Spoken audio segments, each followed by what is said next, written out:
I'm going to show you a little trick. It's called finding the kings, but it's a trick that only works with the 4 kings, okay? I'm going to ask you, sir, to touch the back of any one of these cards, okay? Anyone you like. This one. Now, I'm going to try and find the 3 cards that match that one. For example, if he picked a queen, I'll find the 3 other queens. But remember, the trick only works with the kings, okay? I think that should be king number 1 just there. I'm not looking, but is it? Did I get it right? King number 1, king number 2 just round about here. King number 3 should happen just like this, if I'm looking. It's like an acrobat look, the king of clubs. That's spades, diamonds, clubs, and hearts. Now, I'm going to do the trick 2 more times, but each time we do it, it's going to get more and more impossible. This time, once you've picked the card, you can change your mind as many times as you like. Can you touch the back of one card for me, please? Anyone you like? This one? Now, do you want to stay with it, or do you want to change it? Your choice. Stay with it. Remember, the trick only works with the kings. You remember I was telling you that? It only works with the 4 kings. Stay with it or change it? You don't. You're sure you want to stay with it? Because I hate to think I was cheating, but you can change it if you want. No? You can change it. Do you want to stay with that one? Perfect. That's king number 2. King number 3, I hope, should be round about here. And that's diamonds, clubs, hearts, and spades. I watch that card all the time. I do not take my eyes off that card. I said we're going to do it 3 times. This time, you can change your mind as many times as you like, and we're not going to look at any of the cards until the very end of the trick. Remember, it only works with the 4 kings. So just touch the back of anyone for me. Which one? This one? Do you want to stay with it, or do you want to change it? You sure? You can look at it. Don't show anybody else, but you can see whether it's right or not. In fact, I didn't even know there's a king or not. He doesn't. In fact, you can lie or tell the truth. It's up to you. So lie if you want. What is the name of that card? Change it. Jack of diamonds. The Jack of diamonds. I mean, I'm definitely I'm calling on that one. I'm definitely calling on that. All right. Remember, the trick only works with the kings. Try to stay with it or change it. Stay. Perfect. Okay. Stay with it or change it. Stay. Stay with it or change it. Stay. Stay with it or change it. Stay. You sure? Yeah. Remember, the trick only works with the kings. Unless you get an ace, it always works with the 4 aces. I don't know how it works, but it does. No. What I'm going to ask you to do, sir, take 1 card for me. Take it. Yeah, take it out of the pack, look at it, remember it, show the camera, show everybody else. Everybody knows what it is. And then pop it in the pack. Remember it, right? If at the end of the trick you forget what it is, just agree with me, okay? Perfect. Now, before we find your card, I'm going to show you something with the aces, specifically the red aces. Because we've got the ace of hearts. I'm going to try and make the ace of hearts and the ace of diamonds change places. Not with each other, though, with the black ones. I don't know how it happens, but it does. Now, I'll show you again, because it happens pretty quick. Slow motion review. Now, we've got the red ones. That's the ace of hearts and the ace of diamonds. And the black ones, which is clubs and spades. Name for me, red or black? Red. Which close? The red aces, watch.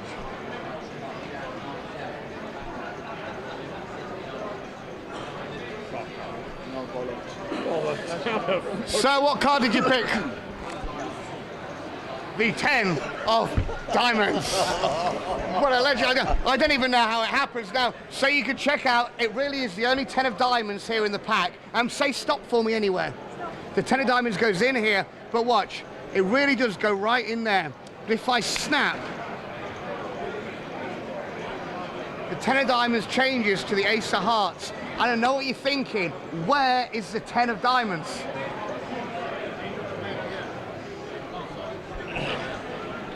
Have a look, sir. Turn it over. Show everybody.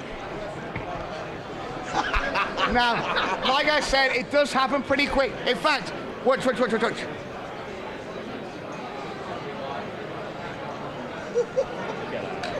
I know you're thinking, where did the 10 of diamonds go?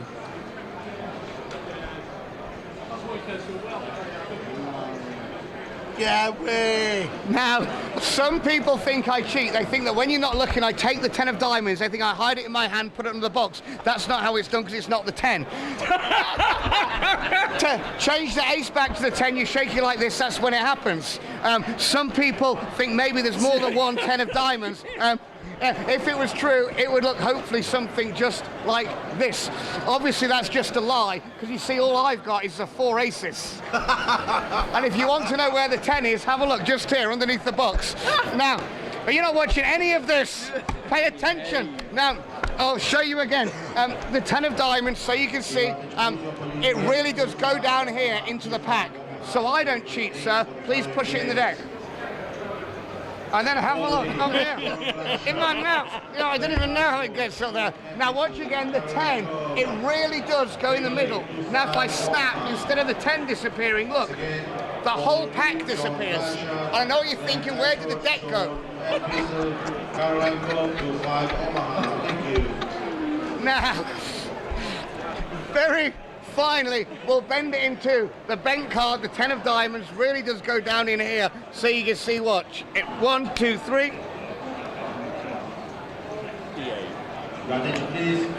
And I've got absolutely no idea how it's done. Sean Hayden, ladies and gentlemen. Need to lie down now.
Blind rankings.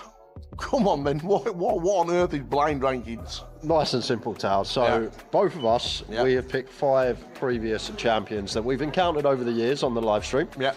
Of these 5 names, you've got to rank them 1 to 5. So the best player being 1, the worst player being 5. But the catch is, I can give you any one of those 5 players in any order, and the first one I give you, you've got to give them a rank. So you might get to 1, 2, 3, 4, and we get to number 5, and for example, I say the best player in the world, and you've got to put them 5th.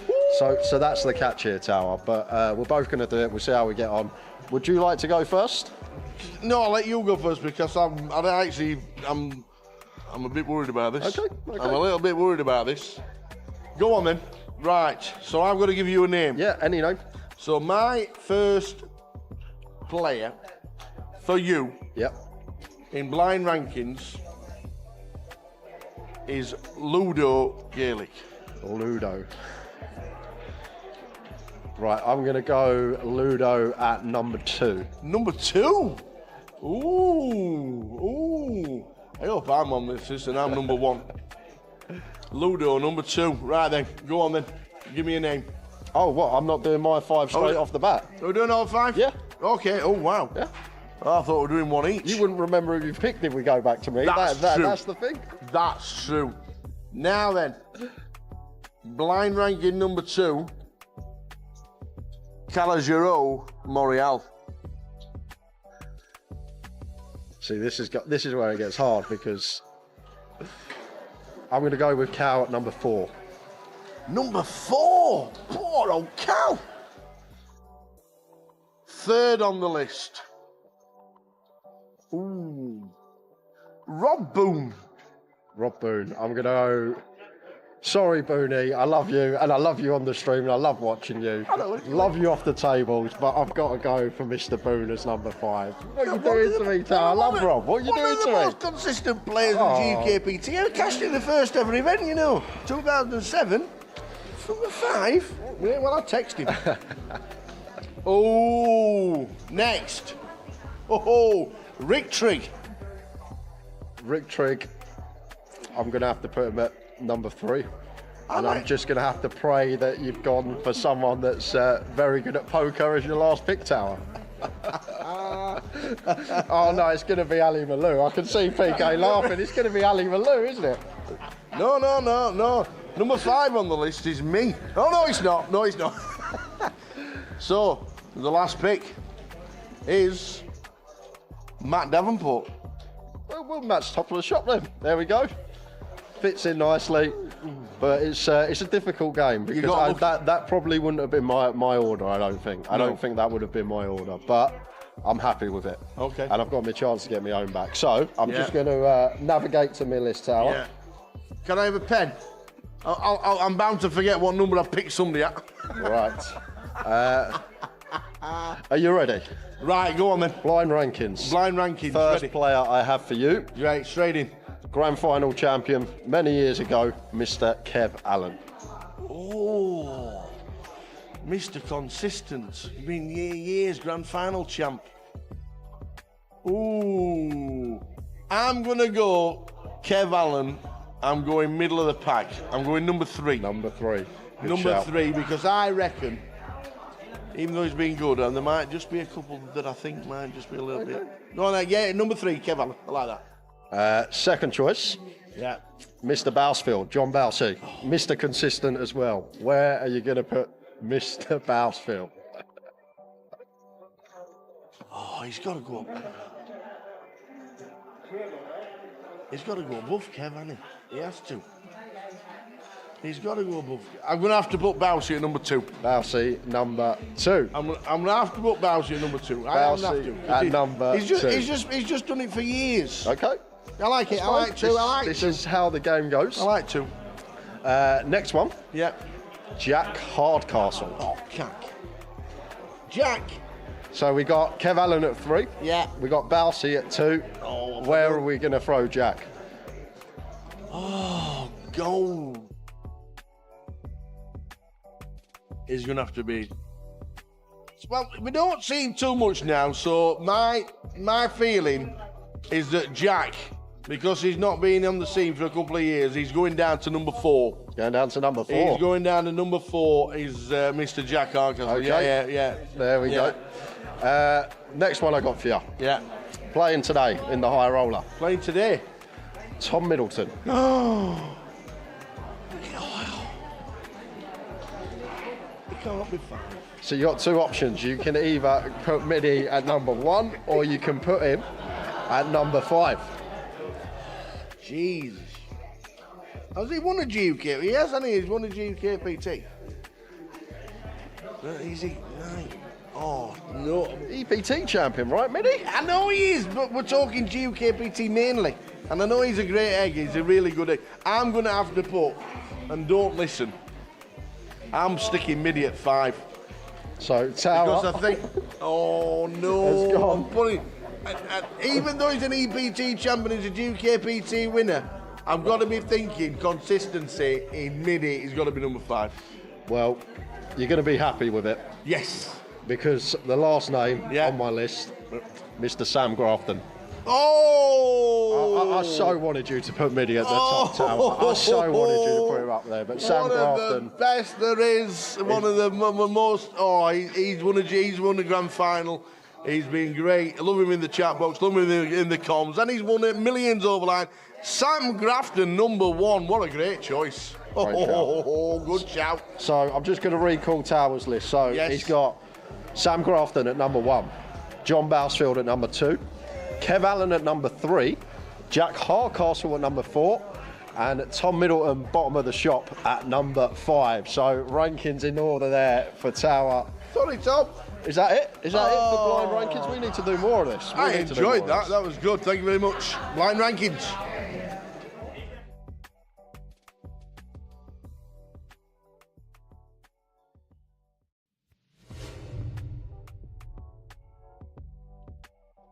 We're having a chat with the Rigster. How we doing? Paul Rigg.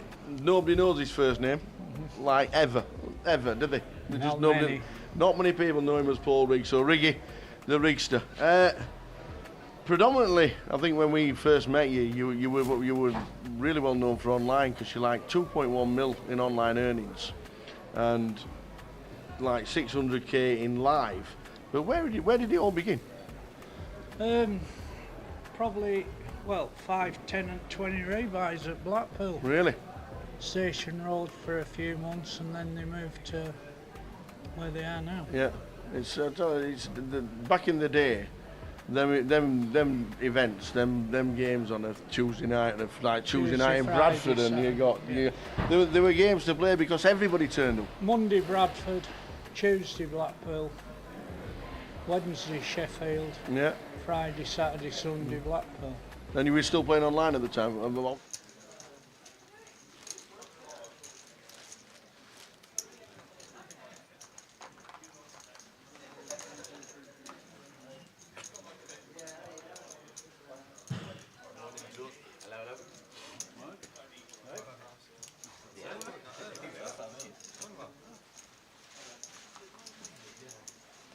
didn't see my text then about that table. I did, yeah. I just haven't got back to it. Yeah, I said it, I tell you, there's a lad who does it. The rep was on all day, so I forgot to give myself back. Yeah, we got time. Yeah. First you have to do is double me off. Well, I can't do real. Oh, what you got? Well, obviously, I'm a bit short right now. I can do it. I'll double you off. He's a better target. He's a better target. No, I'll take the winners against me. I can't win. You're not good against me.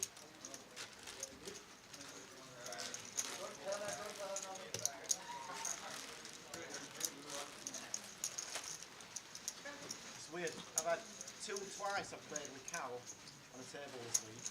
And all this, the last 2 years, if we'd been all in pre, he's won 100%. That's weird, isn't it?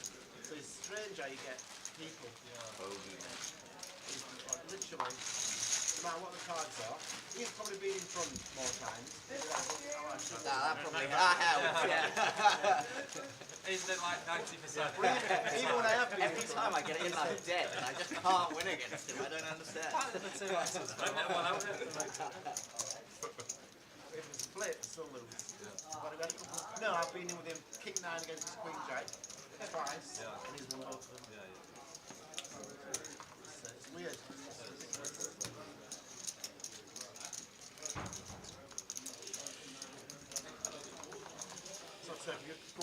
have to call it, so I'll win if I'm behind.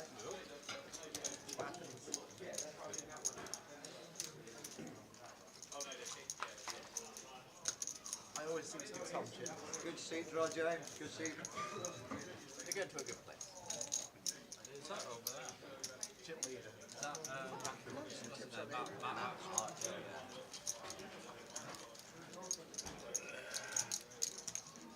Hopefully you decided not to come to where I was.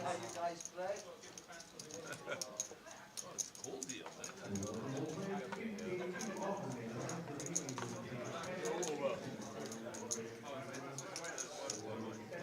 Just this side. Oi, oi, oi. Welcome to day 2. Good morning, everybody. Nice restful night, peaceful, sleep well, ready for it. Yeah. Matt Archer, and there's Chips being stacked up there because he's just not in the building at the minute. 275,000 to start day 2. 60 made it through, and we start the day with 72.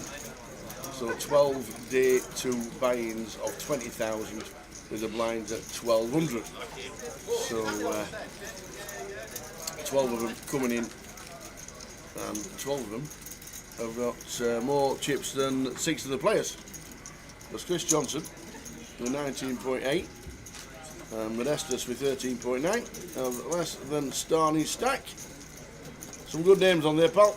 Yeah, looks good. Except for a good day. We are ready to rock and roll. Matt Archer, chip leader as we go. Morning, everybody. Let us do it. Early stages, day 2. What a table. We've got Keith Littlewood in 1. We have got Quaplaw in seat number 2. Matt Archer not in the building just yet in seat number 3. 4 James Williams, 5 John Barsfield, 6 Thomas Clack. Matt Davenport, the Mad Turk, Yusel Eminoglu, and then Chunman. Sorry, in seat number 9, just 8-handed at the minute. Great to see our friend Jun Chuan Du making it through with a stack. He's been playing well. So Matt with 50 bigs, about 40 bigs, 50,000 stack to start the day. Thomas Clack, high roller champion. King 2-6 flop to start the day. Top pair for Tom, 1 big blind. Matt looks like a Jack 5, happy to float. 3 to a flush, 3 to a straight. I guess Tom will have some like 7-5, 7-4 stabs. Turning 2 pair, brings Matt a pair as well. I guess as Tom, we just want to go bet now. Try and get this in by the river. Not going to be folding the king on any street on this board.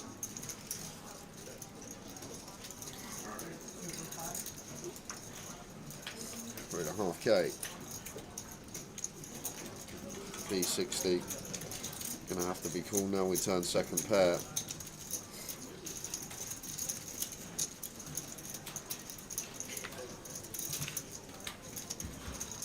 Eight of clubs on the river.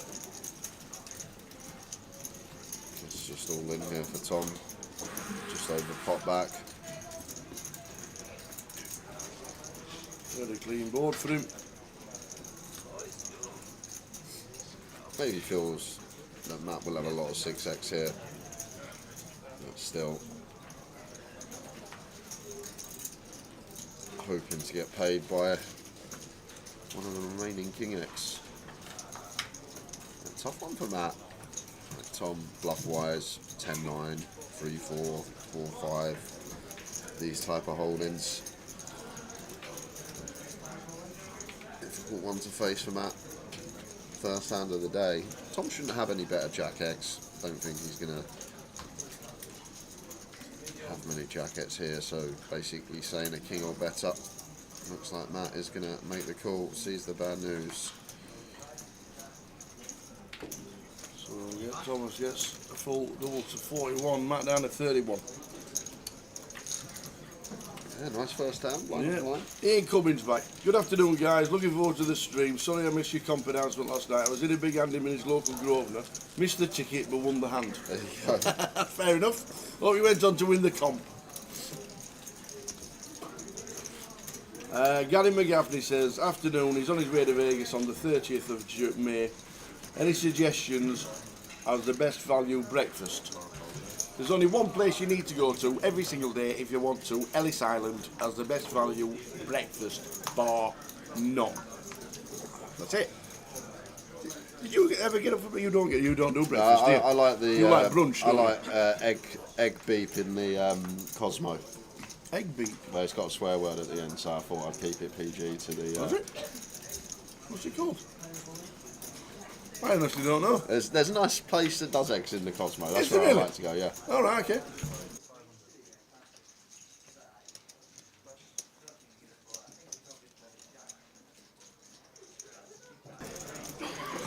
But Ellis Island, behind the back of the horseshoe, for me, is the great value for breakfast.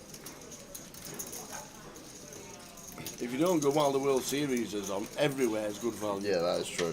Because the price is just double when the World Series is on. It's open from James here in the hijack. Tom Clack, Queen Jack of Diamonds makes the call. Matt out of the way. Odds on Bousey making the money, ask Evan. 1 to 8 on. Yeah, you said it yesterday. Yeah. He's got 20 bigs, he's going to make the money.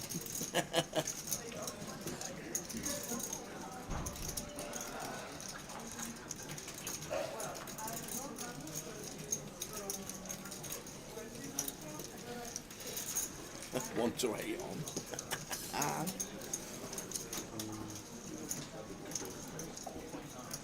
So James a check in over to Tom in position, who's going to take a freebie with the Queen Jack of Diamonds. That was James. Should be betting here on the turn. I think we can go for 2 streets comfortably now. Hijack versus button. I think check's a nice way to proceed on the flop.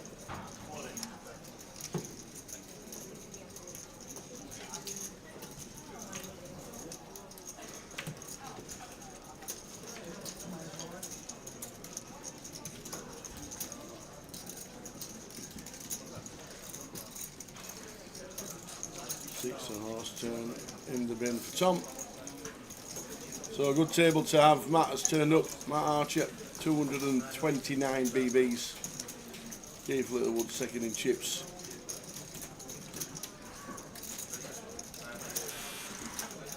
Definitely check out Ellis Island, mate. Definitely. It is great. And if you don't mind travelling, South Point, which is a bit of a trek away, in a taxi. It's about, I think it's about 4 miles, maybe straight up the strip. Basically the same road, but it just goes on forever. Past the Las Vegas sign that everybody has a picture for. I haven't got one. Have you not? You've not been to it? No, I've not been to it. You've not been to it? You queue up for hours. Do you? Yeah. And in the middle of June and July, I can imagine. they yeah, do it's- tell you not to bother. Yeah. But people just do it anyway.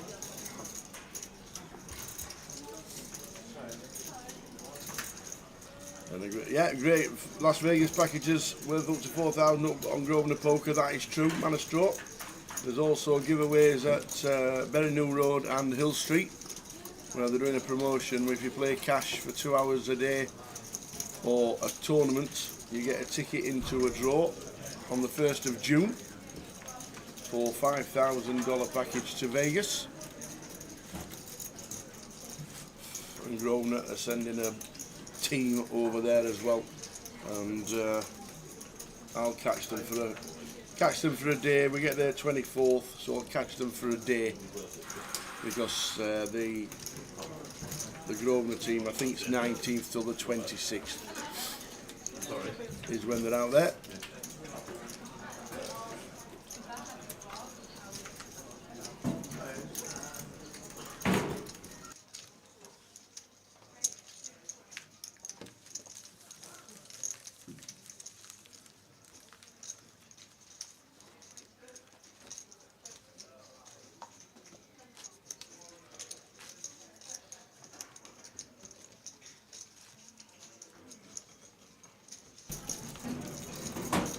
Afternoon, Steph. How you doing, Steph? Well, things are good. Next event for us is Reading. Hope to see you there.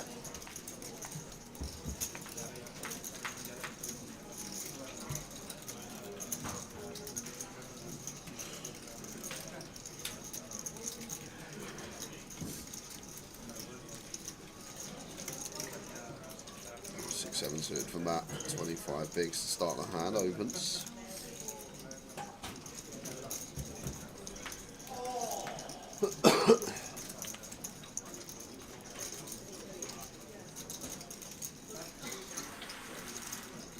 Yeah, looking forward to Reading, a couple of weeks. Last one before Vegas for me. Yep.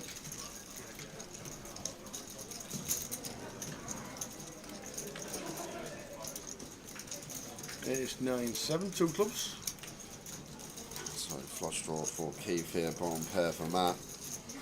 And seen Keith play a lot of his flush draws fast on the stream before. This time not going to get the opportunity as Matt checks back. Instant service for Keith Littlewood. Going to go for the check raise, but probably not going to get that opportunity. Now we're at the turn, Matt. Thinking about getting to showdown with his 7. Keith goes for check once again. The right smile from Matt as Keith shows him the 6-3.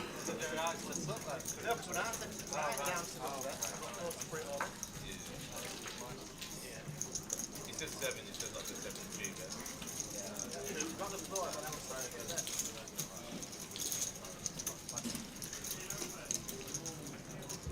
Is that an England top, a Liverpool top, or a Macclesfield top? That's wearing. I don't think it's any. Oh, It looks like MLSy. I don't know what team from the MLS, but it looks MLSy. oh right, okay. I could be wrong. Well, maybe. That's where someone in the chat goes, actually. Next going to for James. Well, if it's got Messi on the back, I know what it is. Oh, yeah. I'll know then.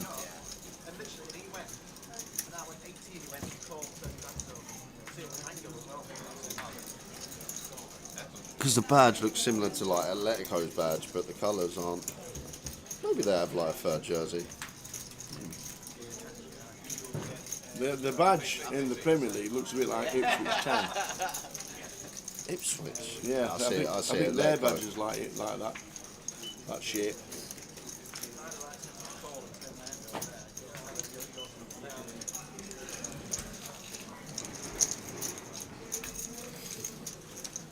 So down a couple of players so far. Unfortunately, at the moment we can't let you know the eliminated players because our system is down at the minute. We'll try and get that sorted out. Obviously, when we get close to the money and the prizes and everything like that, we'll let you know. We've got 247 runners, so they'll be paying about 28.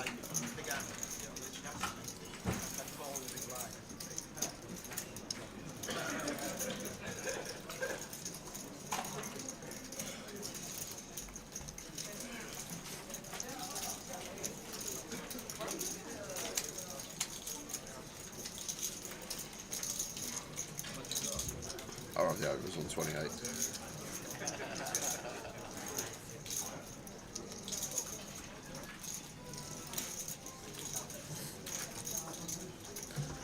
Bouncy with the open with the ace queen of spades. Mad tag ace deuce of clubs makes the call in the hijack.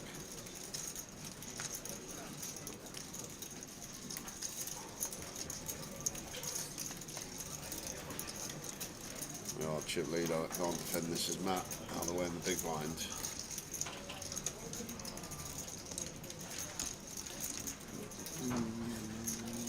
Let's see a flop with ace deuce. And flops an ace, but unfortunately bounce it because we got him kicked. Open. Does check it over to the Turk. Get this in by the river anyhow as Bouncy Typically playing checks out of position, but now I'm just going to want to go bet. Probably go decent size as well on the 9 of clubs turn, 2-tone. 2/3 seems kind of nice. Something like 52.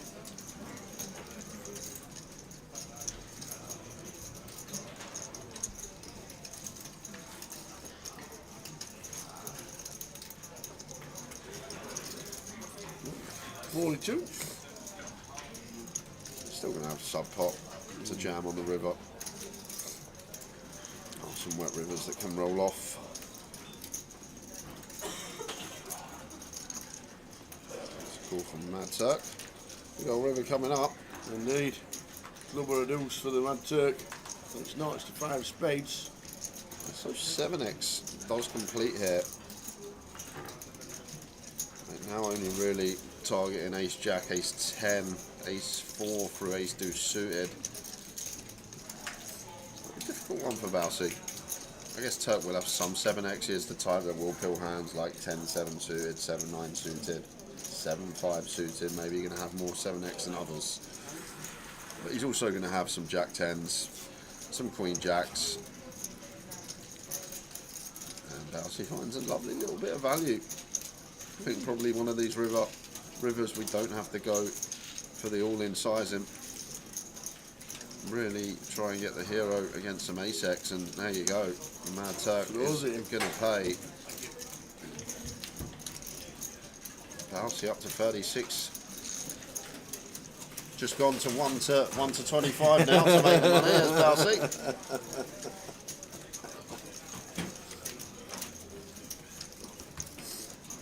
J-Bus says he thinks it's in the Italian side jersey. There we go. Where's he been on holiday? Is AI that good these days? I can just take a picture and it will tell me where the kit's from. Maybe. Is it that good? The shirt is a Cape Verde national. They went on holiday to Cape Verde in January. There you go. That's what it is. They were in Cape Verde in January on holiday. Good shout, J-Bus. Did you AI it? Did you screenshot it and take a picture? And it tells you what it was.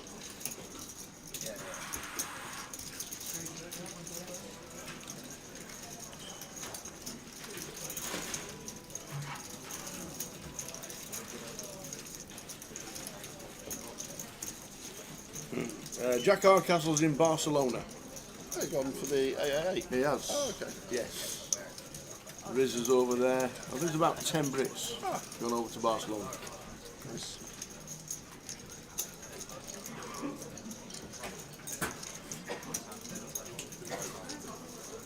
Ace queen for Keith this time. James in the big, queen 9 off. Should be defending.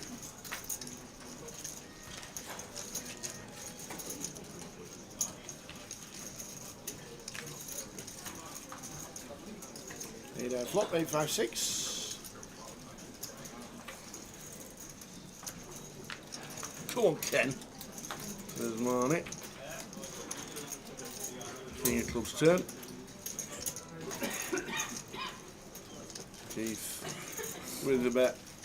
First bet would have won, and that was it from Keith Littlewood. Second in chips. 68 players left. As soon as we get the system working with the eliminated players, we'll let you know who has been eliminated.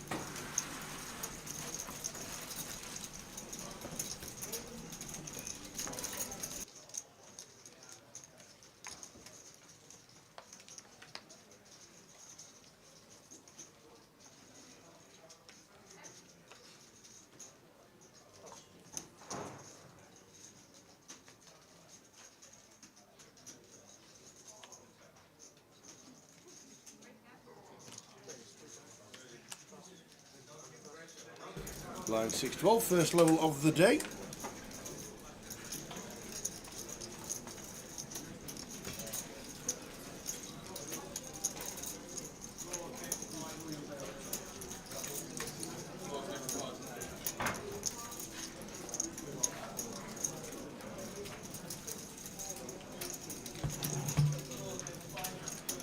King queen for Matt opens to 25.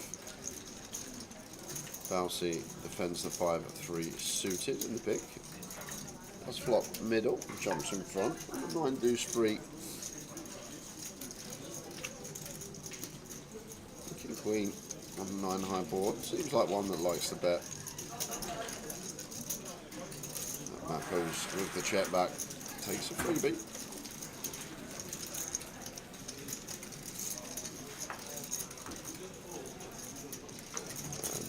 Probably going to proceed with check again as Balsy. All this sort of Jack 10 for Ace Jack. Turn in top pair. Felt like better check call spot. There's Matt now. Surprised we didn't see bet 9 high rainbow. +1 versus big, but once again, not going to go for the delay. Maybe not thinking he folds out much. Maybe some better ace highs and that's about it. But the 8 of clubs on the river here. Balsy just wants to get to showdown with this pair of threes, and I feel like Matt has to double delay. Like, hard for Matt to have worse hand here than King Queen high on this run out. Opening from +1, we pretty low down our range here. Is double delay a thing? Yeah, double delay is a thing.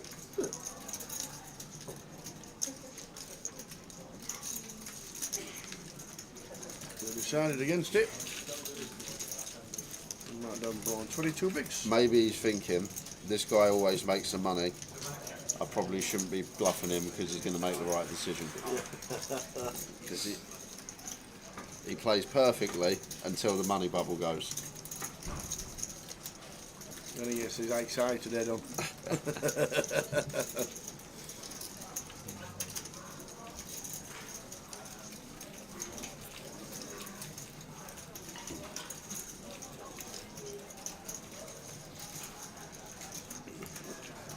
What happened to Tyrrell Hatton?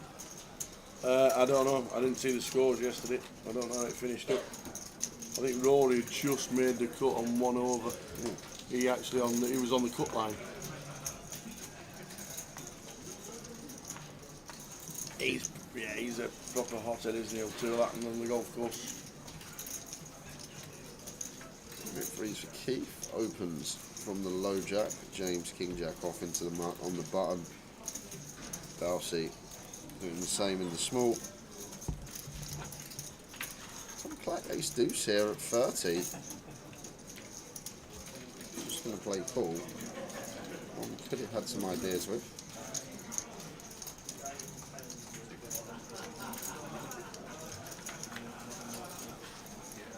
Jack high flop, Jack 7-4.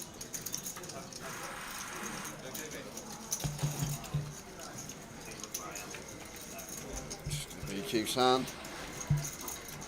Now I'm going to continue this particular ace high. We'll need to continue a couple, but ace deuce got to hit the mark.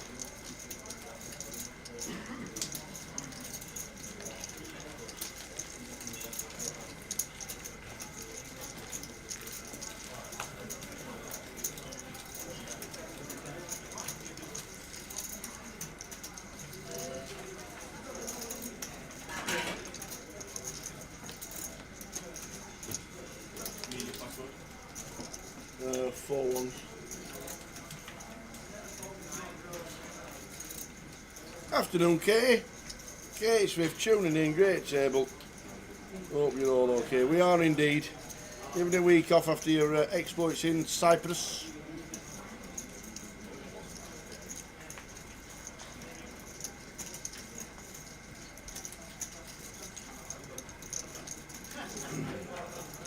Things to do down on Margate Beach.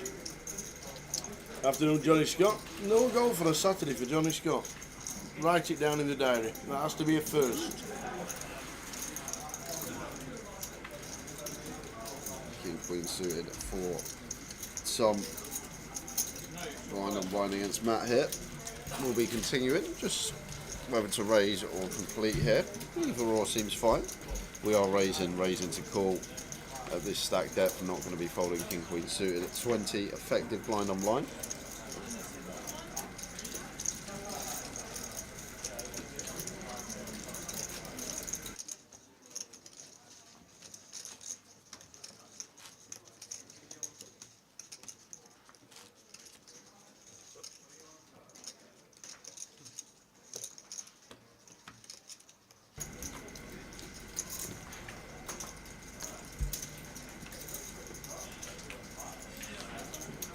You go for next week? Any week off? I probably will be. I've got my golf trip coming up after Reading, so Oh wow! I need to get a few more rounds in. In Stoke. Yeah, in Stoke. Oh, that was funny. It's actually wound me up. I'm not going to lie, because I had it all planned. I was going to leave on the morning of the thing, and I'm probably going to have to go down the night before. So it's cost me a whole day. That has. To be fair, I'm actually glad that I found it today, because it would have been funny on the day of the golf trip, putting in Stoke Nayland, seeing on Uber that it's like 2.5 hours away rather than 45 minutes. And a 3. Yeah, it's just like I would have been like, what? At least we found out a good time. Yes. Reassess. It'd have been alright waking up in the morning. I'm off to Stoke. Love, see you later. Yeah, literally.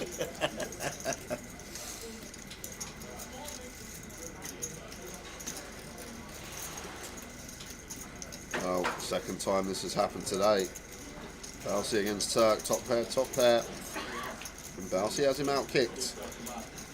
Would be C-bet in this one as Balsi. Completely different scenario in position. Just want to try and get 3 streaks on a lot of run-outs against the big blind. Starts with 24 into 66, just shy of 40%.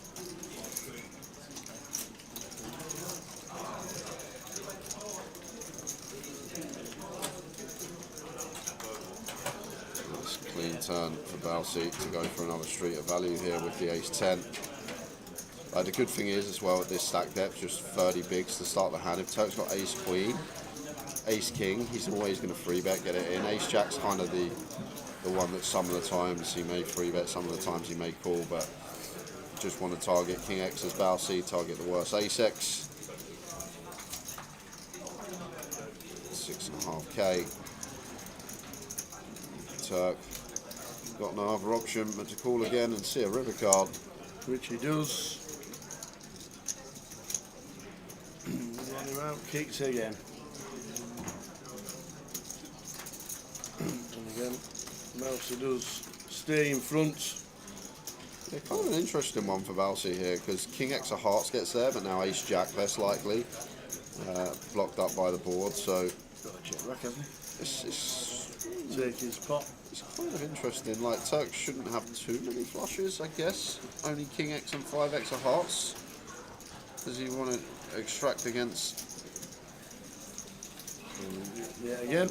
Got him kicked again. Yeah, and a little switcheroo in stacks. Turk and Balsi to start the day. It's not a chop pot. The 10 players. Balsi up to 52. Have we done a treble today? No football treble today at all. I looked in Germany and I thought, I can't do it. I may do a little bet builder for the FA Cup final. That's it. But I don't fancy. Because Man City just play chess with a football. Pass, pass, pass, pass, pass, pass, boring. Pass, pass, pass, pass, pass, pass, boring. That's good. I love the feel of the game when it's just passing. I do. I think it's a pass, pass, pass. The art. idea is to score a goal. Yeah. Pass, pass, pass, pass, pass it back. I've never known a goalkeeper touch the ball so many times as in this year's football. If you got the ball, the opponents can't score. That's right. But if you've got the ball and you're not doing anything with it, then possession means nothing. So yeah, might just look at the. Might have a little one tomorrow. I didn't realise that it's actually Everton's final game at Goodison Park ever tomorrow. Goodison Park shuts down and becomes an Asda on Monday. I've got Beto as captain. Have you? Yeah. Oh, against Southampton? Yeah. Oh, he's going to get 4. Gone for, if he does get 4, I might actually still be in with half a chance.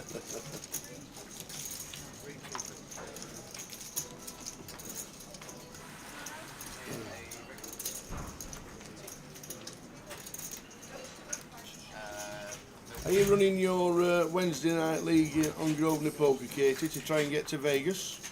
What's the deal this year? Nobody's told us anything.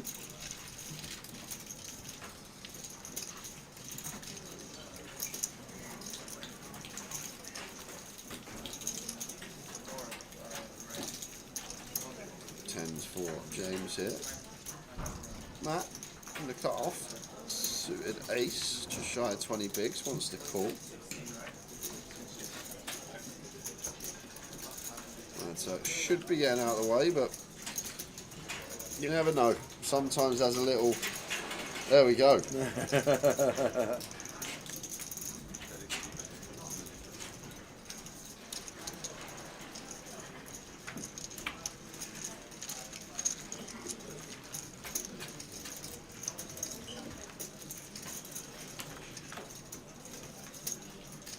Queen high flop, Queen 7-6, 2 hearts. No flush draw for Matt Davenport. Gut shot from the Mad Turk.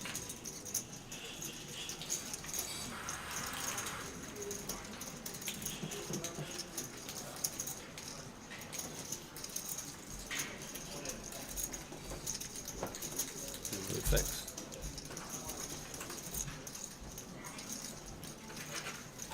6 on the turn. Pairs it up. Key for the 7, but 3K. Matt calls.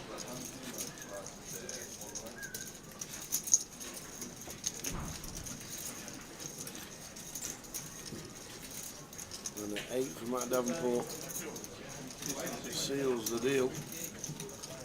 Interesting for Matt, only really target a 7, maybe some stuff like 8-9 or 8-5 of keeping the big blind.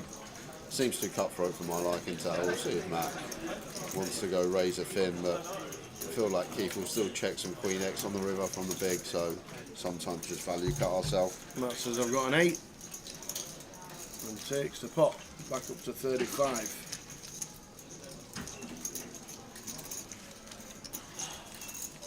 There we go. Katie says she sure is. Thanks for the plug. It's the same game as normal every Wednesday, 8 o'clock on Governor Poker, but has an added value leaderboard attached to it this month. Good stuff. Keep the info coming, Katie. Don't forget as many playing on a Wednesday night as possible.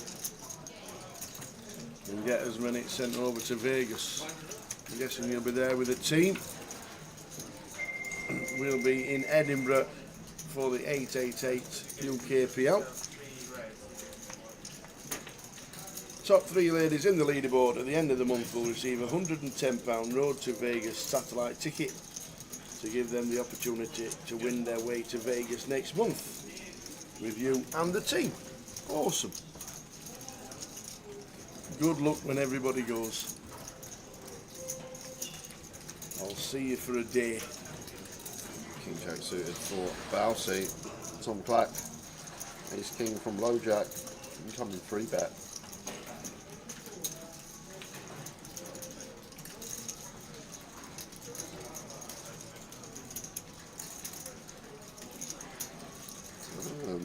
Matt D. With the Ace Queen here, pretty grim spot. Gonna be 3-bet jam or 4-bet jam or fold here for Matt. Bouncy open, Tom 3-bet. I don't fault Matt for taking it, but just toast when we get called. Never calling here as Matt. It's going to be fold or jam. It does go with fold. Very nice lay down from Matt. Well timed. Tom at the top end of his range.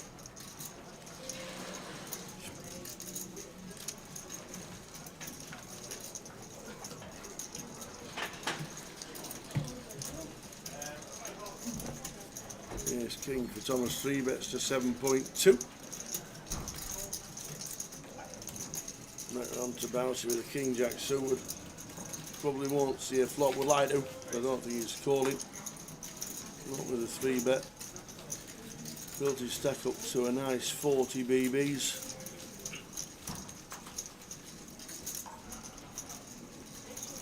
So decides against it. So we're down to 67.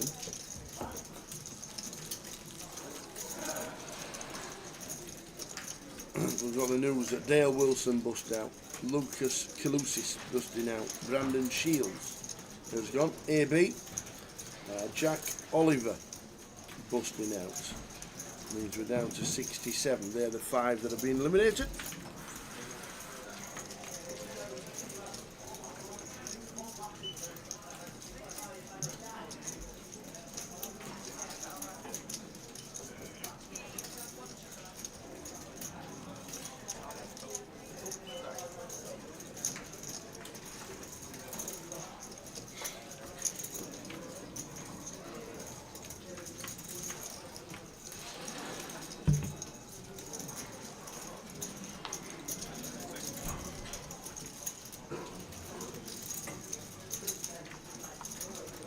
As soon as we get the prizes, we will let you know, everybody. We'll get them on the screen. And we'll get the prizes, and I'll let you know as soon as we get them.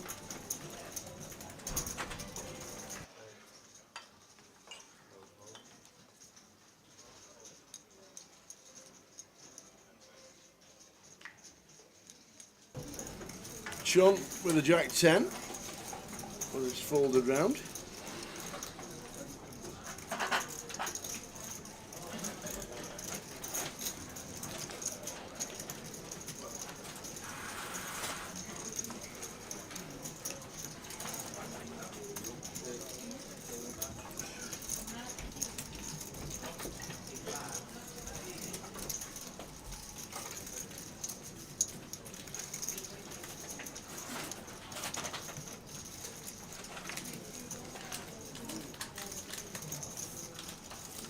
Matt Archer out of the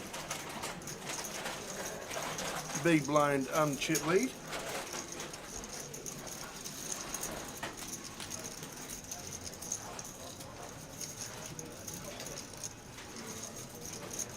Sees a flop of Jack 3-2.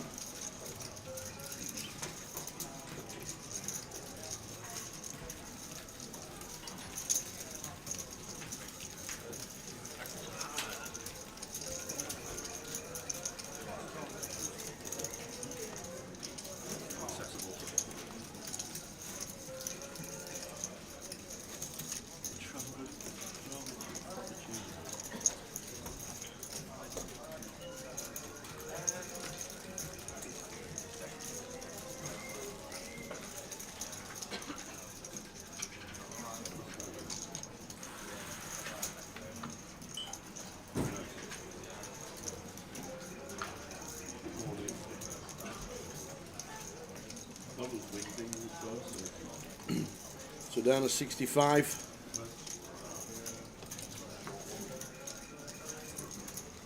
Two eliminated in quick succession, Simon Cameron and Paul Bales. Means we're down to 65 from the 72 that started.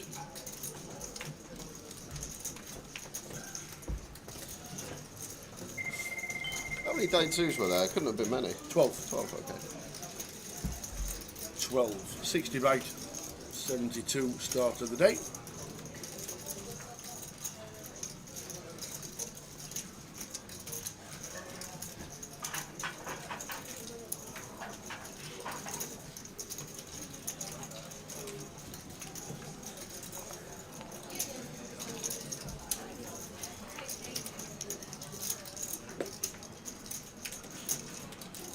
Nines for Quack, nice clean jam for 12.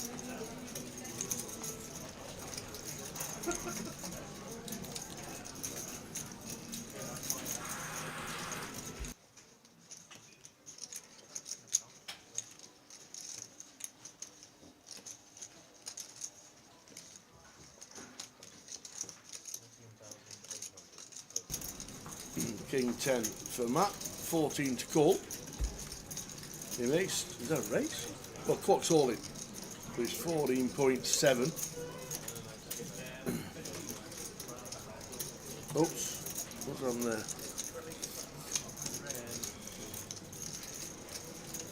Oh, so Matt Archer has called Quack's all in and flicked his cards over, not realising that Thomas Clack is in the hand. So Matt instantly just threw his King 10 of diamonds over. Yeah, he thought it was a button jam. Yeah, yeah. Which makes sense for 12. We'd call King 10 suited. Didn't see the open from 1.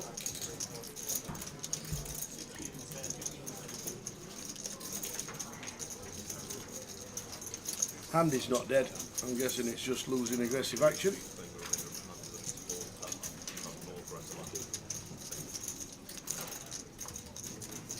So there we go. No aggressive action, and you play the hand with the cards exposed.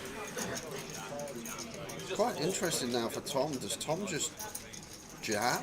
Because then gets to King, he knows King 10 never calls, and he gets it heads up with Quack. and then he's just getting a ridiculous price against Kwok. Yeah, we got A7 suited, probably wouldn't have called the 12 big blind jam, but now with Matt's 14.7 in there and Kwok's 14.7, suddenly our price becomes what, like nearly 3 to 1? Nearly 3 to 1 with a suited ace, and we just get Matt out of there. So as Tom surely would jam.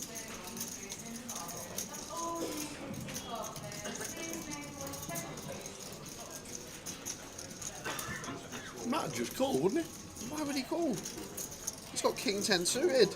Well, I know, He's but got King Iron. he couldn't be thinking Thomas is doing it with anything. But it doesn't matter. If he's doing it with anything, he's shoveling in 35, 36 big blinds. We're not calling King 10 for 35, 36. He could be doing it with anything, but it is what it is. We can't call King 10 as Matt. If Tom shoves 36, 37 here, we just have to fold, I guess, as Matt.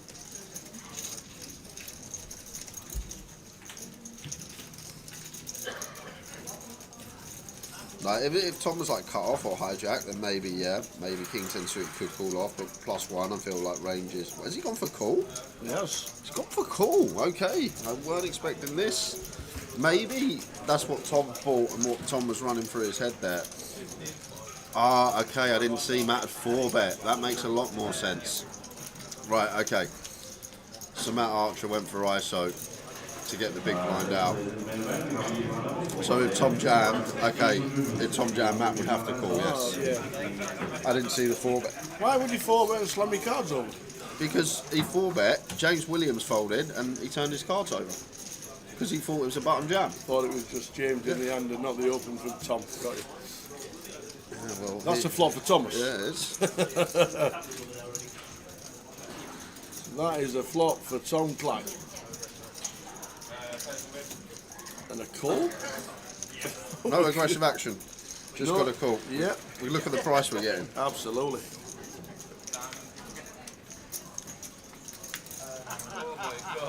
Turn card. Is that, oh, no way! Oh, dear me. I'll probably check that one back as well, Tom. I'd take that as well. And look at that Kwok's Riveter set. Oh dear. So we're going to lose Kwok Law in seat number 2. That was a strange old hand, that was. Pretty mental.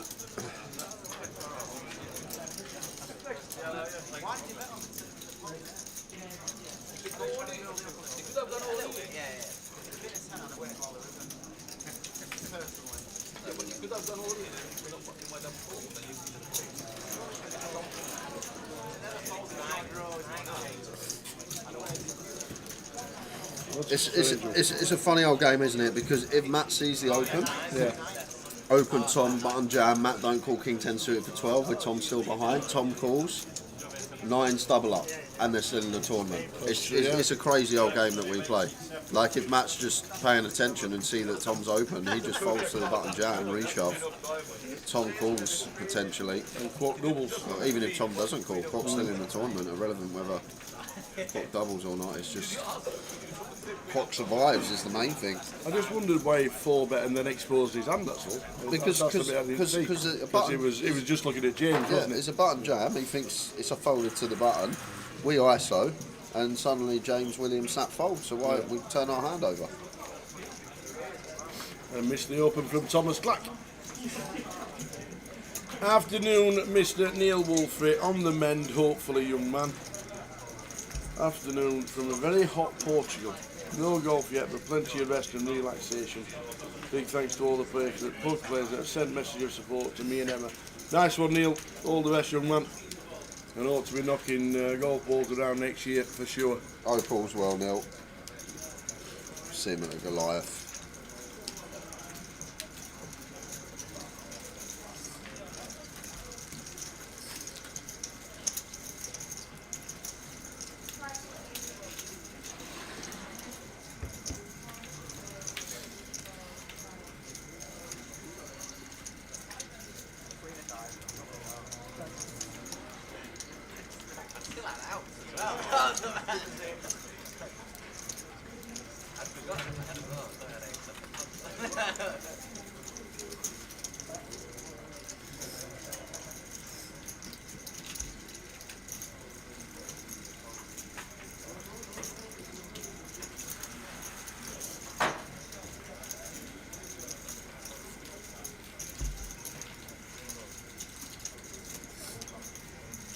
suited for Matt. Out of the way.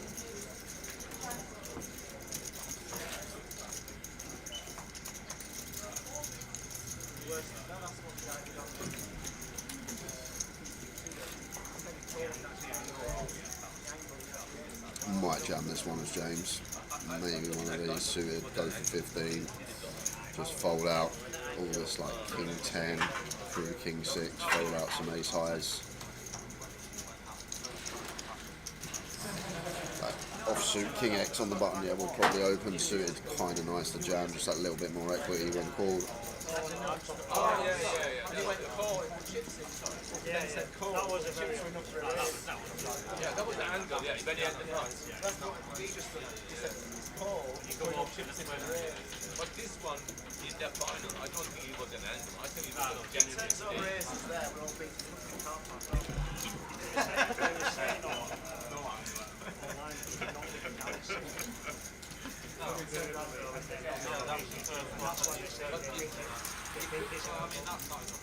It's not enough evidence. It could be just announcing a small big car. I think it was a genuine mistake. I don't know what happened before, but I think it was a genuine mistake. Yeah, well, that's what I'm saying. I was just taking the first time. I don't think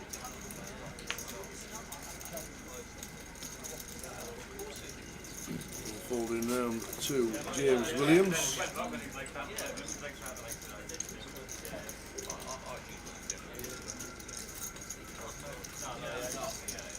And bounce out the way on the button.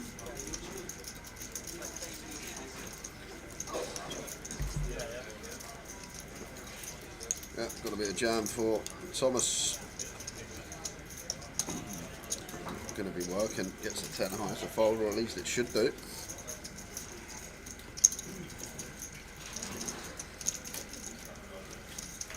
You just look down this table here.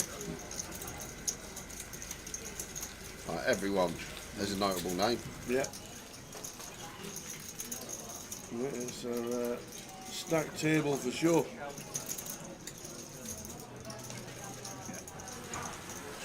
And look at the NPL. What we're looking at. Ooh. How tiny is that? Help us, Paul. The NPL, I can't read it. We'll update that and get you that, the new updated NPL. Just make it a little bit bigger so we can see it. The penalty was they just got no aggressive action for the rest of the hand. I think that's all it needs to be. Right, you can see what's happened. There's no malicious intent from Matt. He's just not seen an open from early position. Obviously, if someone keeps doing it, then yeah. I think the only penalty that's automatically all in given out out is correct. Is all in out of turn. That's the only one I think is that's automatically given. And I think it's an orbit.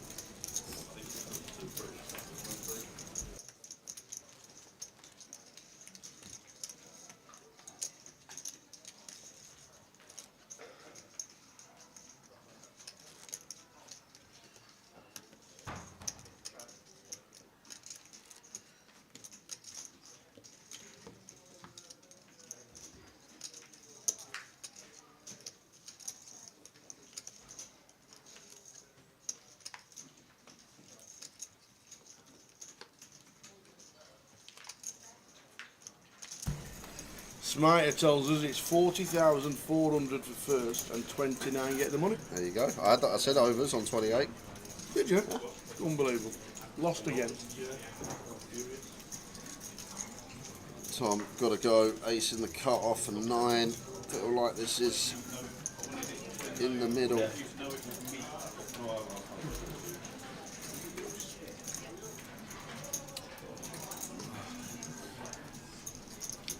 Wouldn't be calling this as the Mad Turk. Definitely wouldn't be calling this as the Mad Turk. Thought he was thinking about it.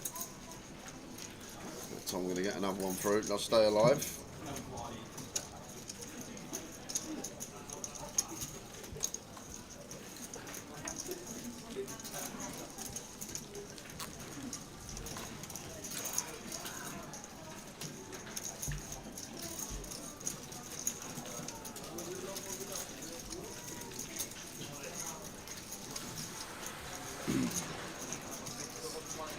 So 64 left, 29 get the money. Pushed. And there we go. £40,440, 30,300 second, and when we're at the FT, £5,080. 29 getting the money.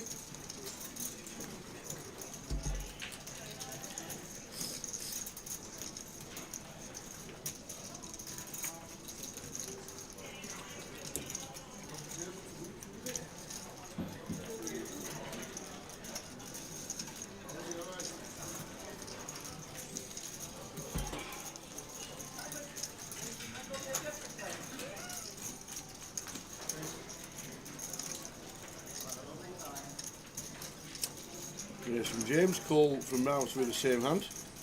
Turk with 20. Pretty easy fold, eh? 7 off on the bin. button. Yeah. Oh no, it's Turk.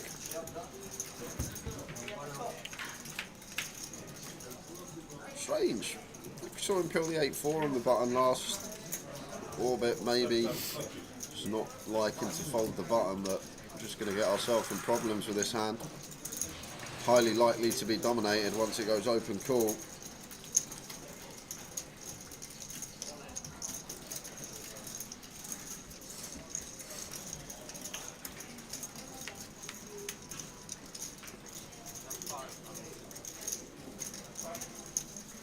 Eight, 9, Jack. 2 clubs.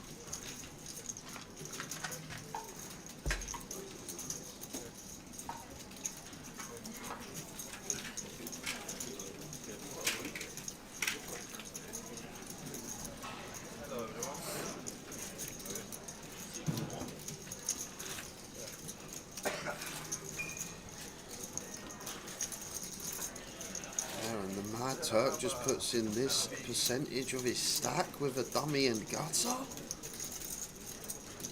Now Keith, middle pair, dummy and gut shot. Not loving life here. Probably just fold as Keith, so I guess we are going to get this hand. Well, maybe not as Keith. I feel like this probably should fold out. We've got 2 ranges behind us that should be playing heavy check. So, well, let's keep them for. Is that rates?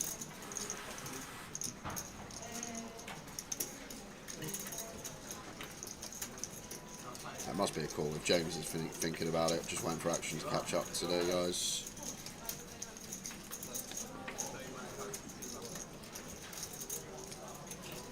So, there's James here. Yeah, he's just going to let it go, and I guess Bousey just jams the cake in here. We're never going to be in bad shape. Just jam as Bousey. Too much in there. We've got less than pot, essentially. What's, yeah, 6.3 times by 4, 12.6, 25.2 plus 24.4. Yeah, we've got less than pot as Bousey. And there we go. Here comes the jam. And Mad Turk just torching a third of his stack. Now Keith going to be getting out the way with a 9-7 as well. Well played, Bousey. Nice one, Bousey. Great shove. Great flop. And all of a sudden, Bousey up to 58 bigs. Told you, 1 to 8, start today. To make the money. He was actually favourite to make money today. Out of the whole field, there was a book. He was top of the shop. He was the odds-on player. Even Matt Archer was 1 to 6.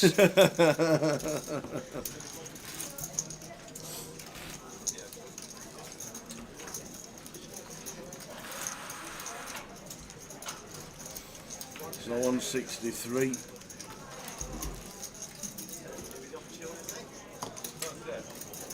Football busting out and JG.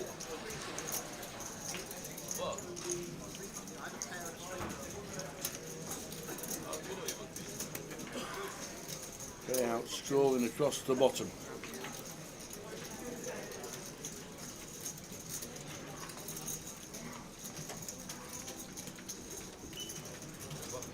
Got some giveaways to do as well, guys. We'll start those second session of the day.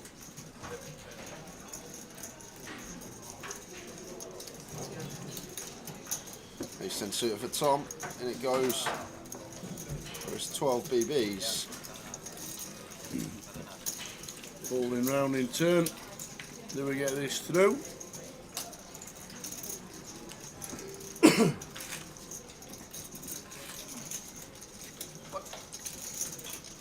Keith says no, we don't. No, we do not.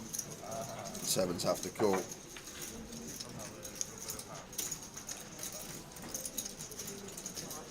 So the ISO. Marius just taking a seat in the big line, so racing between Tom Clack and Keith here. Keith with the sevens, Thomas Clack ace 10. Afternoon, Pesky.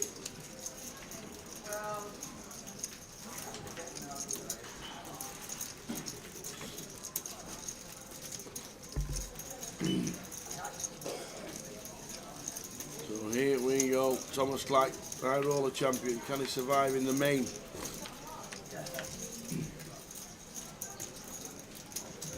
Can on that flop.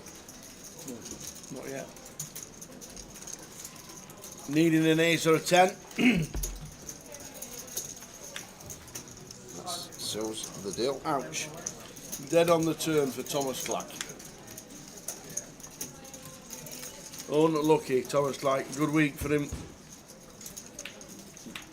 High roller champion. Ladies, guys. Off he pops. Unlucky Thomas. But a good week yet again for Thomas Clack. Out the door he goes.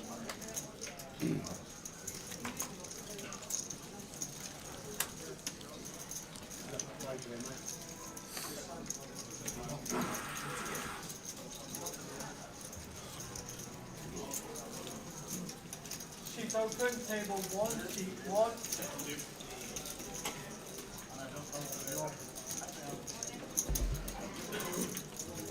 62 out of 247. Oh, back for the most important bit, the money bag. Need that for the cup.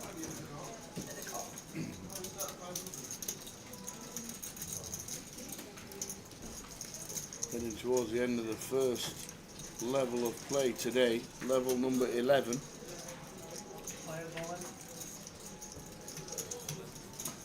And all in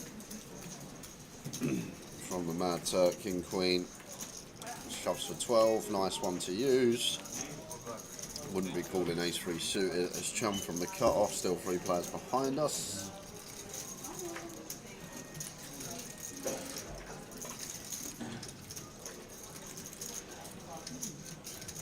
Just Matt Arch up to fade in the big line, and we do exactly that. A few chips back for the Mad Turk.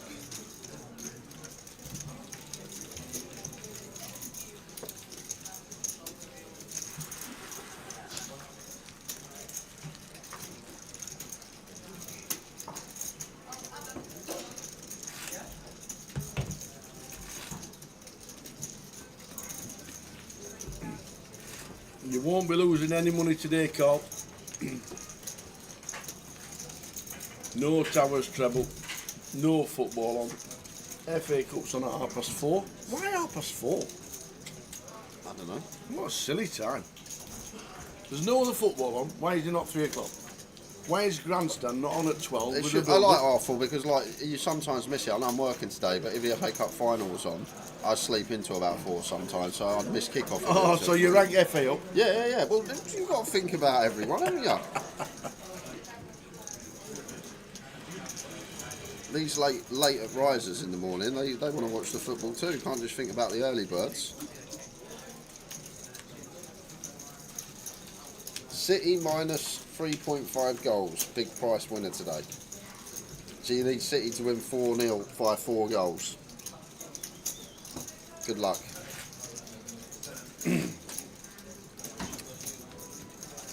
Good afternoon, Mr. Go. Before you ask, yes, there will be. Yep.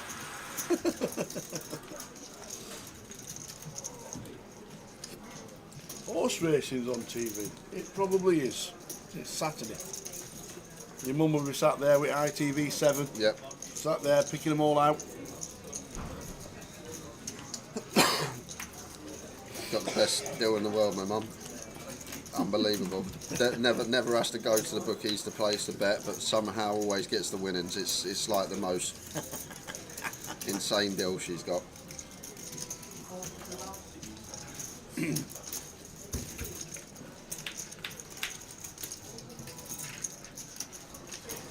And now afternoon. King high board here. Bouncy goes for check over to Chum. The 9-2 is going to check back.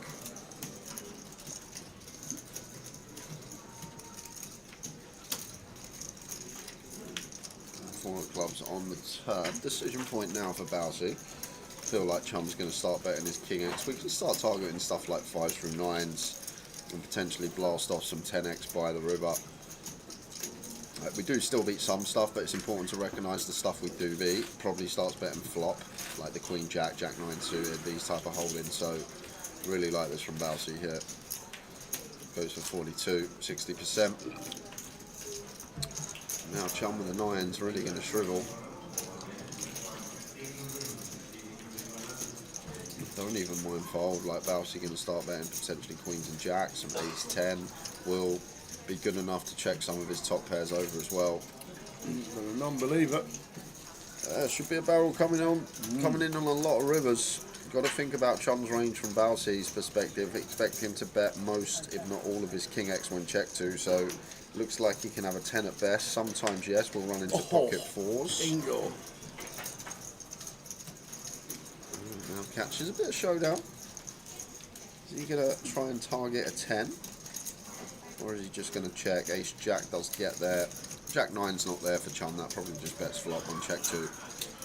Now we're going to see some cutthroat value here from Bouncy, going after specifically Ace 10, Jack 10.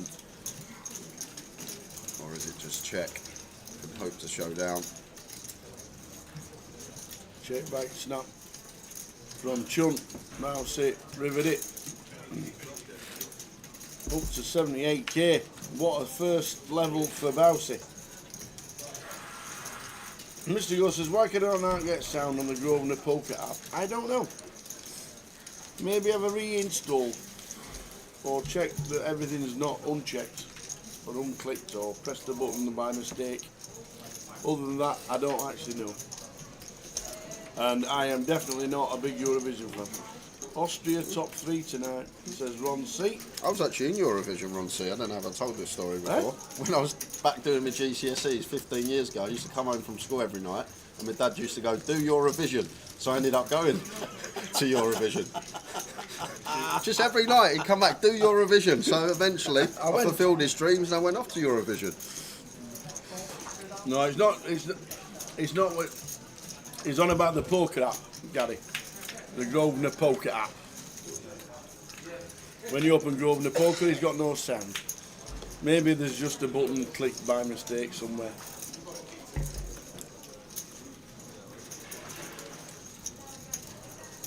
Got Austria top 3. Okay. Who's favourites? Can't be us. Nobody likes us.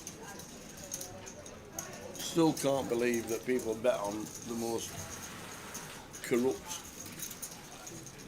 betting system ever. What is the boxing on tonight? Well, well, yeah, that's true. Apart from boxing, it's the worst.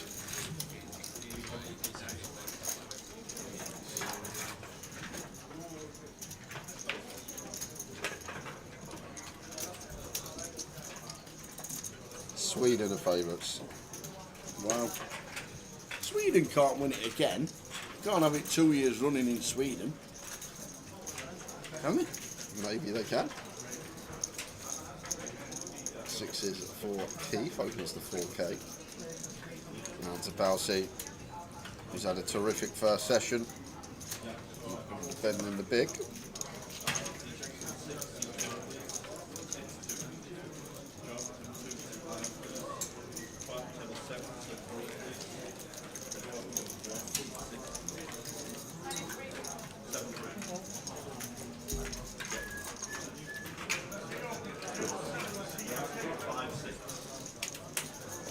It's in Switzerland. I thought Sweden won it last year. Oh no, that was for the 50th, wasn't it? I don't know. Yeah, that's right. It was in Sweden last year. That's what, yeah, because for the 50th anniversary of Waterloo. Yeah. So 2023, nailed on was Sweden to win it, and they won it. And it's in Switzerland.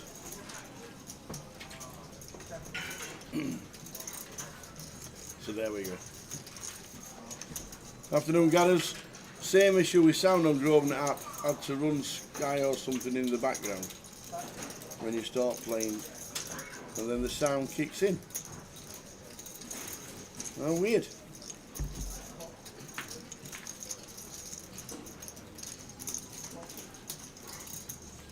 Ah, Switzerland. That's why Celine Dion made an appearance last week. Yeah, that makes sense. I know Titanic. Yeah. Well, Celine Dion represented Switzerland in the Eurovision Song Contest about 20 years ago. Yeah. She's Swiss? No. Oh.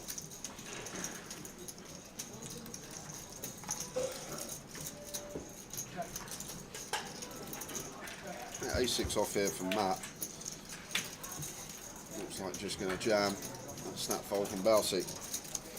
Into the second level of the day. 59 players left. 29 get the money. So a long way from the dosh.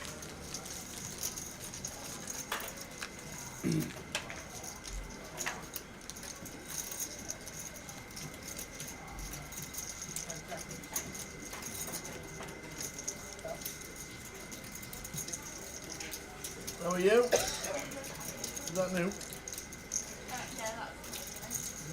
20 years ago was 2005 when I started the big school, as my nan used to call it. The big school. We all called it big school. Oh, well, I thought it was just the grandparents used to call it big school. All called it big school.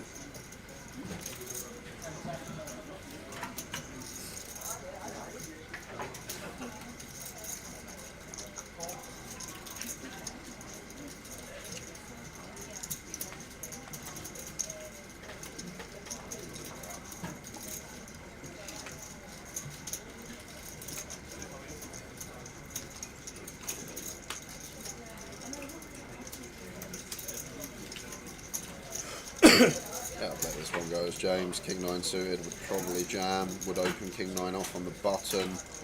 King 9 off cut off, still going to take the jam. Queen Jack for Balsey. So there are some hands, a scatter that we dominate. Jack 10, Queen 10 suited, Jack 9 suited. I like the fold. The Queen Jack, and James is going to get it through with the King 9.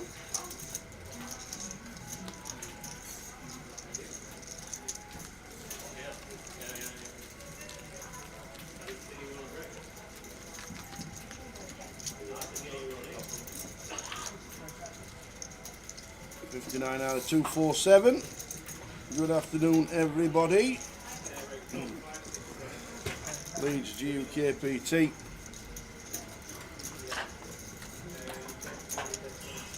Next on the agenda is Reading, and there it is, 27th of May, 1st of June.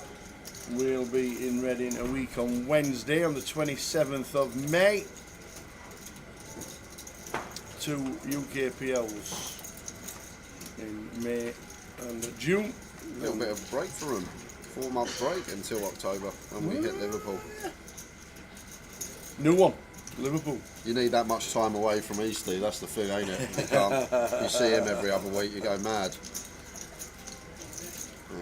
Round to the mad, so blind on blind.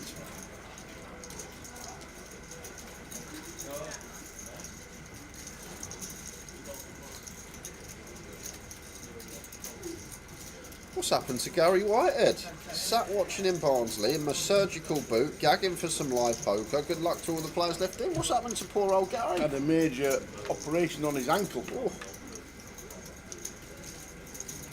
So we can start.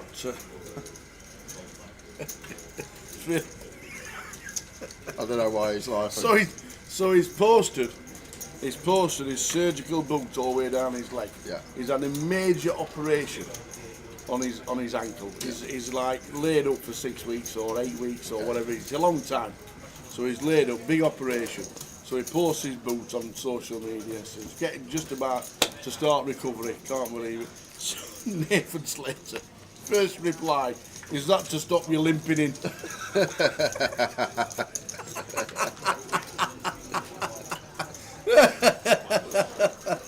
Hey dear. Get well soon, Gary. I'm not sure if you're doing Vegas this year. I don't think you are.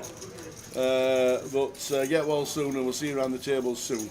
But yeah, I think the first reply was from Nathan Slater.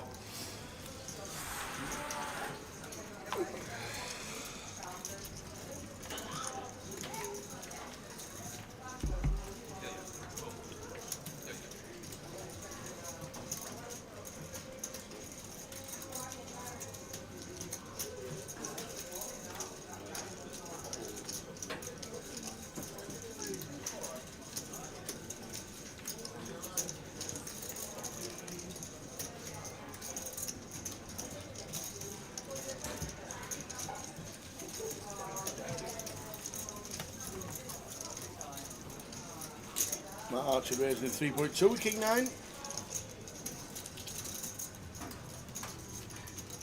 Bouncy out the way. The action tracker catch up because Chunman's already folded. Round to Keith. Who calls. Heads up to the flop.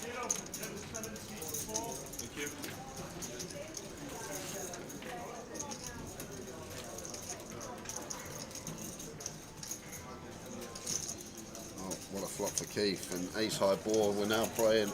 Matt does have one of these ace X holdings, continues for 1700 as Matt. Keith just with the check call, keep the bluffs in, gonna get some money from the strongest ace X anyhow.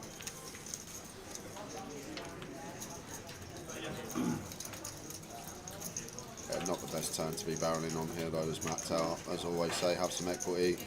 If Keith's got an ace, have some sort of gut shot. If he's got a 6, we're drawing dead. Just never a good spot to be putting chips in when your opponent can have the check mark.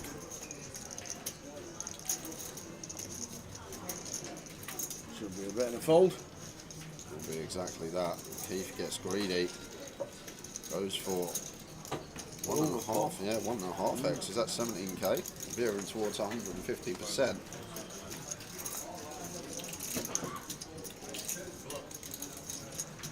Go now, as Matt. Feel like we don't need to call King high, but I understand what he's thinking. And Keith goes his size, basically saying he's got a 6 or better. Not going to have any ace X. Afternoon, Curtis. You can't have done that Premier League double. It's not even available. Tomorrow's there's no treble from Tower this weekend. Might have a look at the bet football tomorrow, but Everton -1 and Man City -1 Prem double. Man City are playing today in the FA Cup. They won't be playing tomorrow. So I've no idea if you mean Man United or you've got Man City tonight, or what the bet is.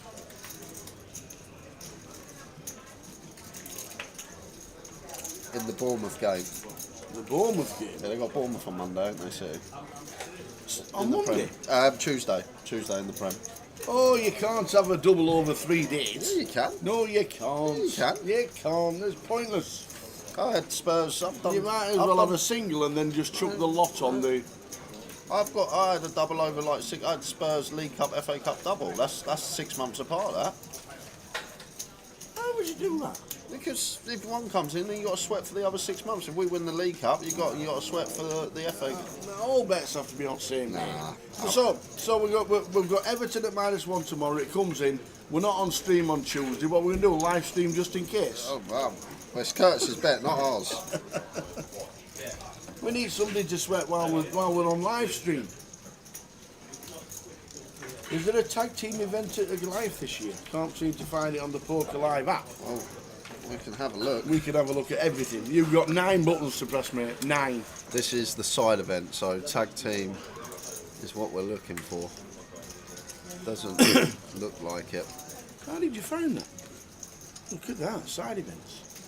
That's main. That's the GUKPT main with a mil guarantee. $1 million guarantee.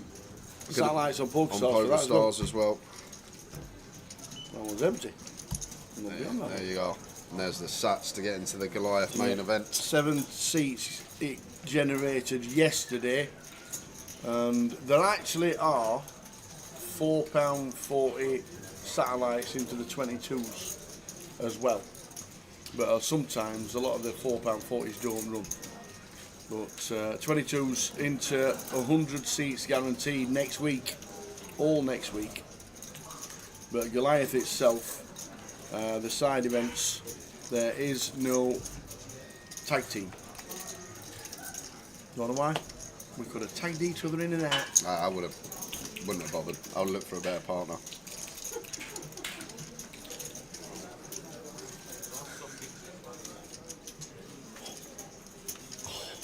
What? Oh, God. Oh, that's a sharp pain. That's a proper sharp pain, that is. I'm around poker players. I could just pull someone.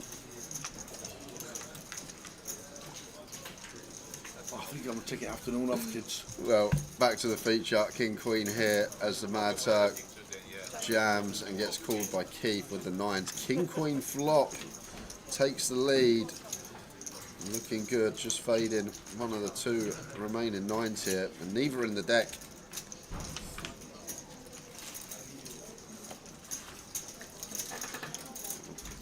Mad Turk wins a flip to double.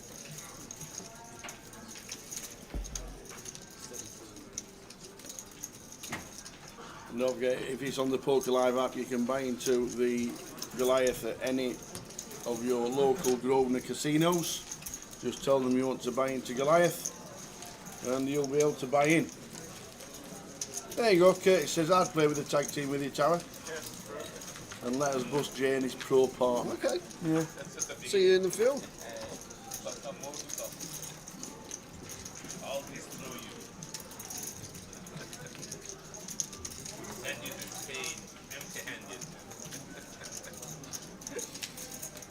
Looking forward to Goliath. Should be an absolute cracker yet again.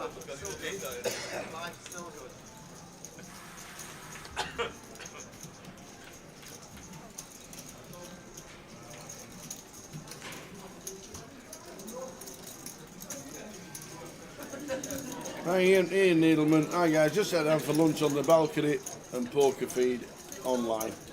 Done his own European treble today. Werder Bremen, Bayern Munich and Atalanta, with the boost got 7.47 to 1. As there's no Towers treble. I wouldn't have Bayern in there. Why?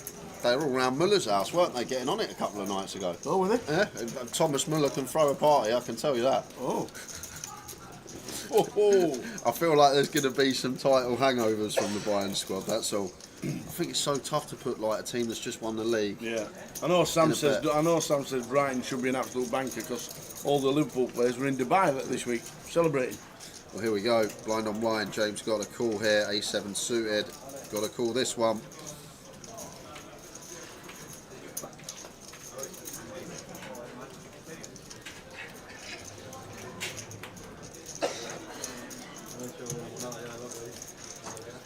Here we go.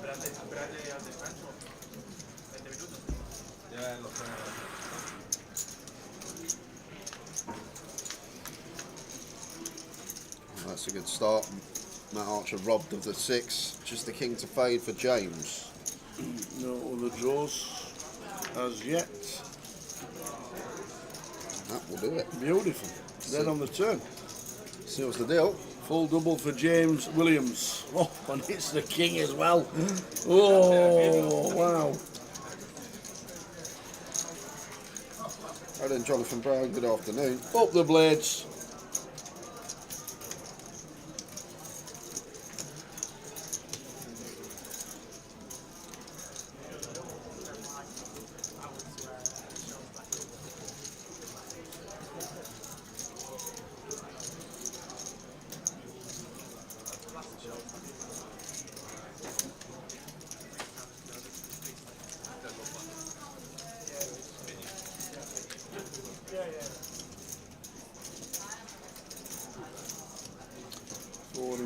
Of this session to go.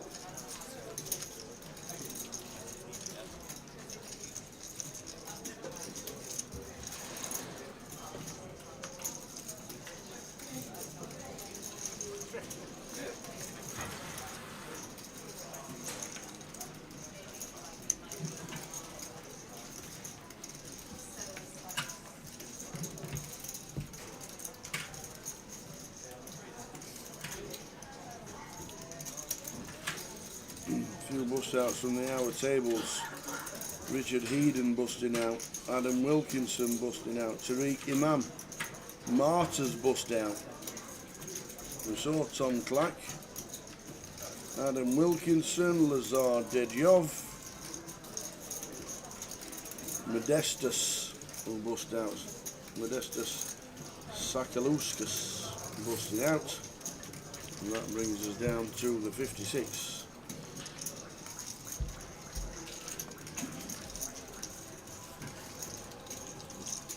Couple of kings for James.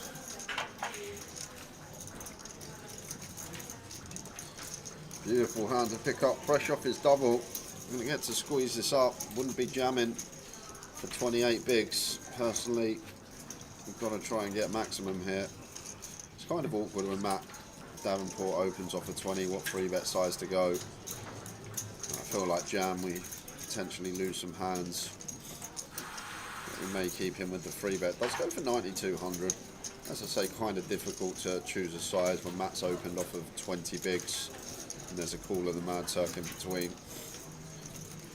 I feel like could go like 10k, but it's a difficult one to find where we should be. But the Mad Turk is getting a nice price. Jack 10 of hearts.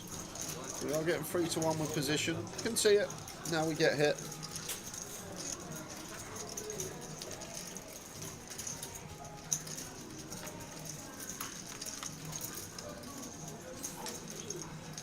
Well, well, well, the Mad Turk flops the absolute world here with the Jack 10 of hearts, and he's actually gone equity favourite against the Kings, and James not going to love this board. One good thing going for us, Turk should never have a set here. If he had 9s, Jacks or Queens, these all on a 3-bet, get it in pre, so never going to have a set here as Turk, but he can have some Queen Jack suited, some Jack 9 suited, some King 10 suited. These are all going to be in there, but if he's got these holdings, he's also going to have some King Jack suited, some Ace Jack suited, some King Queen suited, 10-9 suited. Still a lot of hands we're in front of. And I guess there's a Mad Turk, just run it here and now. Yeah, just deciding whether it's a call or all of it. He just makes the call. Okay. Leave himself 20. We've just run our equity here and then. Now, going to have to run it anyway. It should be all in James. Cool Turk, off we go. Yeah, I think I jam as well, Trev. I'm not saying that call's the way to proceed. I think as the Mad Turk here, we just get to run our equity because now we get to brick turns like here and now. And we have to call off anyhow. Like, and there's a weld as well. Sometimes we might even fold out something better. I'm trying to think. Ace, Jack of Spades, something like that. We might get to fold on the flop. Potentially do knock out. Although that's probably just going to jam us as James free. But there we go. There is the all in from the Mad Turk. And he's a 1 in 3 shot to stay alive in the tournament. 20 hearts, 8, King. He's the best Jack. in his spots tower. Can he do it? I've got no worries. There we go. There's the Jack on the river. No worries at all. Oh. James. James, I think James has got chips left. Hang on, James. I think we've got some chips left there by the stacks on the action tracker. James Williams. Looks like he's got chips left. He has indeed. Sit back down, sir. Put your bag down. We can spin.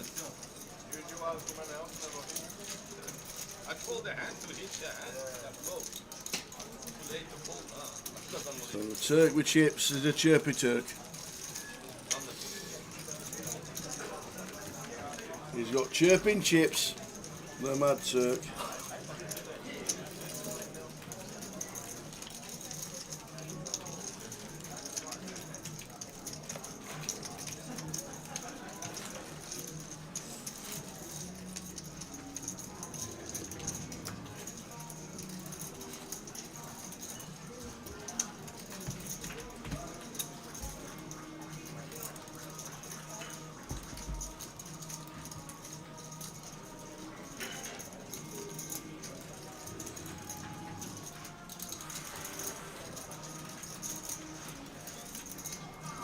suited for Chun.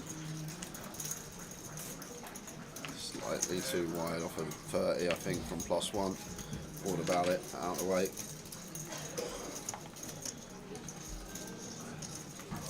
Pocket 6 is for Keith, opens the 35. Ace 5 for Marius, got to be folding in the hijack.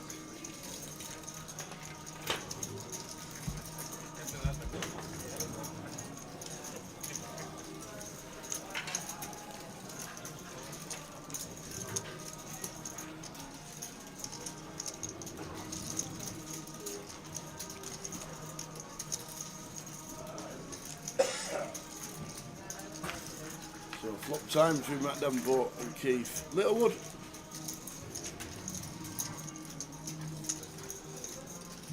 I agree, Curtis.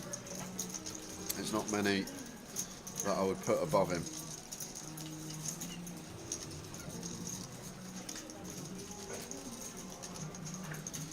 Keith, continue. Does flush out 34% equity, which is a win in itself.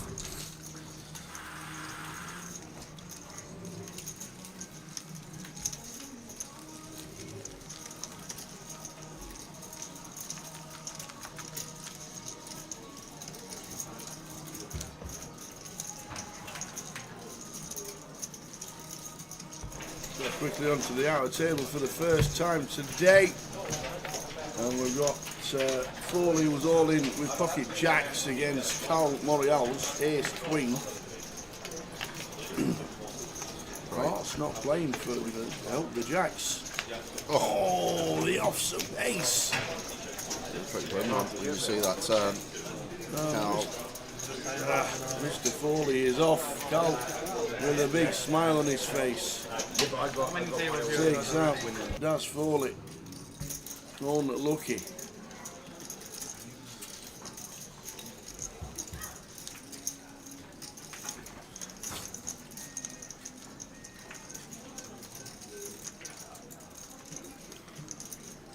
King 9 suited for Matt would definitely be opening this as the chip leader.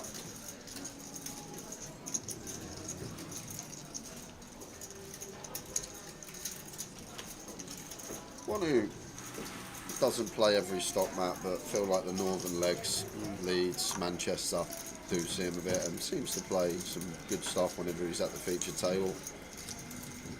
Seems clued up.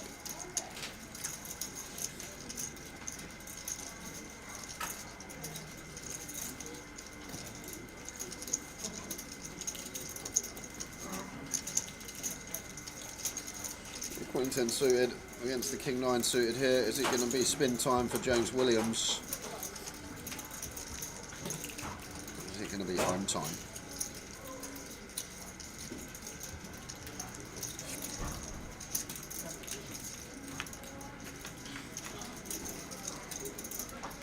Jack 8-3, Queen 10 needing to hit. We've got 9s playing now.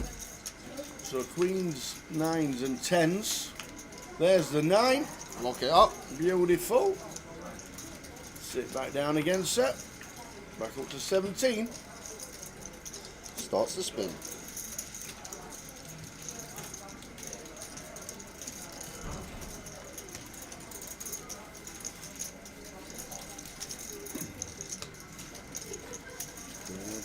And off to the next table as well. We've got action starting to build. We've got Queens for Keith Johnson. Jack Allen with the 10s. There's a 10 on the King at a 10. What King. a flop that is! So a King would do it, or a Queen for Keith. And it's an ace. So the 4s of Alex Clark are going to be eliminated. There's Alex already gone. Jack Allen. Wow. Out flops Keith Johnson. And it looks like about 200k in total. Keith Johnson.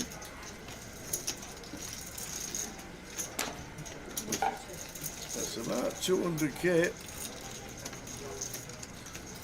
Nice little pot for Jack though. Keith had built his stack up.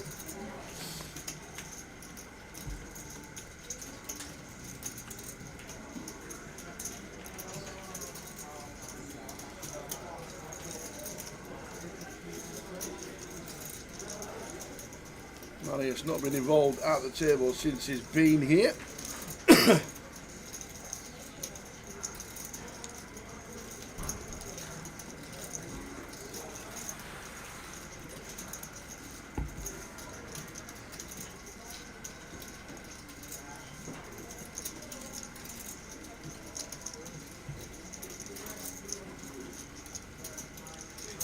So the Mad Turk got some chirping chips. He has indeed.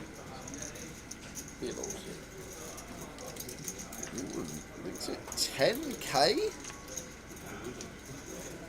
6 bigs? Okay.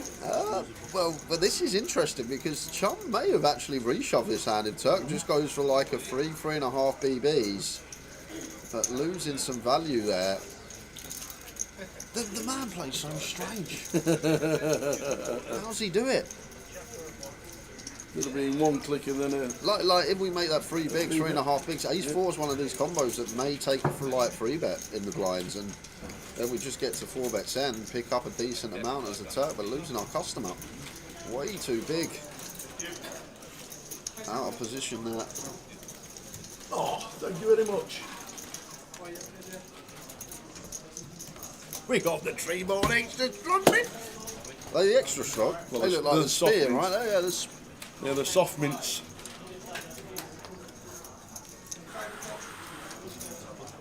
Go and win the cup.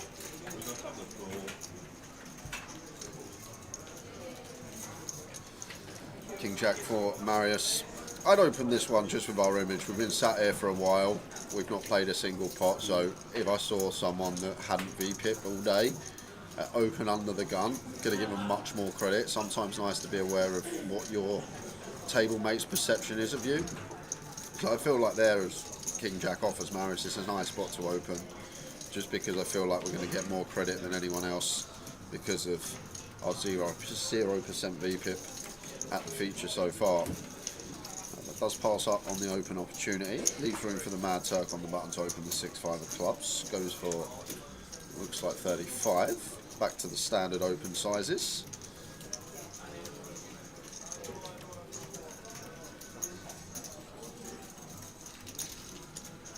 (9-3) off for Keith. One that I personally wouldn't defend. Don't need to defend every hand. But what about that? Have some of that. Just 3 bets to 13k, to be fair. Size choice is nice. Not sure about the combo though. The smile on Turk's face. Much prefer having an ace or even a king.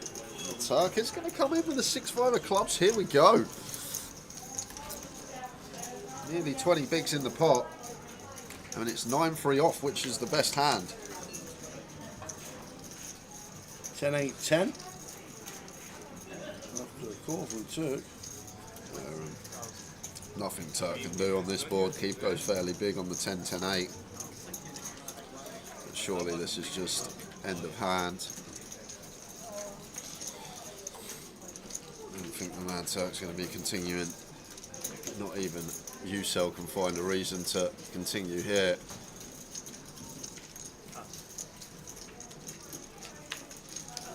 Keith, no show, straight into the mark, keeps from guessing. A bit of a out of line one there, but timed to perfection. Turk, bottom of his range.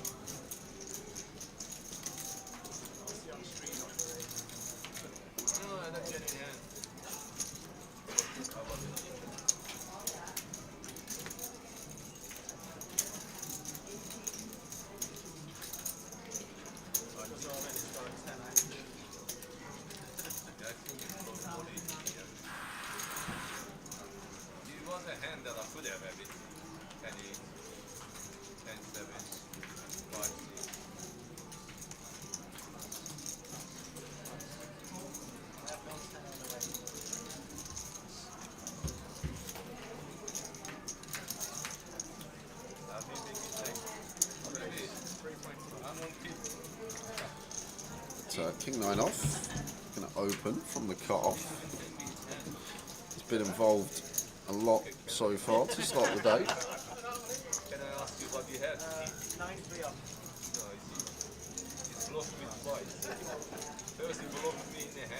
Ace-8 here for Marius, and finally should be getting a look at Marius first time today. This one has to defend. Slightly too middling to think about free betting. If we had like ace deuce, ace three, potentially one that could go for a small frequency free bet. Just lands on call. Heads up.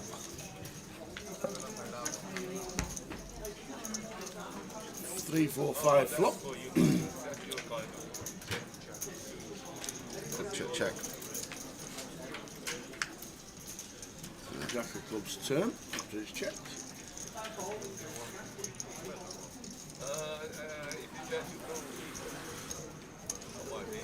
Just check. As Marius here with the idea of check call in versus cut off range. To be fair, I think Marius is actually one that won't check call here, and especially against this size. He's super solid, snug player. Like against cut off here, ace high with the wheel draw and 2 overcards to the flop. Would personally take one off here. Like we beat all these king highs, queen highs. Turk's going to open like an 8-9. He's going to open a 10-7 suited. We got the wheel draw, got ace high, but as I say, I don't think Marius is the type to defend these spots. Just going to let it go, and Turk does get the better hand to fold. Nice from Turk. Chirping away. Right, throws on it. Yeah, I saw that. What do you think of Shane Lowry not getting a relief from a plug ball on the fairway? I think with the amount of rain that they actually had Monday and Tuesday, I think it's a bit of a shocker from the PGA. Hit a plug ball on the fairway. Yeah, it rained that much on Monday and Tuesday that they nearly didn't play Thursday. Oh, okay. And it's been that soft. Yeah, plug ball. I thought it was a bad ruling. I've literally not watched any of the PGA Championship. I thought it was a bad ruling. There's no need not to just give him relief.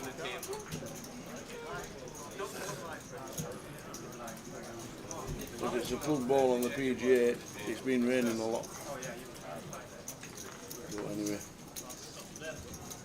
if it had been Scottish Scheffler, I think he'd have got relief. Really? Yeah. Yeah? Yeah. Or can they do that? Or Patrick Reed. Are they allowed to like be biased like that? Yeah, of course they can. They can unintentionally be biased. If it had been Tiger Woods, he'd have got relief for sure. Aiden Briss, Alex in the chat. Hope Barcelona's treating you nice.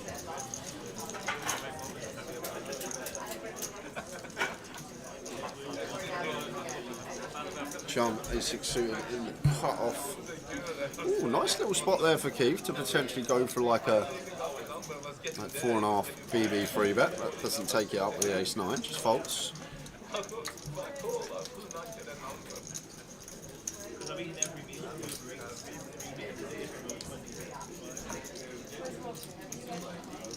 And then that's queen deuce off in the big here. Wouldn't defend this one like the offsuit deuce X stuff. It's probably wanting to go into the muck as it does.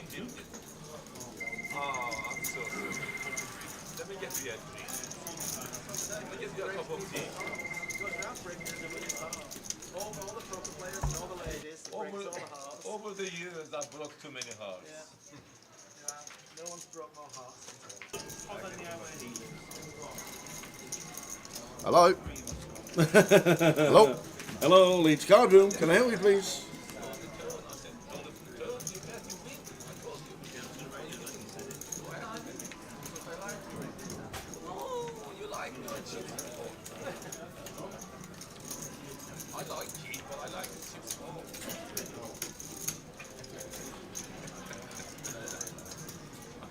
Ace-9 suited for Balsey. Opens with gun. It's at 3,200. Would not be peeling this one as chump. Does head into the muck. Harris, ace, king suited on the button. Here we go. Have the free bet here, sir. Free bet to call a jam from Balsey. 31 exactly to start the hand in terms of BBs. But just nice, probably around 9k as Marius. Could go slightly more, 9.6 for the full 3x. He just called.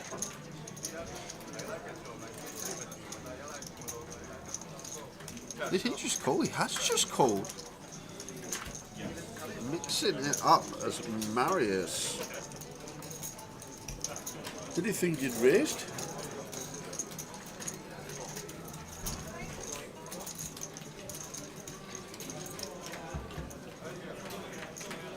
There we now. Matt Archer. With the squeeze from the small blind, and it's worked out for Marius because he's just going to get to back jam once it's back on him. Bousey clear fold now with the ace-9 suited. It's not like Matt's been getting after it even with his big stack, and nice clear rip here for Marius. It's actually worked out perfect. Like, I feel like we always need to free bet against Bousey's open, but now we get this occurring in front of us. Just a nice, clean all-in. There we go. And now, as Matt Archer, we hate this with the ace-jack suited. Price not even getting 2-1 here, so if we're dominated, not getting the correct price, like if there's some 10s and 9s in there, yes, probably against range, just sneaks in. But do we think Marius is the type to have these hands? He's tighter than most. I feel like one of the most solid regulars we've seen on the tour. Like even choosing to flat ace king in the first place and not free betting sort of gives you an indication to how snug this man can be. So I feel like Matt's good enough to figure this out. I feel like if we've got ace queen, it's like whatever, we've got to call because we feel like jacks and 10s are in there. But the only real hand we're happy to see as Matt here against this range is pocket 10 specifically. Good fold, sir. Good fold indeed. Afternoon, Riz. How's Barcelona, young man? When you said you were in Barcelona, when you said you were in Barcelona, I completely forgot that it's the 888. Yeah. And I had to get reminded of PK that the 888 is going on. And then we get raided yesterday by Lime Ricky. Yeah. And then that's the first time I realised it was Barcelona 888. So, I hope everybody's having a good time in Barcelona. I've never been to Barca as of yet, and I do really want to go. It's supposed to be an amazing place. So, I would like to actually get over there. So, next time 888 is on the schedule, make sure we're not working and invite us along, and we'll come along. I like it. Hope you're all right, Riz. And there's a few Brits over there as well. I know Jack's there, Mr. Hardcastle. So, keep us informed how you're going, Riz, and see you soon. And Gary Wilson says, Jay, are you commentating on the Eurovision later, as you seem to be everywhere else? I can't complain, Gary. I cannot complain. Absolutely. It's a lot of work. You can never moan when you've got too much work, can you? Gets invited to one of the nicest places he's been. He bigs it up all the time, and it's supposed to be an amazing place. And to be fair, Gary, as well, with GG taking over WSOP now, potentially might see me a little stint in the booth over in the summer. Might even jump in on. What's that with? WSOP. Oh, they bought the GG and they bought the thing. So, oh, are you in with GG, are you? Is that who run Merrick? Yeah. Don't do the MPP, yeah. Oh, right, okay. It's a GG gig. Good luck with that. Don't do it for nothing. So I might have to start to get your way in. Oh, here we go. Go I'm gonna show me wares for nothing. Would you like me for note, guys? Good idea. Edley was in it, right? Yeah, exactly. That's who I spoke to about it this year. So. Right, okay. Well, let me know if you do. Yeah, I will. Definitely let me know if you do. Kick Lon and Norman Chad out, say I'm getting my mate Tower in. You boys going out. You lads going out a couple of hours. I'll get my mate Tower in, and we'll do a little stint on the WSOP. Oh, imagine. Yeah, so Marius here getting the hands. He's been patient. No action with the ladies though.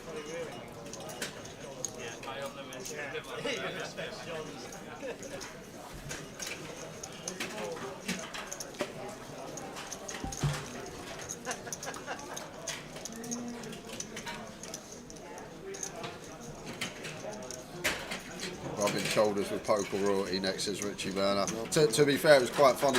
The Tuesday I got there, so I got there on a Monday, but Tuesday was the players' party that evening. and I was sitting with Dems and a few other people, and it's just the people you see, and like JRB come up, said hello. He shook him. I was like, I go towards. I go, is that? He said it jokingly. I go towards. Is that JRB? He goes, you're in with the big boys now, lad. But he said it jokingly, obviously, but it was quite funny. But I remember last year as well out there, it was just like where we were doing the comms, it was like Paul Foy, Danny Tang, we all were like sitting down, Leon, Sweet. Rob, obviously. Love it. I'll get invited over as a guest, I'm sure, soon. Well, I'll tell you what, next year for the MPP, for me +1, I'll let the missus know. And I'll say I'm taking Tower. Yeah, by the way, I'm taking Tower this year. You're going to have to stay at home with a cat. That go down very well. Back to this one. James got a jam here. Not loving it against Marius specifically, but too good to be folding. And oh wow, Bousey ace queen here. This has got to be ISO'd, sir. Too high up. James going to shove worse. Ace-X going to shove king, queen, queen, jack suited. Bousey starts the hand with just shy of 40. Have to jam here as Bousey. And Marius has to call. So this is going to be a massive one if played accordingly. Bousey these days, impeccable usually with his play. So I doubt he misses this spot. And Marius should just be aware that Jack's too high up. At these positions as well, late position open, small blind shove. You're going to have a lot of ace-X, king-X, all the pairs. Ace-Queen just does too well against this range as Bousey. There we go, nicely done. And we're going to have a big old flip here.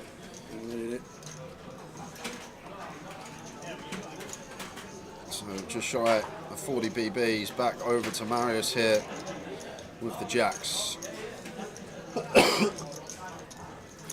Nearly 45% free way here for Bousey. That should be much lower. Guessing all the queens live, both aces still in the deck, and maybe jack or two gone for Marius. Marius here, not insta-called with the jacks. The way to look at this here, we need to think about James's 3-bet shoving range. When James has only shoved for 7-8 bigs over our open, he's going to have every pair in there. Yeah, he's going to think that James not really likes it. So like the fact that James has every pair in there, if Bousey has something like 7s or 8s or 9s here, he's happily reshoving. Maybe 7s is one that just goes, but 8s, 9s, 10s going to be in there for Bousey. Ace Jack suited might be in there for Bousey. Will be some Ace King, Ace Queen. We'll see what Marius does here with the jacks. 10s is kind of grim here for Marius, I agree, but jacks just... Should we call it? Yeah, too high up. It's a bit different if it's like gun open, James shoves button, then Bousey wants to re-shove himself in these positions. Like, it's not the nicest spot in the world for Marius, but I feel like when it's high jack, small blind button, when James is 7-8 big blind range should be still fairly wide, and Bousey's clued up and aware of that. He could find a fold here, you know. Marius. He's probably the one player, well, one of few in the field that may let this spot go, Tao. As I mentioned about 10-15 minutes ago, he's pretty solid. I'll give him credit as one of the most solid on tour in terms of hands he chooses to play. Tight with the range that he continues pre-flop. Deep running the mini this week, and these jacks could go in the bin. Yeah, I think you're right. They are doing. There you go. They are in the bin. And up they go, and he's not going to love what he sees. Ace Queen for Bousey, Ace 10 for James Williams. Yeah, good shout, Sinead. Says Marius will fold. Know him a lot better than I do, obviously.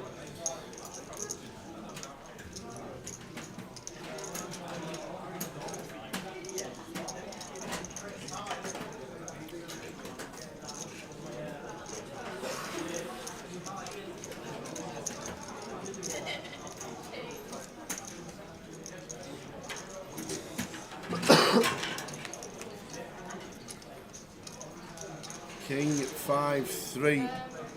James needs a 10. Running spades.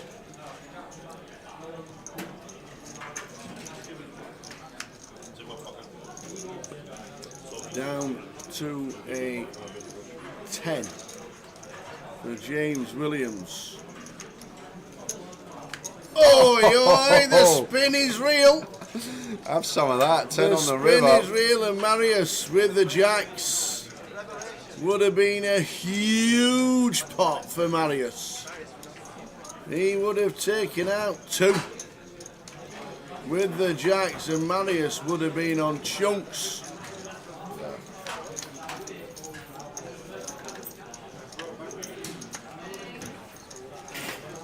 He's chasing MPL points, says Sinead. That's all well and good, chasing MPL points a year ago, 2 years ago, 3 years ago. But the format of the MPL this year, as you probably well know, like if we're playing the whole schedule all year, we're probably going to get between 30 and 40 caches. So our sort of caches that are the min caches, the one when we're trying to fold into the money and lock up the points, we're potentially going to lose these caches on the leaderboard anyway, if that makes sense. So surely it's better to try and build stacks so we get the caches that give us more points that are actually going to be included in our top 20 results at the end of the year.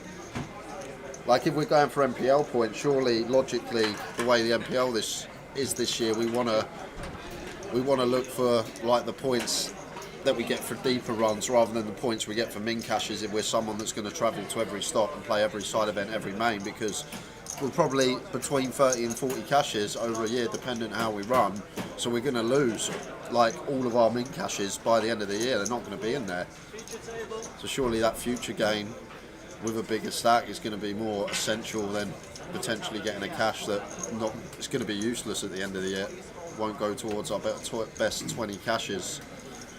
So if he is thinking about it like that, maybe needs to be going with the jacks.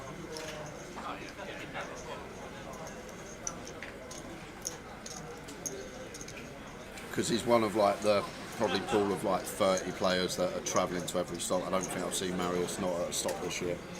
Everywhere we've gone. I think he was even was he in Glasgow? Marius, was he in Glasgow? In Glasgow? Can't remember if he was, Can't but, remember in but Glasgow I feel like I've seen him at every stop. Yeah. Maybe not the Scotland ones, but he's one of these that is probably going to be getting 30 to 40 caches this year if he does continue with the volume and turning up to every event. I know for sure if he makes day 3, the white shirt will be out. The white shirt, yeah, it will. The final day shirt is like Tiger Woods on the final day. Do you know who else does that? He's an absolute joke. Not poker, but do you know we go on our golf trip every year? Yeah. Joe Saunders wears red every day. No He does it for way. Tiger as well. He literally comes out with a new red shirt every year, pretending he's Tiger Woods. The guy's a joke. On the last day? Yeah, he's actually a joke. He's the biggest clown you'll ever meet. He'll always walk out and go red for Tiger on Sunday. Like, the guy's he's not right in the head. Oh, I love it. We're going to be losing the Mad Turk to another table with only 6 minutes remaining until we head out on the first break of the day. Not far from the money, 20 odd places.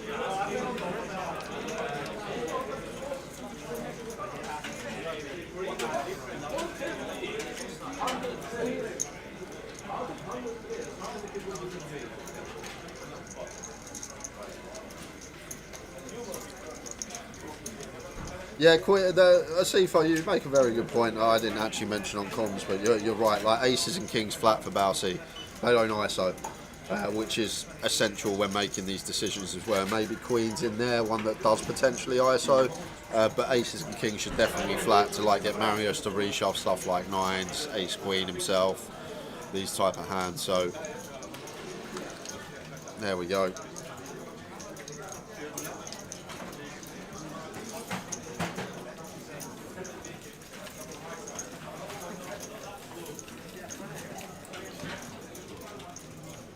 So, just slight graphic error here, guys. We are going to have a little rewind. It's gone open from Marius, call from Matt, and I believe both blinds have got out the way. So heads up here, +1 versus +2. There we go. Queens now for Marius. He's getting some hands, and he's potentially going to be getting some chips. Jack high.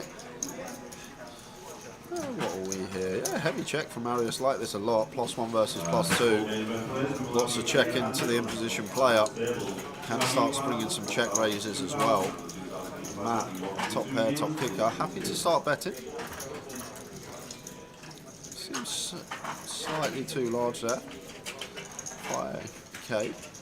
We've gone 4.5. Just seeing the graphic for 40%. I feel like we should be going smaller as Matt here on the mono. Marius with the check call. 6 of spades turn. Lovely turn to see for Marius here, and there's Matt. Obviously you need to think what Marius's range is. Going to have 8s through 10s that we're ahead of. Going to have some worse Jack X, King Jack, Queen Jack suited, but also going to have a lot of this Ace King, Ace Queen, King Queen with a heart. So still a decent amount to get value from us, Matt. I don't mind another bet here at all. I think it's kind of nice. Charge all the Ace High, King Highs with a heart, get some value from 8s through 10s with a heart, and then potentially just check back a lot of rivers. Still some rivers we're going to need to go for value on, but I feel like this is a nice one to bet.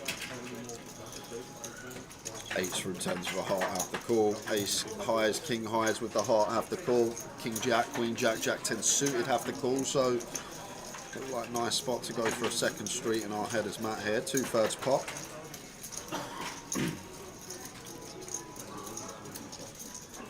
Making the call.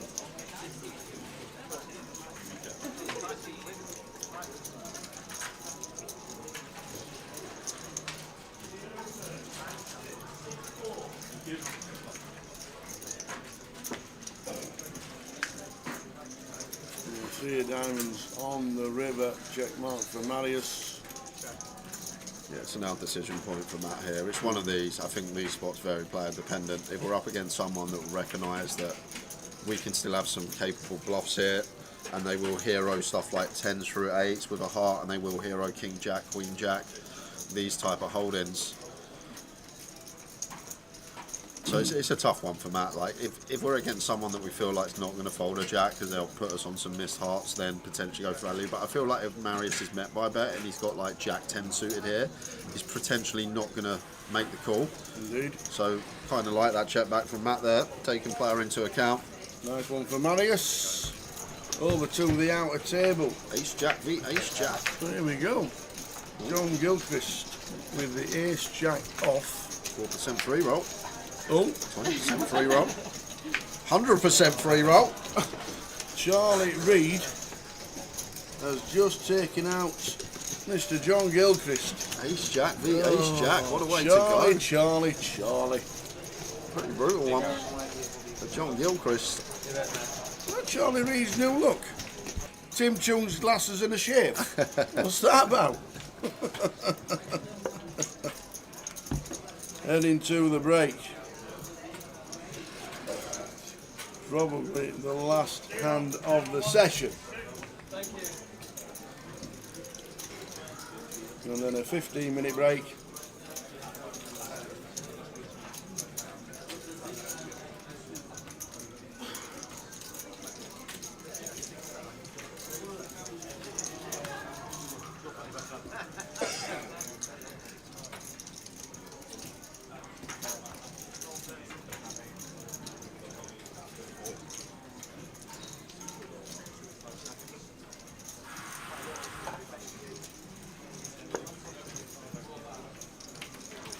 King Jack from out, 15. May just send the lot in. Only 2 players to get through. Go for this option. It's a well-timed option. Would be out the door if we take the jam option. Chun, take another look, sir. You've got the kings. And how awkward here. Always find these spots difficult to navigate what size to go as Chun, because difficult to free bet to a size where Matt has any perceived fold equity. Like even if we go small in terms of like 6 big blinds, which is a small free bet size out of position, 9,600, it's still 40% of Matt's stack. So Matt's aware that Chun's always committed if we elect a 4-bet jam. So it becomes difficult as Chun how to proceed in these spots. Like 10k, Matt just knows now. Chun's never got any folds, so difficult to know what to do here as chum. Does it mean flat becomes an option? Does that become our best option at this stack depth now, even with kings? Kind of interesting. Either way, Matt can't do anything with king jack against this size. No, and it's stack size as yeah, well. this is the thing. That's why it's so difficult for chum what to do here, because as soon as we free bet, Matt knows that we're committed against his stack. So maybe flat is the option tower. Maybe that's the best avenue. In the bin they go. Final hand of the session. We will be doing 2 giveaways next session. Woo-woo! €125 and a €50. So Get make in sure there. you come and join us. See you 15. It was there, but like when I first started live, everything was pot limit. All right, yeah, of course. Right. So Yeah. You first recorded Cash on the Mob back in 2002, believe it or not. Can you believe it's that long? yeah, it feels that long, I know. £60 pot limit hold'em. Like you said, everything was pot limit. I think it'd be at Manchester as well. Salford. Yeah, Well done. Riverside. Nice one. 330 quid. Yeah, Did you use it well? well, I'm still here. £330 at Salford, I tell you what. But obviously the big one, and your first real big score, 2004 Blackpool, the Northern Lights. Northern Lights. How good was the Northern Lights? Back then, it was just the tournament player of the year. Yeah. And they had a bit for everybody. Like, I can't remember what main event was, but 300. Yeah. Well, the 300 double chance that was the one. the That was your big. 300 that I won. That was the big wasn't one. main event. No, Yeah. £15,000. Just added to the pile. No, it let me do a bit more Yeah. travelling and stuff like that. Like you it, know, yeah. rather than just local. Yeah, I like it. But can you remember anything about the final? Can you remember who was on it? Were it all locals? I can't remember a lot because I think I went out 9th or 10th, didn't I? In the main, yeah, in the main. Yeah. Obviously, we then moved from the Northern Lights, which was a fabulous, because it was like the first time that anybody had met anybody big. So they all travelled up, didn't they? Yeah. Can you remember the last winners of the Northern Lights? Can you? In fact, I'll give you a bit of a clue. The last heads up, they travelled home in the same car. Would it be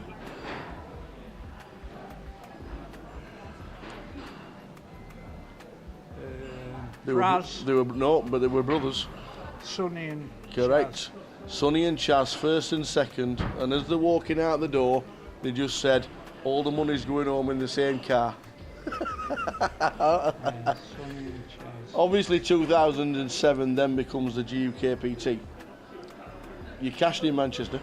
Yeah, well, that'd be when Colclough beat Barry Neville. Oh, how good was that? And Neville's interview was just different class. It's still the greatest line Yeah. in poker. Yeah. It's still the greatest. If you've never watched it, try and find it on YouTube, because honestly, it's just one of the greatest lines in poker. Really good. GUKPT started 2007. Did you notice that everybody from the Northern Lights was like playing the GUKPT that year? Yeah, I'm trying to think. Because GUKPT had play, I think it'd be at Bolton, would it? Yeah. You were around there, and I say you were around in 2007. You actually cashed the first season, I think 3 or 4 times to what I remember. And then I lost my driving licence. Okay. Smoking ban came in. Yeah. Oh yes, of course he did. So I went to Thailand for 6 years Yeah. and played predominantly online. Yeah. Yeah. Well, you'd still got a couple of scores during that time when you kept coming back. Obviously. I came back for a visa once. The old summer sizzler. Yeah, you jumped in the summer sizzler in 2010. And I think I cashed at Coventry, but that might have been a UKIP too. Yeah. And I actually flew straight back from Coventry. With all the money. Yeah, I got a taxi Coventry at Manchester Airport. 2010, the Summer Sizzler is a little bit poignant because there were 725 runners. You do a big chop. Can you remember who you chopped it with? Well, that was Just remember one person. Andy Wilson. Correct. He's always said, and he still tells everybody to the day, that he was done out of money in that deal. It was his. Come on, tell the story. It was his doing. We went on a break. Yep. And he came over to me. I didn't really know him. No. And he went. I don't think anybody did, to be fair. Back then, 2010. He went, everybody seems to know you, Riggy. Yeah. He says, do you think there's any chance of a deal? Like, he's got mountains as Wilson. I mean, I think he had 19 million. Well. And none of us, other four of us, seem to have 2 million. So I'm like, well, I said, it'll depend what numbers are. Mm. He said, I'm happy with 10,700, I think was the number. And I'm like, working it out in my head.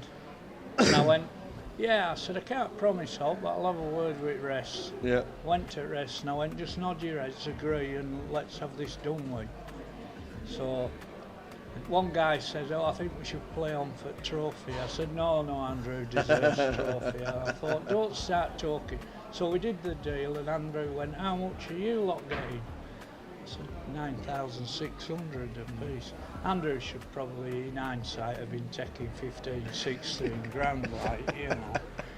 But I've spoken to him since. Yeah.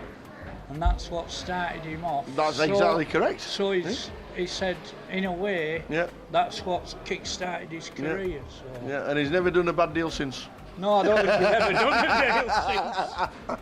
No, it's obviously talking about Andy Wilson. Now we know. Now it's predominant. The Bowie effect is known all over the world now. He's playing in big ones. He's won absolutely millions. And such, like yourself, such a down-to-earth kind of guy, and great at the tables just to chat with. Lovely lad, as I say. He's very similar to that first time I saw him. Really, only he's. You know, the money definitely hasn't changed him or anything, you know. Absolutely not. You said you disappeared for a couple of years. Then you come back in 2014. We end up in Blackpool at 25-25 for 11 grand. I think that was my first comp after I got back. Really? You just never lost it live? Did you play live when you were away, or was it just all online? Played a little bit of cash. That was it? Yeah. But then you come back to Blackpool and just 25-25 trophy. Yeah. And I'd... I only sort of came back playing live because I'd stopped smoking. Right, okay. I was on 50 a day, so every orbit I'd have been out of room, you know. And so, that was why I came back playing live. And then I had a few years mainly playing cash. Yeah. Talking about cash and Blackpool, obviously it's synonymous to dealer's choice. Yeah. And every time a GUKPT turns up, there's always one table running, no matter what time of day it is.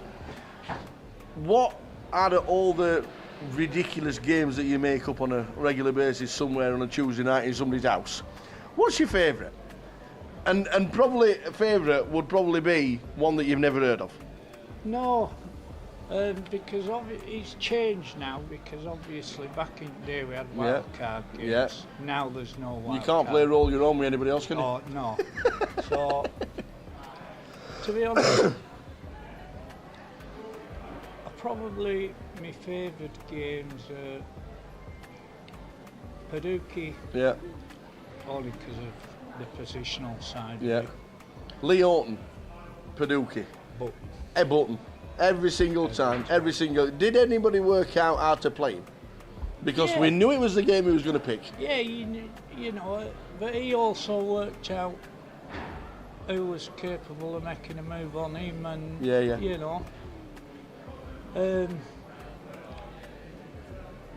And because it's so prominent having the button, it gets called a lot. Yeah. I wouldn't say it's my favourite. I like, to be honest, if I find somebody on the table that can't play a certain game, and they've got plenty in front of them, I'll be calling that. Yeah. You know, a lot of people make a mistake of picking their best game when you should be looking for other people's weakest games. Yeah, some fantastic characters in Blackpool on that dealer's choice game. Yeah. Some real characters, obviously the plan, like, but like going back to the year like Jerry the Bib and stuff like that, you know, like obviously not with us anymore, but these characters just, and even Boise, Yeah. you know what I mean, laughing, joking, and yeah, every got all the players in Blackpool with a dealer's choice, but some of the games you got to play. But when I first started, that was the only cash game going. Yeah. And I think it was like £50 sit down minimum. Yeah. Which was too rich for me when I first started. So I used to go to Alistair's. Yeah. They had a £20 sit down game, and that's where I sort of learned it. Yeah. 2019, Vegas for the first time. Well, Vegas for the first time, first cash in Vegas. You remember much about it? I chopped mixed silo heads up at the Golden Nugget. And we've been talking about you in the last few years. Obviously, you've had a few big scores since then, and we've railed you in the final 3 in the win, and we've railed you on different tables. What's it like now playing tournaments over in Vegas? Now you've cut your cloth in Blackpool. You've done the Northern Lights. You've gone over to Thailand to play online. You come back. You're now playing live in Vegas. I really enjoy it regardless of results, because I get to play mixed games, and also now being at that age I get to play at seniors and stuff like that. Coming back to the UK, the NPL, great promotion. You've done well in it. You've come, I think was it 4th in the NPL in 2022. Winning the 10k obviously helps towards the next year. Yeah. Did you just smash it the first couple of months, or did you work out what you wanted to play during the year? I think I flattened it in first 2 festivals a year.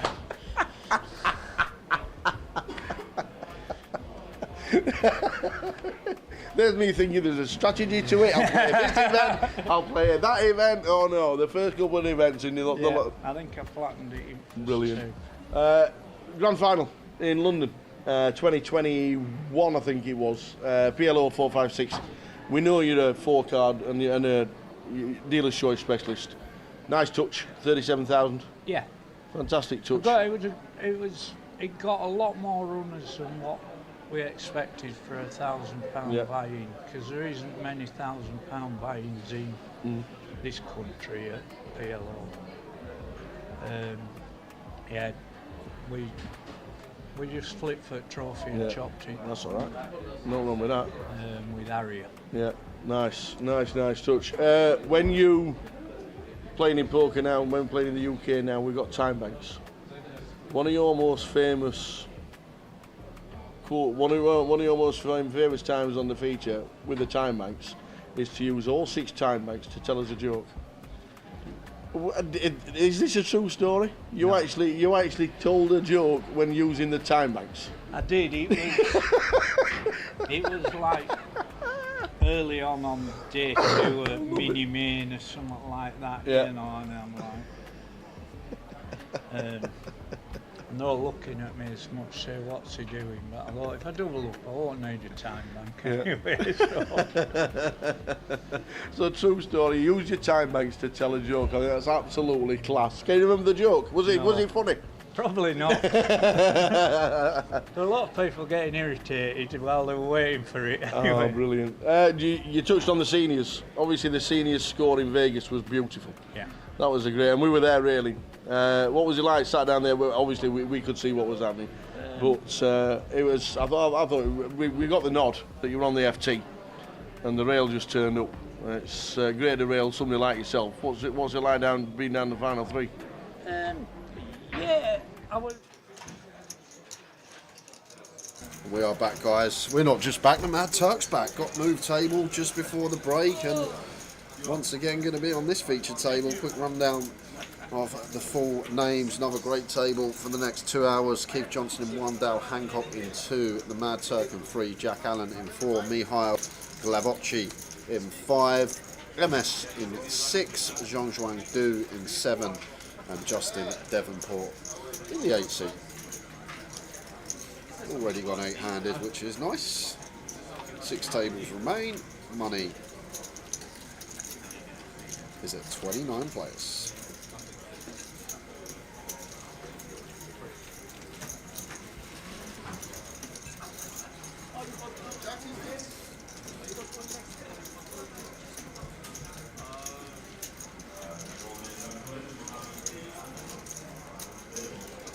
A couple of giveaways coming up this session as well, guys, so stay tuned for those.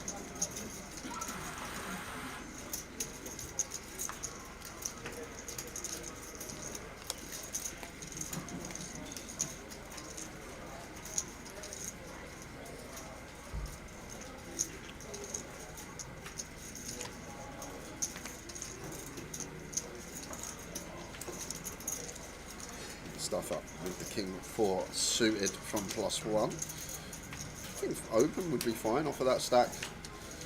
85 bigs to start the hand. Gets out the way, all the way round the dial on the bottom. With the King 5 off, got the chips looking like gonna open.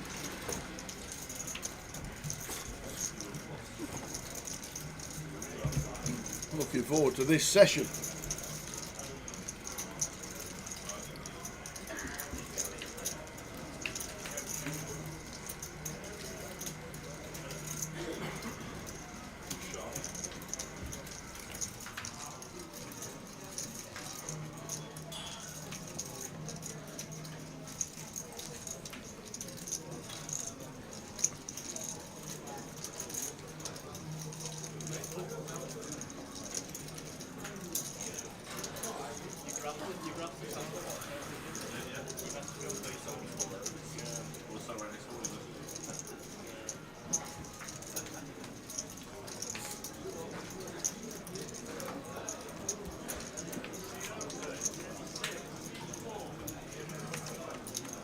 Out of the way. Justin does the same. Onto Keith in the hijack. Quickly folds the Turk on the button, and if last session's anything to go by, not going to have many folds on the button as Mad Turk, and even here wants to open 6-4 off. Honestly, prefer fold, but feels like a man that when folded 2 on the button, not one to let it go. He's going to pick up a defend from Michal. King 8-9 flop, 2 diamonds. In terms of range, the board going to be heavily betting as the Mad Turk. Once we get here, King High goes fairly big, 60%er. Probably going to lose the ace high of Mihail here.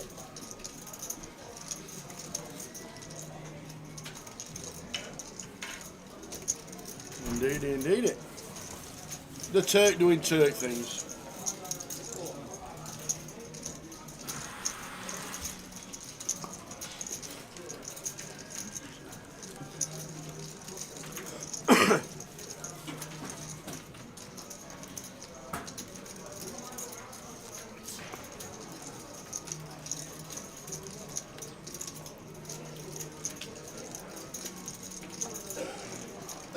First giveaway coming up at 3 o'clock, guys. No treble today, so we're going to fill the time with a giveaway. Whose question is it? I think it's... What was the last question of the day? The last question of the day, I can't remember. Was it about the fish? It could have been about the carp, couldn't it? We'll go with you first. I'll think of a question. Go on then. 20 minutes time. We've got 25 euros to throw at you guys.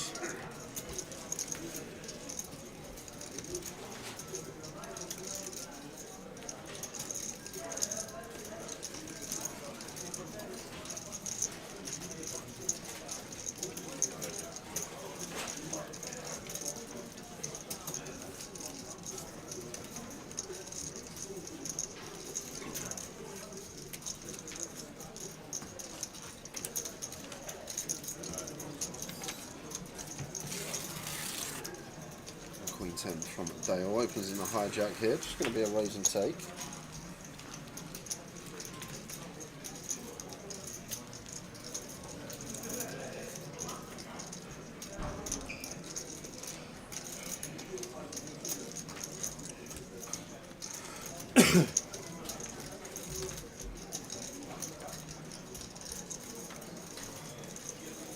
$45 players left. 29 get the money.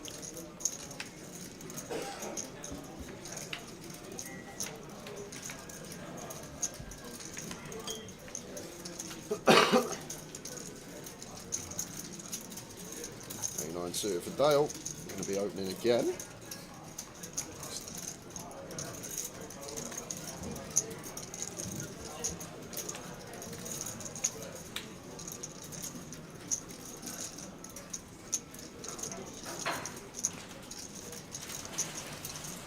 Ace 10 for Mustafa against +2.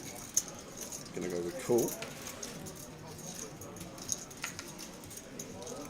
Zhang Zhuang out the way in the big line.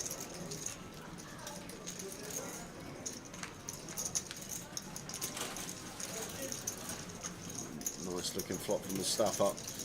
Interesting one for Dale here. Board that probably just bet range, but our actual hand, some middle pairs, always nice ones to check behind. It's just going to go for the range bet. Mustafa, clear check call. Green hearts on the turn. Should see a lot of checking now from Dale. Going to be a lot of suited ace-x in there from the small blind, which we're not going to dislodge with another barrel. So, got to be a check behind, in my opinion. Don't get value from anything worse than a 10 on the river. Mustafa. I'm going to go for his value. Probably not going to get any here. We beat some stuffers, Dale, some missed diamond draws, but from the small blind, not going to be as many out there, especially with the ace of diamonds on board. So pretty easy fold now with 4th pair. Let's get out of there correctly.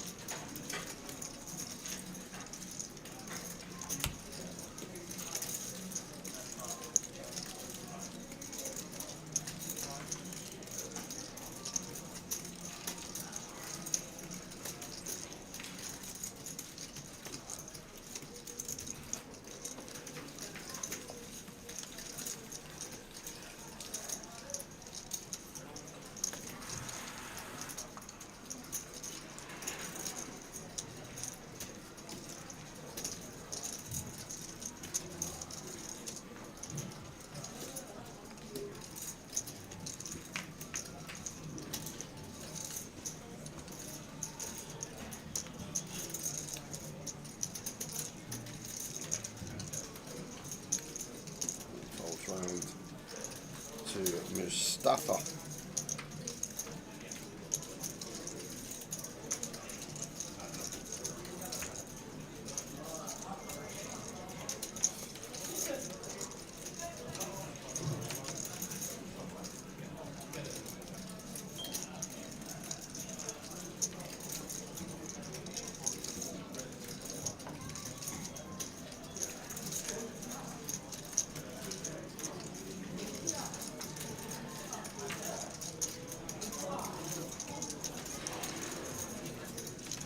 This is the thing, lads. It says I couldn't be more wrong about Marius on the outer table. He's so different. Maybe that's what he's trying to set up. Maybe on the feature table he plays really tight, so on the outer tables he gets away with more stuff. Could be the idea that's going on. If someone knows everyone's going to be watching and seeing what he's up to, then maybe try and portray an image that isn't the case. Use it to your advantage. Absolutely. But whenever he seems to be on the feature, he seems always solid tower, solid. Yeah, the jacks was marginal, wasn't it? I think probably, what, 70-30 a call, do you reckon, with the jacks? Just with the ace queen against the ace jack? Just 100% a call. 100%? 100%. Like, Bousey should never have aces or kings, and probably not even queens won at ISO for 40, so when he's never got aces or kings and probably not queens at ISO for 40, we've always got the best hand with jacks. Yeah, we're flipping a lot, but there's also some 10s in there and then some 9s. Just so important, these sort of ISOs. We just lose the strongest holdings when we ISO for a hefty amount. What was it, 12? No, it was an 8 big blind jam, wasn't it, of James, 7-8 bigs, yeah. So when we ISO for 40, we've never got aces or kings, as the aces and kings just flat the 8 big blind jam. So jacks are really going to struggle to be drawing to 2 outs there.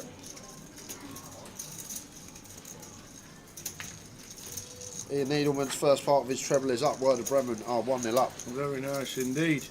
I've just had a little dabble on Palace. I fancy Palace today. 3 to 1. Really? 3 to 1 I think's a pretty good price.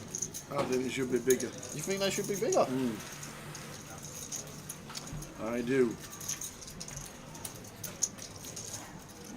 Jack, pre-flop open up, checks the Zhang Zhuang in position. King Jack, not the worst one to start betting. Wrap round that queen, remove some Queen Jack and King Queen combos. Seems like a nice one to stab in position. Fold out some ace highs. Unfortunately for us, I'm not going to be folding out trip sevens.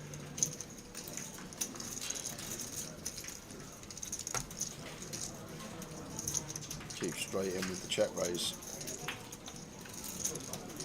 Losing his customer.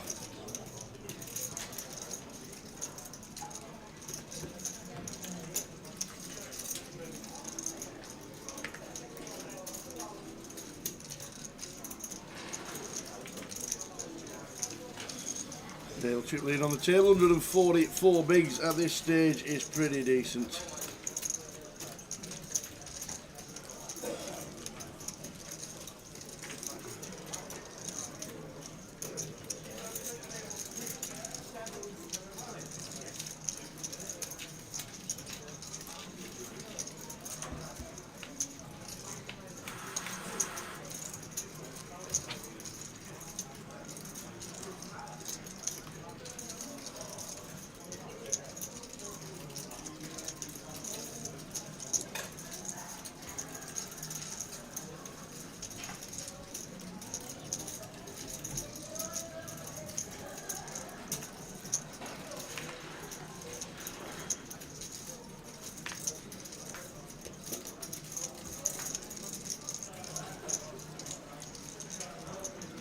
C4's got his blue moon.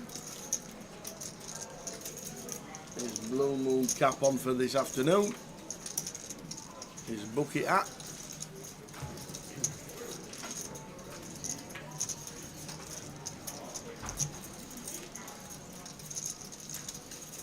Button open from Justin with the ace-8. Dale defends the 10-7 suited.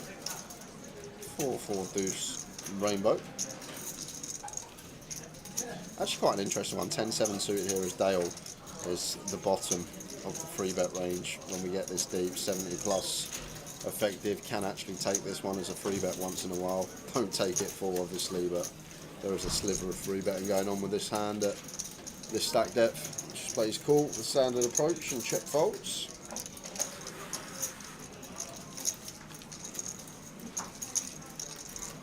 So we'll have a quick spin over. Go on then. What we got? Oh, that's Adrian.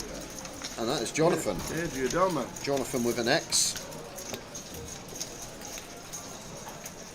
So finds ace queen with his last 15k. 15.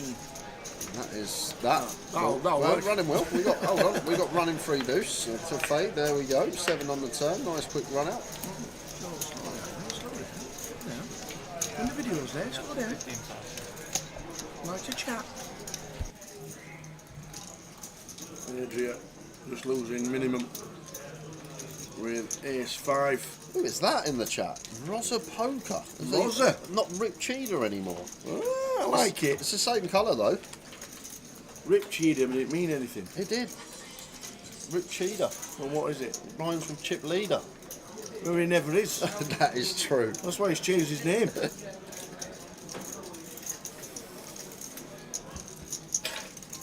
Rip Cheetah has long gone. I like it. Nice one, Rosa. It was Tao that said it, Rossa, that you never could chip leader, not me. No, I think Jay were doing a good impression of me. Yeah, got to fold as Mad Turk here, can't defend this one. Good to have you with us, Rosa. Hope you're enjoying your Saturday afternoon.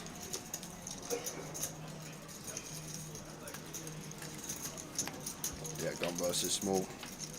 Probably slightly less bets. Don't think going to be a range bet, Queen Jack 3, but I feel like happy to continue at a decent frequency. Against big, just bet range. Against small, still going to be more of this Broadway stuff in there. Just see bet from Jack does a trick.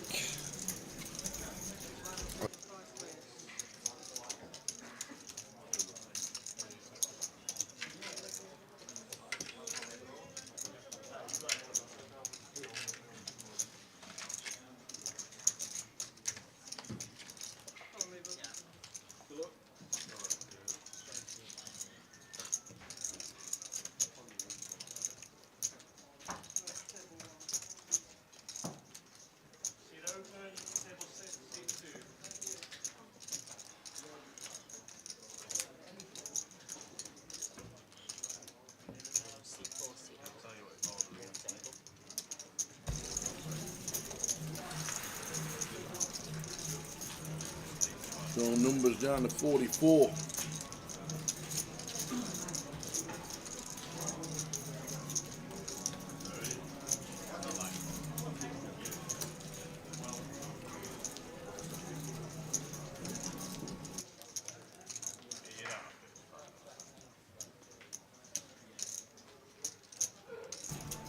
So down to 44, numbers on the outer table. We've just lost Matt Davenport. Daniel Noja busting out. Longmouth Fam. And the last person out, as we saw on the outer table before the break, was John Gilchrist. Which means we're down to 43.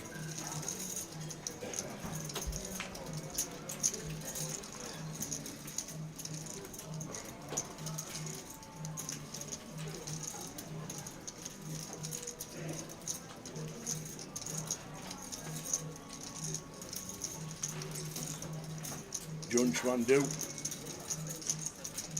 raising up to 4.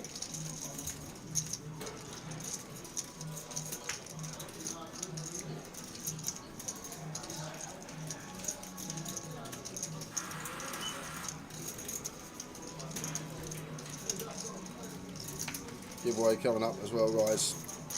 Very soon, and the Mad Turk. Just on one. I don't understand it, Tower.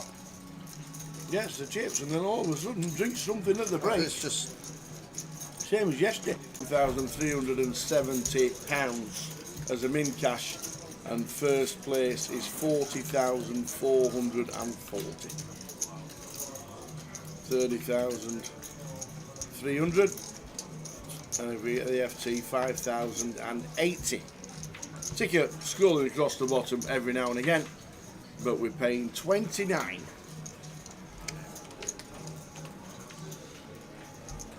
Oh, I've got a great question. Huh? Got a good question. Okay. Just as good as your Tony Horn one yesterday. The Engelbert Golden double horn. I'm just letting you know I'm going down that road today. Okay. Get ready for the question in 6 minutes' time. 3 off for the Mad Turk. Bit of a loose one on the button. Right, in terms of where we start here, just north of 30, probably King 7 off is the cusp of the offsuit Kings we want to open theoretically. We've already seen the Mad Turk on one today, and yesterday in fact when he was at the feature.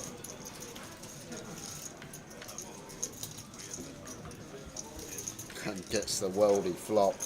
That flops a pair on the redraw.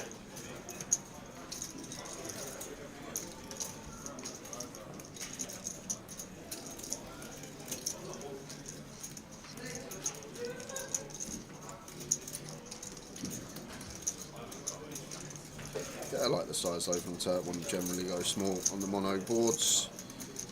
And just got to be a fold now for Mustafa.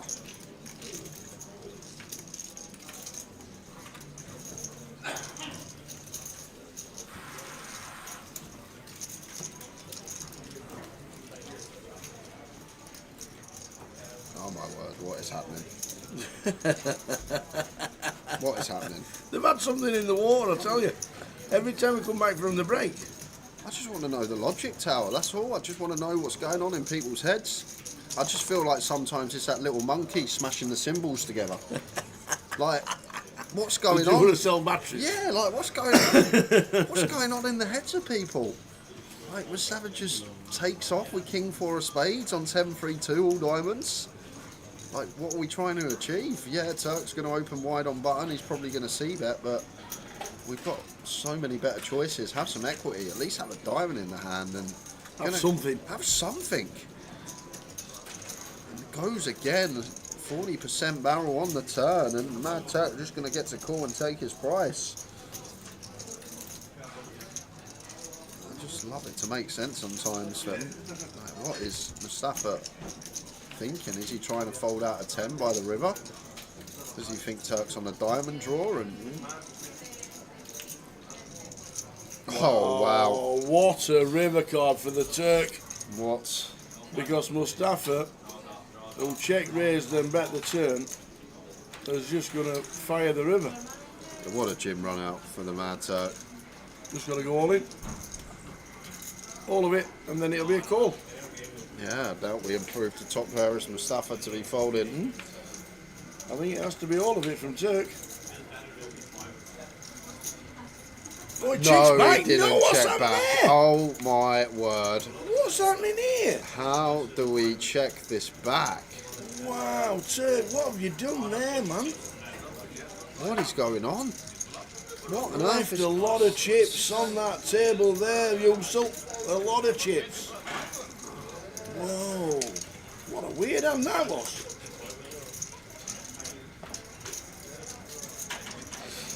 Oh, dear me. They drink something at the break that we don't know. Because it happened exactly the same yesterday. I have no idea what's going I on. think Simon's lacing this water. Yeah, something's got to be I happening. tell you. How have we not shoved the value there as the Turk? We open King 3 button versus Big Blind. We somehow River 2 pair. And we just don't go for value when we've always got the best hand. If we beat, our opponent sets us in. What's happening? I don't know. So 2 minutes, guys, and we are going to a giveaway. Uh-oh. May just be after this hand.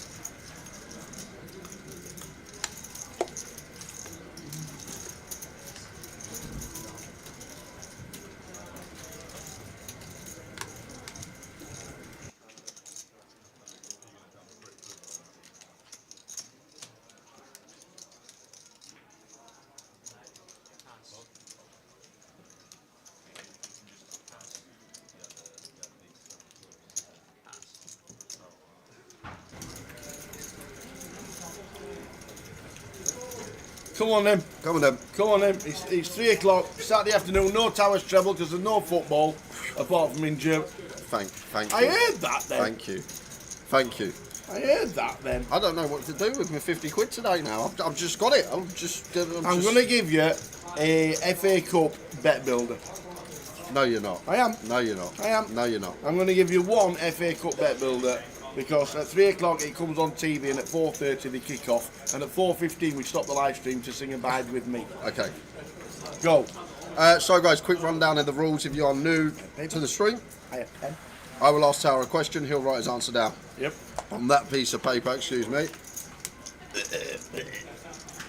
One guess per account. Any multiple guesses, you will be disqualified. So please only guess once and do not guess until I say go. So, Tower. Yeah. Man this year who's been on fire. Mad Turk. Zhang Zhuangdu. Oh, yeah. Has been on some heat this year. So I am going to ask you a question about Zhang Zhuangdu, but more importantly, about his surname. And what I would like to know, in the song Baby Shark, how many times is the word do said? So, question about Zhang Zhuan. In the song Baby Shark, how many times is the word do said? Over to the Tower.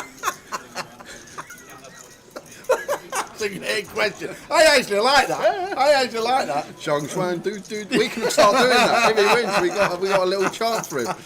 Don't guess yet, or else you get banned.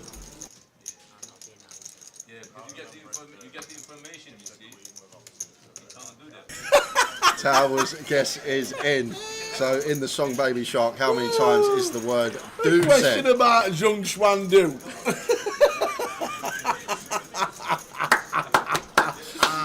Oh, he's nailed it. He's absolutely nailed it. To be fair, now I think of it, we've actually missed a trick because when he won earlier in the year, you could have done that as we could have put on Zhang Xuan, do. That could have We can't. We just cannot not see it anymore. Away you go.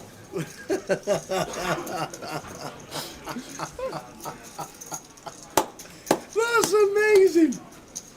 Oh dear, that is so funny. You just can't you just can't see it, and you just can't not see it anymore. Every time he wins a pot now, we're just going to go do. That's brilliant. That is so good. You've absolutely nailed it.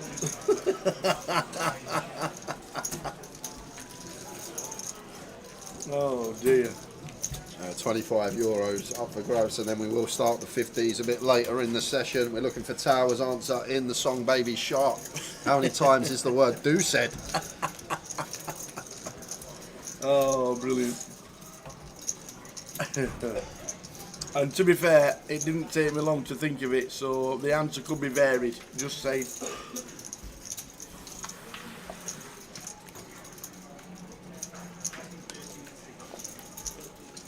Welly Wanga asked, what is the question? The question is about the man in seat 7, Zhang Shuang Du, in the song Baby Shark. How many times is the word do said? You can sing it. You should have sang it, Tower. You can't. You got your fingers out. Oh, good question. Oh, dear.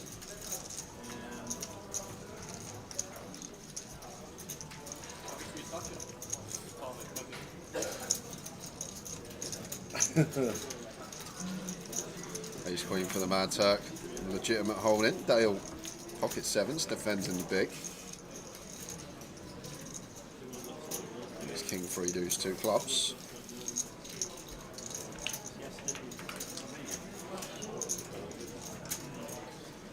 A nice one to see bet here. Probably range bet, King 3 Deuce 2 clubs. Dale 7's club has to come along.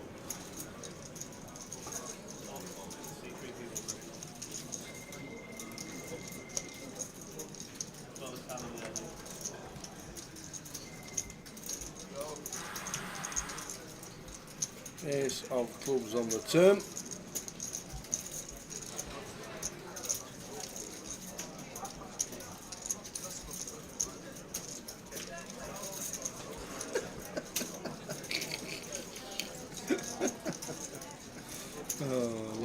Yeah, actually one that Mad Tuck should probably be checking here in Fury Tower, and I'll tell you reasons why. Against big blind here, like if we get check raised, we're in an awful spot with our hand, and we just don't have many flushes opening from under the gun. We have Queen Jack, Jack 10, Queen 10, like 10-9 of clubs, like 4-5 combinations of flushes, whereas the big blind just has relentless combos here, and the times we are met with check raise, our hand's just going to shrivel drastically as the Mad Turk.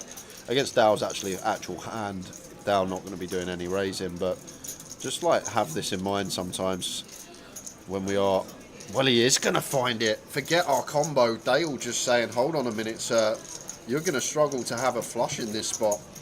I have countless. I actually kind of love this from Dale. I'm trying to think of what hands we're going to try and take as a bluff, and we're not going to have any Queen X with the bare Queen of clubs, so I feel like we need to actually choose these. Like when we don't defend stuff like Queen 3, Queen Deuce offsuit, we can't have a bare Queen of clubs when we call the flop bet, so therefore our bluffs, I guess, have to come from our pocket pairs with a club in them. I actually love this as Dale. The more I think about it, it's so tidy, and the Turk punished for the bet on the turn when we just get stripped of all our flush combos and our opponent has countless flushes in the big blind. And this is why maybe we should be playing some checks as the Turk, and Dale actually finding a bluff here, and look at that, ace queen into the muck. Sick guy. Very nice indeed. That is a tidy little find. Like the more you think about it, when we have to have bluffs in a spot, we don't have no bare queen or jack of clubs that ever raise there. Like we don't turn king queen, king jack with the club into a bluff, so we don't actually get to the turn with any of these bare queen of club hands, because queen 3, queen deuce off would fold pre. It's lovely little play from Dale. Fantastic. As the action still continues on the outer tables, we've got Chon with the aces, and it's Phil Tate with ace queen. Queen on the flop, but no good, and them stacks. Really, Chon's got what, about 60k maybe? 55, yeah, 60k. So two short stacks battling it out, and Phil is going to be left with about 20,000. Yeah, pretty sick play there. Like when you strip the spot, it's actually a really nice raise. When we need to find bluffs, I guess these are the ones that we have with the bare club, the ones we have to take once in a while. And lovely little find from Dale, and why maybe the Mad Turk should be checking back there at a high frequency. Yes, we turn top pair nut kicker, but got to think about range versus range, and we just have no. We have a few, but not many flushes, and the big blind has infinite. back to this hand. Staffing with the open. Nice looking flop. A7-4, 2 hearts. Just going to be check bet fold.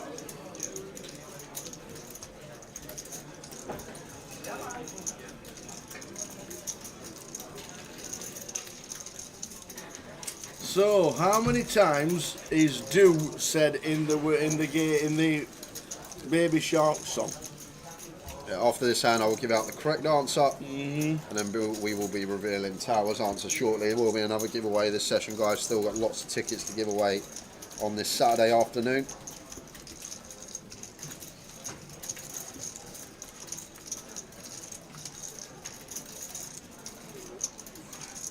John Schwan, do. It's great, ain't it? It's so good. It is so good. I don't even know how you came up with that one, but that is class. Dear. I feel like it's slightly too loose, just my stuff. I guess we got 80 bigs. We are sitting on a healthy stack. So a few other people at the table. Does open the ace-8 off, treats himself. Guess we are 7 max, so more inclined to be a little wider.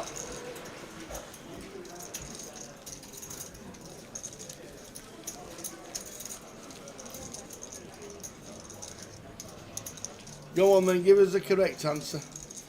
Do we know it? Has anybody even sang it all the way through to get the correct answer? Yeah, I think they have. I'm just hoping it's a really long song. The thing, if you're a Baby Shark fan, you will know that the answer has to be a multiple of 6, because it goes Baby Shark, do, because it's 6 times. Yeah. And then every time it says do, it's always 6. So if you're smart, you would have realised it has to be divisible by 6 for the actual answer. Right. So Yeah. the actual answer Yeah. for how many do's in Baby Shark is 162. But we are looking for the Tower's answer. And if you think about it, Tower, that's probably about right, because if you think about a song's about 3 to 4 minutes long, so let's say 200 seconds. You probably get about 200 words in a song, maybe a few more, a couple of words a second. Easy. Yeah. Tower's answer coming up in a couple of minutes. I thought it were longer than it is. Zhang Xuan, do, Zhang Xuan, do. Oh dear. Oh dear. I thought it was a lot longer song than it is. I reckon that song's not even 2 minutes long. It just goes through the family. You start with baby, then mummy, then daddy, then grandma, then grandpa, then they go hunt, then they go run away, then they're safe at last, then it's the end. And then you go all the do's in between. Oh dear. Oh dear. Okay. Anyway.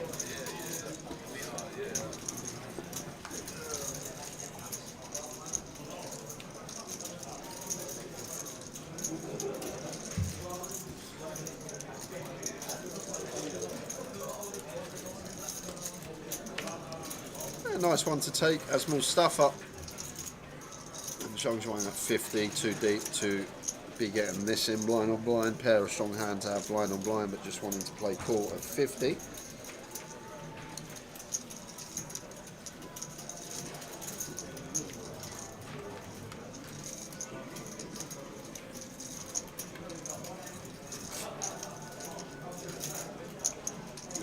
Nice looking flop for Mustafa. Catches top pair, checks it over to Zhang Xuan. 5s here. It's kind of an interesting one. Maybe we get some value from some king high stuff, king queen, king jack, these type of hands, blind on blind, flush out some equity.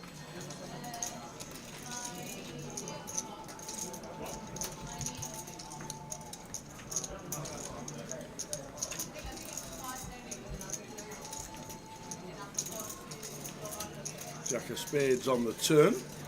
Mustafa, and just a check on the turn with 2 pair. Waiting for Zhang Xuan.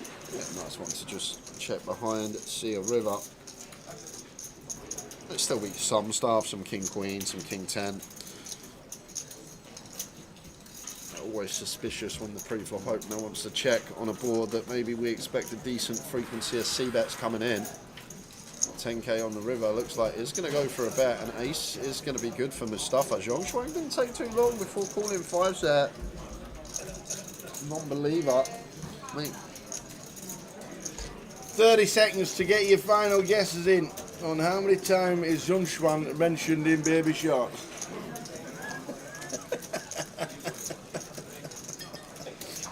Oh dear. If only had to go a little bit long time. I wrote it down far too quick. Anyway, you'll get your final guesses in. Final 20 seconds, get your guesses in, and we'll get. What's this one for? 25. 25 token. We got another one coming up Love around it. 3:45, so. Excellent. I think you've nailed the best question, I really do. That's brilliant. No pun intended, I really do. Yeah. It's a class one. So final hand, and then we will be closing the comp, guys. We will.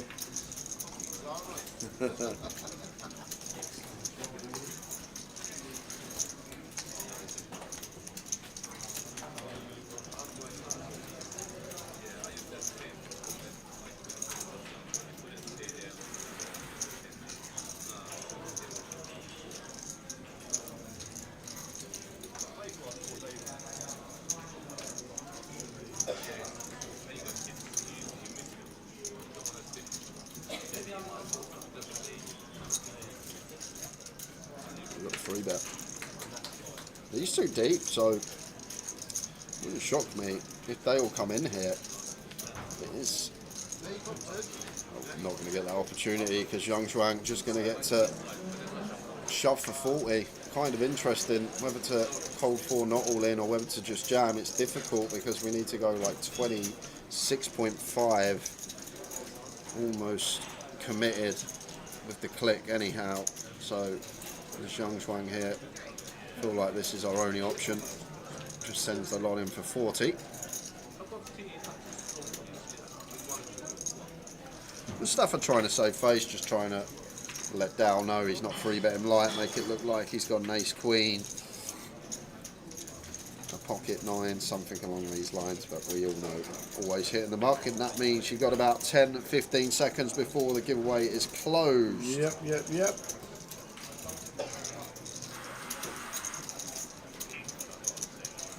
10 seconds. 9, 8, 7, 6, 5, 4, 3, 1. Competition is now closed. No more guesses after that. Well. How many was it? 162. Well, I rushed. You rushed. Thought I nailed it. I rushed, and then I tried to do the do on my fingers when you said it. So I guessed about 40 on the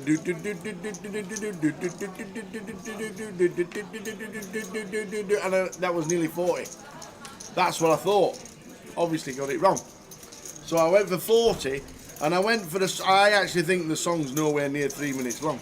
I think it's a lot shorter. Yeah, I think it is as well. And I think I went for it hoping to be a longer song, and then I've realised that it's a shorter song in my head. So anyway, I went about 40 times, and I went about 10 times in the song. So unfortunately, I went really a bit higher than what it should have been, and I went for the 12-inch version, and I got 475. 475 miles away. Sorry, bad effort. I went for the 12-inch version, and I think if you look at the 12-inch version of Baby Shark, that's how many there is. But believe it or not, no one was that close. I'm not surprised. No one was 1 away. I ain't surprised. No one was even 10 away. Really? No one was 30 away. What? No one was 40 away. Must have been. I've got to be less than that. Sorry, someone was. I thought you. Got to be less than that. Someone was 25 away. Hey, 25 away 25. was the closest that anyone. Well, hold on, we got stewards from Rosa Poker saying I was 2 away. Oh, no, Great. Rosa. Let's have a look. No, he wasn't. He said 675. Be quiet. It was 200 away. That's what he meant. Yeah, there you go. That's what he meant. 200 away. The winner, who guessed 450, Yes. is Insane Dev 88 on Twitch. 25 away from Towers guess. No one got it close. We have another giveaway coming up in about half hour's time, guys, so stay tuned if you want a chance to win a €50 Well token. done indeed, Insane Dev. Give us your alias. Yeah, when I brought it down, I thought, well, that's too many, that. Because the song's not as long as what you think. Hold on to Insane Dev. As we pick up with this hand, Mad Turk continues. At 9 of diamonds, turn does shut things down with stuff up with the pocket tens. Likes to see that check in front of him. Still feel like fine to just check and see a river, but he's going to bet. Maybe just trying to flush out an ace queen, ace king of the Mad Turk. The ace 3 suited for you, so has to hit the muck. So Insane Dev, you should know what to do. Alias and chat box. Those tickets should be there on Monday.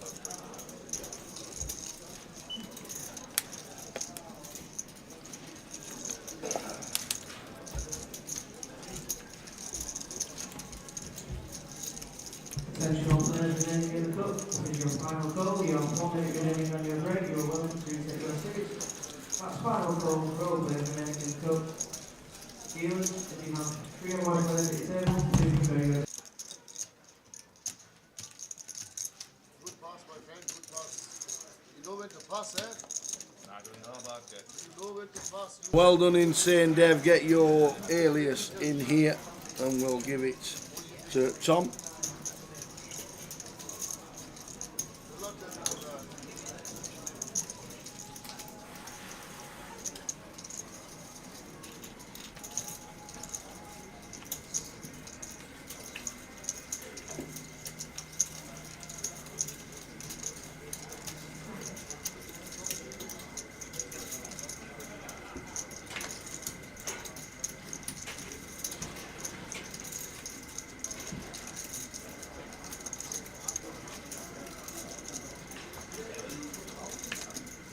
See, that keeps checking with Towers and treble betting slip.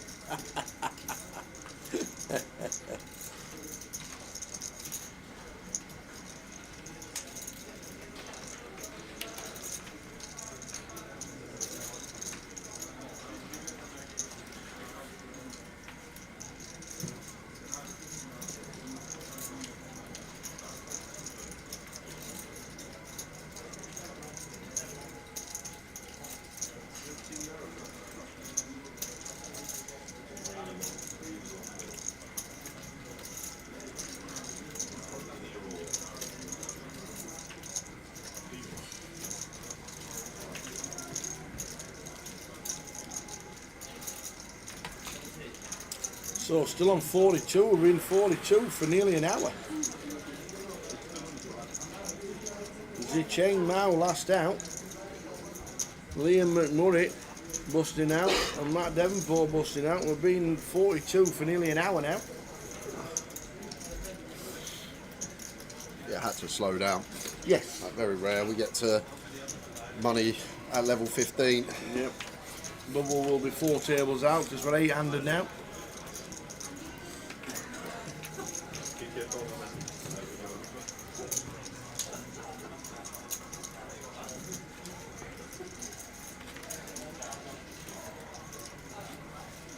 Suited for Justin, opens cut off, keep out the way off his short stack.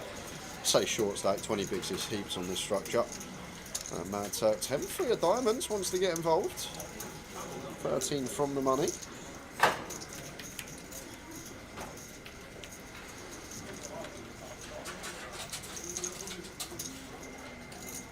And the case 10 hits the board.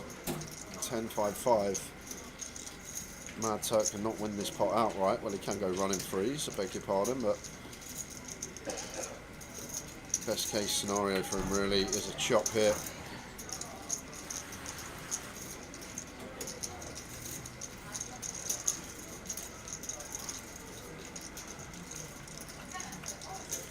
And the king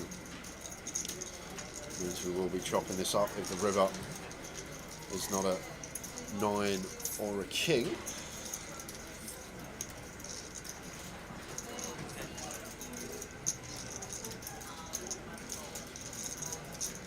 Justin, half pot. Now look at 10-3 of Turk in a rough situation here. Does just let it go.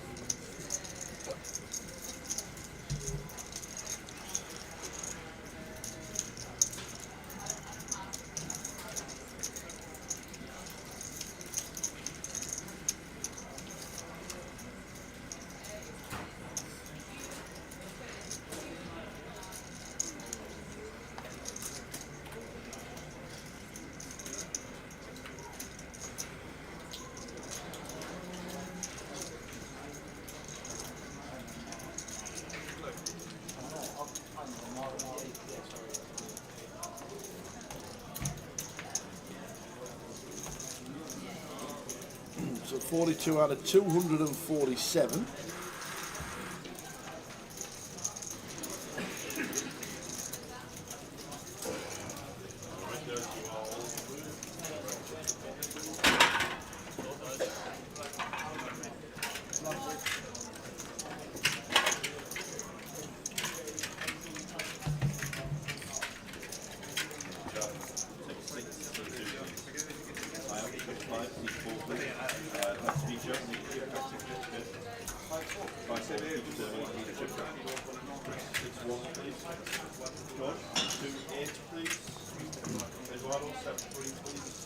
Price for Keith.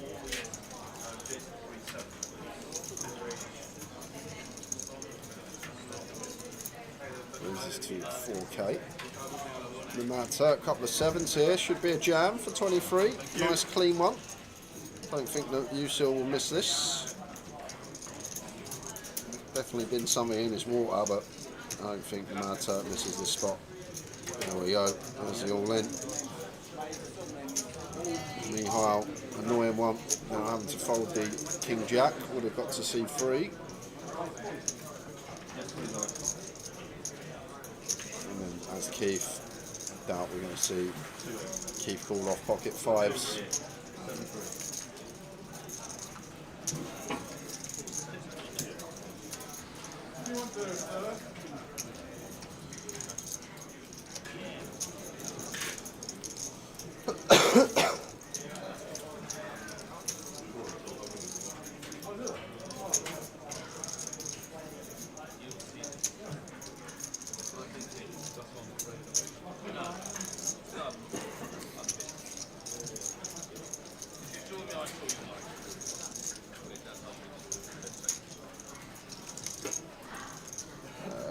It's one of these. Does Turk have deuces through fours? Probably. But we are 13 from the money. Feel like don't necessarily need to take these marginal spots. I feel like Keith will fancy himself at this table as well, even offer just sub 20.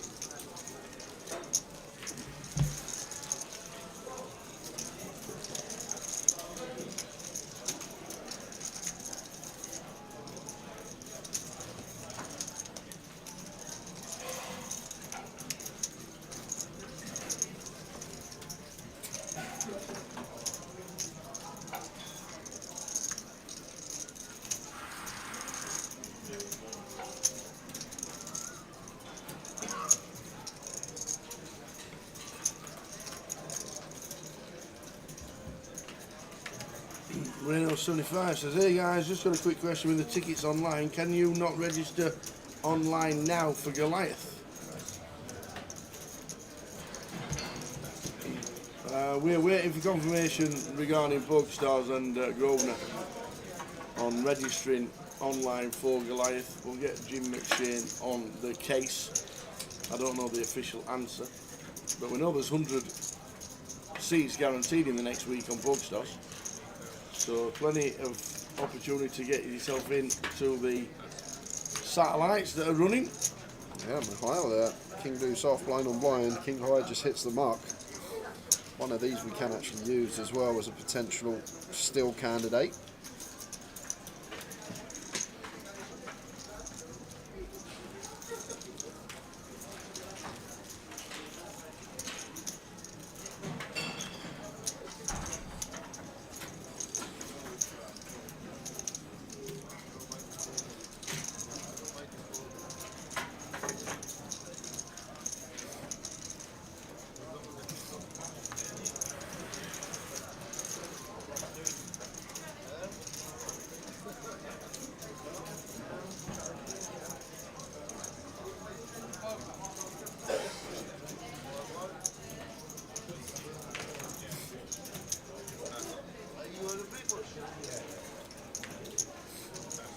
There you go, Carl Lakeland. Good afternoon. Good afternoon, Carl. 7 suited for the Mad Turk. Gonna open. Wow. Gonna be free betting here. 11k seems nice. Goes to the full 3x.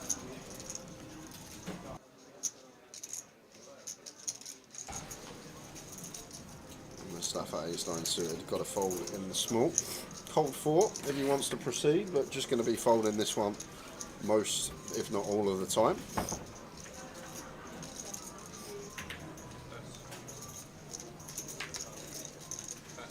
How you doing, Sandra? We're down in your part soon. Reading in a couple of weeks. Yeah.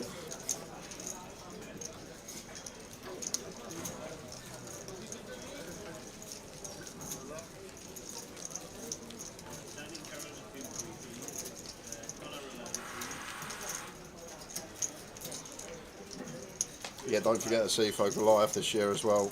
App buy-in. Go on the app, just buy in via there. Skip all the queues, and that's going to mean that there's just going to be less queuing overall. Indeed. Oh, we got some cake for us in Reading. Oi, oi. Love it, Sandra. Thank you very much. Make sure I've been on a diet the week before.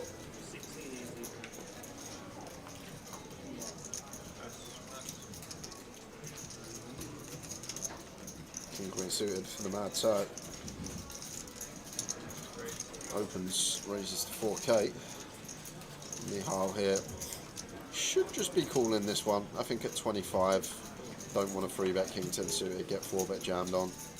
Just becomes horrific.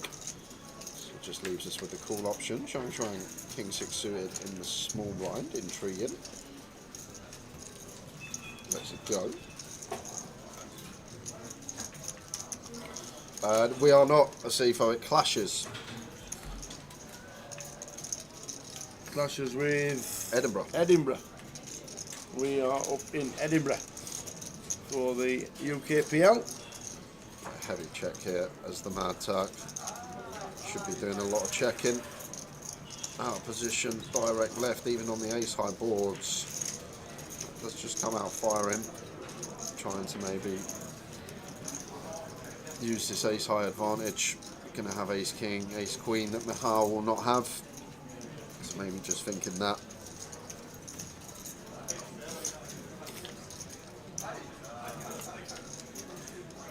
Queen of spades on the turn. The gin. For Mihail. Mihail.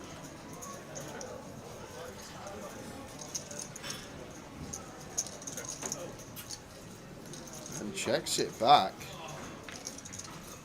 Trying to get maximum here. Making it look like he's got a jack 10, a king jack. How big do we go? And will the Turk eke it out? I don't know why we're checking turn of Seafolk. Lots of draws out there, lots to get called by it. Maybe feels like taking this route. Good for the traps. King 10 good and the Mad Turk just like that, down to 27k, 13.5 bigs, but he's been in this situation already a couple of times today and span his way out of it.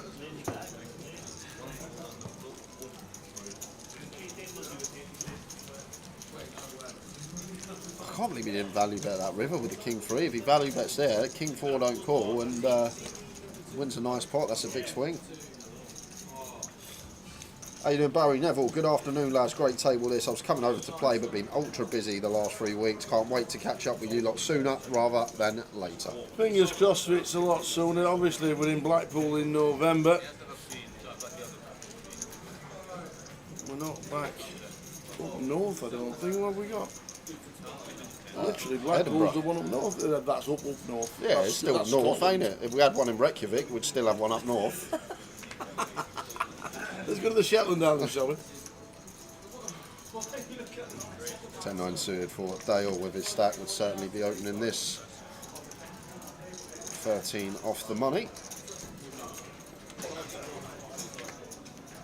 Well, we'll see you soon, Barry. I'm not sure if you flicked in the old Steel City Cup that Sheffield's had for the last couple of days. Keith with the Queen 7. Trying to defend suited variety in the big. Heads up to the flop we go.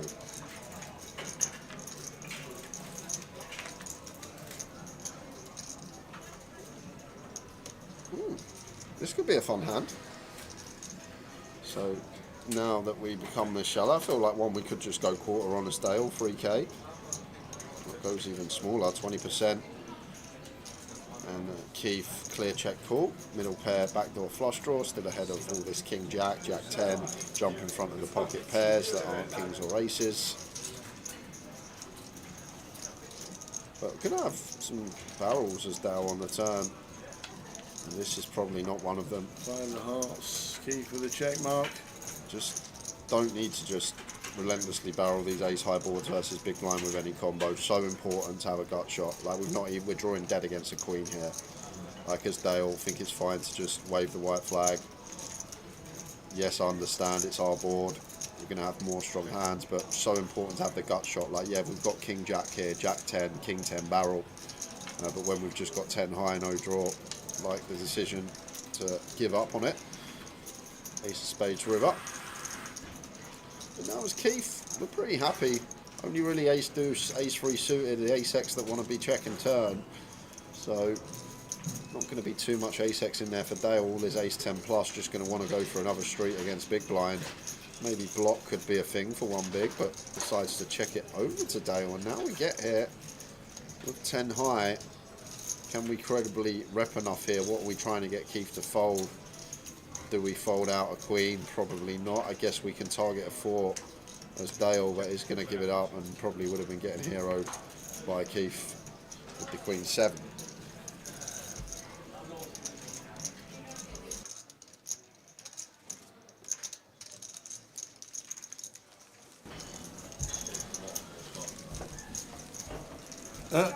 UK Eurovision entry, is this the best the UK can do? I have no idea how they pick it. Absolutely no idea.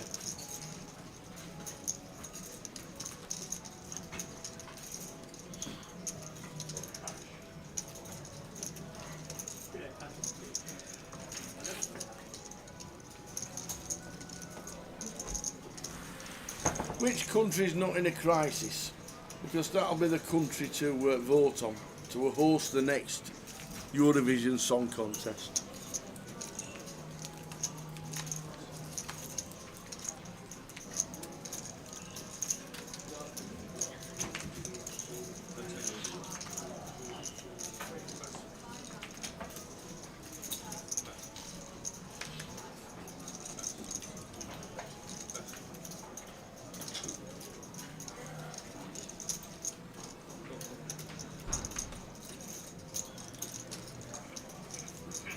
Yeah, unfortunately, Cheesy Pop's finished now, hasn't it?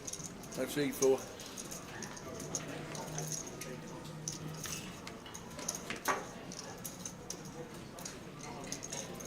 And cheesy little dancers like Brotherhood of Man.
going to Keith, he has the best of it.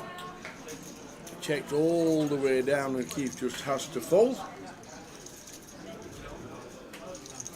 Bit of action on the outer. And it's John Bousfield who's all in for his final 13,000 with pocket 10s. And he flops a 10. Don't know what happened to Bounce's stack because he built it up. But he gets a full double. So I don't know what happened to his stack before. But Manius has got chips. So Bouncy gets a much needed double as we're heading towards the money. But it's still plenty of it, to be fair. We're still 13 spots off the money. But Bouncy was down to 13,000 and all in with 10s. He gets a little bit lucky.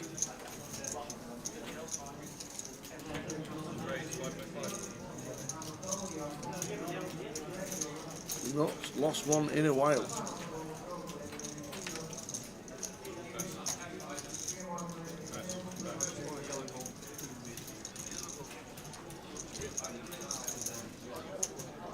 Dale with the ace queen.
So 3-bet from Dale, the ace check from Mihail has to get out of the way. So struggling on there is Bouncy. Lose one in the first one in a while. Chon 2, who doubled up to 120, has just bust.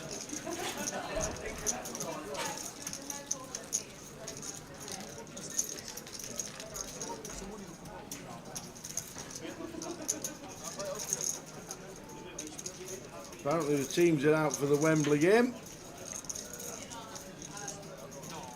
We'll have a look.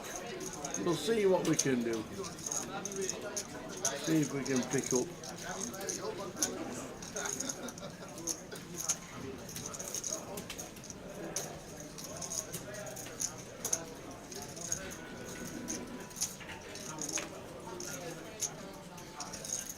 See if we can pick a little bet builder for today.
So blinds it up to 1,000 at 2,500. as we lost Chon 2, which means we're down to 41.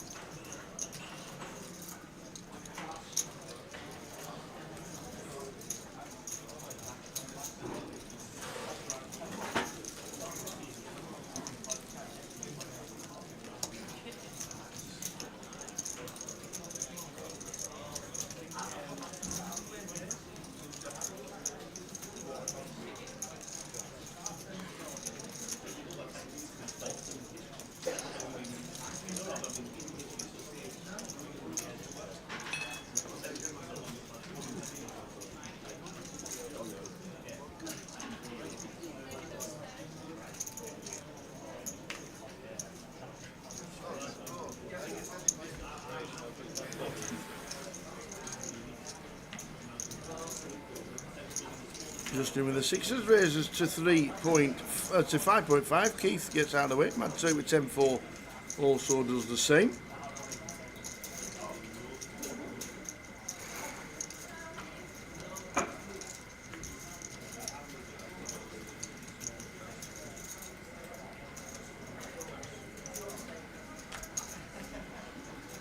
Judge one. Do. Can't call out of the small.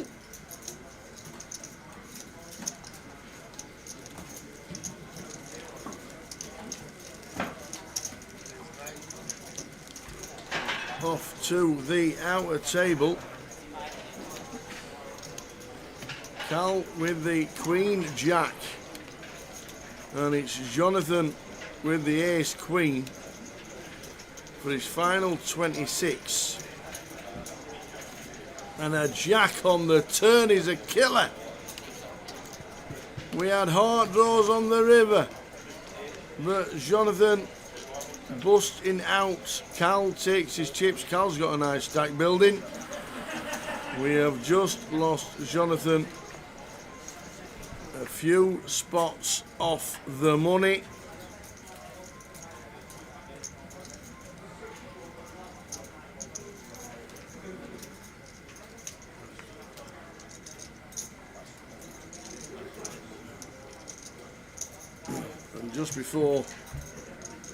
Just before Jonathan Hoxer bust out Jan Shum and Yu Wu busting out. So just like that, we're on 38.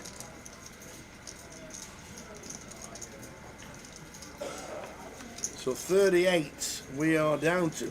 We'll change the ticket as soon as we can.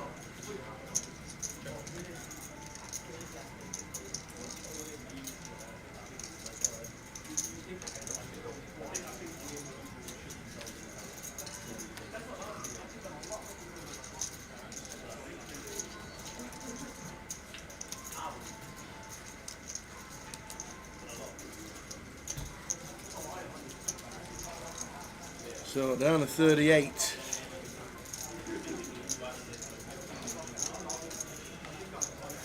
Ten minutes into the second level of this session. 29 gets the money, scrolling across.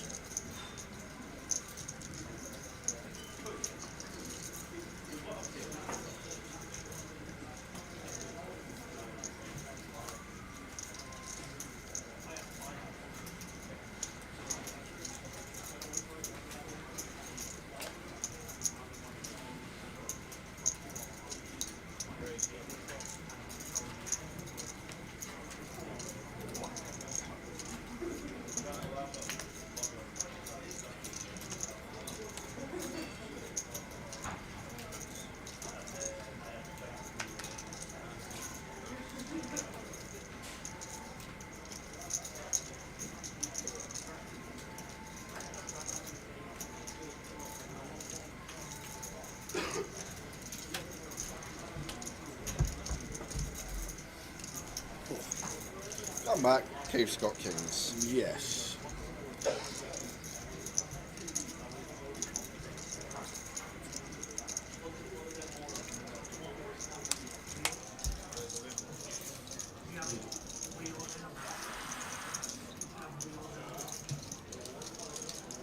Down to 38, we just lost Jonathan, as we saw, on the outer table, taken out by Cal. And Keith looks down at Kings for his 47. Fold.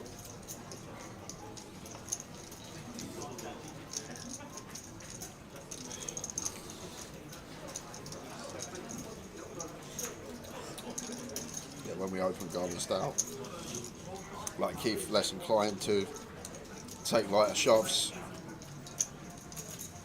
Like with a lot of this range, just gets to call and take the price.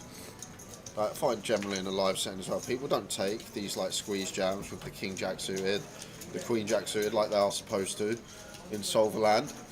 Like you don't see it in a live setting, people jamming these type of hands. But it should be the same scenario for Justin. No crazy plays yet, Man of Straw. We'll do another giveaway at 4 o'clock. Tower.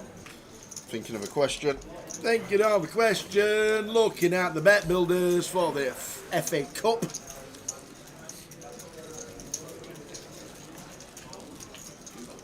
Did you do a bet builder treble? Not yet. Okay. I don't want to know.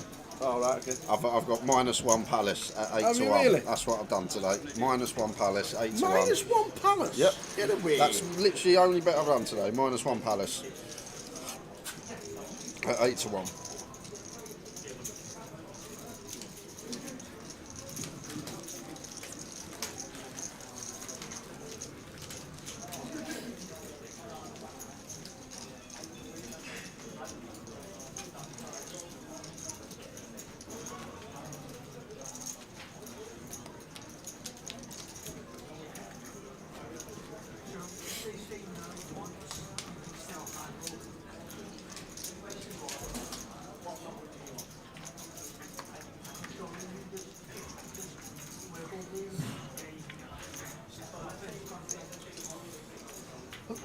So 45 minutes until break. Dinner now end at level 6, so we'll just be 15 when we get there. Giveaway coming up in 10. There's Mad Turk under the gun here. Has to let this go.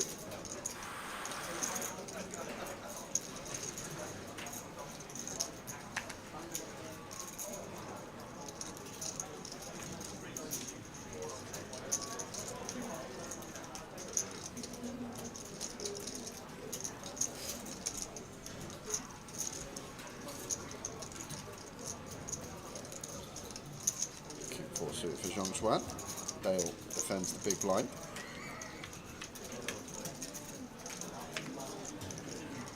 It's King 7-3.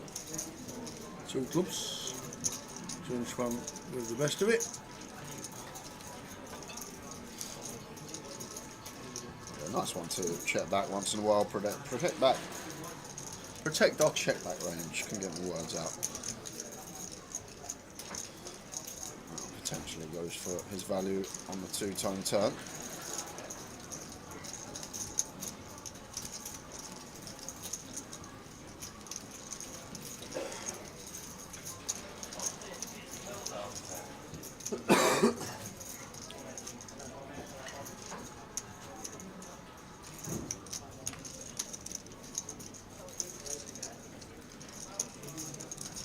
No action with his delay.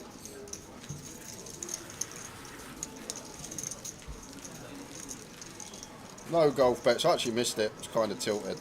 Got in there on Thursday, realised it was PGA Championship, and Tao goes to me, "Who you back?" Then I went, "Oh, Nobody. He's like, forgot that bit.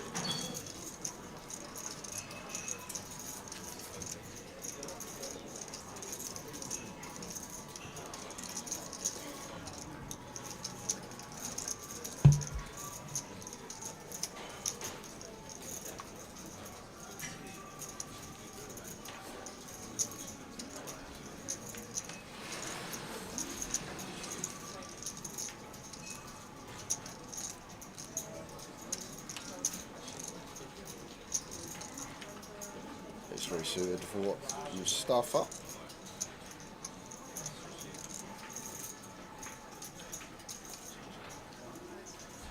see an open, but takes the tighter approach.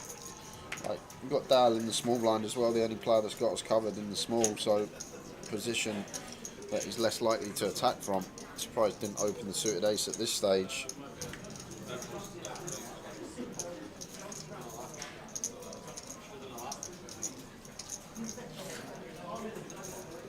Yeah, good from Dale. I think this is any 2 jam. Oh yeah, of course. It's only 8 bigs in the Mad Turk, so any 2 jam there for Dale.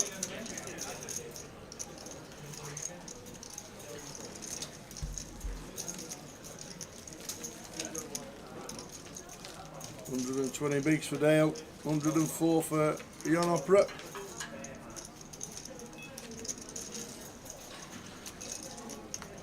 Minutes of this second level of the session gone.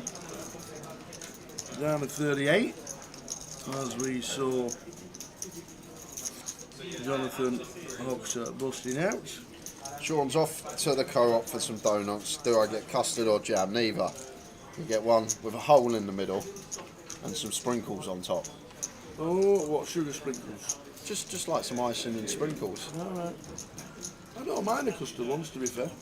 I'd buy both.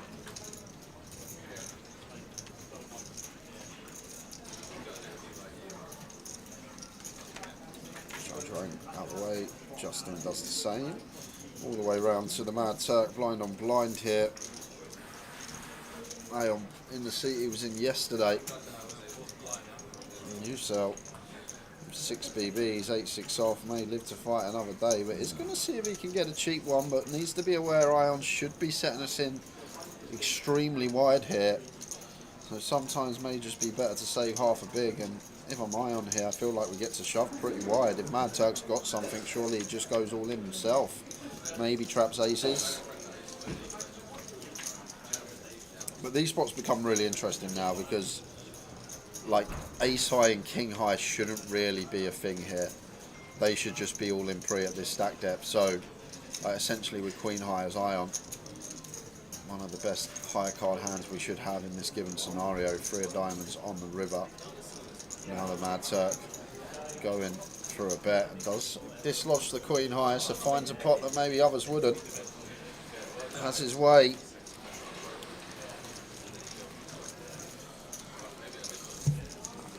$37 players left. As we lose Mr. Man Lee. Man Lee busting out before the money. 29 get the money. We're on 37.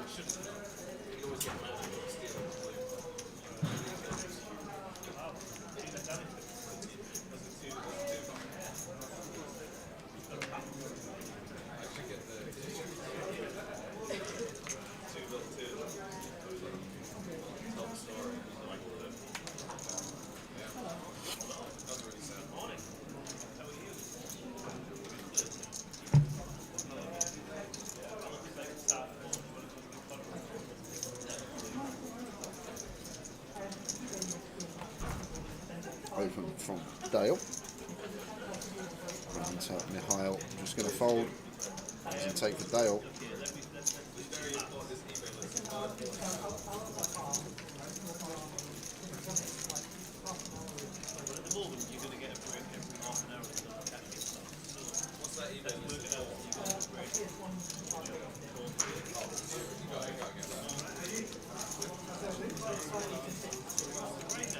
And who's in the cup? Let's have a little butchers. 38. 38 in the cup, so there's going to be value in that one as well. There's going to be big value in the cup at the minute. 50,000 guarantee, needs 100 runners. There's 38 in it.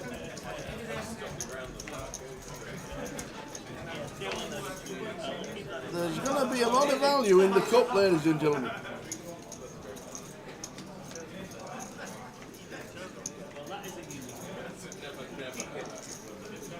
The cup is 50,000 guarantee and there's only 38 runners in it at the moment. Where are the poker players from Leeds?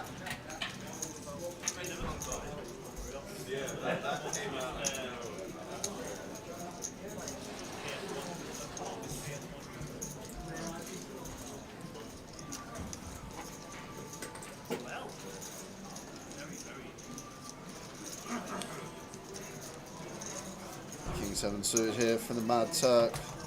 Shoves for 8. Stuff up. King high. Wouldn't be giving him a spin. Like, we're only 8 off the money as well. It's not like Turk's going to be shoving any 2 here.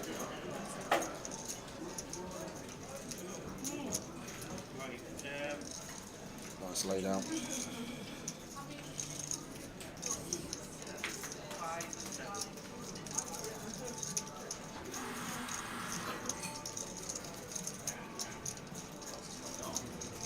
Yeah, I agree, Jerry. It's very important to understand poker economy and how it works, and how certain points of time it's going to be booming and certain points it's going to be the other side of things. I think it's so important to understand the poker economy, and when you have all the players turning up to an event, you've only got about 10% of these players that are making money on the trip. So if you've got an event week in, week out, you go to the next event, 10% of people make money, go to the next event, next week 10% of people make money. Suddenly it just dilutes, and if that keeps happening and people are just relying on poker for their buy-ins, it's just natural, it's going to happen. I think it's very important to have a break in between certain tournaments, because when you just put week on week out tournaments, this is what will tend to happen. You'll see as the year goes on, fields kind of dilute, you lose a few players. Only 10% of people making money on these trips. This is what you've got to understand. You always see the final tables, people lifting trophies, but there's 90% of people that come away from a festival losing on the week. Simple as that. And if that keeps happening, suddenly you have to drop down the stakes and maybe not playing as big as this. I think it's so important for those with the powers to understand poker economy.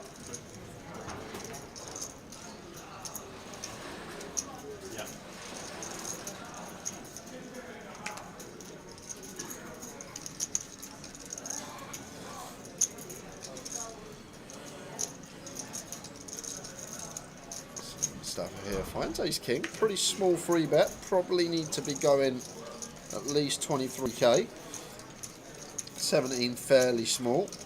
Now back over to Dale with the ace 4 suited. We are now getting 2.5 to 1 win position, and with this deep, so it wouldn't surprise me if he come along with the ace 4 of spades here.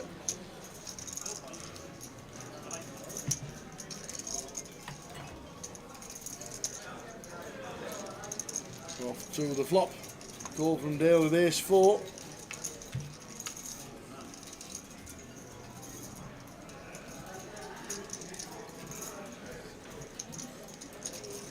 Jack high flop, Jack 10-3 rainbow.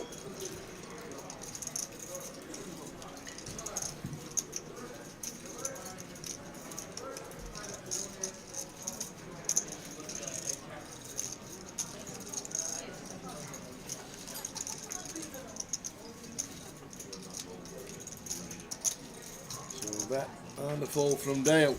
So, question time. Oh, you got the pen? For the 50. Oh, is it again? Is this one about Mikhail Zlevgotchi? Is it? How many times? We've done Tony Orr, we've done Zhang Zhuangdu. Have we got a Zlevgotchi question? Might not have. Might not have. After the best question of the year, I've had to tone it down and give in. So this is very easy, and I actually think you might know this. I really do. I really think you might know this. So, rundown of the rules. So, Taylor's going to ask me a question. I'm going to write my answer down here on this piece of paper. Closest to my answer is going to win a €50 Elite Series ticket. One guess per account, guys. Any multiple guesses, you will be disqualified. And please do not guess until we say go. Don't be giving me any clues in the chat box. Indeedy, indeedy. So, like I said, the best question we've just had. Can't compete with that. So I'm going with a very easy question, very polarised. So I'm going to go with, today and you've literally got 10 seconds. What? No, I haven't. We always have 20 seconds. Telling you. Today, we've got the FA Cup final at Wembley. Yep. All I want to know is how many different football teams have won the FA Cup? How many different football teams have won the FA Cup? I know the first team to win it. No guesses, please. No guess, or else you'll be out of here. No guess, 5 seconds.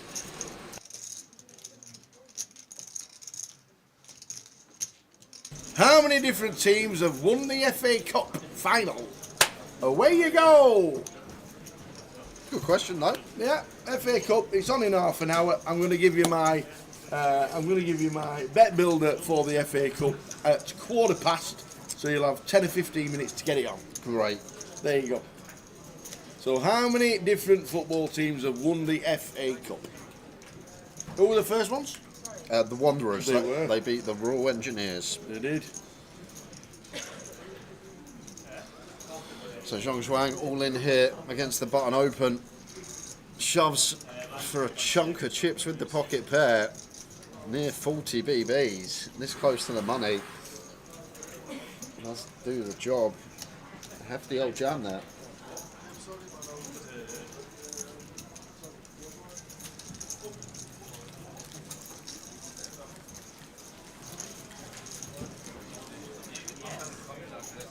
Yeah, agree with you, JB. Like, yeah, there's a few out there. You got a collection of people that made good investments in crypto probably 10, 15 years ago and just get to have infinite and play whenever they want. But that's only a small percentage of the client cartel, in my opinion. I feel like a lot of others, even with businesses, jobs, even just playing poker, like if you're on that bad run and you've got to turn up week in, week out suddenly, rather than doing X amount over 4 weeks, you're doing X amount over 1 week.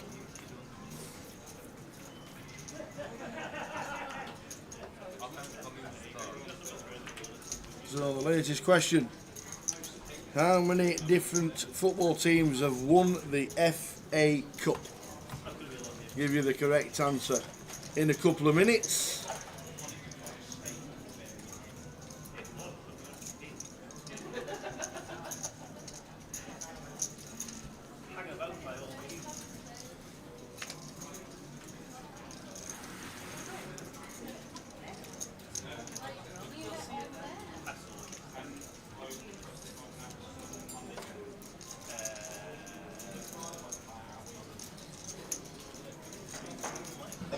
So Ion with the King Jack opens to 5.5. Mihail with the King Queen suited, making the call, and Keith defends the ace-5 of clubs. Freeway to King 6-7. Potential trouble for Ion here. Top pair v top pair. Mihail has him slightly outkicked. Still should play a lot of checks here, in my opinion. Done so much looking at these type of spots over the past sort of 12 to 18 months, and it's incredible how much checking we actually do when we're sat next to the player on our direct left. It does change slightly when we go multi-way, but I guess Ion just sees his top pair and happy to start trying to get some value from it. Are the opener as well going to have the strongest hands in range for a spades turn?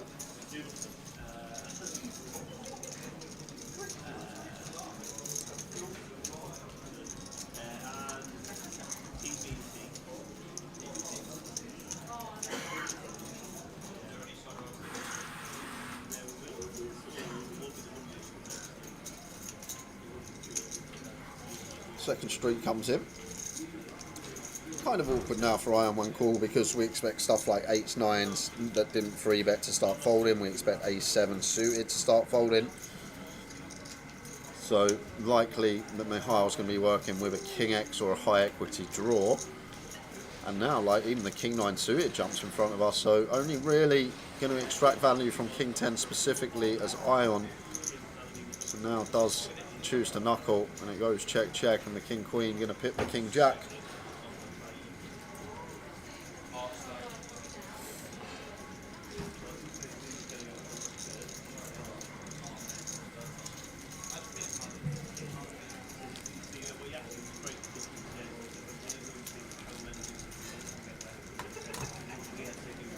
So the question was, how many different football teams have won the FA Cup? There have been 44 different teams that have won the FA Cup. 44 is the correct answer.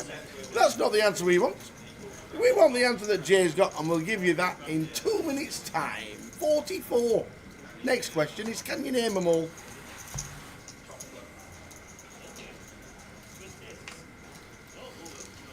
Who's won it the most? Who's won it the most? Yep. Is it Arsenal? It is. 14. Hate to say it. Hi. Diet, mate.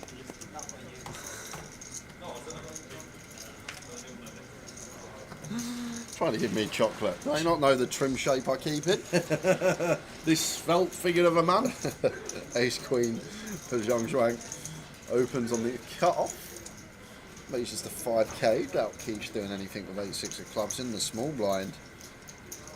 No, he's just tanking. Now that we are 7 off the money.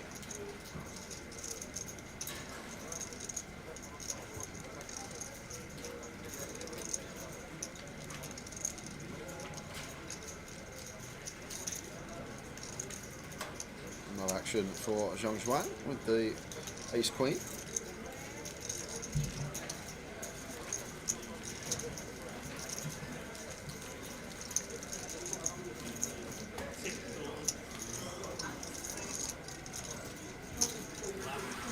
So, final couple of minutes. How many different teams have won the FA Cup? 44 is the correct answer, but we don't want that.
So let's go for my high raising.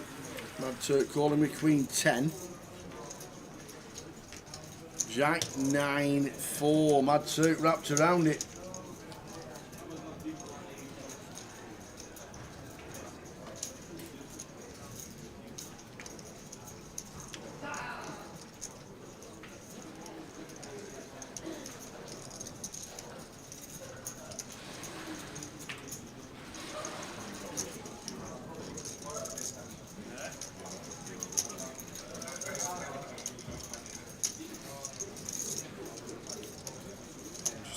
To get to showdown as Mikhail, the Mad Turk, catches a 10 on the river. I'm going to go for some value. We'll be closing the giveaway shortly.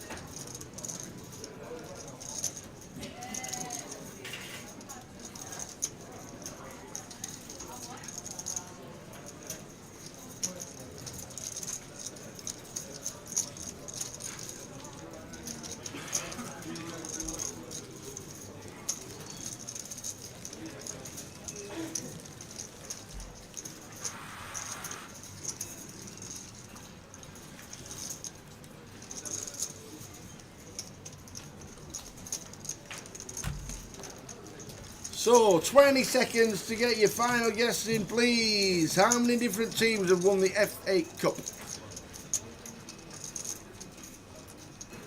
Question, please. Just join from Trance Addictive Steve-O. How many different teams have won the FA Cup? And I'll give you that everybody knows that the correct answer is 44. So Everybody knows that, yeah? Everybody, So I'll just walk down the street, go to someone, how many wins the FA Cup, and they'll go 44. everybody who's watching the live stream right now That's fine. That's knows it's 44. better. Much better. Is that right? Yep. Thanks. I can agree with that one. And you got 20 seconds to get your guess in, final guesses, and then the comp will be closed, and then we get Jay's answer, and Sunday we'll be having a €50 ticket to the Elite Series. Just joined, so we'll guess straight away. I love that. Well done, you. Insta guess. So 10 seconds. 9, 8, 7, 6, 5, 4, 3, 2, 1. The competition is now closed. The competition is now closed, and I don't think anything's done. Mustafa should be calling with this with fucking little threes. What are we? All Plus three, maybe one, threes. thingy, 80 It's deep. close. I'd just let it go at this stage because we just got them. Dale's the one person that can bust us. Like, yes, we can set mine, revert implied odds and all that, but we're at that sort of sack depth where I feel okay to set mine, but even still, this close to the money, Dale the only player covering us, I'd still let the threes go as Mustafa. 2-7-4 flop for Mustafa.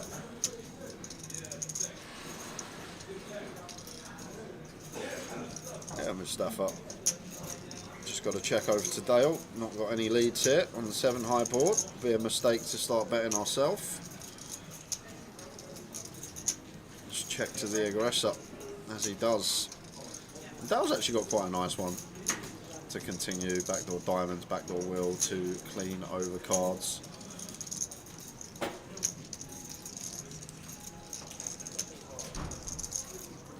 Does size up slightly, goes to 40%. Now the freezes Mustafa, and this is one of the problems with calling them to our out of position, someone that's got us covered.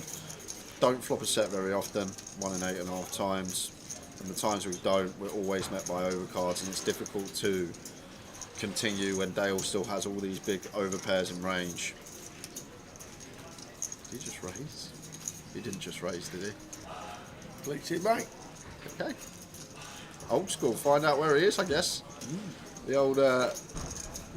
old school move, 20, 25 years ago. Did see some of this. Find out where you are. So 44 different teams have won the FA Cup. That was the correct answer. Jay, over to you. Easy question, to be fair. It weren't that easy. It weren't that easy. To Well, get it right, it weren't. No, to get it spot on, but obviously Pollard. How many FA Cups has there been? Like, I've ran through a few in my head, and I thought, how many FA Cups has there been? I reckon there has been 130 FA Cups. That's about, I think it's 127. Okay, yeah. Something like that. There you go. But I was just going through teams in my head, and that was it. Okay. I went with... Came up with 37 teams. 37. Well, no, I weren't all of them. I reckon I can name 37. Could we do 37? Could be in a while. Arsenal, Spurs, Man U, Man City, Liverpool, Newcastle, Everton, West Brom, Portsmouth. We'll carry on with that. The Wanderers. The Wanderers. You did that. Preston North End. There you go. The Etonians. So this is more than 10 seconds. I don't know, but in my head, do you know, like subconsciously, Wolves, Sheffield United, Sheffield Wednesday, Bury. Coming up with them all. Does get a bit harder though, doesn't it? Bury have won the FA Cup. I remember hearing that fact years and years ago. Bury have definitely. I think they're playing someone on telly, maybe in the FA Cup like 10 years ago. They were like they've won the FA Cup. I'm pretty sure Bury have won the FA Cup. The only team Might be outside the of League England Cup. to win it? Only team outside of England to win it. Yeah. Cardiff. Correct. Who did they beat? Man United. The Arsenal. The Arsenal. Okay. So I've got another one. Wigan. Wigan, well done. Beat Man City. So 37. Anybody get it? Yes, 2 people got it. 2. Did they get it? Well done, you 2. Tony Young guessed 37 and Richie Burner guessed 37. Oh, So we need a red or black flop, please. 2 people with the correct answer, red or black First one plays precedent. Red or black? This is for a €50 ticket, guys. I was going to give you both one, but we want to do a few more giveaways as the day goes on. So, we need a red or black, please, for the next flop. Richie Burnett. And who's the other? Tony Young. Tony. I'm waiting for on someone. Facey. There we are. Richie Burnett's red, Tony is black. All on the next flop. Yep. 37, well done. As we pick up with this one, Mihail didn't choose to free bet the queens here. Lady's going to be best in the single raise pot. So red for Richie, black for Tony. Good luck, guys, for a €50 Elite Series ticket.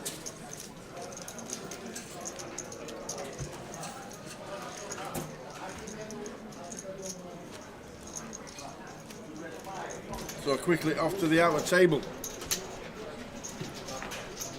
And Marius with 6-3 on a 6-ace-10 flop. James calls his final 10k with a 10 deuce, and it's a full house on the river. James Williams surviving and doubling up.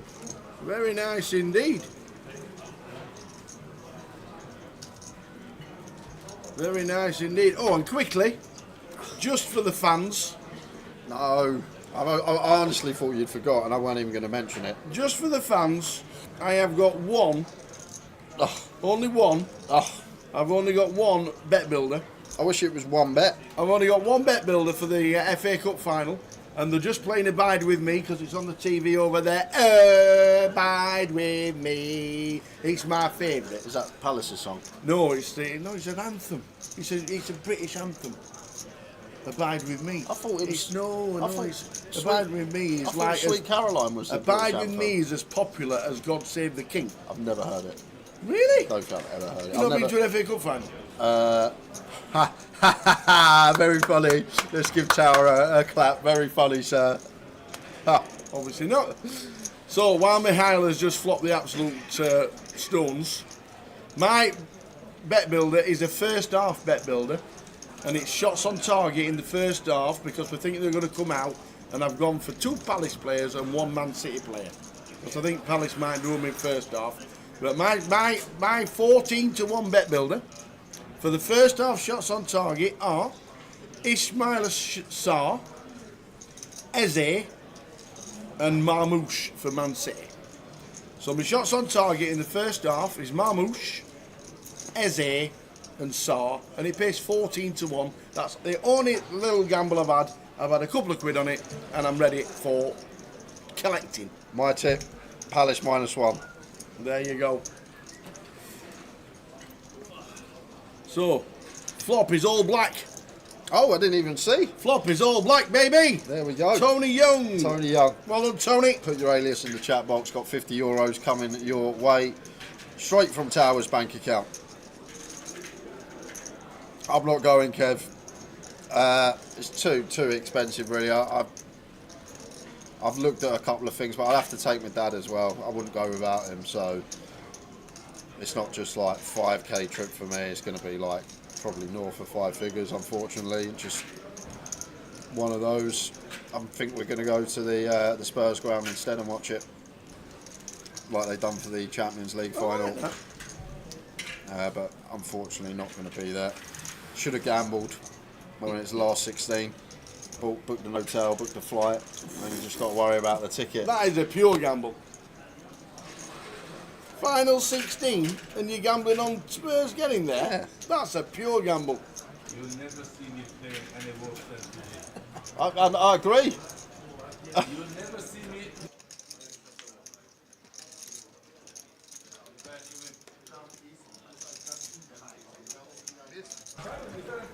So we flop the stones, does Mihail, with the redraws to flushes and straight flushes around.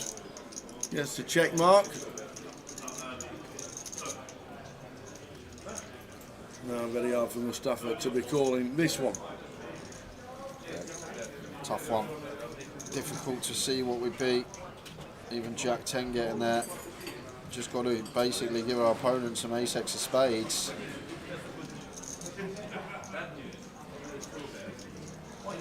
Ace-x of spades, that's about it from the small blind, because even like the king-x, queen-x of spades, we're behind too, so be surprised in Mustafa called this one.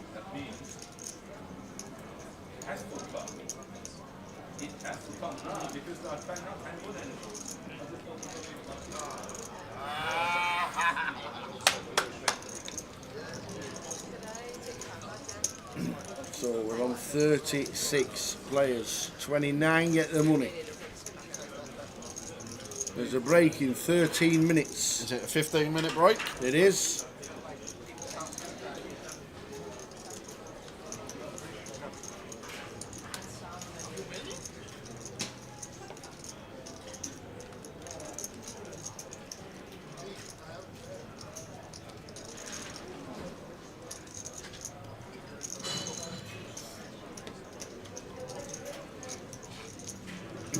Constantine, Erhan last out, Manley and Jonathan leaving us on 36.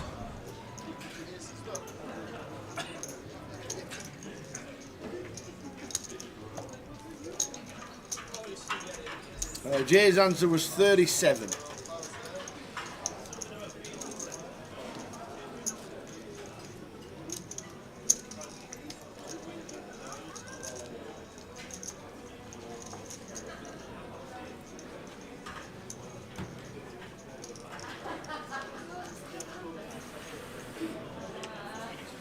The correct answer was 44. And we named about 10. Oh, I got 18. What? That was 18 I reeled off. Was it? It was, I had my fingers out. Well done. Well, you 18 fingers? No, I went round again. I went round again. I even got the Etonians that not many people would have got.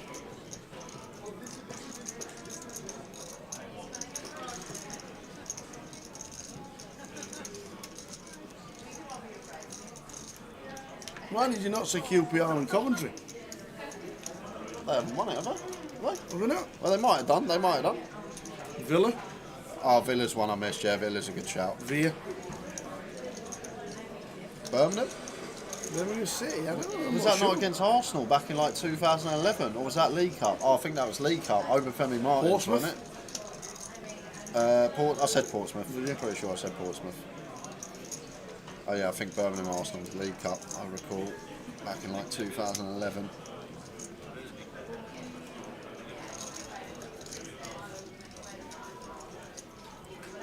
Bradford.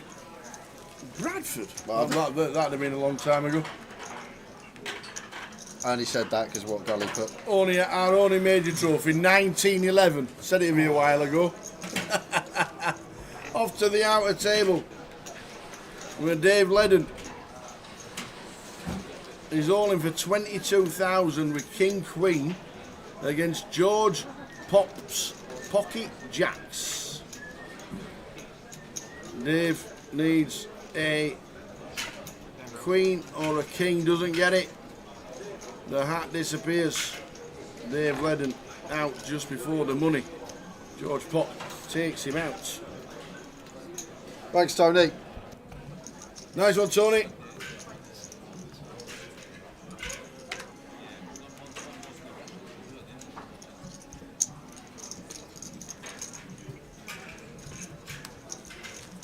Good luck if you're a Palace fan. Good luck if you're a Man City fan.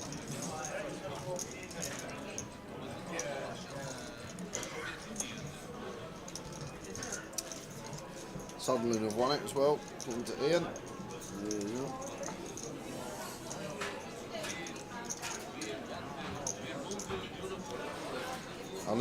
Sunderland beat Leeds in 73. How did they? Bobby Stoker. But the two I always remember are the Wanderers and the Etonians that no one ever gets. Well, the early ones. The early ones. The very, very early ones.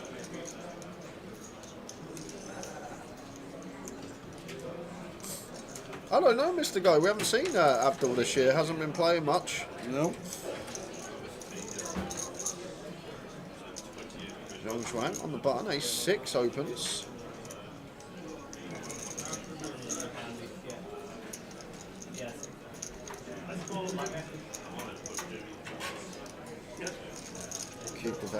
Queen 7. Yeah, try it.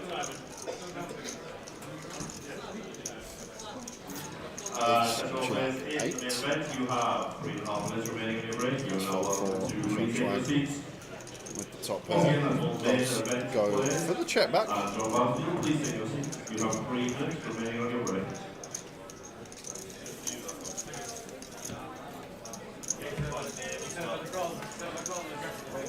I managed to draw no treble today, no football. Unless you're a German Bundesliga fan, that was it. So no treble today.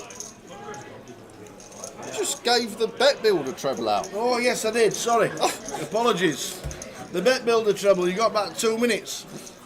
The bet builder treble was the first half shot on target, and it was Sar, Eze, and Marmouche. Sorry about that. 14-1 bet builder.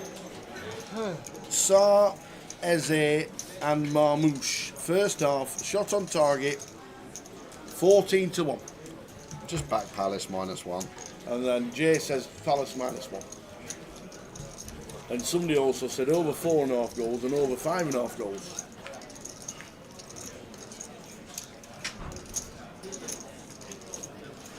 Who's Paul Chowdhury? I don't know.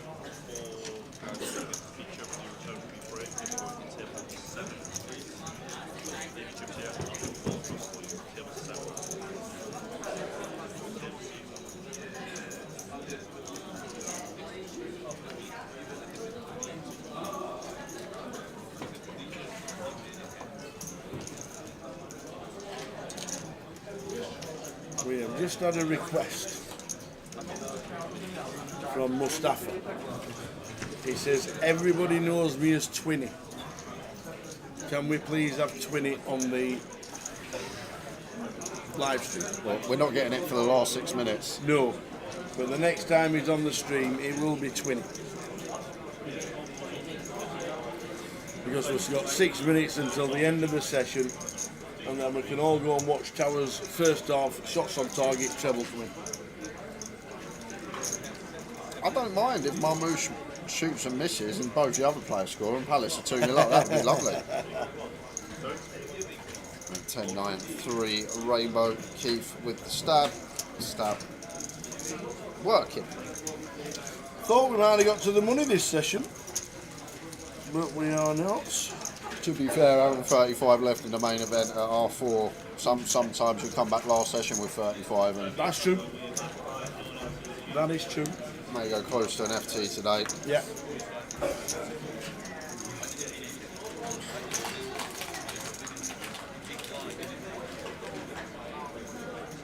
I had not that many hands. I didn't get anything. So heading towards the break, good luck if you are a Man City fan or a Crystal Palace fan or you're rooting for them.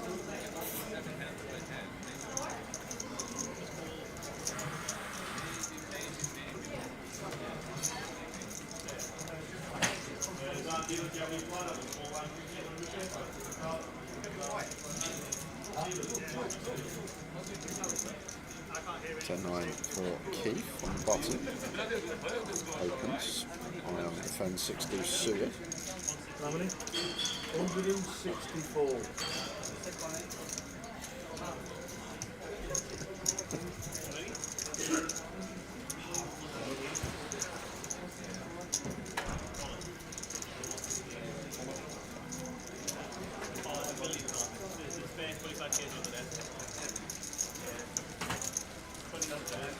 Last couple of hands of the session, Mad Turk down at 10 bigs. Keith Johnson on 23.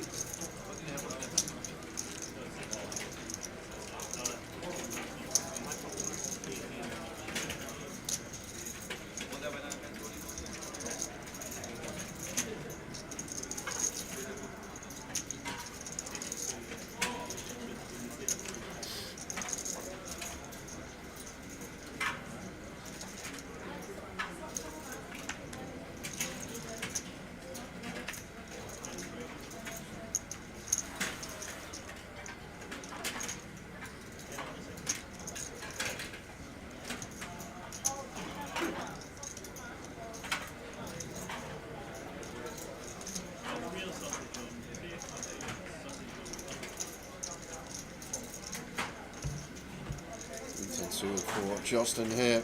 Mad Turk not taking the jam here.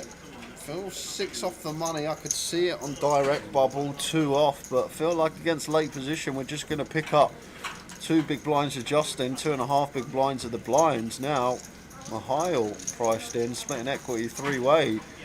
Mad Turk with some strange plays so far today, but it's going to work out here and now because we get top pair beat top pair. Justin with the Queen 10 suited. Looks like it's going to continue. Is the Mad Turk, is he happy to run this here and now? Looks like he is. There's the all in. Should be a snap call from Justin.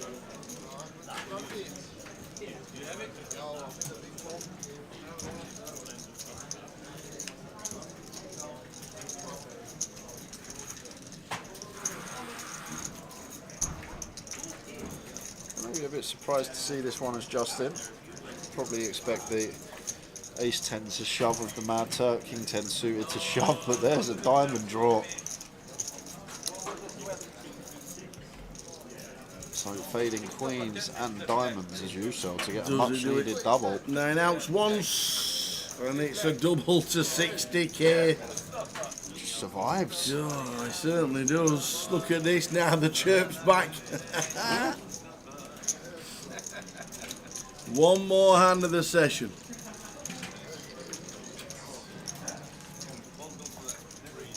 Surviving all these all-ins as the Mad Turk. We are 5 spots off the money. Going to be very solid poker in the next session. 5 spots off.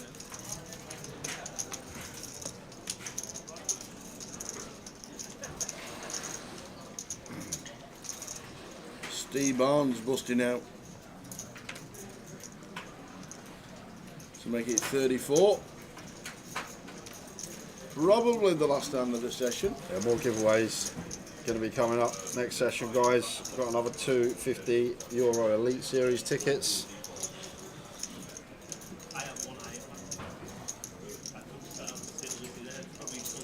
$10.7 suited for Iron.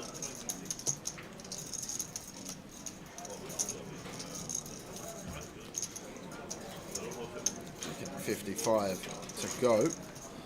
Mihail, the blade, boots in the small blind. Did he just flat? Oh, he's gone for 16k. So fairly small size choice here from Mihail when these two are 80 deep. It's going to keep the 10-7 of clubs in. Any carnage last hand before we head out on break? No, and that will be that. That will be that. We're on a break of 15 minutes.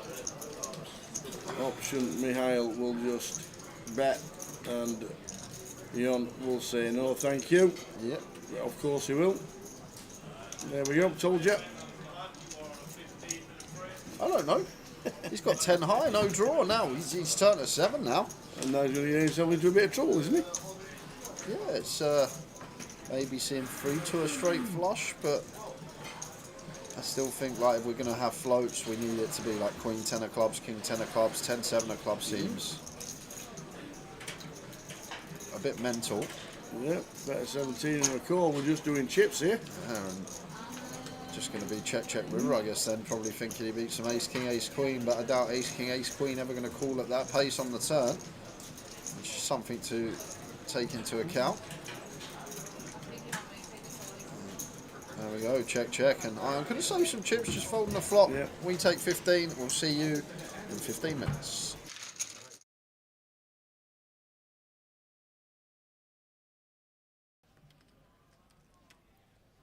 It's actually nice to have John the feature as well, Ty, because funnily enough, every year, the way he busts out of this tournament is just cruel. And no one ever seems to see it, but he always says, oh, this happened, I got aces in against kings, king on the river, I got Queen 10 in against Queen 9, 9 on the river, I flop quad 6s, he makes 5 of a kind on the river. Like, it's like every year, but no one ever sees it. So, 5 of a kind on the river. So we're Look gonna. at this. Here we go. Look Let's at see if this. it does happen.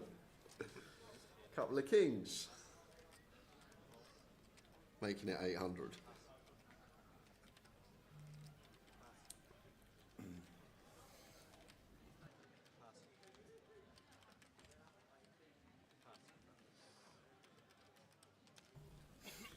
Jack 10 for Ollie who calls.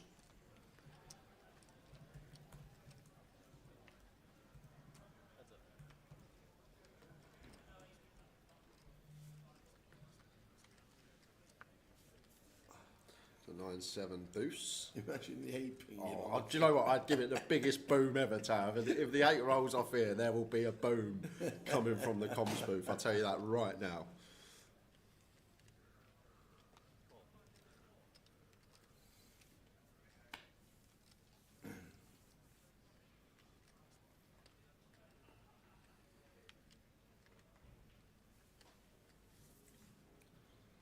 Better 1K. Oh, so a queen on the turn.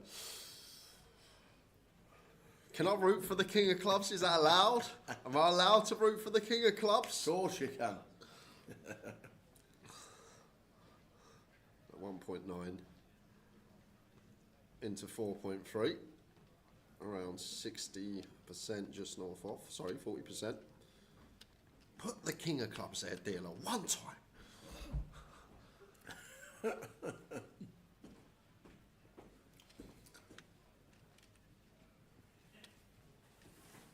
Oh, yes!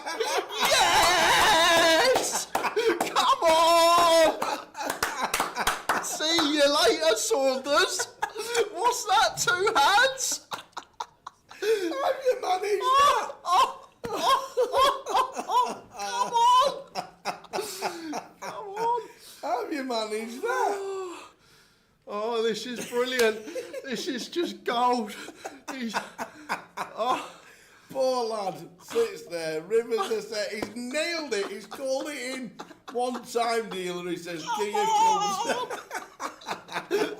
Oh my word! Oh dear. It goes for the raise, the all in. You got Jack 10. Yes, he has. What else has he got? He's free bet the river. Of course he's got Jack 10. You got Jack 10. Oh yes, of course he's got Jack 10. See you later, Joe. Back to the. See you later.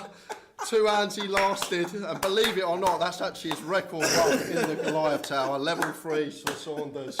Well played, sir. We will see you on your second bullet. You owe that, dealer.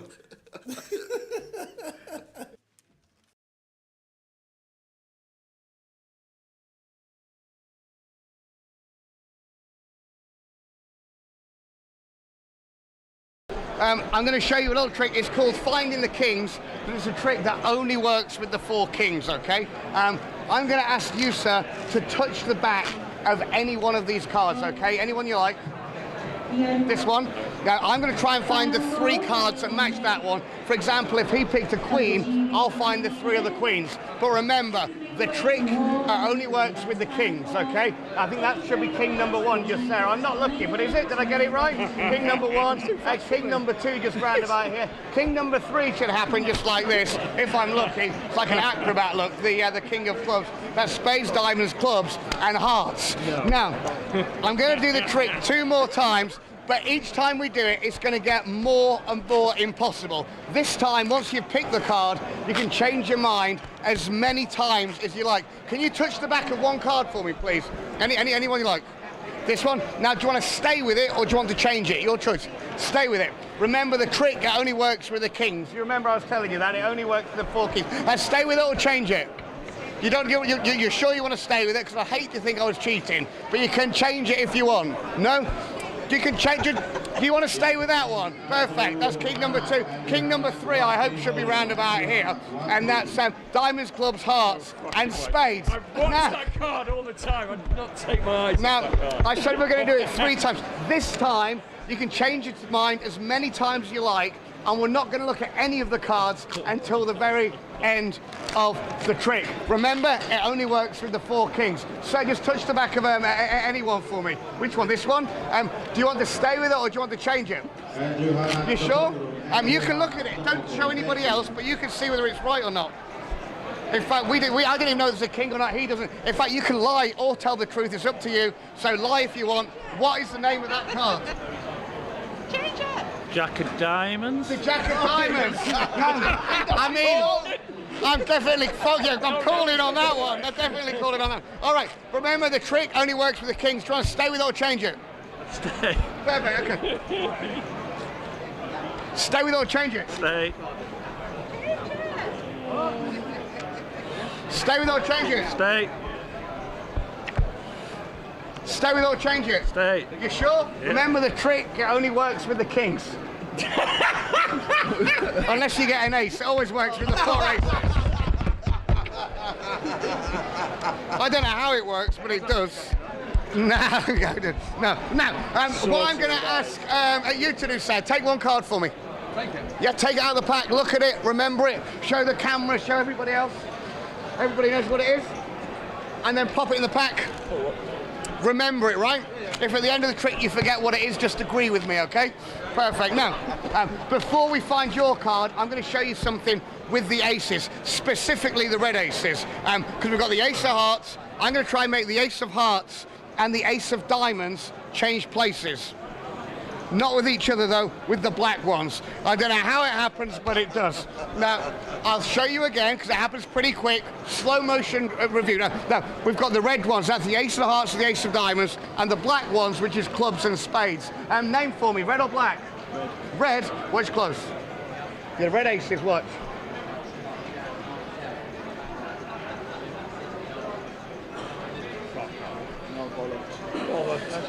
So what card did you pick? The 10 of diamonds. What a legend. I don't even know how it happens now. So you can check out, it really is the only 10 of diamonds here in the pack. Say stop for me anywhere. The 10 of diamonds goes in here, but watch, it really does go right in there. But if I snap,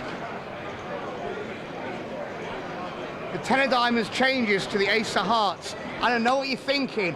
Where is the 10 of diamonds?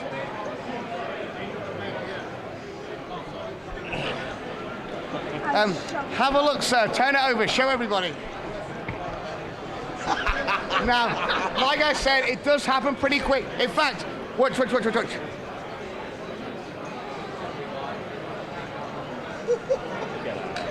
I know you're thinking, where did the 10 of diamonds go?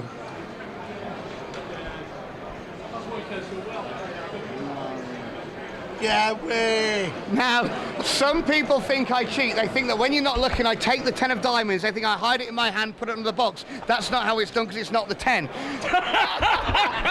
To change the ace back to the 10, you shake it like this, that's when it happens. Some people think maybe there's more than one 10 of diamonds.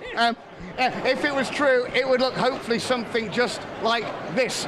Obviously, that's just a lie, because you see, all I've got is the 4 aces. And if you want to know where the 10 is, have a look just here underneath the box. Now, you're not watching any of this. Pay attention. Now, I'll show you again. The 10 of diamonds, so you can see, it really does go down here into the pack. So I don't cheat, sir. Please push it in the deck. And then have a look over here. In my mouth. You know, I don't even know how it gets up there. Now watch again, the 10. It really does go in the middle. Now if I snap, instead of the 10 disappearing, look, the whole pack disappears. I know you're thinking, where did the deck go?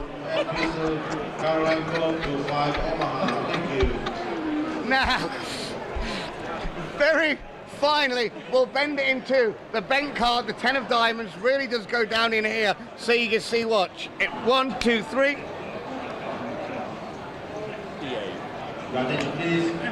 And I've got absolutely no idea how it's done. Sean Hayden, ladies and gentlemen. Need to lie down now.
Razor Kev, SA first goal scorer. Don't know what price he was, but well done, Razor Kev. Palace were only 3-1. I thought that was pretty short, I must admit. But the way they've started, obviously, it's 3-1's massive. I always thought 3-1 was pretty. I thought 3-1 was pretty short, to be fair. But it's now all about the response, I suppose. But 1-0 Palace. Eze scorer. Razor Kev gave the tip of Eze first goal scorer. Back early. I thought I was late. We got Eze. Eze's in the bet. We've got 1 out of 3 up already. I tipped 8-1. Palace -1. You did. Was the bet. We're on it.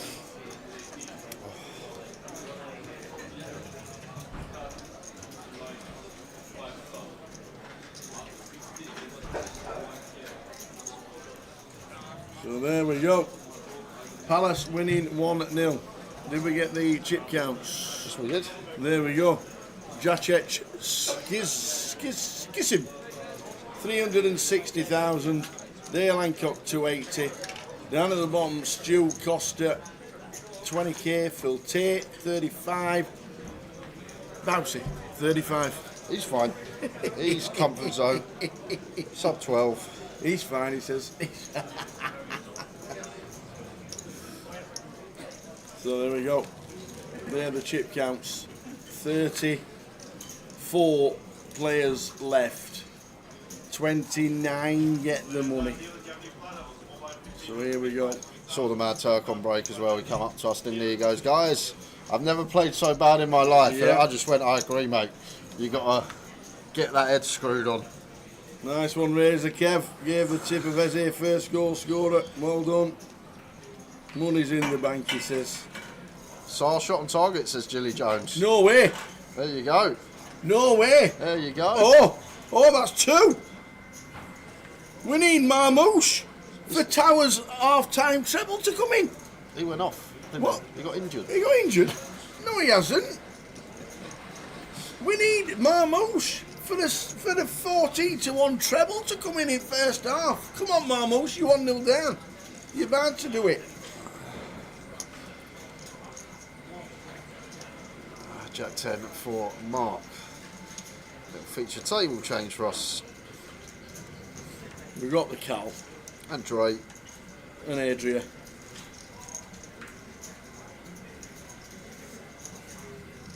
Come on, the Marmouche. Just a shot. Yeah. Half hour to have a shot. Just pass it back to the keeper.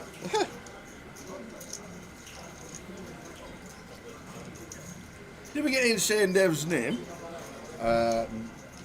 Yeah, I think we did. Did we get your name, Insane Dev? Must have.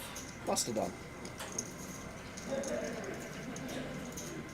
Well, maybe we didn't, because I've got a blank space in the spreadsheet for the 25.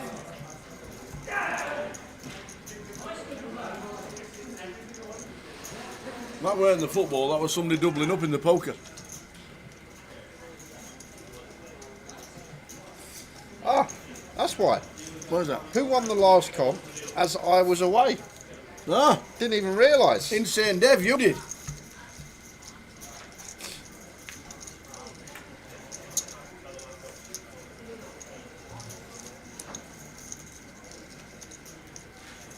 So we need Marmouche in half an hour. I wouldn't mind a Palace goal. As long as Marmouche don't score, he can have a shot. He can have a shot on target, please, in the next 25 minutes. Just don't go in. Come on, the Marmouche.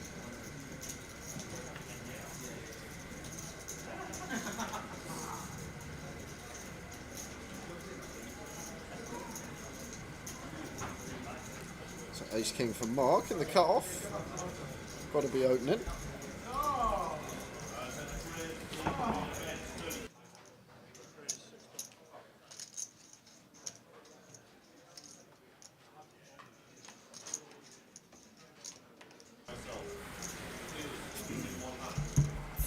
And Insane Dev got a treble on the horses today as well at Newbury. Very nice indeed.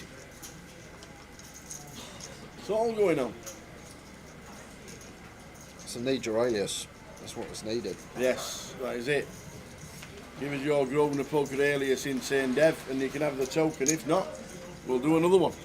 Ladies and gentlemen.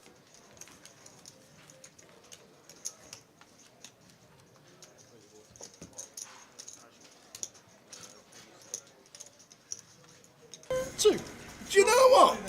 That's the only thing Phil does. I know. And he gets paid for it. I know. He does nothing else all month and he comes in and he's like a bingo caller and they all flock to the cash. He's missing a trick. Missing a trick. Self-record yourself. Don't need to turn up to work. Just press a button from home. It comes over the tunnel. Yeah. 5 to 2, 9 to 4 and 8 to 1. £5 each way treble. That's fantastic. Palace keeper sent off. Don't tell me that, Kev. What on earth is that for? Do not tell me that.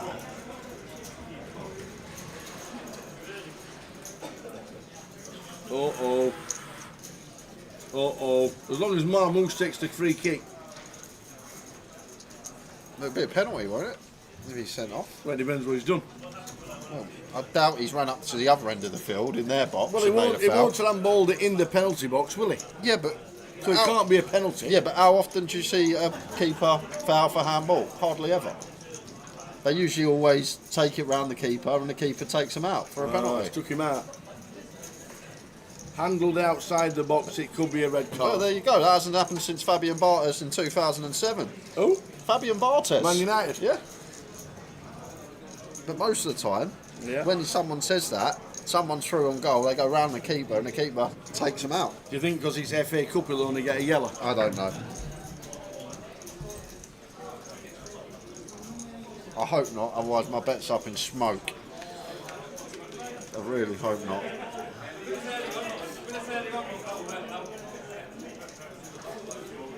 So we see Queen 10-4 Rainbow, nice flop for Twan, that's the under the gun opener.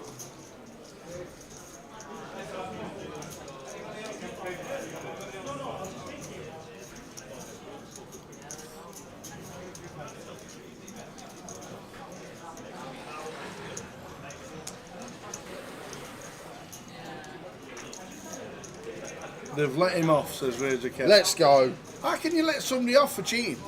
Well, yeah, how's he cheated? Well, he's handled it outside the box. Might have been an accident. He might have had his bearings wrong.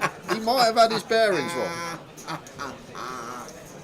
Oh, there's a difference between that as cheating and like actually someone diving. Like if he's near the edge of the box. But should it not, if it is confirmed as outside the box, would it not just be a foul? Yeah, or indirect free kick, right? Yeah. Oh no.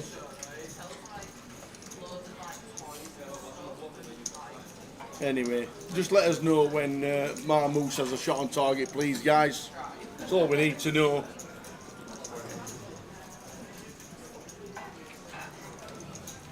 .33 players left. Would this number go to 38? 45 FA Cup winners? Did Palace ever won it? Oh, I don't know. Yeah, it's quite a... Have Palace ever won the FA Cup before?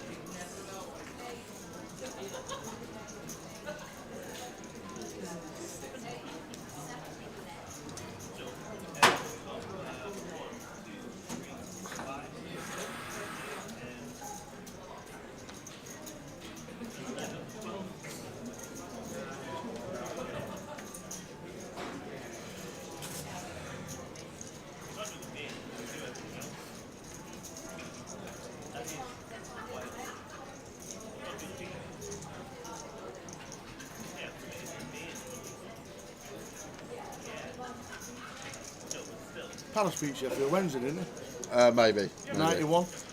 Potentially, I weren't born. I think Palace beat Sheffield Wednesday 91. Mark Wright, Ian Bright. Mark Wright? Mark Wright, Ian Bright. Ian Wright, yeah, Mark Bright. That's the one. Righty and Brighty, I think. Or was that 93? I'm saying 93.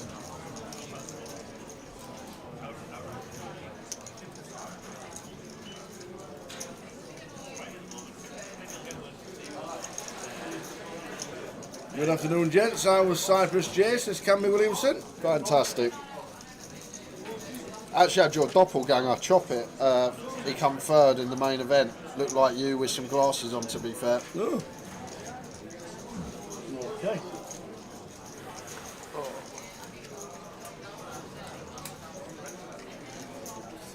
Did anyone win the do comp? Yes, someone did. You were close to me. 505 was close. That was second. Tower gets 475. Win up was 450. Back to back for Cow is on. Has been done before though.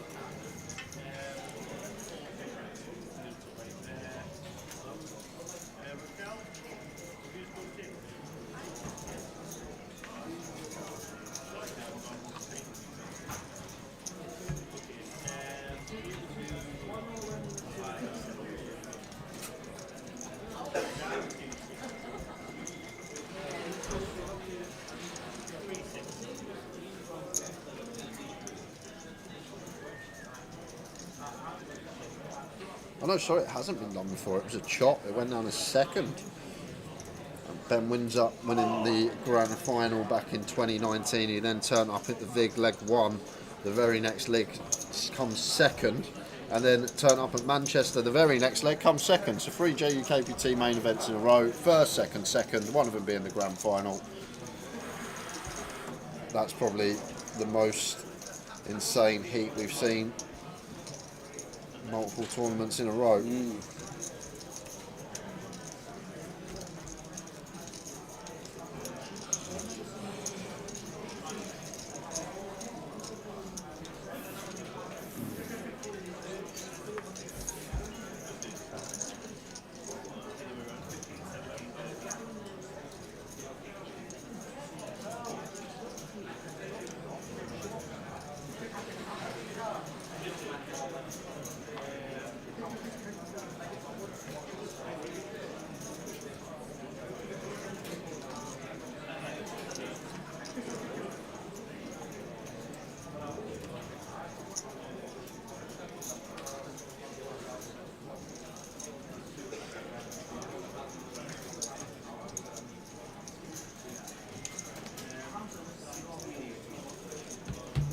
Go to the next giveaway.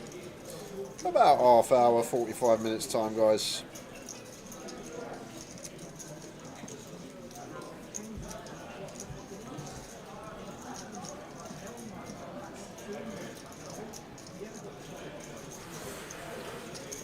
Cal in the car, pocket 7s, makes the call.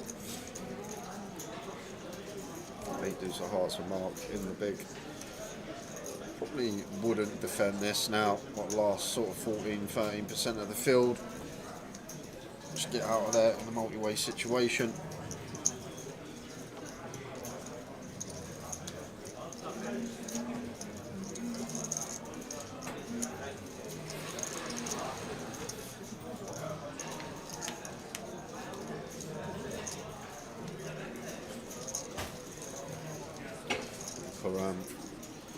Drops behind, Queen 10-3. As the opener, I'm going to have the strongest hands. You need to be a bit wary of Cal's flat range in position on us. Goes for 5k. 5 to 1 on a call for Cal. Good position, 7's no spade.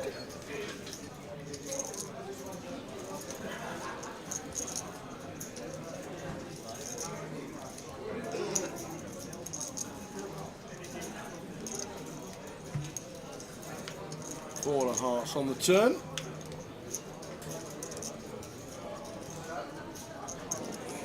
Feel like when we need to check us Karam. We're not getting another street from worse than our hand. All the Jack 10, 10-9 suited just going to start folding. All the 5s from 9s just going to start folding. So one of these situations when we do bet only really get continues from better hands or hands with decent equity. Does check it over to Cal like this a lot. Oh no, City pen. You know who takes the pens for City? Haaland. No, Marmouche has taken them the last 3 months. Oh, Haaland's been injured, hasn't he? Yeah. Oh yeah. Oh, I wonder, he might stay on him. You never know, he might actually stay on him. I really hope they miss though.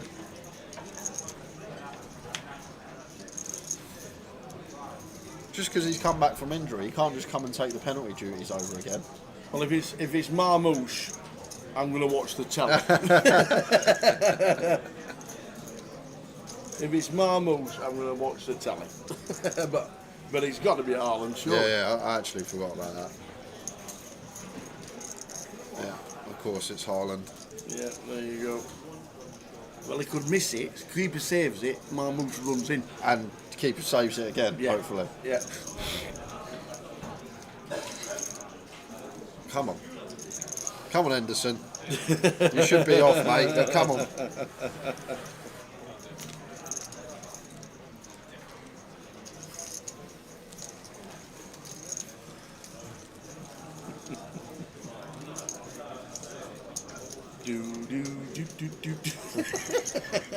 If he ends up winning it, we've got to play that music, ain't we?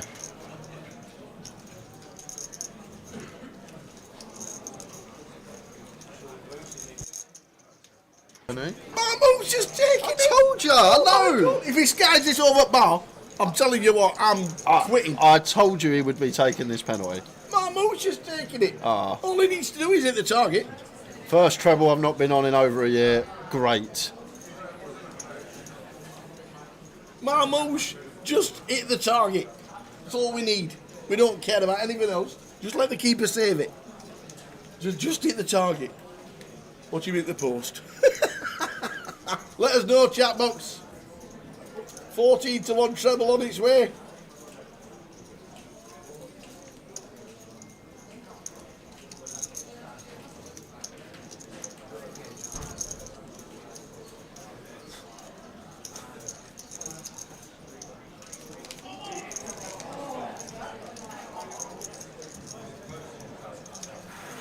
Bet landed! Get in there! Saved! And he's saved as well!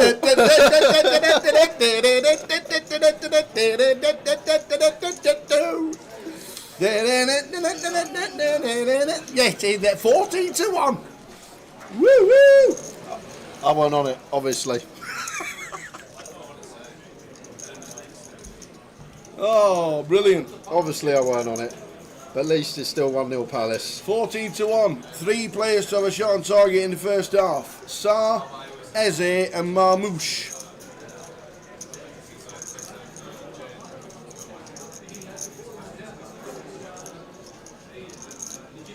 He won't be taking another penalty.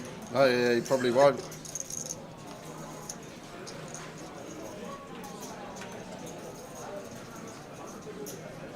Eze, Sarr and Marmouche shot on target in the first half.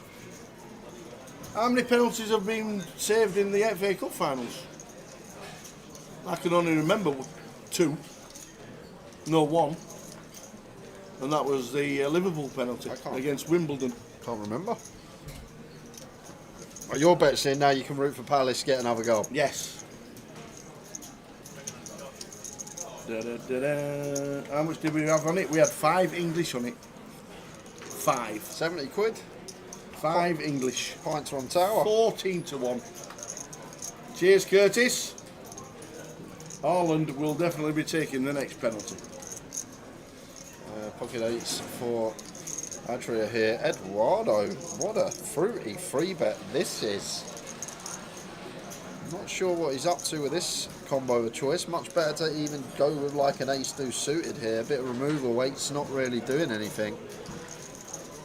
40 effective against gun. Don't think this one gets the free bet. I think it just always plays cool. Especially this close to the money when Adria covers as well. We don't really want to bloat the pot. Just going to be met with overcards on a lot of boards. And now, what's the play against the 4-bet here? As Eduardo does just snap fold, so obviously had that in mind that he's going to 3-bet fold, but can we not just call and see a flop?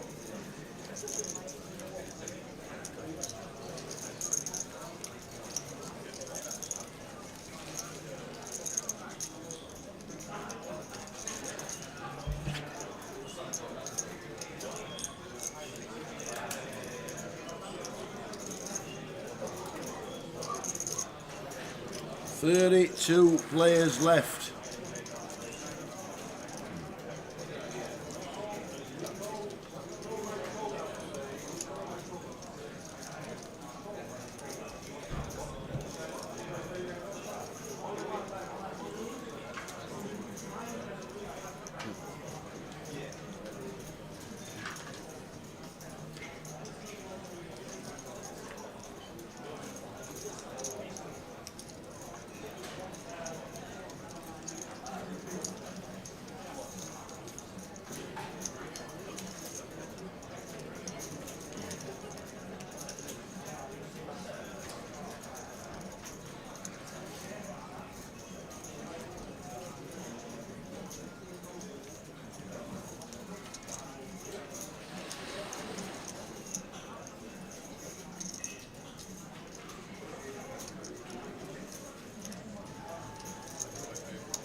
Andre out of the way.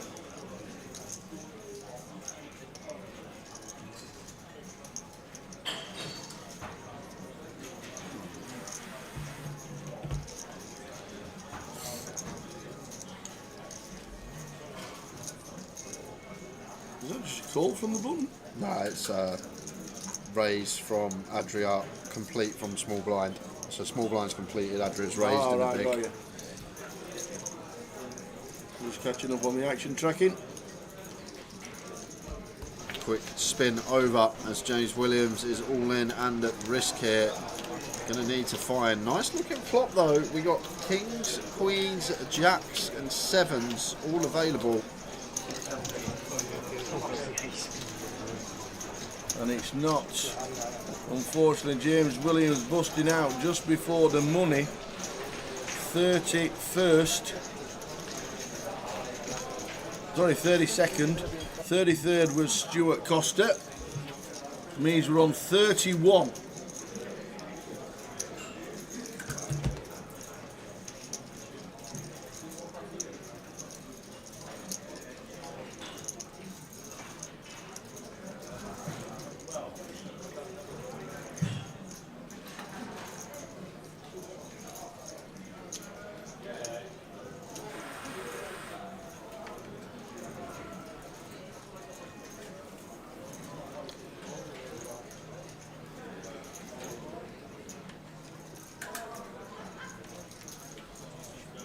Queen jack for Mark, got to open this in late position. No, that is incredibly tight. 3 off the money here. Adria in the small blind, we cover everyone else. Shocked that the Queen jack hasn't opened here, and Dre getting to take initiative in the cut off. Jack 10 makes it 6k.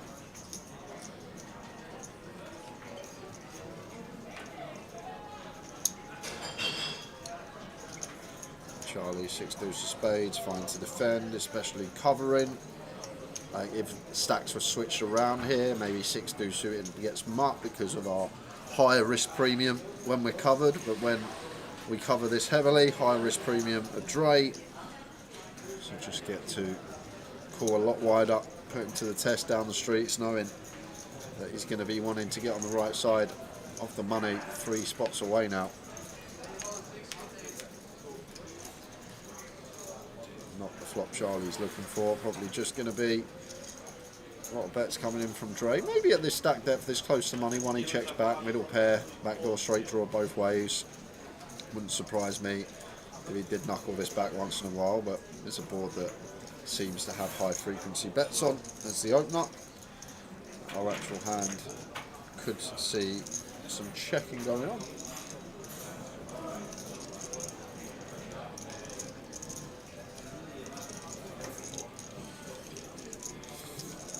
Will be that. I'm going to go to another giveaway in 15 minutes time, guys. 15 minutes.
Expect Karam to get out of the way, maybe just taking his 20 seconds, slowing things down.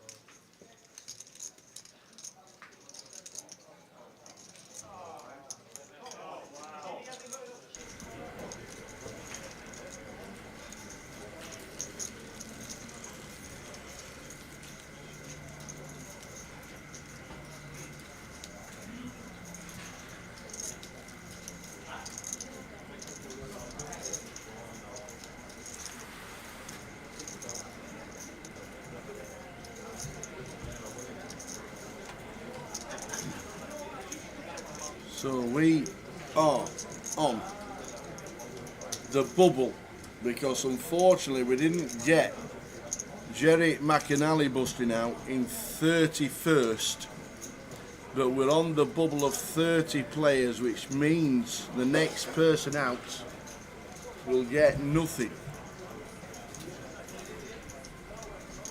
Just waiting for all tables to start at the same time. Bubble time.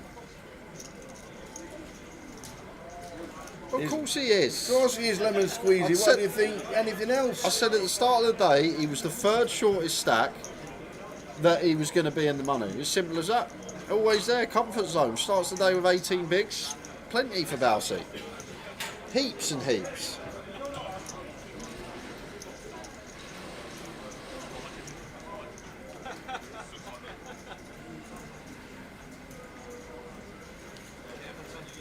Still grinding. He doubled when he had 10k to 26.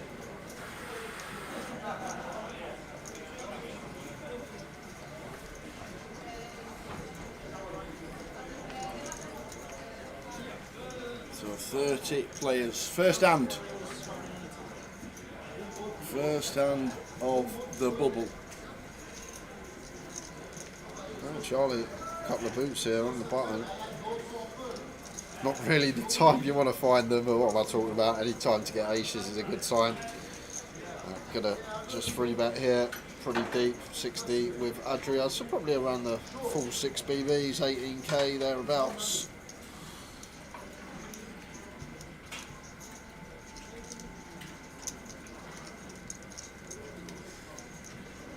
Just shy off. And Adria, cut off versus button. Don't expect these fours to be going into the muck just yet when we're this deep with Charlie.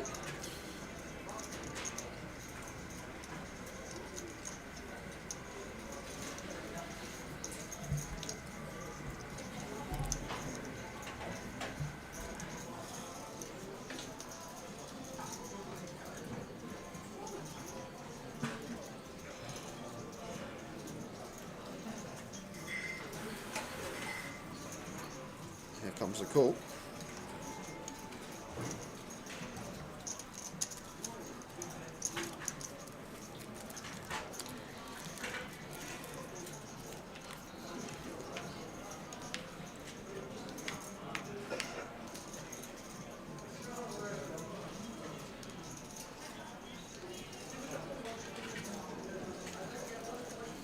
Jack 7-7 flop. Check from Adria.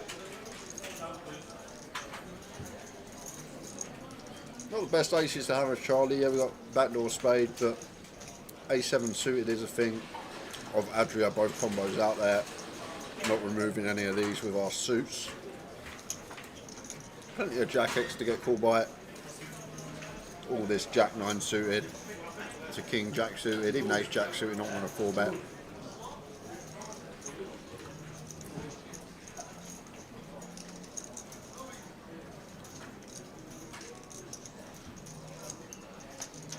So 8.5k call.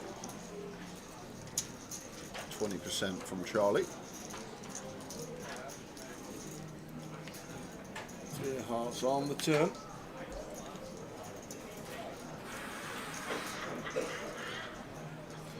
Yeah, I guess as Charlie, we just go bet, bet, bet. There's some 7x out there, but sort of the upside of stacking a jack is massive.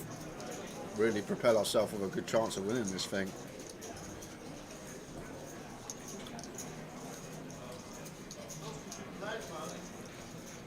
We're not going to get another streak from Adria's particular hand.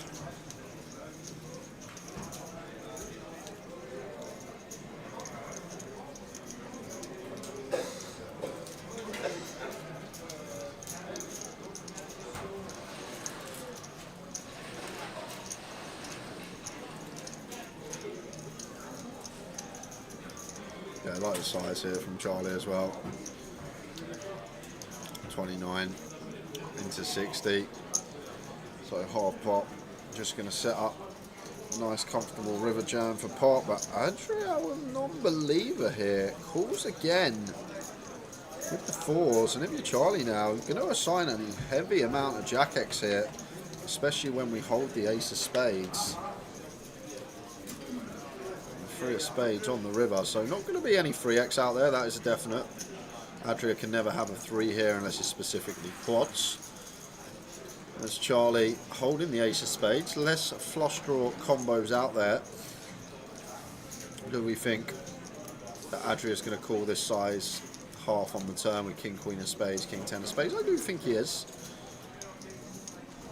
Looks like going to go for 57 by the looks of it. Just about half. Yeah, so I think Charlie assigns Adria just a lot of Jack X here. Bank's going to be needed because not everyone in these spots this close to the money tower goes for free streets here with anything that isn't Jack's full, a 7 or a flush. So that's what Adria's thinking here. He's thinking if Charlie gets to the river with aces, kings or queens, even a strong Jack, he just checks back because the flush completes. But Charlie with the ace of spades in his hand, actually one of these that removes a hell of a lot of flushes from Adria. Like only going to have, what, 4 or 5 combos of flushes, and then when you add all this Jack 10 suited, 3 combos, and then all the way up to ace Jack. So 3 combos Jack 10 suited, 3 combos Queen Jack and King. That's 9 there, and then you've got all the combos of ace Jack in there as well.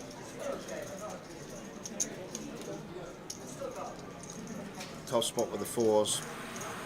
Made the call. Charlie getting a big pot. Up to 300k.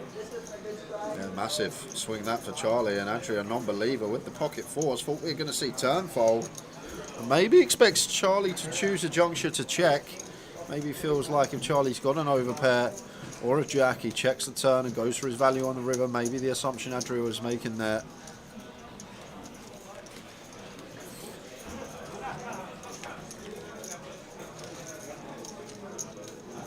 Big pot on the bubble.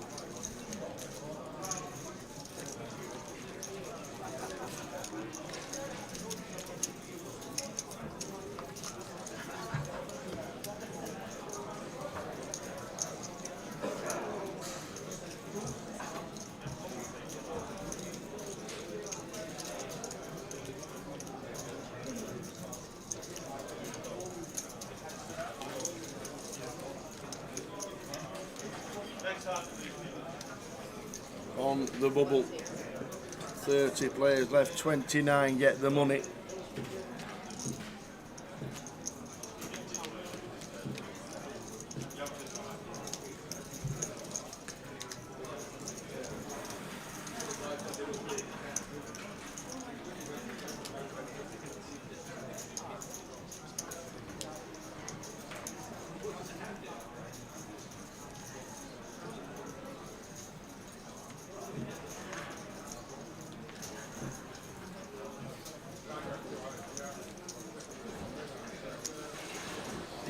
Graham in seat number 7. With ace queen raising up. It's at 7.5 with the blinds at 3.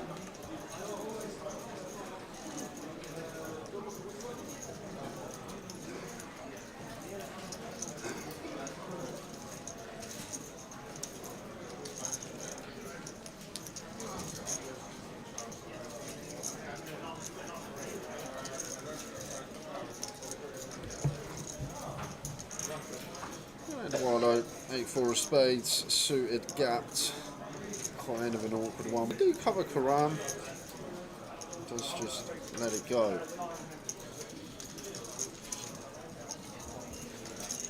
Chip lead on the table, Charlie Reid on the bubble.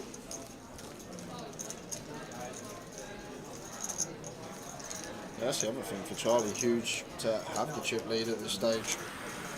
If he's that kind of player to apply the pressure. And he should be. I feel like he's got a good stable around him. Pretty confident that he does chat hands with some of the better players in the UK, which is always good, even if you're not there yourself, if you're surrounded by people who are, just be like a sponge, learn from them, understand why they're doing what they're doing.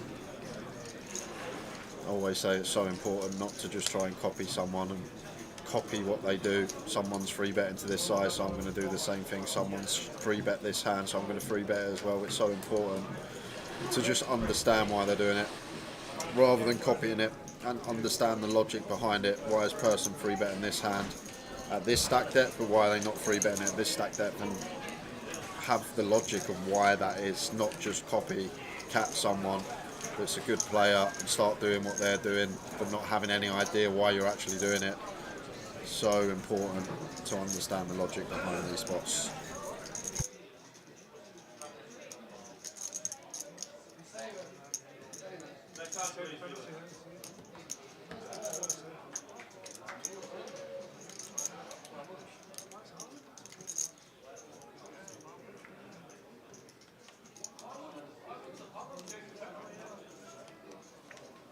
Still on the bubble.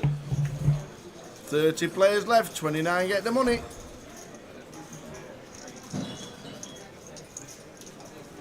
Yeah, so we go to a giveaway at 1/2 past, but I guess we will hold off. We could still do it in between hands. I've got to think of a question. We'll do it as soon as we get in the money. Okay. We'll do it as soon as we get in the money. We'll have plenty of time when we get in the money.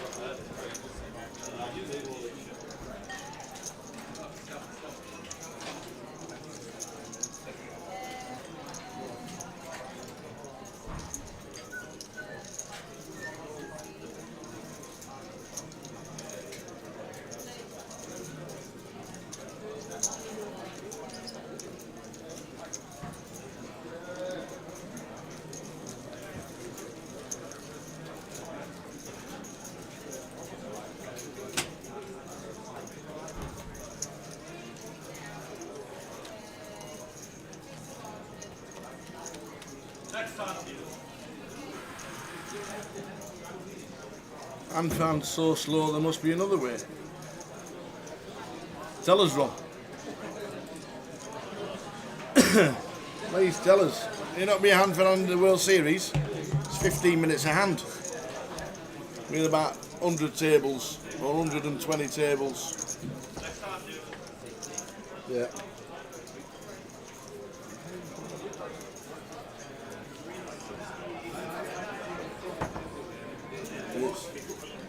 Hand for hand, every single tournament in the world.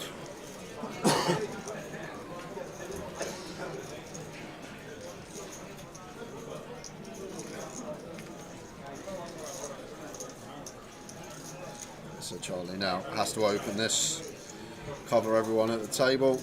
This is the time to really chip up. Everyone should be playing really tight.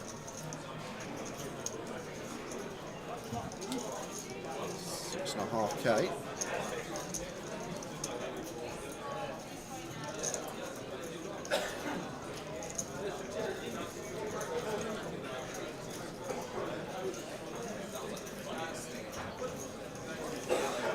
For a space for Dre, I would not defend here. Obviously in terms of chips, fine. One spot off the money. What about getting 30 straws? And shortest one just leaves with no money. Yeah, but what about the chip leader? It's not good for them. It's great for the short stacks, isn't it? No, we're just trying to spice up the hand for hand. Part of the game. Has to be there. It certainly does.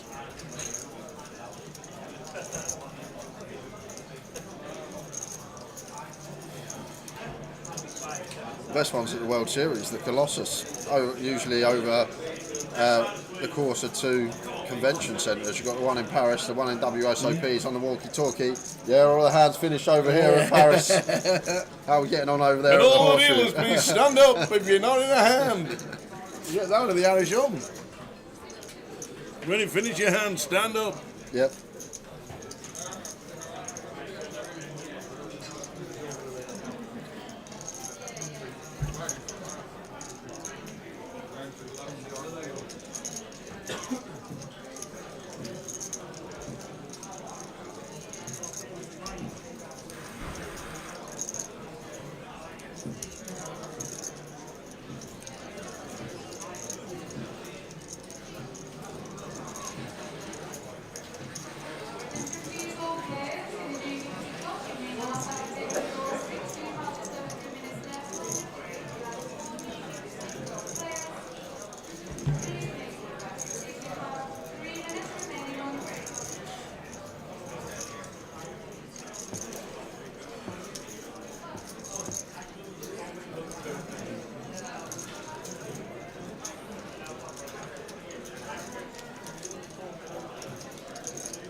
Waiting for the other tables.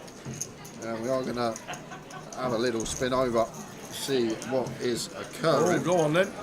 Oh, here we go, here we go, here we go. We've got a flop. We've got an all-in and a call. King, Queen for Dale. An Ace, Queen for Justin. He needs an ace. This could be it. Or a jack. Or a jack. Oh, it's the ace of diamonds on the river. Just keep Justin Devonport in it. Oh, the man that gets it quietly at all times. Justin Devonport doubles on the bubbles.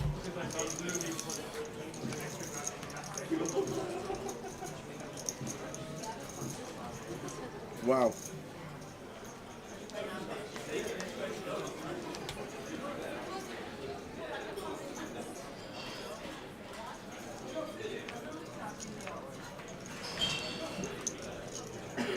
We've got one we're going to get to open as Charlie. We get to be wide, but not this wide, unfortunately.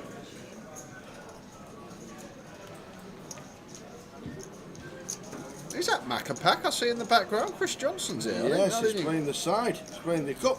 Didn't even realise Chris was here. He walked in this morning. That looks at the main event table tower. I'm going to see if he's still Oh, in. apologies.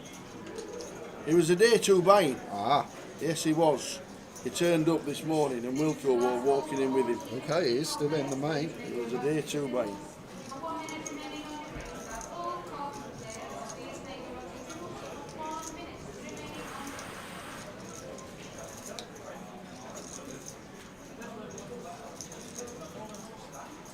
Jack suited for Eduardo here. Dre does slightly cover, but almost identical stacks these two. Could be thinking about the 3-bet light from the blinds. Probably only need to go like 3.5 bigs for 21k if we are going to take it as Dre.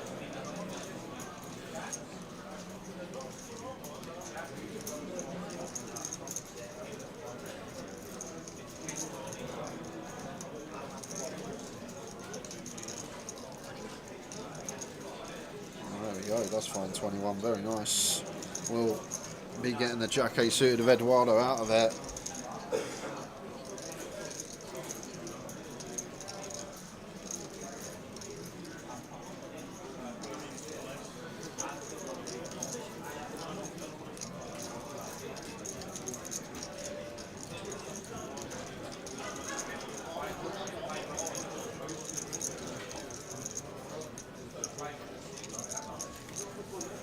Still on the ball.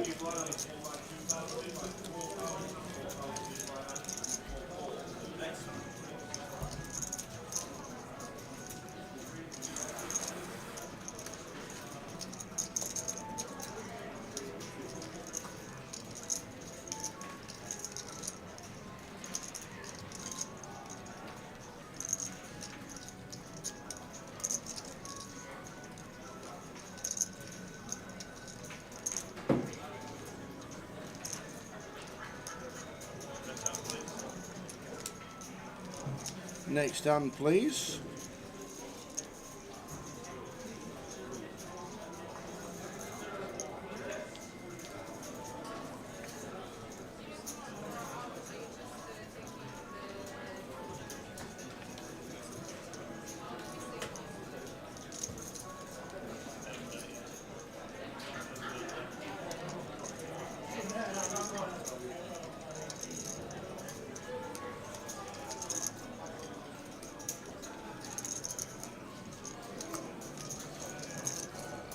Yeah, might have opened there as Mark, 8-9 off in the cut-off, covering everyone behind, direct money bubble. So important, like, just have a look around the table, look at the stacks, if we cover everyone, we get to open so wide at this stage. Everyone's risk when we can bust them is huge. Like, maybe rather than just letting hands like that go, just open. Dre may have actually 3-bet us with his combo on the button anyway, but try and look at this with the long run. One of those. be aware of us covering all the stacks behind us, and then that just gives us the green light to open really wide. And we see ace 8 deuce, flush draw for Adria, Dre with top pair.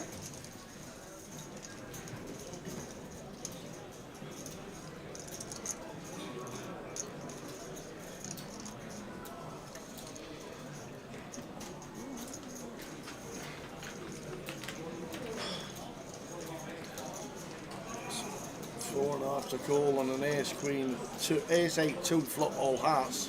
Yeah, got to call once to Adria. We do, with a 10 of hearts in his hand.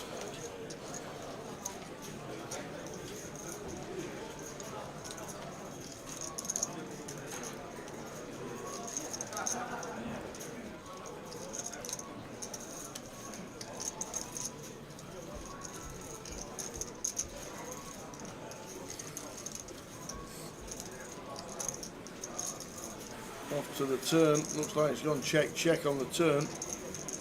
In the river.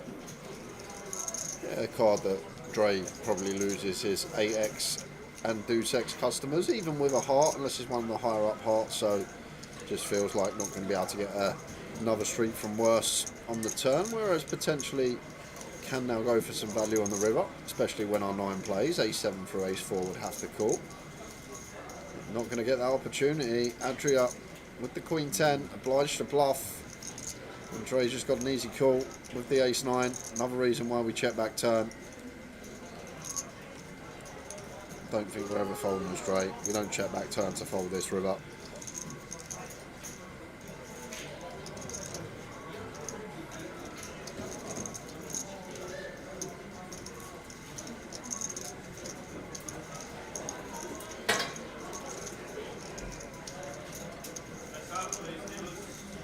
So I'm just thinking about it, is Dre? Yeah, it's one of these. The size Adria's gone. He's gone pretty meaty, so we probably don't beat any, like, there's no ace 7, ace 4 that choose this size. I think they probably go smaller, so I just feel like when we're under rep and we check back turn, like, we don't look too strong as Dre, so has to make the call.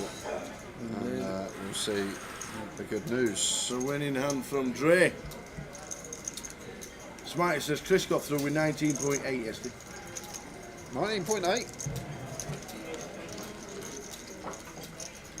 19.8.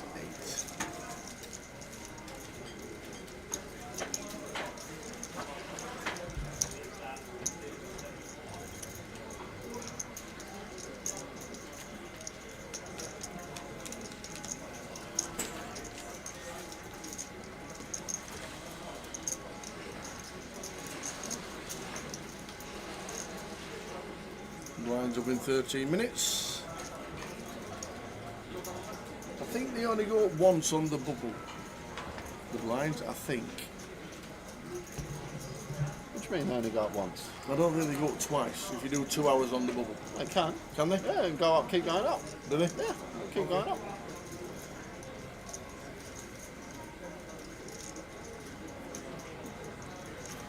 Just very rare we get a 2 hour bubble, that's all. Yeah.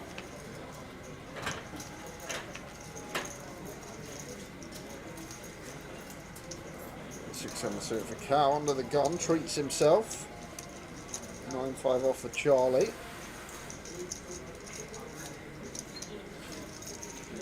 One of these against gun probably just heads into the mark, but there are some fun stuff that you can get up to on the bubble when you cover everyone heavily. Do get to defend wider and apply pressure down the streets, but just giving Cow some respect, opening from that position.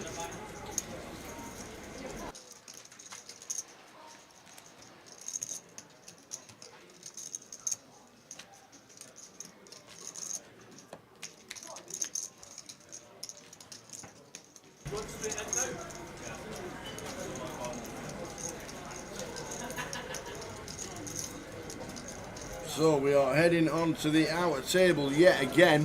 So this one from Yazoo, bet, shove. Bet, shove on aboard a King, Queen, Jack, 8, 7.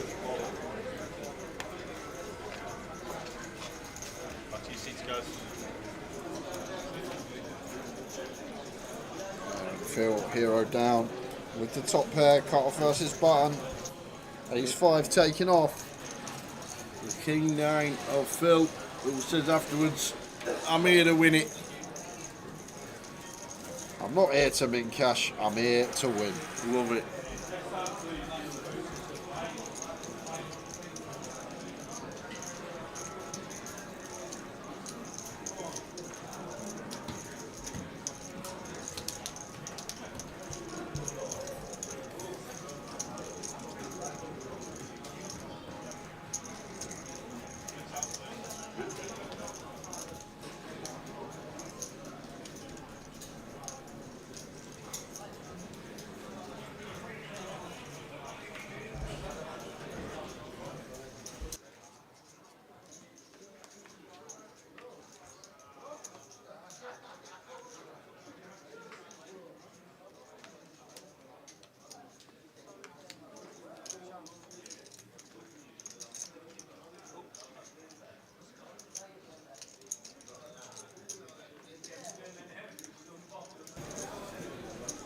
No news in the second half of the FA Cup. Now the bet's in. Just like, go on Palace. Need another Palace goal. Yeah, just ISO here as Charlie. So much of our range, just make it like 4 bigs. Really already start asking the question of Cal. Just let him know we could be playing for stacks by the river. Charlie takes the passive approach. I feel like it's a real good opportunity to already start asking the question. Cal just gets the check. C3 with the 9-3 suited.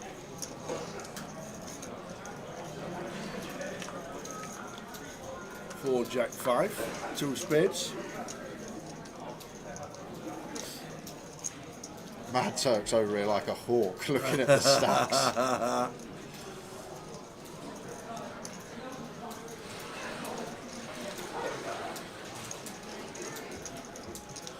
Just 9 high here for Cal. Can start folding out some better 9 highs, some 10 highs, some queen highs.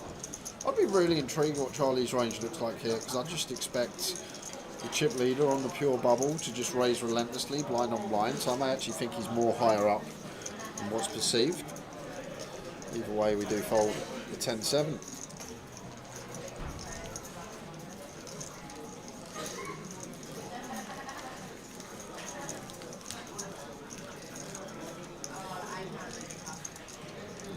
Still on the bubble.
The players left waiting for the outer tables to finish. We're going to play a comp with a bit of value, the Cup side event. Big overlay. Yeah, they're even thinking about throwing Tower into it to get them numbers up. Might attract a few players from near and far. Yeah, we need a lot of runners to hit the guarantee on that one. 50 gauge guarantee, needed 100 runners. There's nowhere near that at the minute. Bit of value in Leeds, come and join us. 50 runners in the Cup thus far.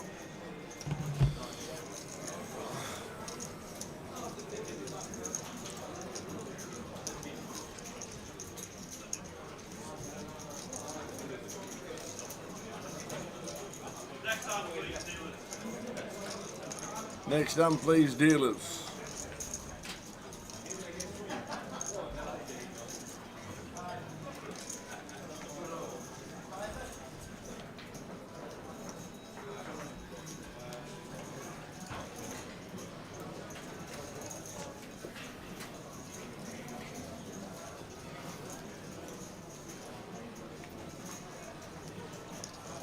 10 for Karan. Just get out of the way, sir. It's one of these stacks that's pretty much locked to get on the right side of the money. If we don't get involved, some circumstances will arise where we have to continue, but we really want to be at the top end. Charlie, any two here on the button, 7 deuce, I would be opening. Yep. Would you not go a little bit bigger? I'd still just keep it, yeah, just keep the normal size still. Maybe there's like an adjustment you can make on the bubble, go for like 2.5x, deter some defends from the big blind, but I kind of want the big blind to defend because they're going to be overfolding down the street, so we just pick up a lot of chips via that avenue. Call from Cal and Twan, ace jack suited. Going to get to have a look as well. Has he gone for free bet? He has gone for free bet. 34k. I guess with Cal's flat in between, can understand it. Just horrible if we get 4 bet by Charlie now.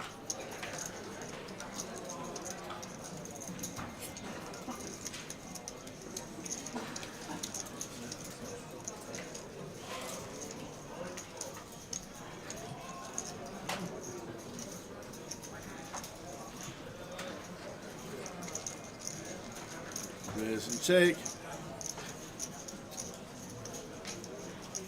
Once one.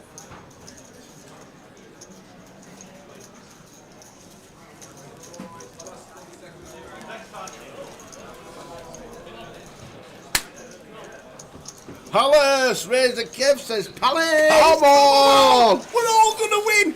Everybody's just money everywhere! I'll book us a penthouse suite at the Cosmo, yeah? Oh, I'll be there tomorrow. Palace, 2-0. Are you mad? Tip of the day. -1. I don't mind now. Anything can happen.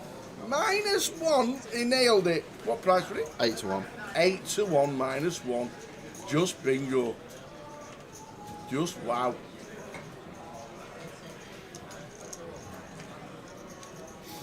Wow, wow, wow.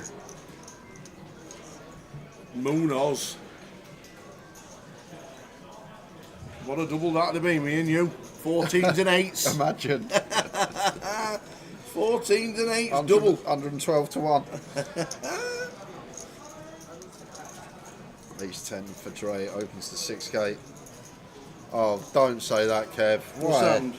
I hate VAR so much. This isn't going to count. Why? Uh-oh. I absolutely despise VAR. Well, VAR, I've seen the half-time when I was there. I watched the half-time when we were on the break, and that goalkeeper should have been sent off. That goalkeeper was definitely a sending off.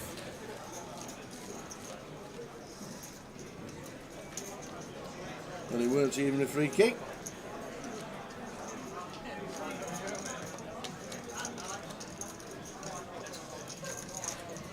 No goal. Oh no! Why not? Offside? Yeesh. It's not the VAR that's useless, it's the people running it. Looks like Travelodge at Old Kent Road is Tower.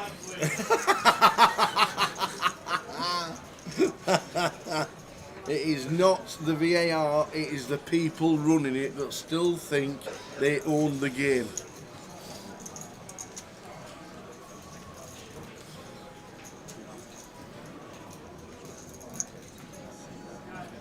Next hand, please. Queen Jack suited for Dre. Opens to 6.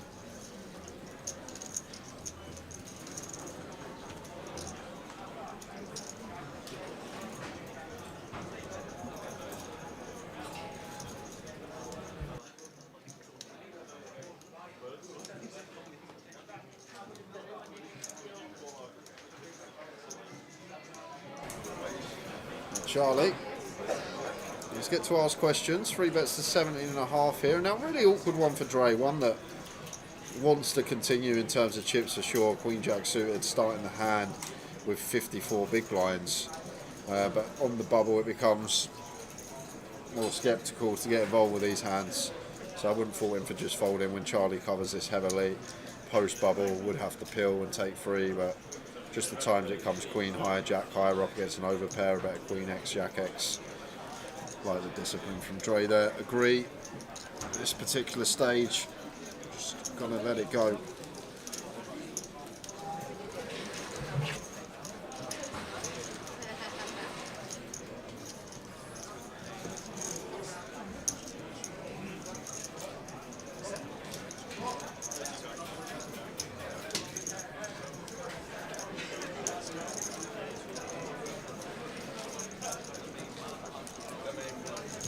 Still on the bubble, ladies and gentlemen. You've just come to tune in. We are still on the bubble.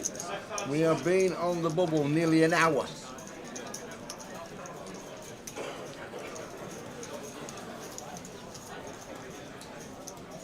The blinds are going up next hand.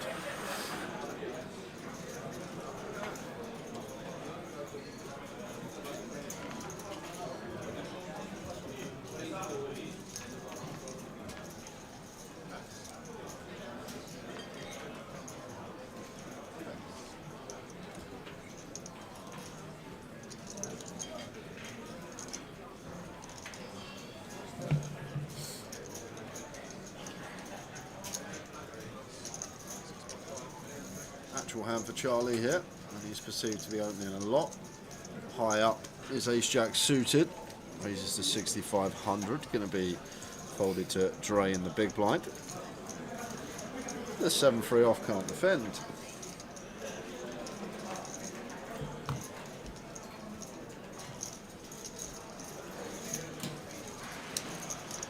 And 40 minutes since we lost Jerry McKinley. Yep. 40 minutes of bubble play. Blinds up next hand. Turk still lurching around. Why don't they pay the bubble? Because then there wouldn't be one. You sat there with all the chips, everyone's overfolding against you. You're not going to go, oh, well, let's do a deal, guys. Not at all. If you're one of the big stacks, this is the time to really give yourself a shot of winning it. Yep. A lot of people apply the pressure on the bubble. It's not a £40 comp, you see. Mint cash is £2.5 nearly. They're not going to say, let's take 50 quid off everybody to pay the bubble. Because it's about it bursting into the money. The money bubble has burst. Well, it hasn't yet.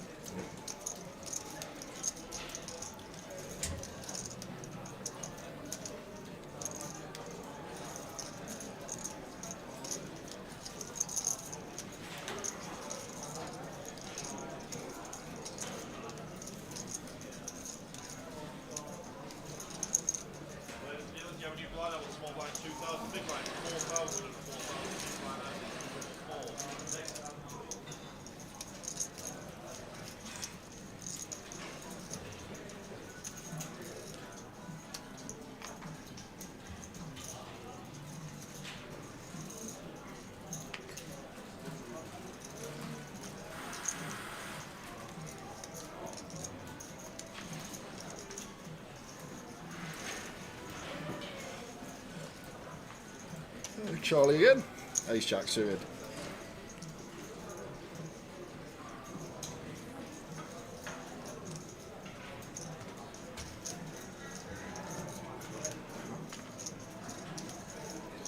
Eduardo, couple of ladies, Nice. 21 BBs. Major send it here and now for 21. Probably does 3-bet not all in, even on the bubble against specifically chip leader, because if Charlie wants to get aggro against us, maybe we induce, but it's difficult. Oh, well, here we go. We find a situation where we're going to have an all-in and a call. Eduardo with the queens.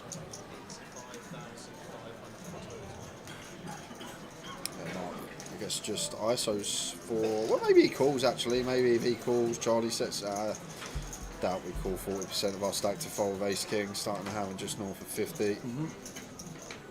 Like Charlie's just been opening a lot of hands. I know we can see he's actually been higher up than was perceived, but he says I'm all in, so here we go. It's the race of all races. And Eduardo hates this tower because I doubt Mark's doing this with Ace Queen when it's a reshuffle for 21 over Charlie's open. So I think you hate this as Eduardo, and you're just praying to see Big Slick. All in and a call on the feature.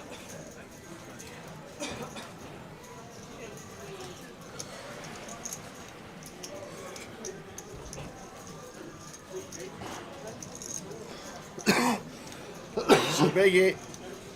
Eduardo with the queens, waiting for the outer tables to finish, and then we're off to the races.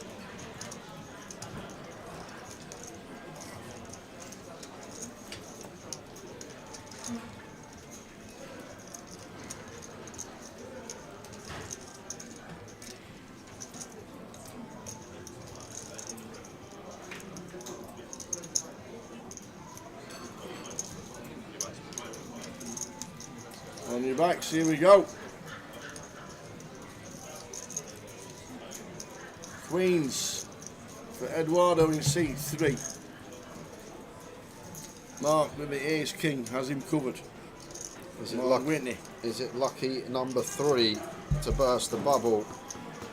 2 all in the calls so far. This is number 3. 5, 6, 7 flop, good for the Queens. Doesn't want to see a spade turn.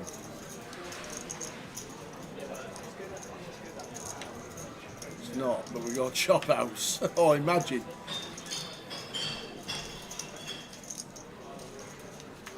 He's not. Full double for Eduardo up to 190. Mark drops to 128 and 30 bigs. Once you need to win in poker tournaments, these big flips. Yep.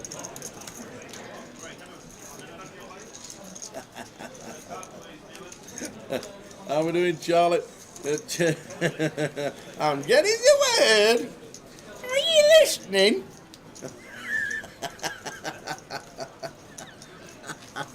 Oh, Charlie's dad watching on YouTube. Oh, that's not Charlie. No, Charlie's. I'm guessing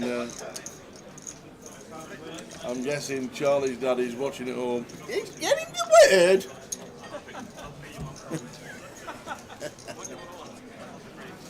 Oh, Clinton Baptiste, one of the funniest. Do I see?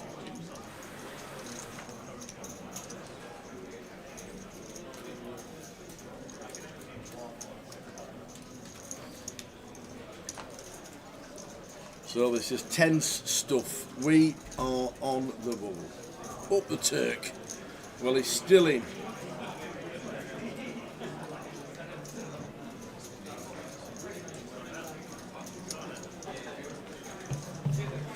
Silent Troy with Queens.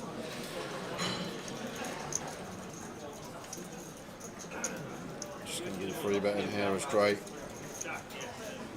That's actually kind of funny, like when you have sort of 10 to 15 big blinds, or between 10 and 20 big blinds on the bubble, it's like a disaster if you bust. But when you've got like north of 40, if like you bust in a cooler spot or you bust in a spot where you've got to get it in, it's actually fine because there's so much incentive in future game and how it propels us to potentially winning the tournament. So even a stray here would have been getting the ladies in. Free bet working out. Hey there, Layla.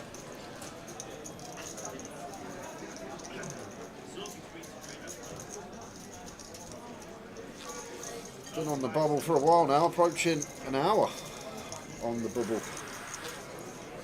Haven't had a lengthy one in a while. We have not.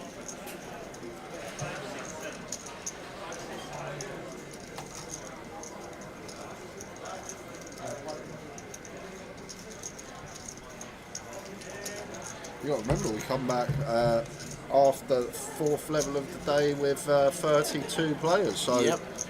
2 players in 3 hours.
ace 5 suited.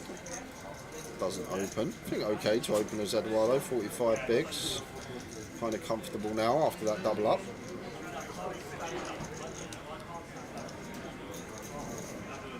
Jacks for Dre this time, getting all the hands on the direct bubble.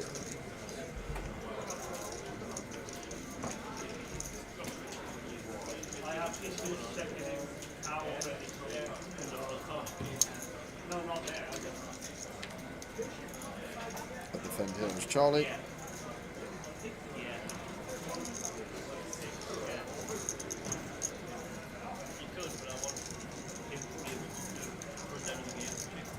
Defend he does.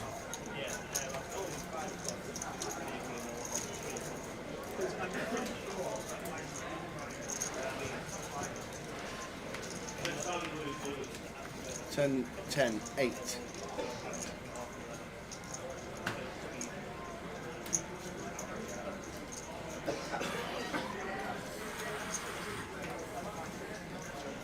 Maybe some checking going on here for Dre. That horrible if we get check raised with this hand. Yeah, I like it a lot. Always on point. He's at the feature table. Just recognising against Charlie. Induce some bluffs from the big blind on the turn. We can just comfortably call 2 streets now. And then when check 2, go for some value then.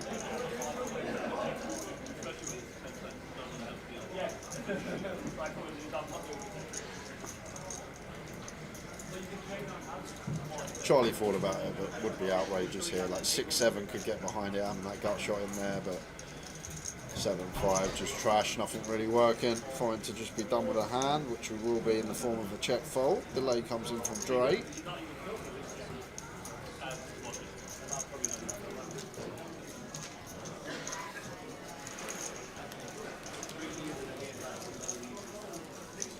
Still on the bubble.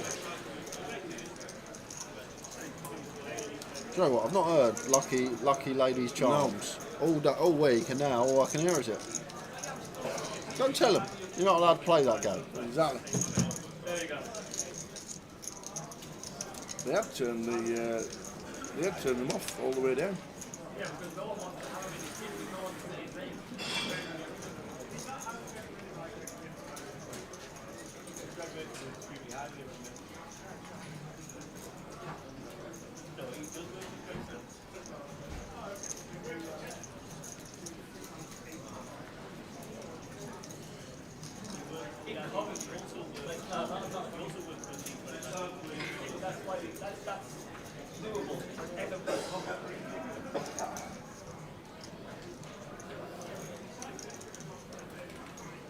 Adria here, ace 10 suited on the button for 15 big blinds. Opens. Yeah, we open for sure, but I'm just already thinking ahead what happens if we get set in here. Because 2 covering stacks in the blinds, they can get after us when we open off of this stack depth. Charlie just got a fold. Over to Cal. Even Cal got to fold the 9 deuce, so happy with this Adria best result, just picking it up here and now. Hate getting called, hate getting jammed on. I think this bubble's made of fairy liquid, never ended. Very funny. Love it.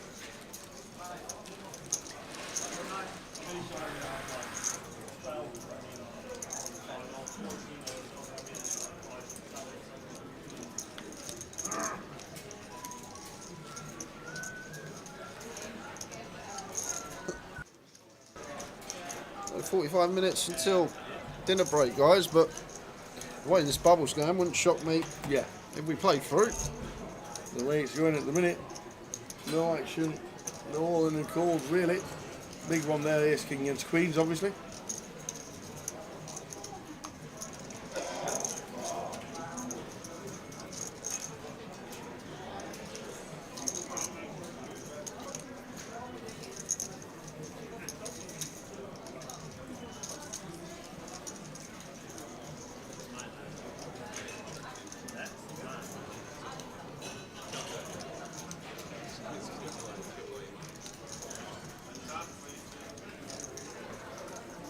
Balshi can only have about 1 or 2 more orbits left before he's forced all in. Yes, he only doubled to 26, didn't he? Yeah. Turk was short.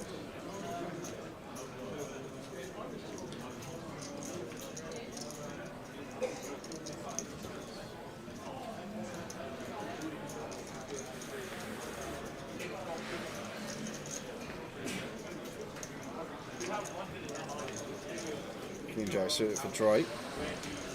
Opens from +2. Starts the hand with 45.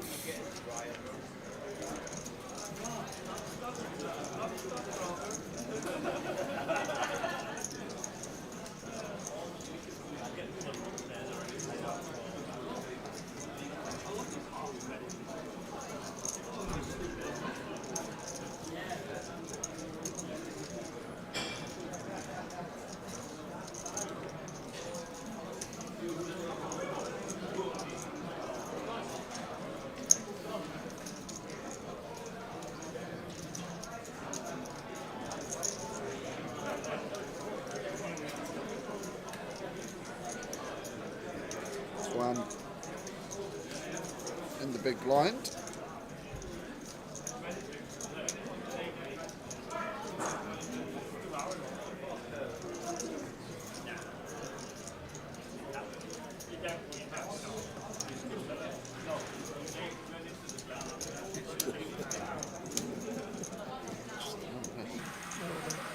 You see my name, just in Sanjua.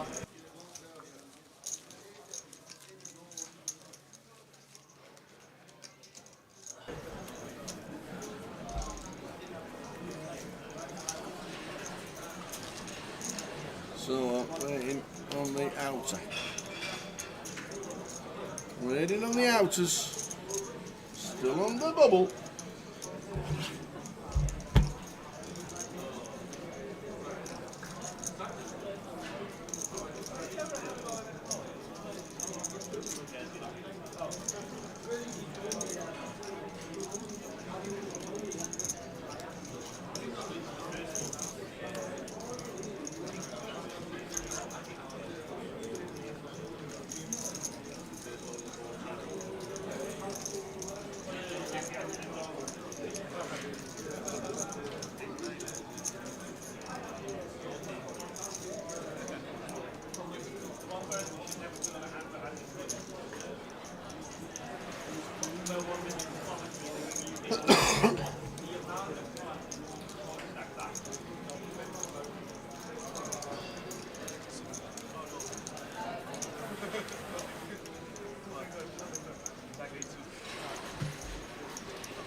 Everybody mulling round.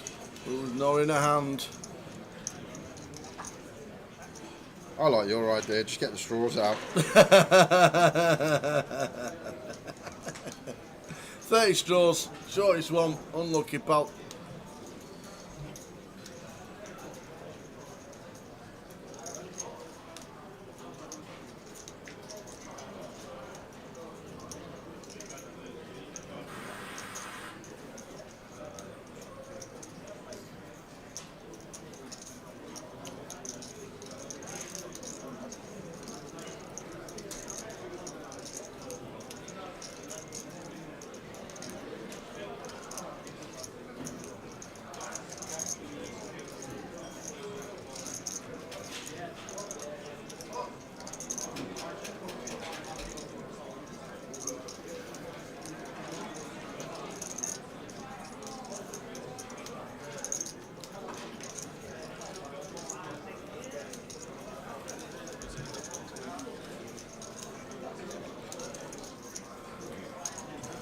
Now. Bubble ongoing, still yet to lose one.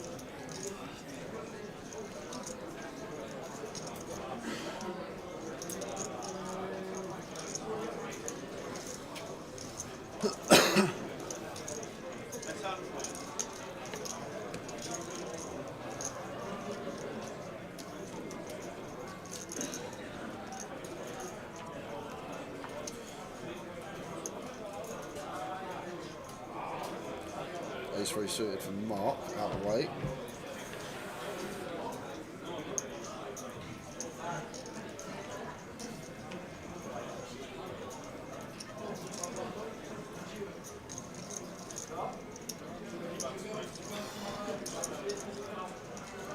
I would open here as Charlie, but Charlie not going to, 4 deuce suited.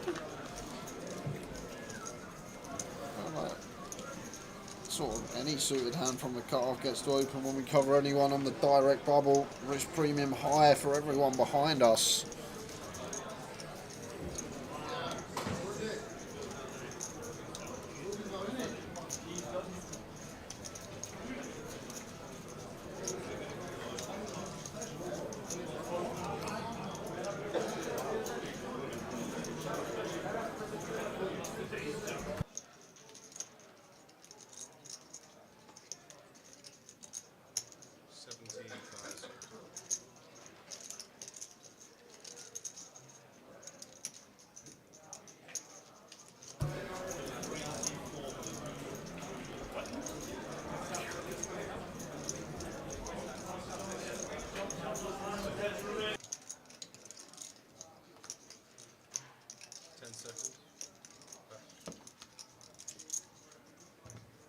Hey. So, Palace still winning. The -1's down at the minute. It wasn't. I know. We could have cashed out. We could have. We could have get it. But we're on the bubble. The only good thing, City have to go for it last 10, so they've had to go for it the last 50. Potential counter-attack for Palace, but the problem is they run to the corner these days. They do for about 9 minutes. And they never play a full 90 because the referee never has had enough time for all the VAR malarkey and all that. Why don't we just do what the American sports do? Stop the clock. Stop the clock. Now VAR is such a part, an integral part of football. They need a stopwatch adjudicator. They need a man who does the clock. Yeah, like it just makes so much more sense. You just stop the clock. Yep. I don't understand The ball is in play less than 60 minutes per game. Yeah, there you go.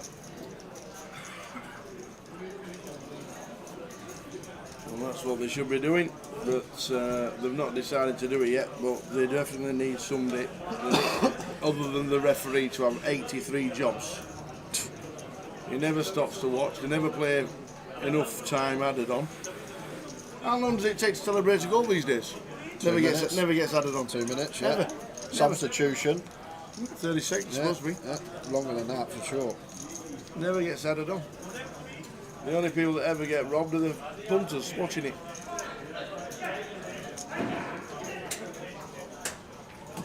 So we are on the bubble. Blinds are 2-4. Karoon with the ace-9 in the bin. There's going to be a lot of short stacks. I'd like to see the chip counts around the all 4 tables.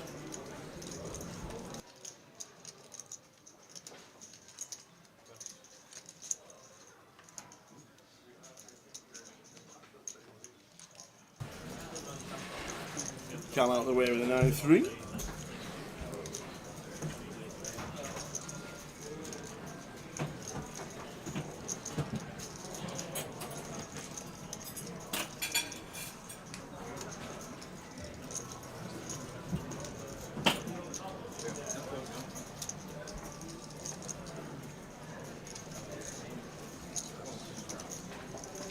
Button open, raise and take. Nothing happening on this table.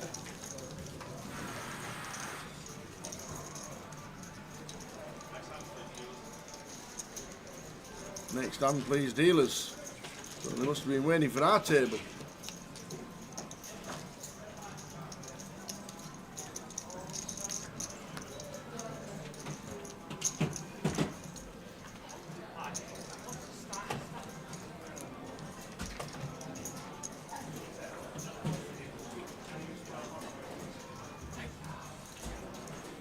always a question. It's quite a funny one to hear at the desk. What's the starting stack? It means nothing. It could be a million, nothing. It could be 10 chips. It depends what the blinds are. Yeah, it's all about the blinds. You could have a gazillion chips, but if you blind start at 1 million, 2 million, it doesn't make a difference. That was Albert's favourite. Yeah. Always used to say, oh, but I get 50k in this tournament, I only get 10k in here. Yeah, Albert, but the 50k tournament we start at 1k big. This tournament we start at 100. You got more big blinds? No, I want 50k. I used to like Albert when he walked up to the desk and says, how many re-entries is it? Aces for Mark, blind on blind against Dre here. Just going to start bumping it up. Might have gone bigger here as Mark. Either way, going to get the same result against Dre's particular holding.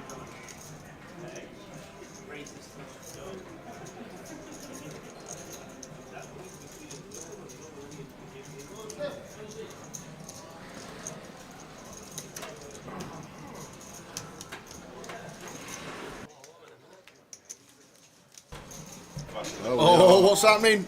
Oh, he's missed the short stack. Balsi all in. There's no chips. And at risk on He's all in for bubble. no chips. Where's the chips? They're in the middle of the pot. He must have been short. It's a flip. Balsi going to need to hit. Oh, obviously. Of course he does. Obviously he does.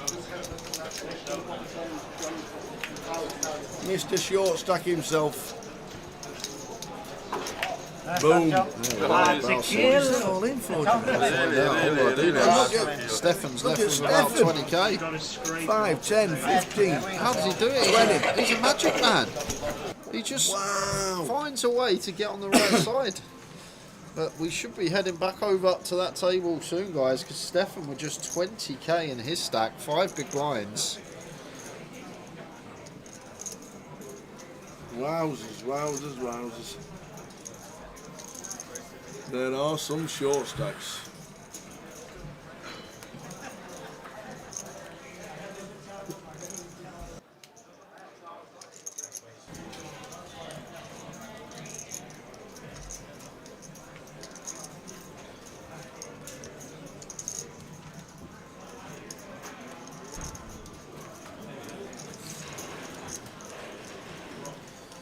Couple of kings for Karam. Just gets to send it into the middle for 13. Going to be a raise fold for Cal.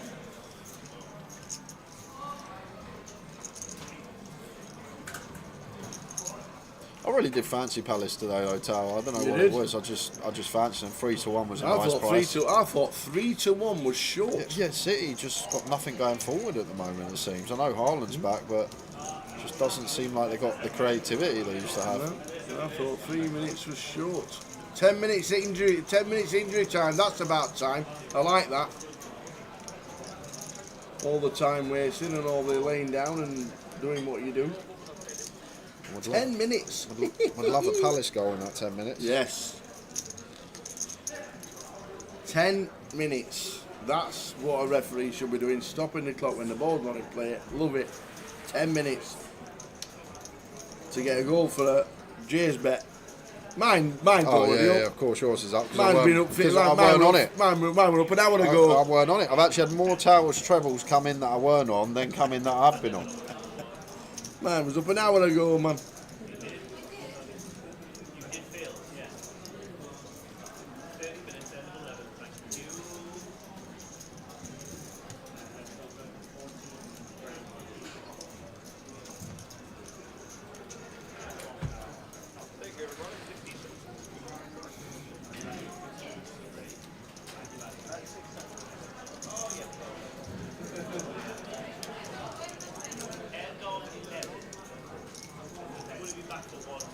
So still on the bubble. It has been a lengthy one.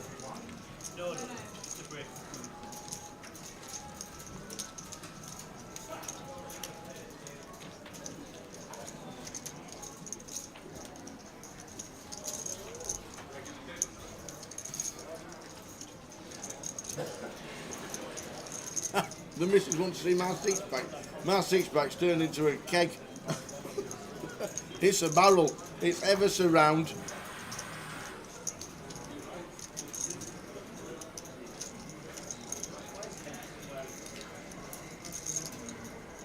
It's ever surround.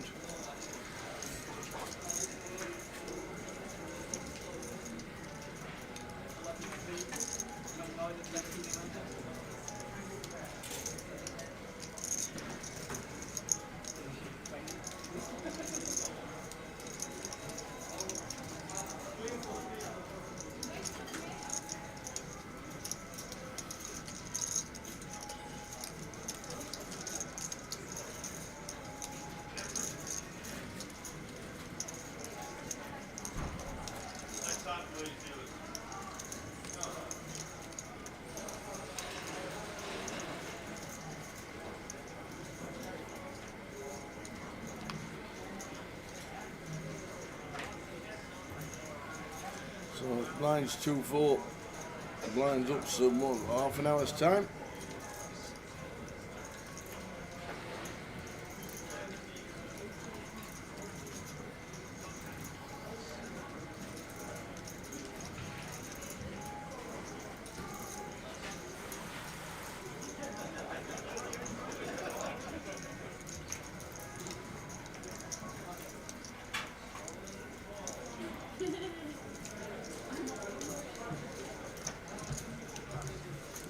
A couple of ladies, just sends the lot in, no messing about on the bubble. I like that. Not wanting to let Adria.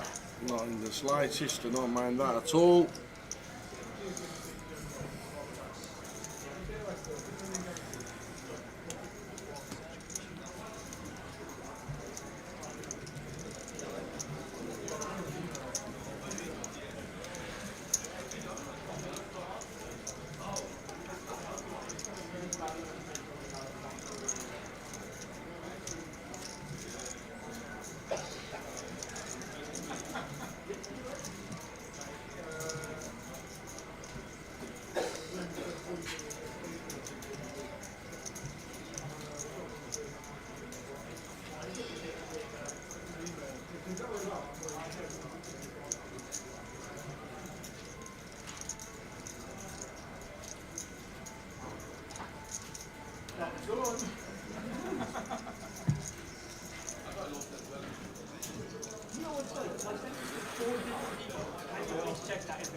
Five minutes until Palace win the FA Cup for the first time since 1993.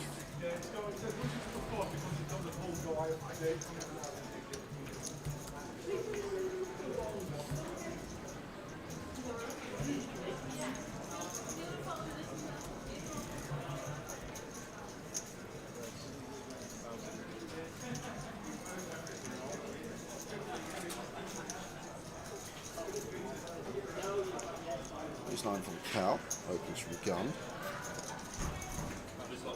Eduardo King 10 suited, just going to get out of the way at this stage of the tournament. Mark, ace queen of diamonds. Intriguing. We're not going to get to jam for 32, so maybe only thing we get to do is call. We don't like free bet call in, we're uncomfortable with that, so I feel like only avenue is this. Make the call.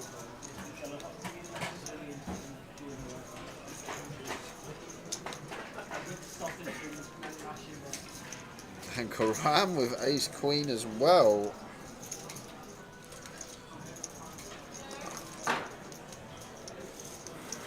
Pretty grim, but Cal shouldn't be as opening as wide as he is. Maybe Cal feels like people not taking initiative enough. Like if we knew Cal was opening this low down, probably just have to squeeze jam with ace queen there. But I feel like against the right range, is going to be one that just heads into the muck. Risk is huge.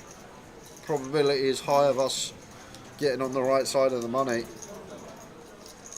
And Charlie in the big blind, 8 for a spades here. He's going to treat himself to a defend multi-weight.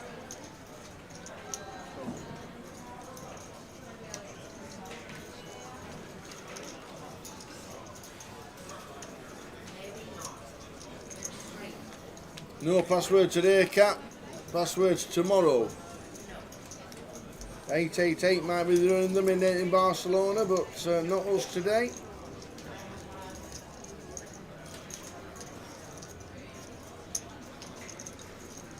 Probably Going to be checking a lot here, I think, three-way is Cal. Our actual hand probably likes the bet, thinking about our entire range.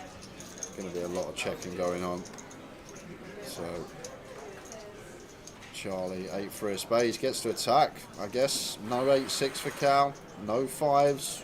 7s and 9s are in there for sure, but he's also going to have a lot of ace high, king high, jack 10, queen 10, suited. May spring the check raises Charlie here. I think it's a really nice spot to do it. We've got a gut shot, we've got a backdoor flush draw. Cal shouldn't really be betting this board. Check raise sprung. Now going to get complicated for Cal, but much better here to have ace 9 than to have an overpair. Ace 9, much better prospect than 10s for aces.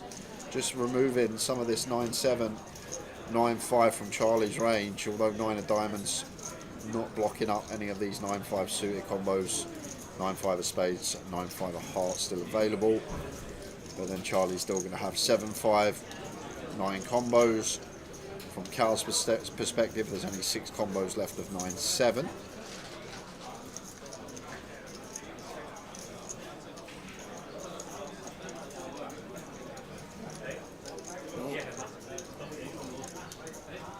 Right, a 19. Cal calls a 19. Off to the turn.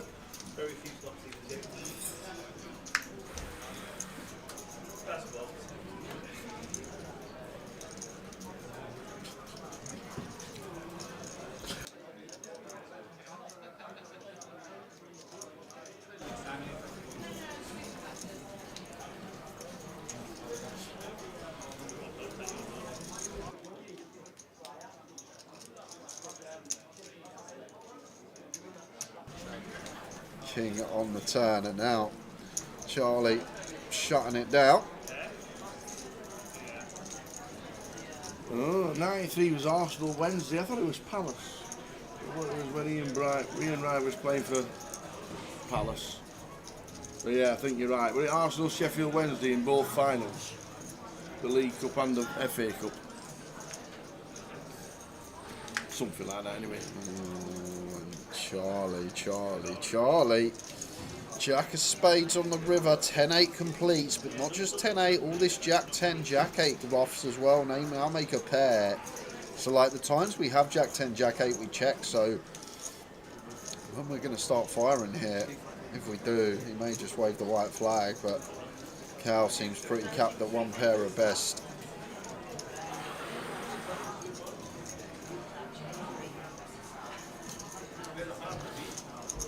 I guess we still got 6-3, double gut shot, 6-4, up and down.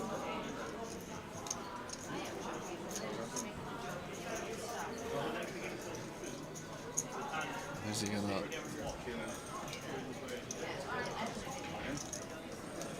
Goes chunky. Only one thing I got here with Charlie against a thinking player like Cal.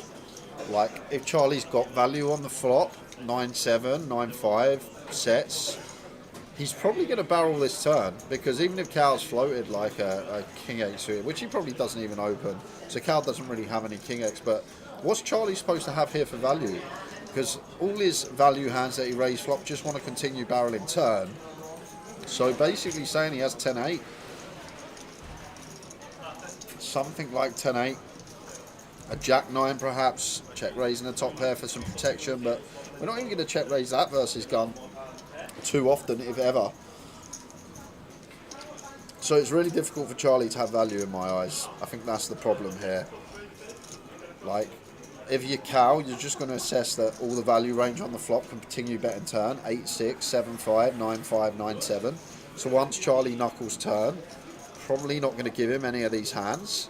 So therefore, when he wants to now bet the river, not really got much. King 8, King 6 suited actually. These are quite nice. These ones seem kind of nice. And then goes for his value with a king, targeting maybe some 10s, some Jack 10 suited, this type of stuff. But even this size with the king seems a bit large for Charlie. One pair, what we're trying to get called by. So it's really tricky one for Cal. Because our hand, third pair, not the best. We're going to have better catches here as Cal for sure. like we can just have an overpair to the board on the flop that's going to be a much better catch, but really struggling to find what Charlie's supposed to have for value here. I think that's the problem Cal's got. Where's his value coming from? 7-5, all this type of stuff's going to continue bet and turn. And great call, slides the chips. Fantastic call from Cal. Over the line. Wow, it out. what a call, and Charlie just taps the table. Yeah, and as I say, I think turns a key component in that hand. I think Cal just expects all the value to continue barreling, and as we're waiting for that hand to finish, we are heading to and out of table, guys. And we saw him short. Steph, Ace Jack, all in for 20,000. And Matt Archer has probably got all the chips with 10-4. Clean at the moment for Stefan, still looking good. Oh, no! Out the door. Oh, Steph. Oh, we got a nice juicy kiss of him in Glasgow. Oh, Steph. Ouchie, ouchie, ouchie. Arch up chip lead up to start the day. Wow. Oh, man. Unlucky. Stefan Lazar, very, very unlucky. Down at 20,000. There's definitely short stacks around the room. Definitely.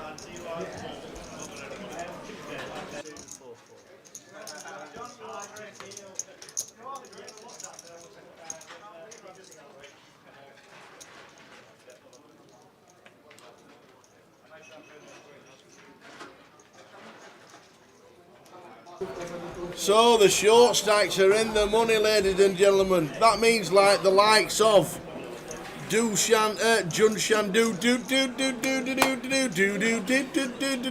he's still in, Baus is still in, the Turk's still in. All these stacks are very, very short, but they're in the money. And Crystal Palace have won the FA Cup for the first time ever, and I'm not being funny. I actually think they're the loudest fans, and they sing the best songs, and they never shut up all home match. So I can just imagine what Wembley sounds like right now. Well done, Palace. I can imagine how loud it is and how emotional it is for Crystal Palace. First time, it is 45 teams now. Yeah, 45 teams. So well done, one and all. But we're in the money here in Leeds. But there are definitely short stacks around. We've got 17 minutes until the end of this sesh. And any eliminations, I'm sure you will see it.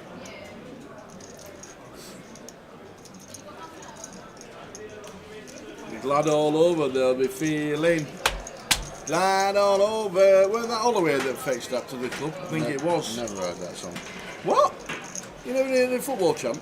And I'm feeling glad all over, yes I'm glad all over, baby I'm glad all over, so glad you're mine. Well, Blackpool started it. Okay. When Ian Holloway was there, and I'm sure he used it somewhere else, and then Palace got it when he went there. Oh, okay. It's a happy tune for the 60s.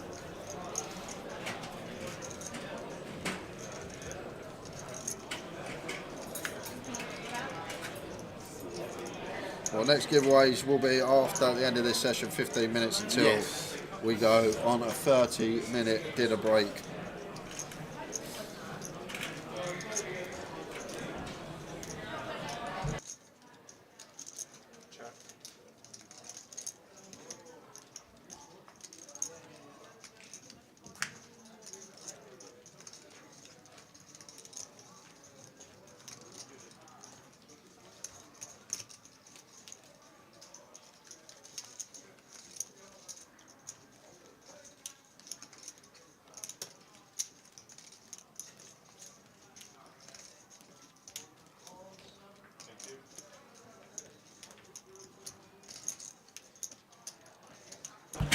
Oh, we're in the money. Palace have won the FA Cup. Tower's got a treble in. Boom! The game is on. Oh, The dream is lived, the dream is real. Towers treble came in this afternoon. Crystal Palace won the FA Cup, and we're now all in the money in Blackpool, in Leeds. And we're all marching on together.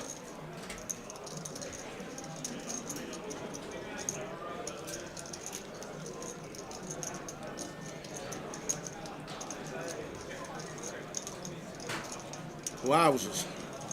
So now we play on 29 down to however many are left tonight when we finish at the end of level 20. Oh, somebody's supposed to put some aircon on. Oh, that's beautiful. Ooh, Cal, chip leader.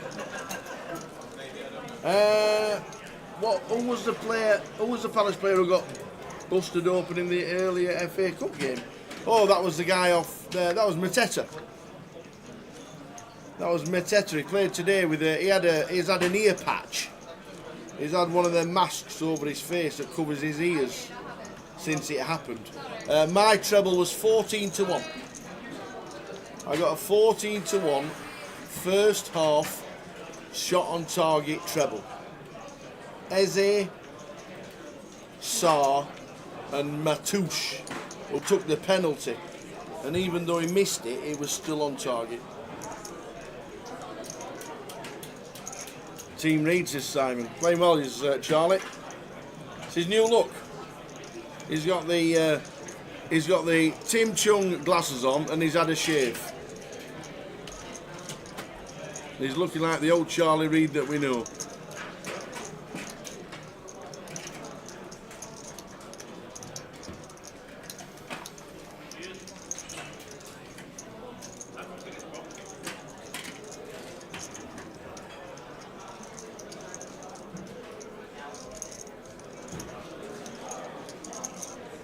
Yes, it was a good 14-1 treble. Very nice indeed. Obviously no football matches to bet on today. Maybe the bet builders are the way to go.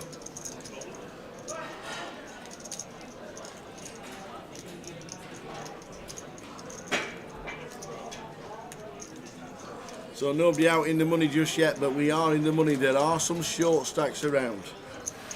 We saw Bouncy doubling up to about 40,000 with the blinds at 4.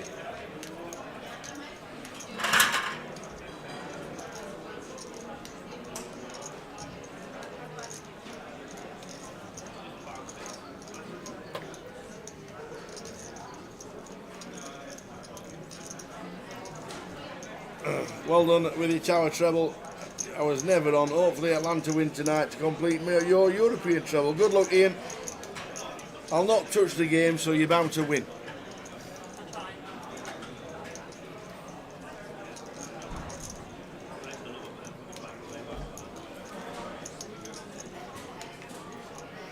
Ace 3-4 all clubs. Mark with the ace, but the turns are 7, and that gives Cal a set. Mark now can't win the hand. Twan is drawing to a wheel.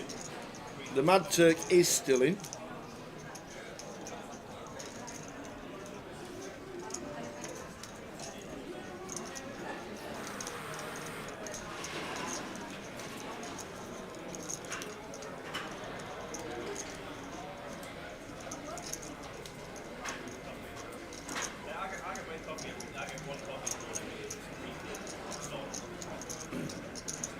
Mark makes the call with the top pair and drawing to a wheel.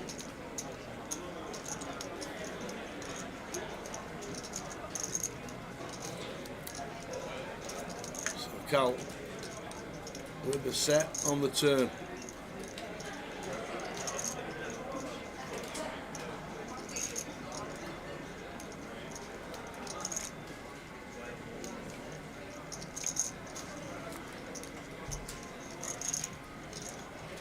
Minutes to go until the end of the session, and then a break.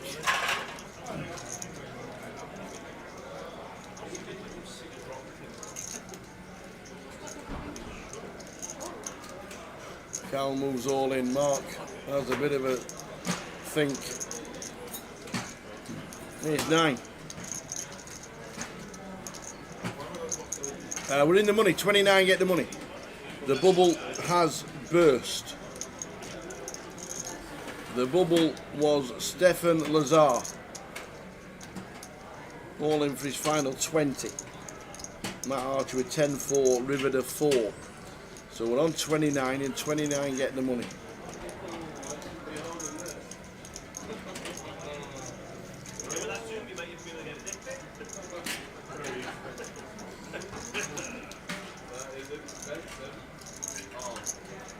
And away he goes. So Cal pulling up chips, 300,000 off to the outer table.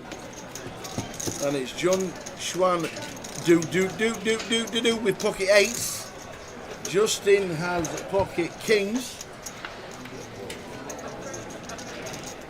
John Schwandu is all in.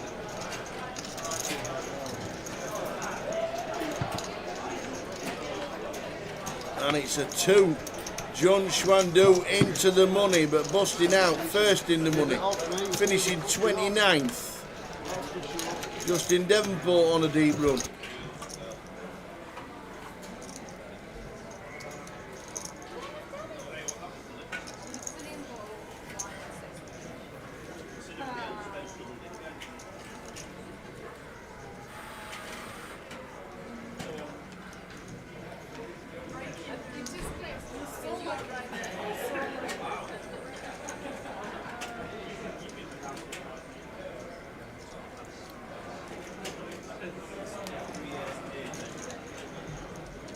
Nice one, Chris. Look forward to seeing you at Goliath 2. Always come and say hello to the team, especially all the people that do watch the live stream. Always good to put faces to names.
You've got to go for especially on here. It's good for the image, it's good for the advertising. It's good for me to hero. So we're on 28. And in 6 minutes' time, there will be a 40-minute dinner break.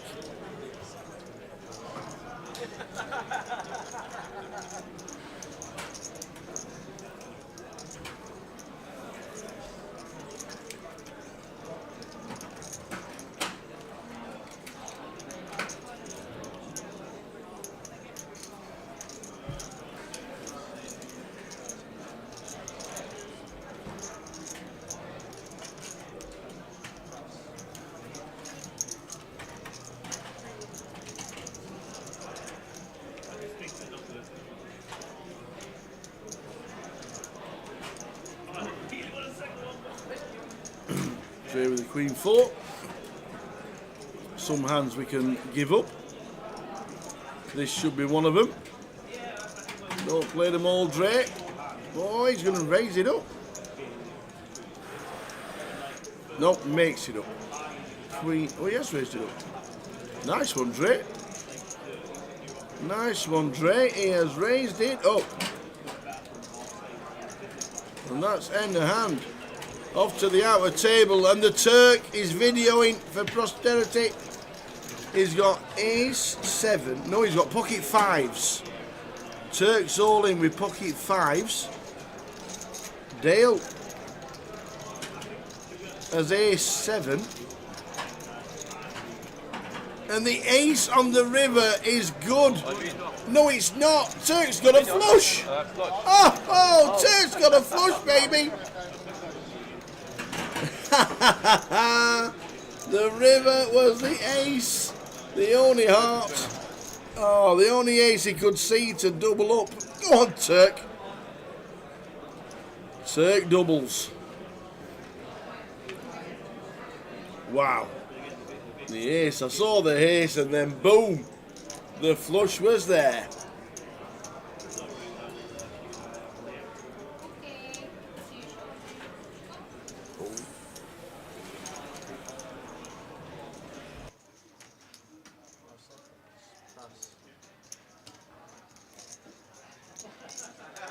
Wowzers. So there we go. Leone gone and doubled.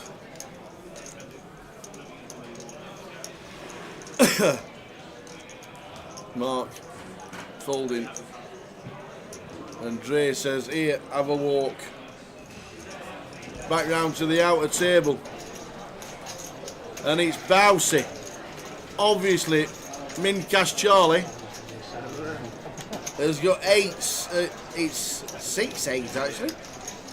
Against Queens. And Bousey, Mincash Charlie, and I'm not being funny. And I'm not being funny, but if there's any man that can grind like John Bousfield, and this man, I know he just nipped off for his to Lou, but he's just, I tell you what, he's just grinding and grinding and grinding. And this lad earlier, he said, Bousey, 1 to 8 to cash, he'll finish 2 in the money. 2 in the money, Bousey. Nailed it. Brilliant stuff.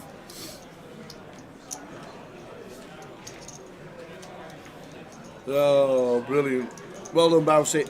£2,370 for your efforts.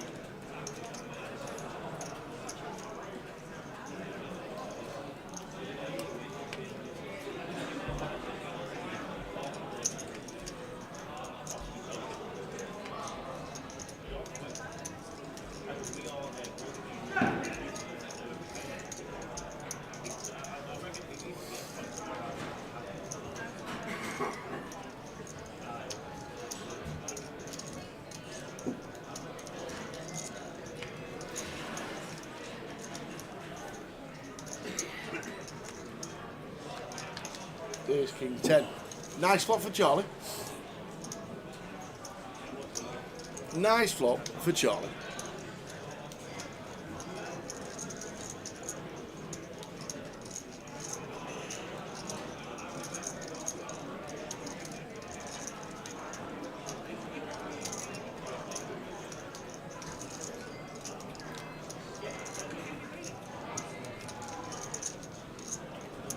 No action for Charlie Reid.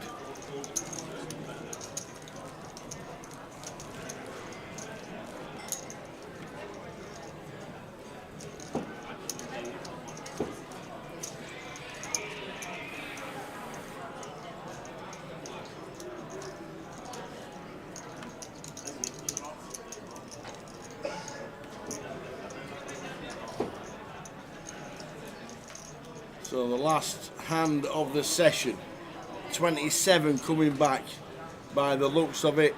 Full chip count on its way, 40-minute dinner break.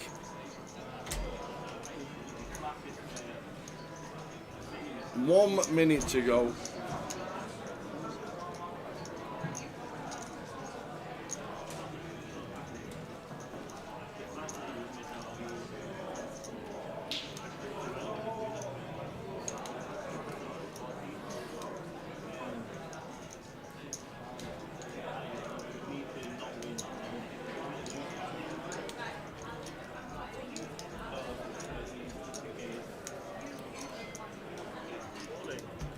So, last hand of the session.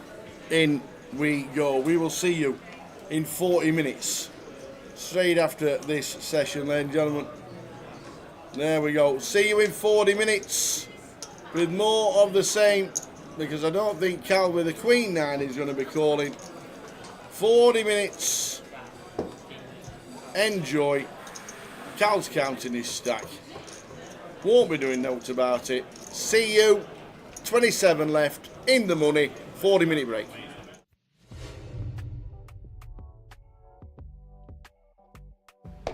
We're spending 10 minutes with Harry and Kashani. Thank you very much for your time. It's a pleasure to be here. Where did you start playing poker? And how on earth did you get into it? I mean, growing up, I've always been very much obsessed with anything strategy-based. So you're no three-card brag man. No, and I used to play a lot of cards, but a lot of different card games. And I've always been a very competitive gamer. Anything with strategy is just... until I came across poker, it was actually during a sleepover at a friend's house. Were you a killer at Monopoly? I used to, well, whenever I knew we was playing Monopoly, I used to open the box and slip some of the 500s into my pocket prior to the game beginning, and when people went past the go and got 200, I was getting 600. I love it. The additional notes were coming out. But yeah, where my friend Christian, I think I was leaving college.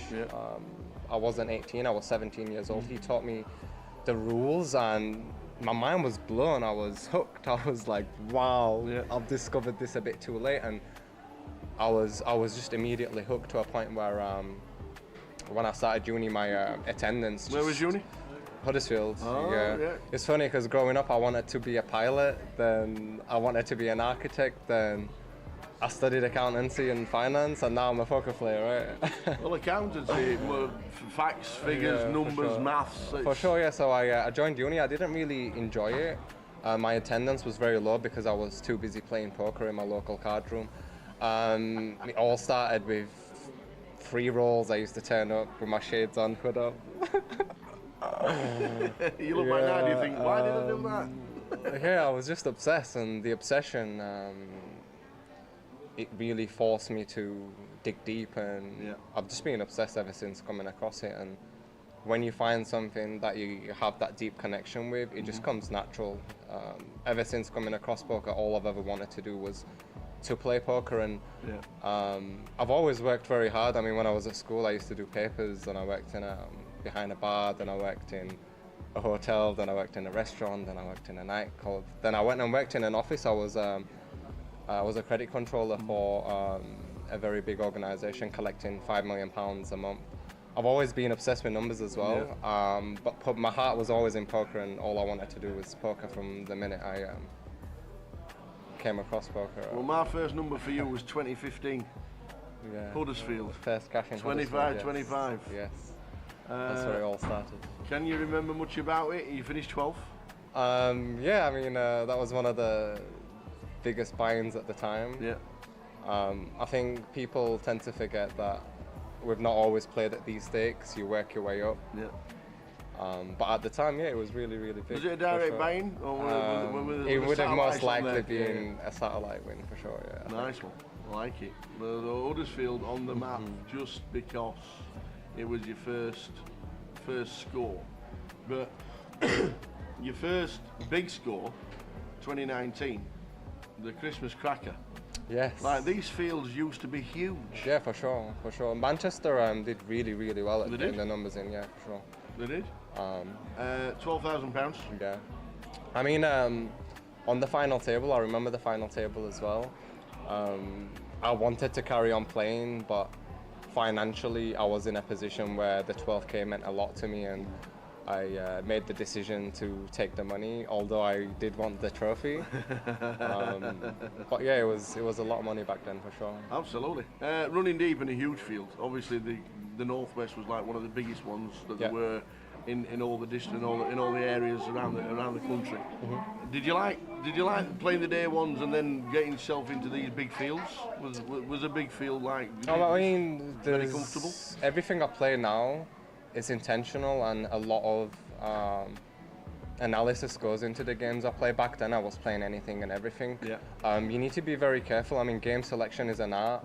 It's something that not many people know much about. They literally play anything. They don't really set themselves restrictions on what to play, what not to play, past what point to stop regging, past what point not to reg. But my approach is usually a big percentage of my overall tournaments are in small fields. Yeah.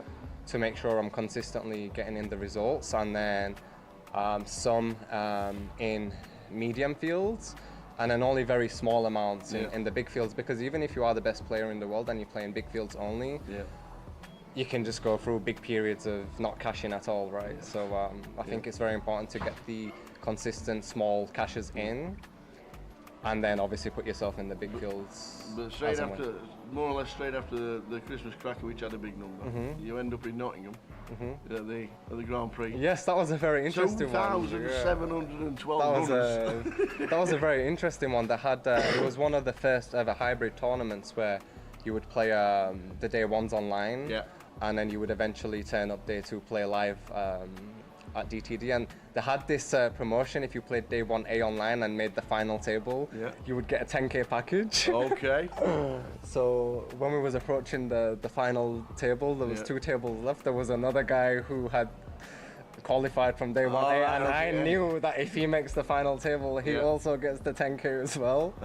So every time it was this big blind, all in, all in, all in, and it was just like fumes coming out of his ears. But we both made the final table. We both ended up getting the 10k package. With the 10k package, I ended up actually getting more than first place, but a friend of mine, Fabian, ended up winning that. Congratulations. Well, you were second. I did really well because he had all of the chips with 2 tables left, and I just outlasted everybody. Got myself the second, and the stack distribution heads up was ridiculous.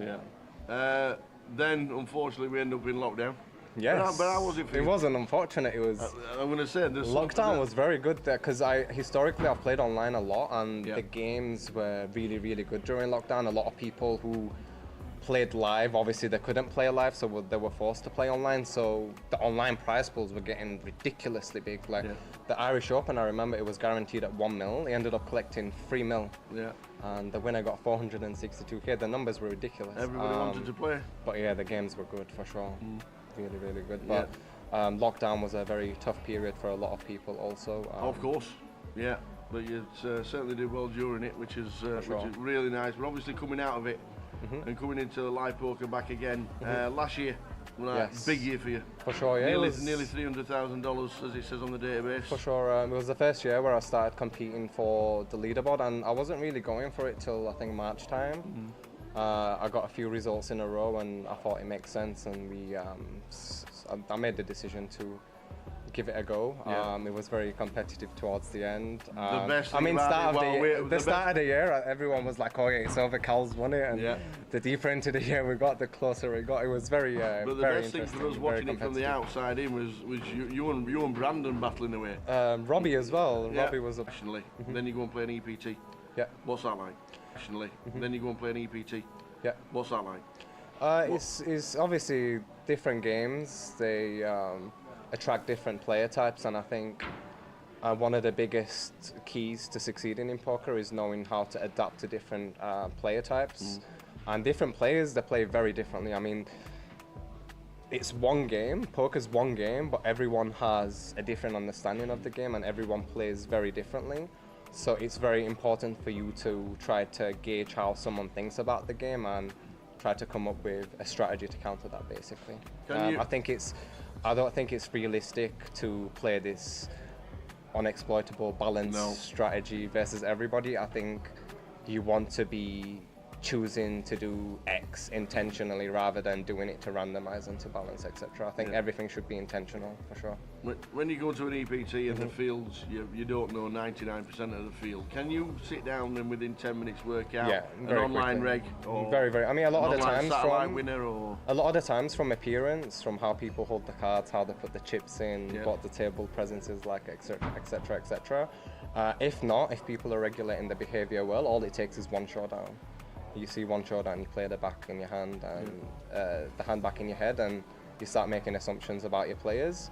That's the key. I think a lot of recreationals, they tend to only pay attention when they have a hand themselves, and they don't really pay attention when they don't have a hand. The key is to be paying attention all times, to be building this profile on each player, so when you do end up in a hand with them, you know exactly what to do. Do you prefer the live? Do you prefer live now more than the online environment? I enjoy them both. I think live poker is a lot more competitive for sure. There's a lot more competitiveness to it. and running deep in a live tournament is very thrilling. But running deep online is also very good. It's two completely different games versus different player pools, and I think it's very important to know how to adapt. There's been a lot of very successful online players who come and play live who don't tend to do that well, and a lot of the times that's because they're not really adapting that well. They're trying to play the same strategy, and a lot of poker is just adapting to who the opponent is. It's not a game of cards, it's a game of people played with cards, and you need to play each individual based on their tendencies. You do a lot of coaching. I do indeed. Online. Yes. You're very successful. Do you like it when your proteges get a nice little touch somewhere and you keep in touch with them? And For say, sure, oh, it's very rewarding to help people become better at something that they care for, and that something is poker, which I love very much. So it's very rewarding to be involved in the journey of some of these guys, to see them grow, to see them get these results. And I've actually built a community. There's between 30 to 40 people, very close-knit. Everybody's helping each other. We have constant, regular hand discussion channels. You're always studying between yourselves? Yeah, for sure. I mean, poker's all I do. Even when I'm not playing poker, poker is all I do. I mean, of course, besides spending time with family, I'm very blessed to have a very supportive partner and to have a 7-year-old son. So whenever I'm not playing poker, because poker can be very, very draining, and for me, I'm very lucky that I have my family to lift me and re-energize me when needed, so I can go again. I think your off-table routines have a big impact on your performance at the tables, for sure. A lot of studying obviously leads to a lot of results, and like you say, you do a lot of chatting between you guys. Is it nice for you to sit there studying, knowing that these results are coming because of all the hard work? Yeah, for sure. I've always believed in hard work. There's no such thing as talent. There's no such thing as talent. And if you believe someone is more talented than you, all you have to do is outwork them. And a lot of it comes down to mindset as well. I think in any industry, if you want to succeed, you need to have a bulletproof mindset. In poker, very much so, because it is very mentally challenging. You have a lot of obstacles and a lot of challenges that you need to overcome, and there's a lot of injustice, and people tend to have entitlement issues. So having a mindset that allows you to play your A game is very, very important, but that's actually a very difficult thing to achieve. Do you set goals for yourself? Yeah, I have yearly goals, I have monthly goals, I have weekly goals, I have daily goals. You have to, because if you don't, you're just living life. Life just passes you by, time goes by very quickly. But when you have a plan and you're taking baby steps every day, it accumulates, law of compounding over time. Those baby steps accumulate and the results will eventually turn up, for sure. Just quickly run through the AK. I absolutely love the AK. The name just fits with the game, and it just looks perfect. Thank you. It's like every time somebody walks in with an AK, it's got to be Arian. It can't be anybody else. I've had a lot of people ask for it, but if I start handing them out, it's not going to be as unique, is it? No, absolutely not. You're still young in the game. You've had a lot of success. What's the future? Short-term success, I don't take it for granted. Absolutely, nobody does, and nobody should do. Sure. But what's the plan for the short-term future? To keep doing what I'm doing, but on the long term, to me, success is not getting a few results, it's to be able to beat the competition at the highest level possible for as long as possible. If I can carry on doing what I'm doing for the next 10 years, that will be success in my eyes. Right now, obviously I understand the game on a deeper level, and I have had this success, but when you look at it, it's only like 300 live games, and that can be very much dictated by variance, good variance, right? But if I do what I'm doing for a decade, then it can't be all variance, right? Absolutely not. Absolutely not. And so that's the aim. It's great to walk into a card room and Arian walks in and people look round and they spot who you are and they know who you are, and they're now getting to see the name sitting down at the tables and thinking, you know, it's just a little bit tougher. It's very overwhelming. I mean, even when I went to the EPT, I mean, some of these guys I used to watch on the TV, and to turn up and to share a table with them is one thing, but to be able to compete, that's another thing. It's very rewarding, for sure. I've made a lot of sacrifices. I was doubted a lot. I was laughed at a lot. I remember before I started playing full time, when I was still working in the office, someone said to me, "Oh, I've heard you're leaving. What are you going to do?" And I said, "I'm going to play poker." And they just started laughing in my face. They thought I was some form of deluded. Well, I hope they're watching the streams realising how good you've got. Degenerate gambler who is lost, but you can't expect other people to share your views. Everyone has very unique views in life, I think. Yeah. Only you know truly what you should do, and you should do it. I love what I do, and I think that's the main reason why I've had the results. Is I truly love what I do. And if you look at any field, the people that do really well are usually those who love what they do, because when you love what you do, you never have to work. What you're doing is not work. You're doing something you enjoy, and because of that, you give it more. Because of that, you have more resilience. When things go wrong, you've got more of a reason to push forward. And doing this for a living, I mean, all of the money and the trophies, it's very attractive, but the things that you have to actually go through to make that possible it's not easy. It's not made for the average individual, but if you work hard enough and you develop certain skill sets, then it's possible. Yeah, for sure. Well, long may it continue. Hopefully. Keep that smile on your face. Fingers crossed. Always walk around with that smile, because it's a little bit infectious. Arian Kashani. Thank you very much. It's been a pleasure, and thank you for having me. Cheers, Arian. Cool. Thank you.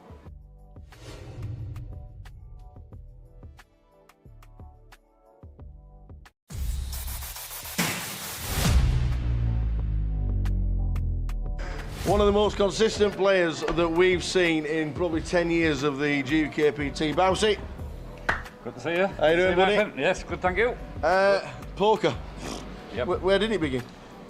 Ooh, long time ago. long time ago.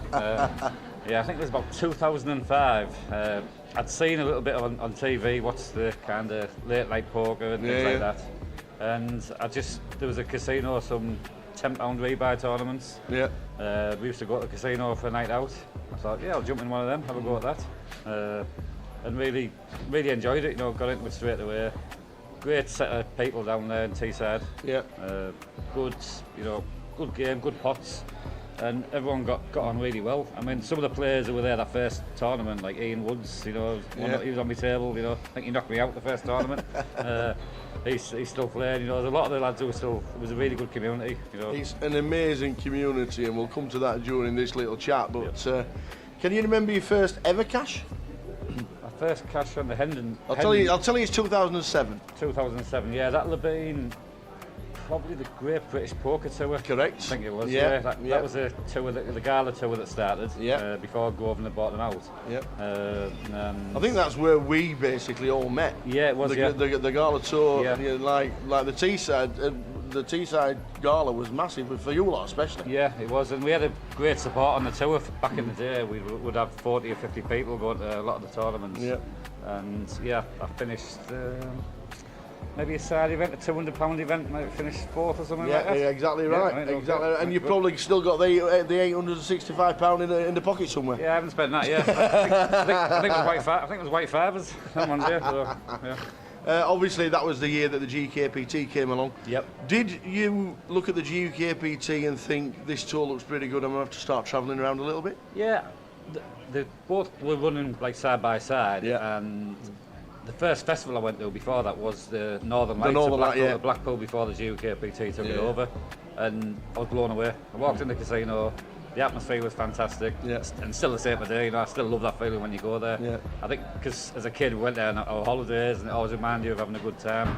So when I first walked in there, everyone was taking the mick out of each other. You know, and the banter was really good, and so I really loved that. And I thought, I want a bit more of that. Yeah. Did you play much of season one, because you actually cashed in it? No, I didn't. I didn't play much. No, I played at Blackpool. And maybe Newcastle, was it Newcastle like? I think there was, I think I played the Newcastle side event. I didn't play the main event, but I played Blackpool and then Newcastle. Yeah, it's obviously that's where it all started. It's where all the friends started going. I think from the Northern Lights in 2006, you knew what kind of people were going to start playing the GUKPT in 2007, and it literally was nearly everybody, wasn't it? Yeah, it was, yeah. 2008, Gala Tour, you started winning a little bit bigger. I think 6,000 was your next one. Yeah. The tour at Teesside, it comes around, the community's there. Did you find the play was getting tougher? Did you find that the regulars were regularly cashing, or was it? Did you find more people travelling to these kind of events thinking, I've never seen you in my town before? I think back in the day, I think it didn't get tougher straight away. There was a good few years where I think a lot of new people were coming to the game at the same time, and some of the people were getting better, and there was a lot of new people still coming to the game, so it probably wasn't tougher for quite a long time, you know. I didn't think, you know, and then obviously the standards looks like it's improved a lot over the last few years, you know, in general, but back in the day there was a lot more like gamblers who play, you know, and they'd come and like try and have a spin up, you know, and like not be bothered about winning or losing, they just want to get in, get in and have a good time, you know, and so your first main cash in a GUKPT. Yep. Probably your favourite stop. Yep. And probably your favourite casino for a GUKPT, isn't it? Blackpool? Blackpool, yep. 2014, finished 10th. Yeah. You know, is Blackpool, obviously it's there every year. Is it like a synonymous stop that everybody just has to go to? Yeah. For me, I mean, it's like it's the party atmosphere. It's, you know, as well as a lot of serious poker played. But there's something for everyone. You know, there's cash games at all levels. There's small buy-in tournaments, bigger buy-in tournaments, and a lot of the lads. I mean, last year, back from Teesside, a lot of them come and played one tournament and had a few. And they come for the holidays. You know what I mean? Absolutely. Nights out, you know, so they really enjoyed that. Yeah. And it's still great to this day. You know. Yeah. Same season, the grand final. Yep. 10th. Yep. Gutted not to hit the final table, I'm guessing, especially with the first prize. Yeah. Lost. I remember. I mean, I was short stack, believe it or not. I played my short stack very well, so nothing much has changed in 15 years. Played short stack really well, and then doubled up right at the end of day one, and kind of got in the game. And there wasn't many of us come back to day three. Sorry. Yeah. There wasn't many of us came back, and I got in a big flip, nines against Ace Jack with Charlie Cabell, who ended up, I think it was his first live tournament. I know, yeah. He ended up going on to win it and winning about 84 million, and I've had about £200 cash since, Brilliant. Obviously the grand final and the Vic, it's got that thing. A lot of people say it's one of the toughest fields assembled in Britain. Yeah. Would you agree with that? Yeah, but I think there's a good mix of like kind of local like businessmen who play, you know, as well as like the tour regs, and occasionally get people coming in from all over playing, you know. So that was. I mean, the other thing was, well, I was working quite a lot then, and that time of year I got a lot of time off in November, December, so I would play Blackpool in the grand final. But yeah, I would say. There was a really good mix of standards. You know, there were some really good players. You know, and you look at the fields. If you look back through the time, you know the ones who've won it. You know, absolutely. And keep on coming time after time. There is some class players go there. Yeah. We move on to Vegas, 2016. Yep. Was that the first time you ever went? Because that was your first cash. Yes, it was. Was it? I only went for a week. Everybody goes to Vegas for the first time at cashes. Yeah. To be honest, I only went for 4 days. Really? Yeah, I was going for a week, and my daughter had a show in London, so. But it was organised after I'd booked the trip, so I had 4 or 5 days there and then came home, so played one tournament, cashed it, and this is easy. Left me all the dollars. Vegas is easy, yeah. I'll come here again. It hasn't quite worked since, but yeah. Brilliant. We introduced the National Poker League. Yep. And I'm just going to quickly run through what you've done in it. Yep. 2019, second. Yep. 2020, you won it. Yep. 2021, 7th. Yep. 2022, 4th. Yep. 2023 must have been a shock to finish 9th. You know terrible, what? I'll tell you. I want the steward's inquiry for that. What is it about the NPL that just like brings out the best in John Bassfield? I just like league tables and league points, and like so. I've always been the same. I mean, the Gala Tour actually had the leaderboard back in 2007, and I won that. That's funny enough. So I kind of always like when that, I've got something to aim at throughout the season. Yeah. And when the NPL was first discussed, I've kind of heard a few rumours behind the scenes, and I just knew I was going to give it a good go, you know. It's obviously a big commitment it's been the last 5 years, but I've loved it, and of course each year you get new players, new faces turning up, and kind of giving it a go, and then some of them drop by the wayside when they realise how tough it is the stamina you need for the full season, you know. Yeah, absolutely. So. If you put a list together of the NPL over since 2019, you're top. Yep. But you're not just top. Yep. You're top by an absolute margin this wide. Yeah, testament to yourself. Yeah. But it just shows with the NPL as well. It just shows how the players take to it. Yep. And obviously you do see the same faces in the top 10 for a few of the years, but it just means you're still going to be playing and getting results. Yeah, you have, especially the way they changed. I mean, I know I've got quite a big lead in the NPL, like overall leaderboard, if you like, but it was a couple of the years you got points for cashing, so it's a little bit of a cheat, 'cause I got a few extra points there when you were just getting points for playing rather than cashing. They've changed it to cashes, which was a lot better, a lot fairer, you know. And obviously a lot of people have stuck to that as well and give it a good go. This year they've added more stops, which has been tougher again for a lot of people, but we'll kind of see how that goes, you know, next season, see what it's like then. 2022, your biggest cash, 31k, the mini main. Was it disappointing not to get the win, or is it all about the trophies at the minute? Yeah. Obviously 31k. I like money. Yeah, I like trophies. I like the fame, the press. But no, it was. I was well down heads up, so it was a little bit disappointing because he had a 5-1 ship lead, and I managed to get just in front, and then lost hands straight away. So it was like I took about 3 hours grinding back the level, got in front, and then I bluffed it all off. Yeah, which I don't do very often. So. Favourite stop? I know we've touched on it a little bit earlier, but where is your favourite stop in the UK? Yeah, Blackpool. Yeah. Blackpool without one doubt. Blackpool and London have always been my two for the grand final. The Vic's like a great card room, you know, and Blackpool is definitely up there. Yeah. Leeds, but I love Leeds as well. We're here now today, Leeds. It's my most local one, so it's very friendly. You know, you get a lot of the same faces turning up for that. I really enjoy coming down here, and we still get a lot of the Teesside lads who don't travel as a group. We still get a few coming down here. Look, it's closer. A few weeks ago, we posted like 20 faces on who would be the picks for the GUKPT Hall of Fame. Would you have any inclination of who would you, if you had three, if they came to Bousey and said, Bousey, give me 3 names? Yeah, I would have to say, I wouldn't put me in it, so I did get a couple of mentions, but I wouldn't put me in it with the main event. I haven't done well enough in that, I don't think, but I would say, looking back over time, Kimber for his record, Jeff Kimber for the record he had for so many years. Ben Windsor for them. For, the grand final wins and the 3, And I'd probably put, I mean, the third one's close because you could put any of 10 of them, but Matt Davenport has kind of been around for a long time.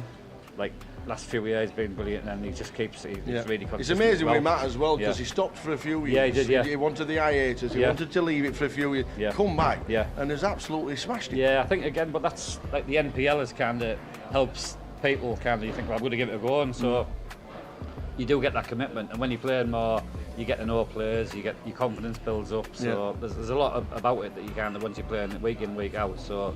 I mean, Matt's having a great one again today, like the Leeds, and he's well up there. There's a few like Cal is probably going to be in it, and if you ask me in 10 years' time the way he's going, but obviously he's done really well the last few years.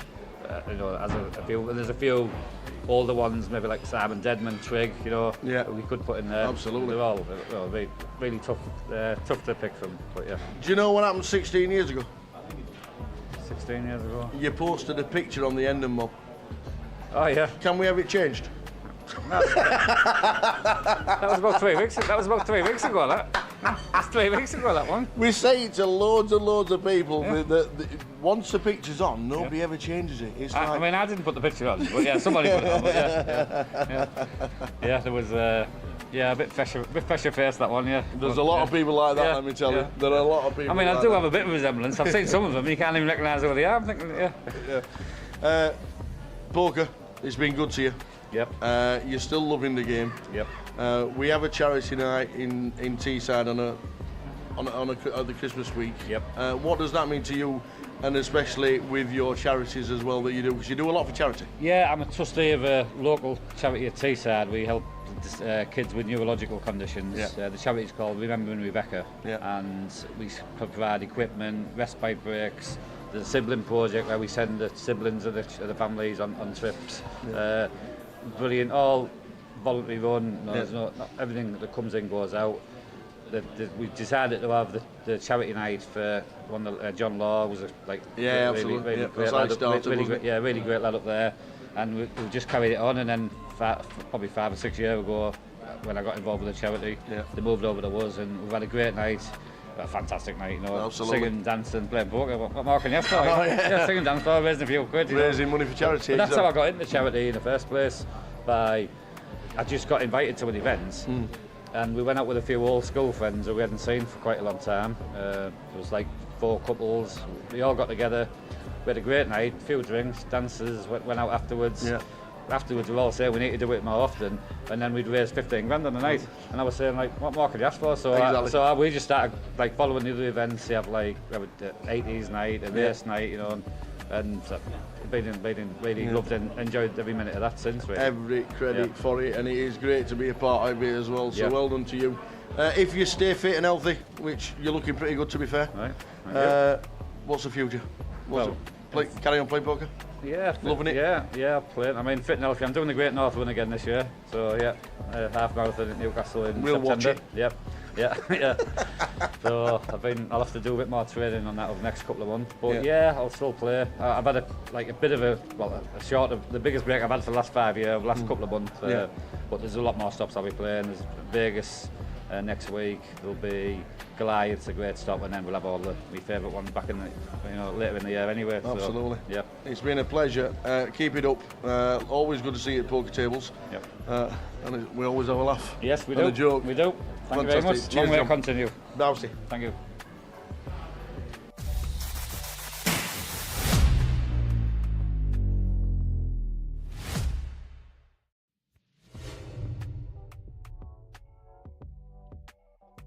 We are chatting to Ewan McNicholas. How are you, sir? Yeah, good, thank you, Tara. Great to have you on the circuit. Yeah. How did you actually get into the game? So I first started playing poker when I was at university. One of my flatmates was playing, and then I went to the UKSPC, run by Croziner, actually. It was one of my first introductions to poker. Yeah. And I met one of my best friends, Chris Maguire, there. Yeah. We played a tournament together, and we ended up chopping it. And I was kind of hooked from there. That was it. The UKSBC had got some great names, and obviously you guys. Do you still keep in touch with these kind of people? Yeah, I mean, some of my best friends are people I met in the UKSBC. Chris Maguire, Jack Oliver, Tim Joyner, these people I talk to every day still. Before lockdown, you'd only got like 2 cashes. Yeah, well, I wasn't playing. I was playing very recreationally before lockdown, kind of at university, the odd student game here and there, but never really took it too seriously. Yeah. Did it help the lockdown? Yeah, massively. So at the start of lockdown, I lost the job I was doing because it just got shut down. I was working as an outdoor activity instructor. Yeah. So that industry was just wiped out, obviously. Yeah. And I started playing online during lockdown, and then kind of just all snowballed from there. Yeah. 2021, obviously, biggest score ever. Yeah. At the minute, 165,000 GUKPT. Yeah, it was a good one. Can you remember it all? Patches of it, yeah. It all went past in a blur. I kind of just, for 3 days, ran as hot as the sun. First time I've seen some excitement from the players. They're on their feet. Ewan, ace 5 to das, ace jack. One time. 29% equity to be champion. 29% to be champion. 71%. We double up. Flop time. Oi. It's never easy. Any 10, 4 balls? 3 deuce. He's in better shape now than he was before. 4 out of 5 needed. We need to fade a 4 out of 5 to double. A 4 out of 5, there'll be a cheer.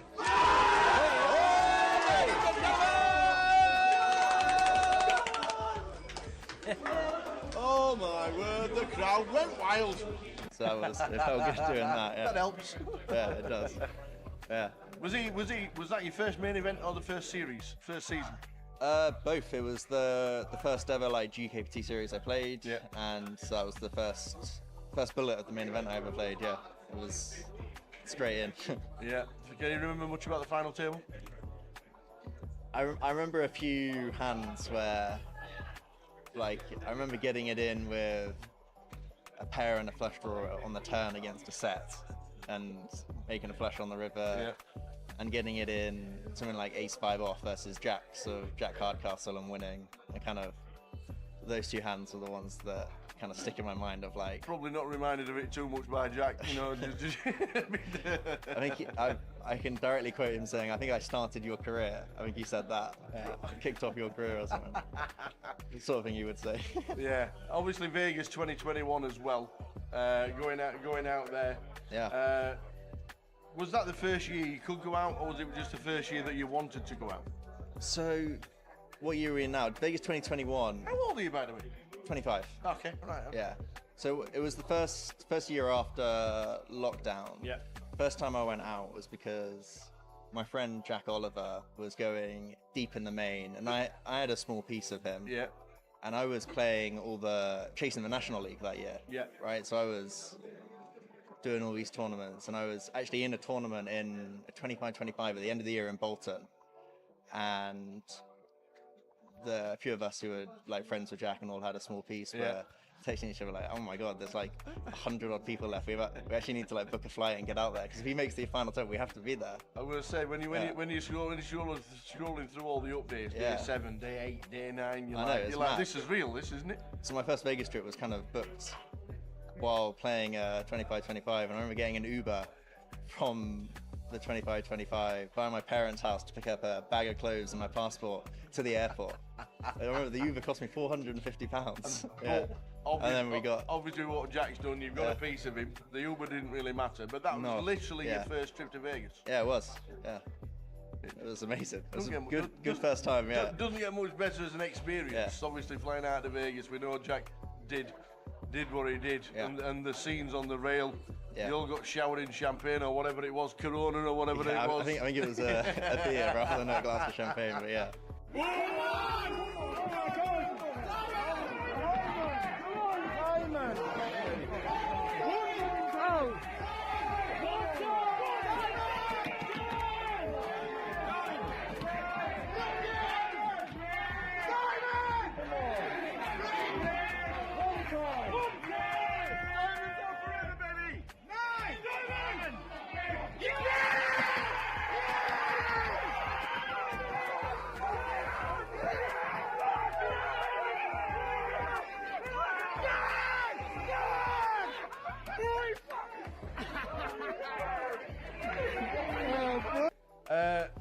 The experience with Jack, and obviously the railing him on the FD.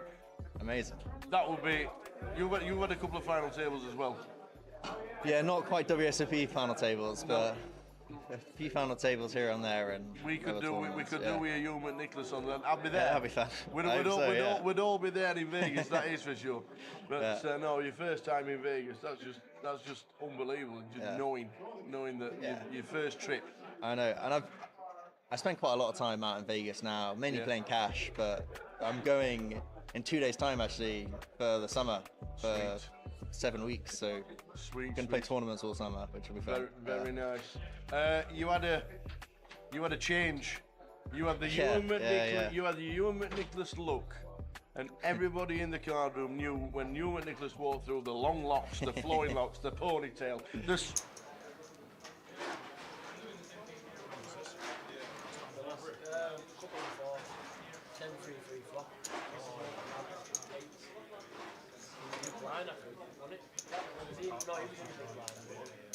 Oh, you called big blind, yeah. Yeah, I've opened late. Yeah, I've opened these calls. Hey?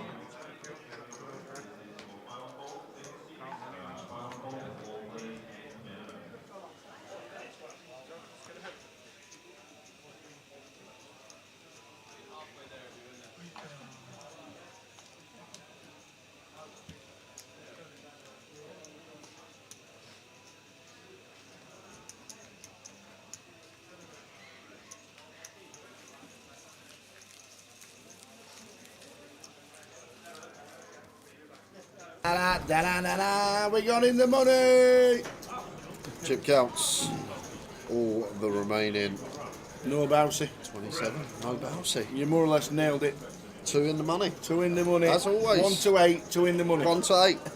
Made myself £1. I had £8 on that. That's £1 in the pocket. They're the chip counts of the remaining 27. Jack Allen, Keith Johnson, the Mad Turk. Made it. Blinds are now 2.5, 2,000, 5,000. So 20 bigs or less for 8 of the players. What about Cal back to back? Is it possible? Can he do it? Yeah, I've got Another deep run. Go for a couple of giveaways this session as well, guys. We've still got plenty to give away, and we've only got one more day of streaming. Awesome. 1, 2, 3, 4, 5. 5 tickets. 6 Lovely. tickets, including the 110 Vegas.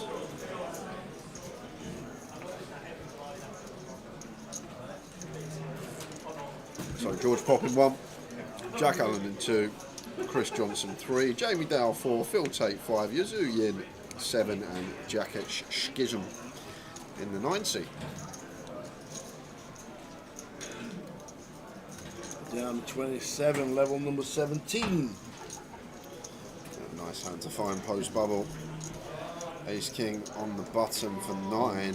Queen Jack suited, a lot closer than it looks. Decent proportion of Chris's stack though.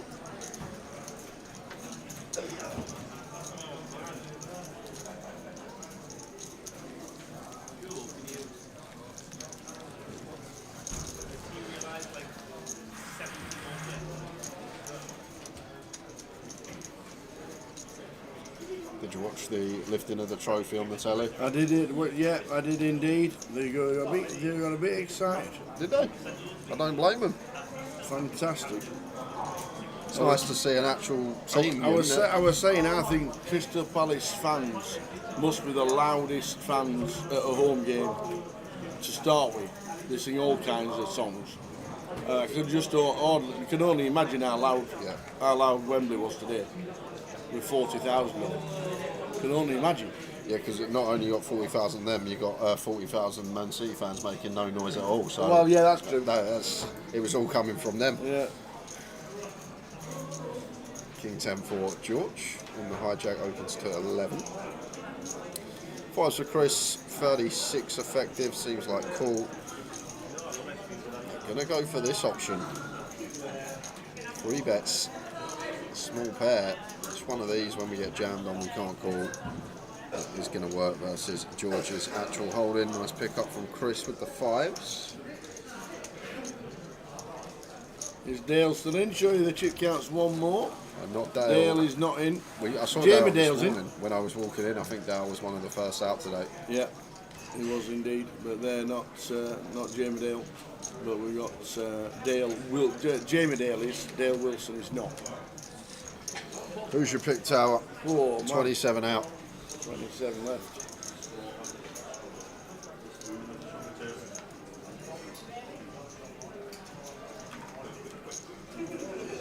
Maybe I should have done it started the day like I did in Edinburgh, Glasgow.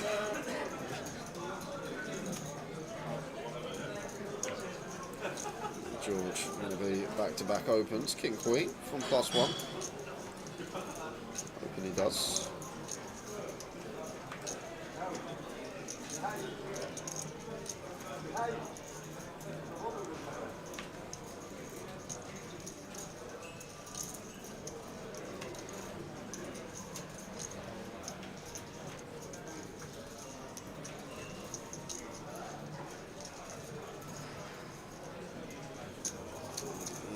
In the big blind,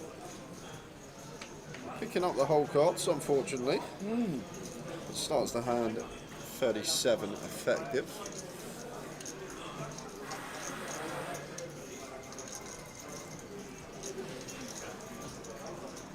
Defense.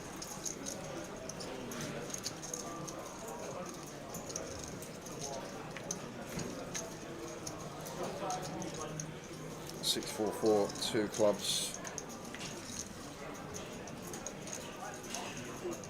Don't mind C-bet here from George, but does check back. Like usual, shouldn't be defending too much offsuit 4x at this stage. It will be a turn that you're going to see a lot of small turn probes on from the big blinds range. Once it goes check, check, flop. George will have a lot of this ace high, king high, queen high stuff, so Yuzu just gets to start leading with a lot of his range, any 5x, any 8x, any 6, any 7 and 4 for value.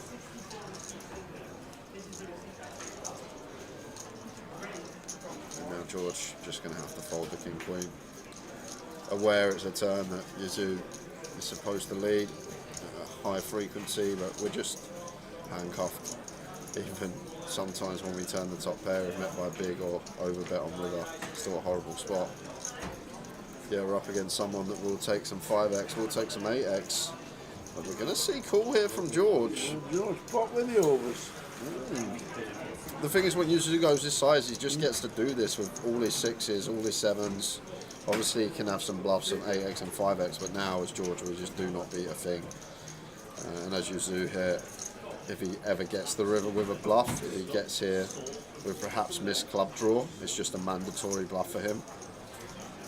If he gets here, well, 5 probably checks now if he's got a 5 as a bluff, but if he somehow got here with a missed club draw or some funky turn lead that hasn't improved, pretty clear river bluff here, 21k. George, just going to have so many better hands to call with in this spot. We can have some check back over pairs once in a while, which just get to call turn, decision on river. Interesting call with the king queen. Know that we can be beating some 8x and 5x, but against double barrel our hand just cannot withstand that heat, and a lot of the time it's going to be coming if we're behind. Sorry, we're in front.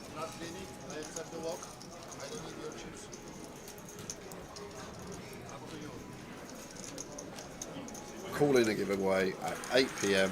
8 o'clock.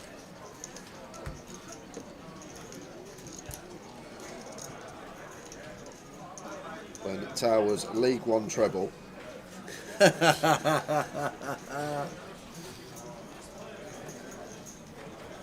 Rooting for Atalanta for Ian Needleman tonight. Oh yeah.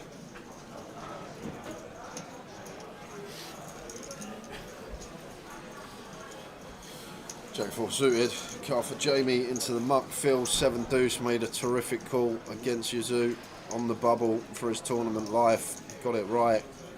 Hero down with top pair. Small blind Yazoo. King 6 off here. Starts the hand 44 effective. One that may get aggro once in a while. Prefer having a deuce or a 3. Looks like call. No, he has gone for raise, okay. Makes it 17.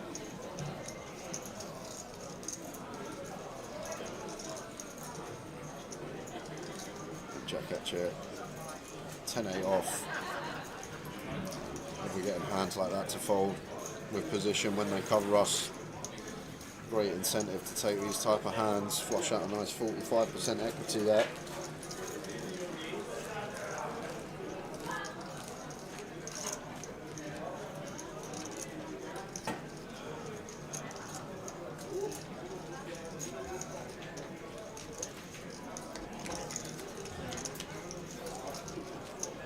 Into the level.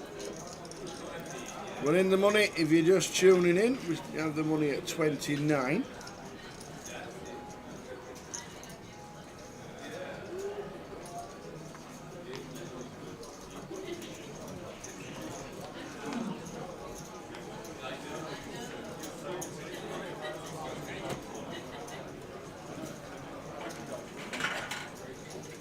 I'll take that treble, Mr. Goat.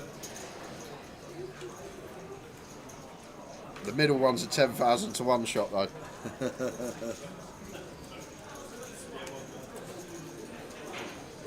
Pocket fives for Jamie in the hijack here.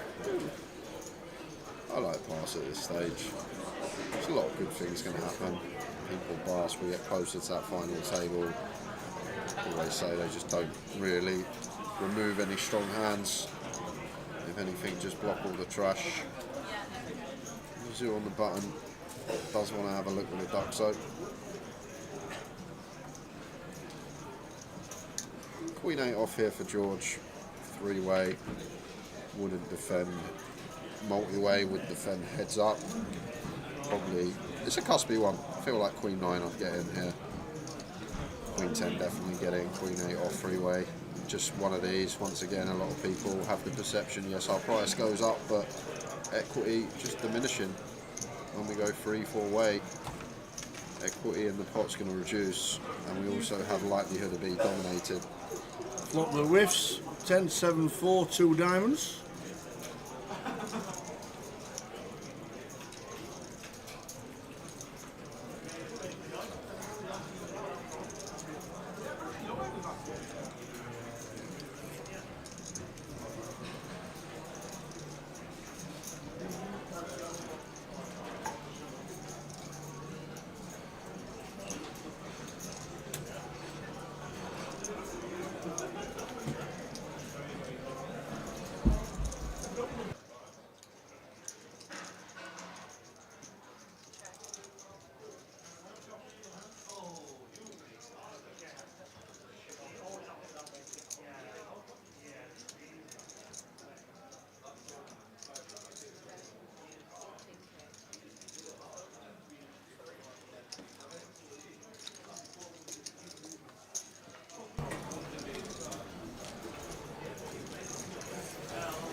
Carl Lakeland, it's in the works, mate. It's in the works. What's that? You winning the WSOP main this year. Actually, you can have second. We'll get heads up. You'll have second. You take that. We'll just play one hand. Well, me and you won't just flip, yeah? We're not playing to a winner tonight. We're playing a total of 4 more levels, or we will play down to the final table. So probably 4 more levels. Be surprised if we got to the FT, but I reckon we'll have about 11 or 12 left when the day finishes. But probably tomorrow, Carl, we'll release some news on that, but it's in the works. Don't worry. If you've saved up your £100, you'll have the opportunity. Back to the action. Mizzou Queen 4 suited here. Looks like it's going to open. I guess this is fine if we feel like Button's not taking any 3-bet bluffs and just playing honestly behind. There's no real reshove stacks in there in the blinds. Oh well, looks like Jack is actually pretty short. George, ace queen of spades here. Mizzou opening off a 44 big, so one of these that kind of that annoying stack depth. If we 3-bet, we get 4-bet.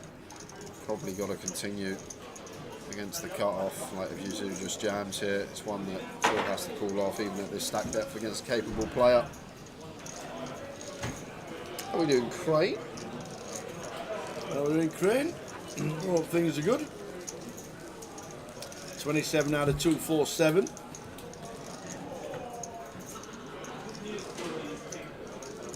Bit of action from the outer. And we've got Eduardo is all in for his 65,000 with kings. Called by Mihail with queens. So a big chance to double for Eduardo. Oh no, a queen on the flop. Oh, the king on the turn. Oh, what a run out that was. That's pretty filthy. That is ill. The queen on the flop means you're about 95% dog. And the king on the turn. Eduardo doubling up. What fashion, what a way to do that. Sick one.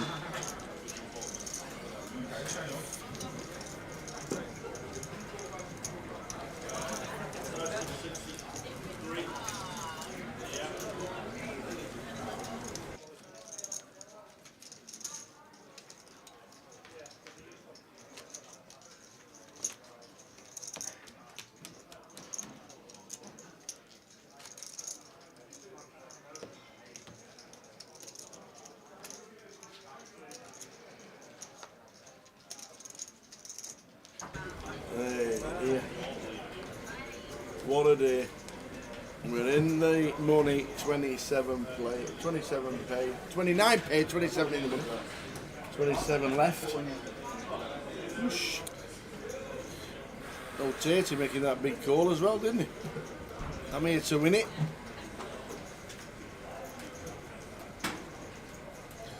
Yeah, just should probably mention as well, guys, if you're in the area, need still around 40 runners to hit the guarantee. Oh yeah. In the cup, which is overlaying currently, so got buy-ins until day 2. Yep. If you fancy it, get yourself down. Potential overlay alert for that one. I know it's £500 buy-in. Always ring up a few friends, sell a bit of piece here and there. The old grandma might take 5%. But potential overlay in the cup here in Leeds. Yes. So if you're around the area within an hour or two, could be some value for you. Here at Grosvenor Casino Leeds, as we cover the back end of day 2, 4 more levels left today. Doubt we're going to be hitting that FT, but we'll go close. I think you're right. I think you are right. Let's see how we stack over 40 bigs.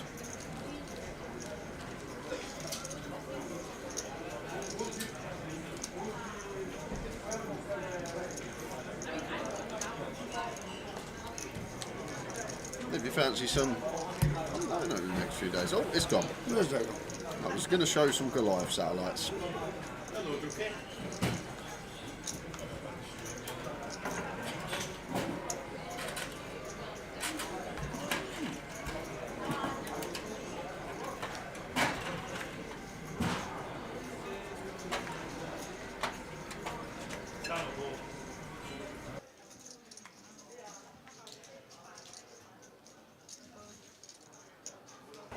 George out of the way, Jack out of the way, round the Chris.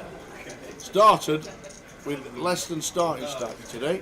Yeah, 19.8. Chris Johnson. Less than starting stack. Opens 2-11 here on the button. Phil takes 6-4 of spades. Surefire defend. Can't do anything else. Wow, did he just fold? 6-4 of spades in the big blind? Doesn't flick in a defend, Mr. Tate? That is a tight one.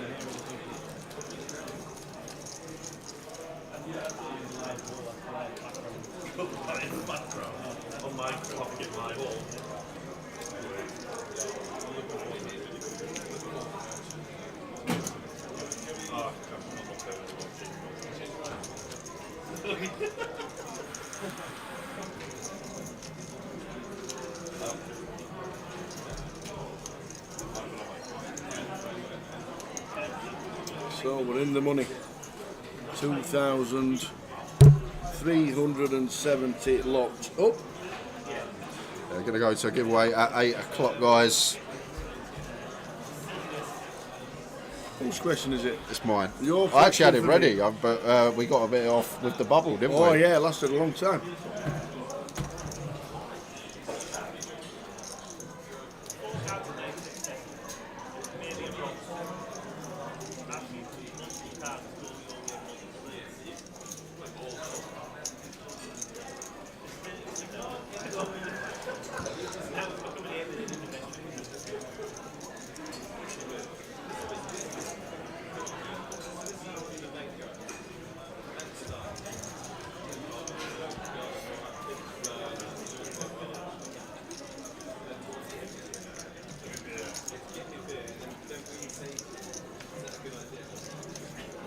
King 6. Jamie on the button. 10 deuce of spades for Yazoo. Against button range, looks like happy to defend. Just going to have 2 live cards a lot of the time suited.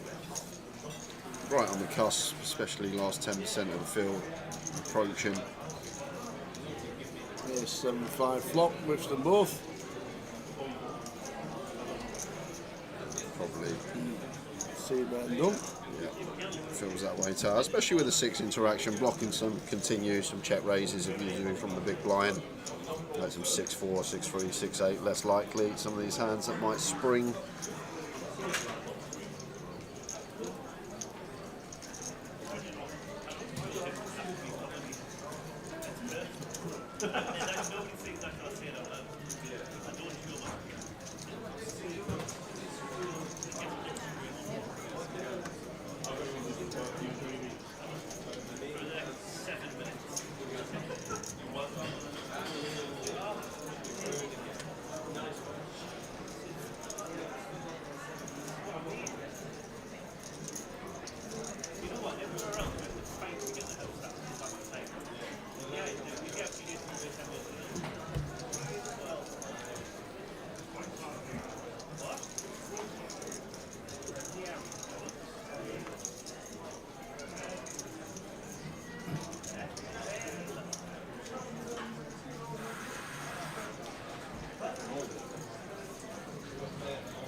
pocket eights for Jack. Nice clean shove for 9. Nothing really else to do here. No, this is all of it, thieves. Thank you very much.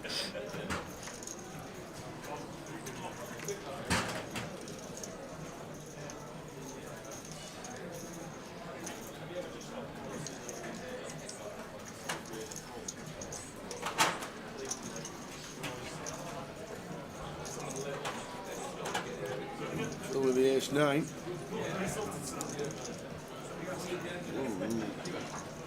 Yeah, I feel like ace 9 suited, got a call here. It's Phil.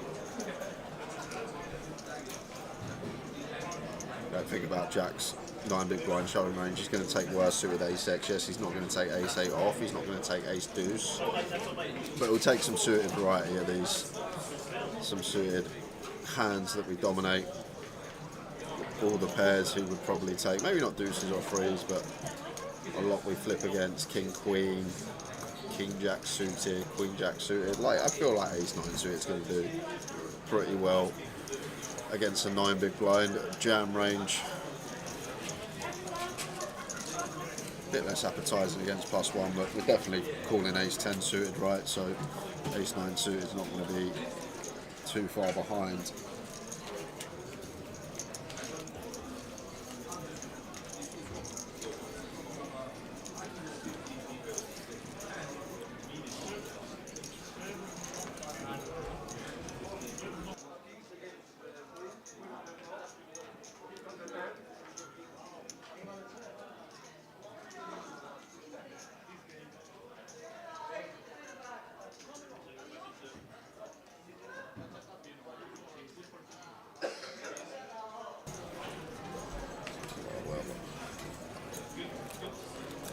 King Jack suited for Chris.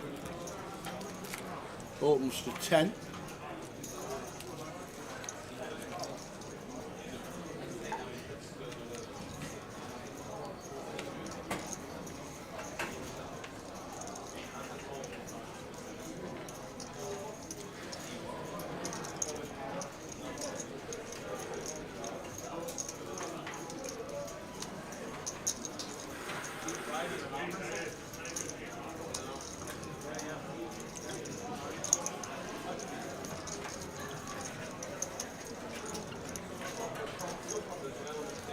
George calls out the big. Jack H in seat number 9 also calls out the small. What a flop for George. Beautiful.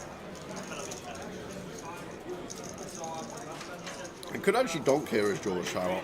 I know we got the nuts, but like if we're going to donk some 9-7, some like 9-6, these type of hands, we need to start donking some strong hands as well.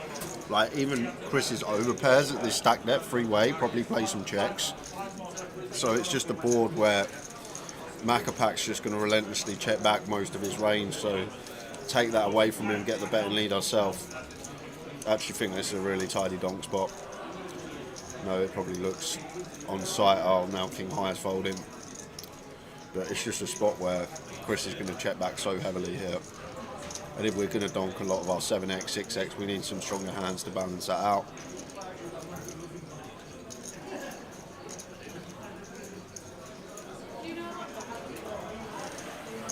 Chris is going to take one off. Floats here with the 2 overs and backdoor diamonds. Still going to have decent equity versus some of George's 1 pair hands and ahead of the bluffs. 3 clubs on the turn. Now as George, I guess we just hope that Chris has got an overpair and go for bet, bet, bet. I don't think there's any reason to check here. But once Chris calls flop with a player behind, you are going to assign him a lot of 9s for aces. You can still have some 8x unblocking that, stuff like 8-9 suited, ace 8, king 8 suited that would open. So I feel as George, there's no real reason to check here. I'm not going to give Chris much of this ace high, king high, no draw on the rainbow board on the flop. I'm just going to assign him a lot of overpairs, and I think that's probably what's going through George's head here. Once Chris does float with a player behind, well, cool from our perspective. Feels like a lot of 8x or better in there. And he can still have really strong hands, can have 4s, 5s, 8s.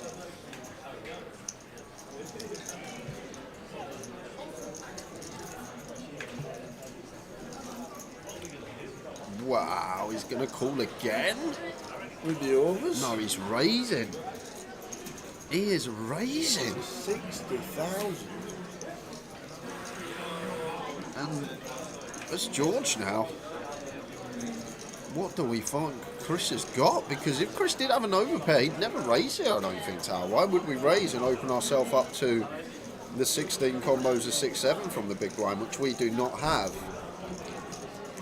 Like, I guess he can have ace-deuce suited, but even that probably doesn't want to raise here, so it's interesting, and George just probably thinks this is such a strong play, raising in position against my range that contains the nuts, he's got to just have a set.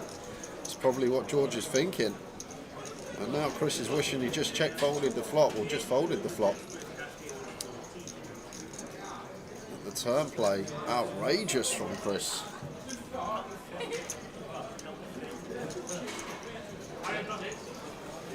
And he's using a bank to make it look like he's got a lot of strength. Yeah, don't get anything here with king jack high. Like, even the bluff tower are going to be 5-6, 5-7, 4-6, 3-6. Like, all the bluffs for Georgia are going to be pair straight draw. So I think this is just trying to let George know, make it look like he's got an overpair for 20 minutes before George finds out.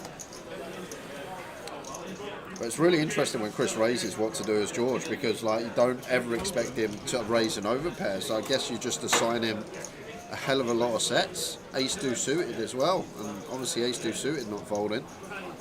So I'm guessing that's what George was thinking. But if you assign him a lot of sets and ace-deuce suited tower, then they're going to value bet the river probably anyway, right? And overpairs don't raise. I'm not sure if Chris would have followed through or not, but we'll never know. How are we doing, Dennis? Sure. Evening, Dennis. Been up to Carnoustie today, Jay? Don't think you get away with using your putter off the tee box. It's in my bag. I'm allowed to use it, right? I see professionals use woods around the green. They don't get laughed at, do they? That is true. Quickly over to the outer tables, Keith Johnson, who's been grinding away all day, is in. And he's got Jack Queen suited against ace-10 for Dale Hancock.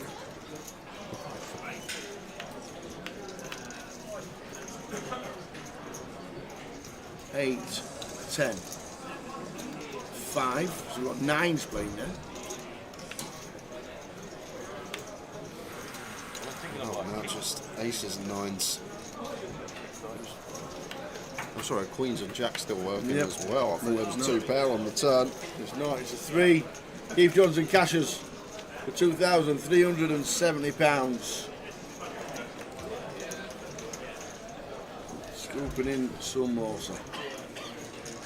Getting ready for the giveaway coming up after this. Yes. Here it away. We are giving it more away.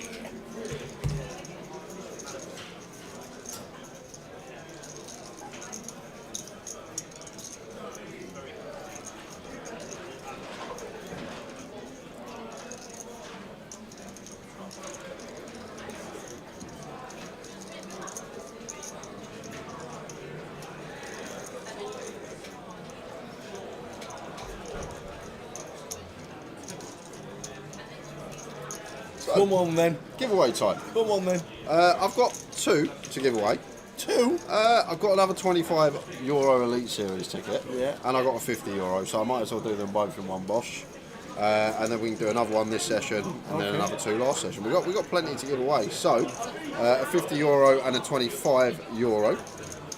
Rules are as simple as this. I'm going to ask Tower a question. He'll write his answer down on that piece of paper. Closest to Tower's answer will win the tickets. 1 guess per account, please, guys. Any multiple guesses, you will be disqualified. And please do not guess until we say go. Please don't be giving Tower any clues. So, Tower, all I would like to know... Just stop. In a game... You're already laughing. In a game of Connect 4, how many possible board positions are there? In a game of Connect 4, how many possible board positions are there? So say, for example, you beat me at Connect 4, Yeah. and you got your line as a win. We then play another game, you beat me again, but you've instead of your yellows being here in a row, they're there in a row. That's 2 separate positions. So you mean how many chances can you get Connect 4? No, any possible board positions. So if I start with the yellow in the middle at the bottom, and then the yellow on the left-hand side, that's 2 positions? No, because the game's not over. So you've got all the positions you can win, and all the positions when the board's filled. So obviously red, yellow, red is different to yellow, red, yellow.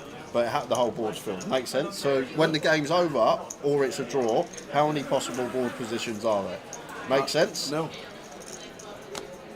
So, let me think. I'm trying to explain. Because it's 8v8. No, it's not. It's 6x7 Connect 4. Is it? Yeah. I thought it was 8v8. No, 6x7. Hang on a minute. Hang on a minute. He's just going to explain it to me. Right. Just pretend there's nobody listening. Right, I just told you. Right, let's say I won as red, then you won as yellow. That's straight away 2 different board positions. Because I've got 4 in a row as red, you've got 4 in a yellow.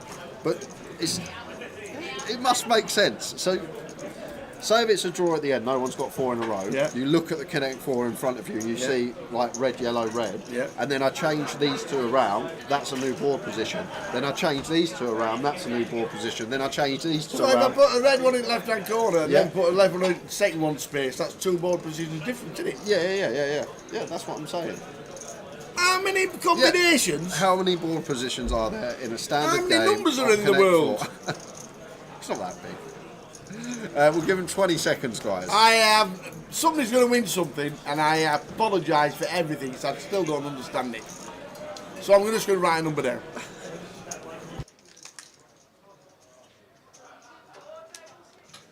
It's just the same as the Rubik's Cube permutations. Quintillions. But how many possible board positions are there? That's all I'm asking. It's a pretty easy one to understand. No, it's not. It's so easy to understand. Right. I have no idea. 6x7 is 42. Add a few. Is going to be, let's go like that, and I'll do that, and I'll do that. 100. There we go. Towers. I apologise in advance. I still don't understand it. I don't see why it's so Off hard you to go, understand. by the way. Do you know what? I'm going to go to the shop tomorrow. Yeah. I'm going to buy a Connect 4 board, and Yeah. I'll show you. I'll show it to you visually. Right. Excellent. I like Connect 4. I'm not very good at it. You like completed it once. I know. I've got an idea. You like completed Connect 4. Completed it? Yeah. I didn't complete it. We played it. Where did we play it? I can't remember where. You played it. Were it Vegas? It might have been a beer park. I can't remember where it was. And you said you shouldn't go there because he's now won. Yeah. And now I played 3 roundy bits. And you said you shouldn't go there because he's now won. That was it. And I went, how did you know that? He says, because of it. I'm trying to explain it to you better. Right. You like craps, right? Yes. So you roll your dice. You've Yeah. obviously got all different combinations, 1 and 2 that can come. Yeah. Snake Eyes is another one. Yeah. 4 and 7. It's Yeah. just the same with Connect 4, but just imagine each square is an individual number.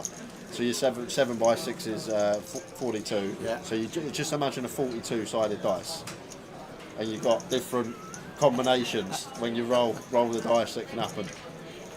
Does that make it a bit more? Do you understand it a little better now? Just all the permutations. It's pretty simple. Oh dear. Good luck, everybody. Good luck, everybody. Sorry, I won't. I didn't think it was that complex, but wow, my brain just don't work. This like is that. nearly as bad as the how far did the cow fly in the plane one time. I forgot about Nelly.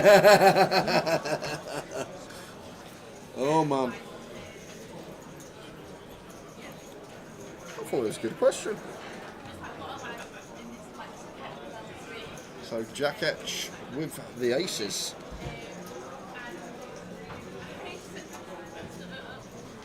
Well, I literally did just write a number down. There you go. No con says 420 million. And then somebody says 164. That's the difference in the guesses at the minute. 128 to 420 million. That's the difference in the guesses. So I'm somewhere in between there.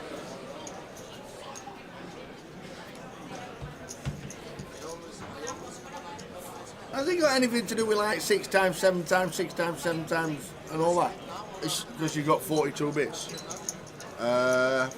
Or is it 42 times? Yeah, I think it'd be 40. Would it be 42 factorial? I'm Right. actually not sure. 42 times 41 times. It could be actually. That sounds like a big number. It sounds about right. Great. But it's pretty easy to get your head around. It is if you're a mathematician. No, it's and you're is not anyone. dumb.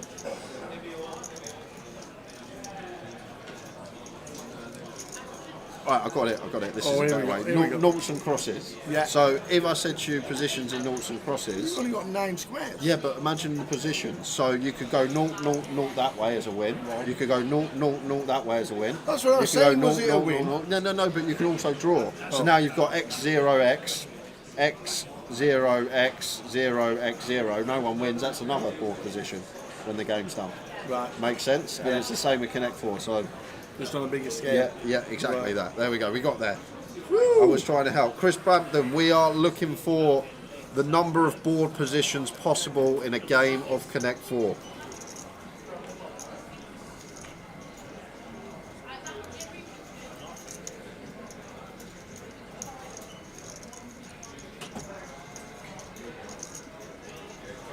Phew.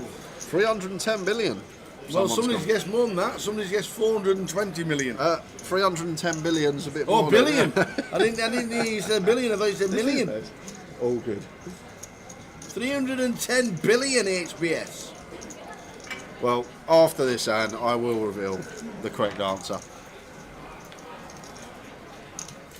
And then we'll give you a few more minutes. I know HBS. This is what I'm working with sat next to me. I'm sorry, mate. when it comes to big maths, I think I skipped that lesson.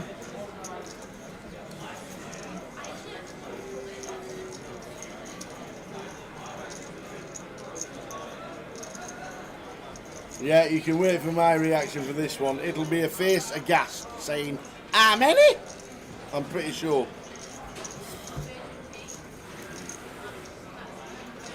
Zoo. Little check raise here to 17k with the 3 to a still will. I guess going to be a wide button opening range from Jamie, and knows that he's probably going to bet range on this board, so just attacking. We're not folding King 10, not just yet.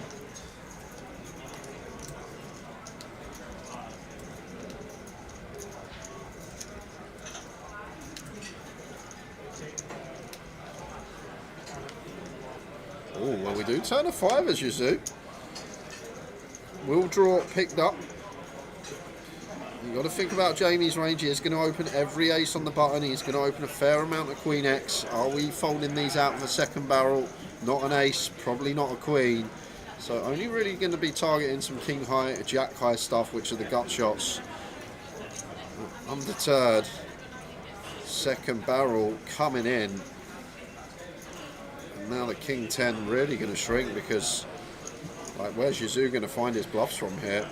Difficult on the ace queen. Like, even the King Jack King 10 against button good enough to show down, so probably no need to raise these.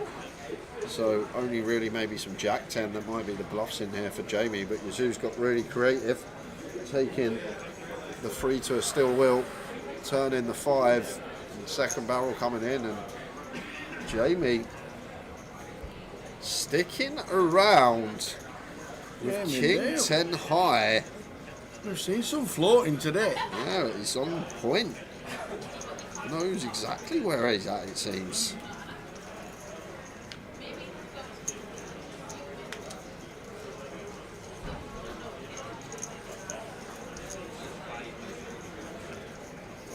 The river is out.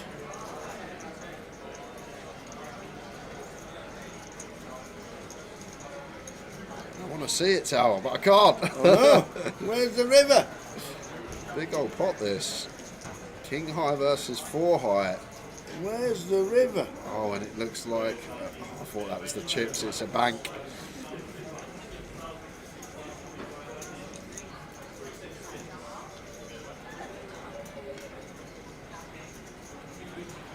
Where is the river? I don't know. It's obviously a dead card that's not hit the river, and we need to find out from the action tracker what it is. They should be.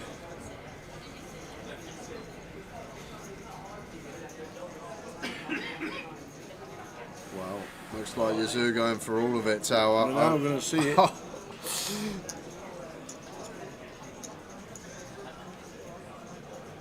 It's the 10 of hearts. 125, leaving him one back. And how on earth can Jamie call here? We beat Jack 10 in our head. That's about it. Like, do we ever expect Yazoo to take stuff like this? The 3-2 still will. Pick up the wheel draw, barrel off on this 10. Like, it's so hard to hero here because now all the ace-X just get to jam against bottom range as well. If Yazoo's got ace-deuce, it's a nice easy jam because we chop with all other aces but ace-king, ace-jack. But it's like he senses something here with the king 10. And senses sometimes go off trying to tell you something. But what do we beat? There's just so few bluffs here for Yazoo, and this is why I think this is just going to work, even against the queen. Like if Jamie's got the ace-X, he's not folding. I'm guessing Yazoo trying to fold a queen specifically here. I don't see how Jamie can find this. It would be sick if he does, but in game it's different. If you've got the feel, something in your gut telling you what to do. Blended on the river here, but what a sick move from Yazoo. This is the problem when you're playing against capable players. Not many people check raise, barrel off on this board as a bluff. This is the big problem we've got as Jamie to call here. Like, this type of board is not one that tends to be bluffed on. People don't take it against the aggressor who's got all the strong ace-X when they call twice. It just looks like Jamie has so much ace-X, so why would people follow through? And these are the spots that are really nice to take. And what a sick poker hand. Well played, Yazoo. Yeah, gets it done. 4 high.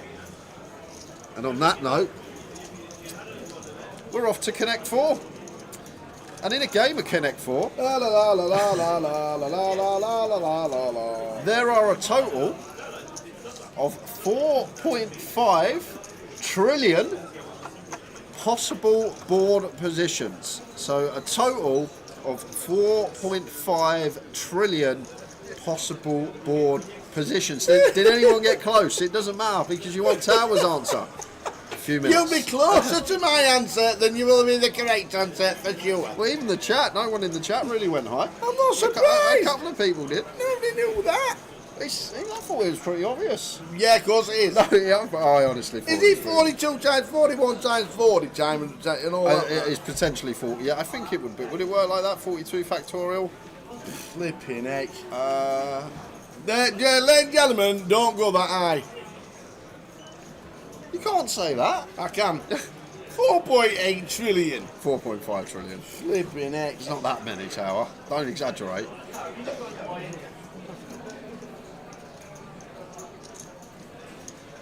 Queen 8 suited. Oh dear me. 4.8 trillion. I knew I should have just written a number that should like power of 42 or something like that. Usually when I'm asking for permutations, It's a lot. Just literally write something down that rhymes with Gillian, and you won't be far off. You're going to get one of them sometimes. 38 Gillian. What are you on about, you?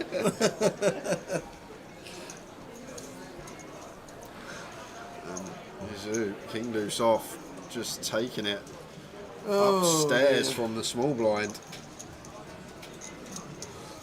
Yeah, it's Mal's on my level. See, I like Mal. Oh dear. Can we get this over with pretty quick? I honestly didn't think it was that bad of a question. You really thought everybody knew the power of 42? No, I didn't think everyone knew that, but I thought everyone recognised how if you had a Connect 4 set in front of you, yeah, and you put all the counters in, and then you took them out and you put them all in again randomly, like you're never going to repeat that position ever. It's not as much, nowhere near as much. But you know they say about a deck of cards when they're shuffled the first time they've been in that position. But just imagine randomly putting each counter in. How long it would take you until you repeated that position. I thought I nailed it. I thought you nailed it too when you started writing. Well, and then I stopped a little bit too quick. Yeah. Oh dear. But there is going to be somebody playing on Grosvenor Poker in the Elite Series very shortly. So we'll get this one over with after the next hand. Hey, dear me.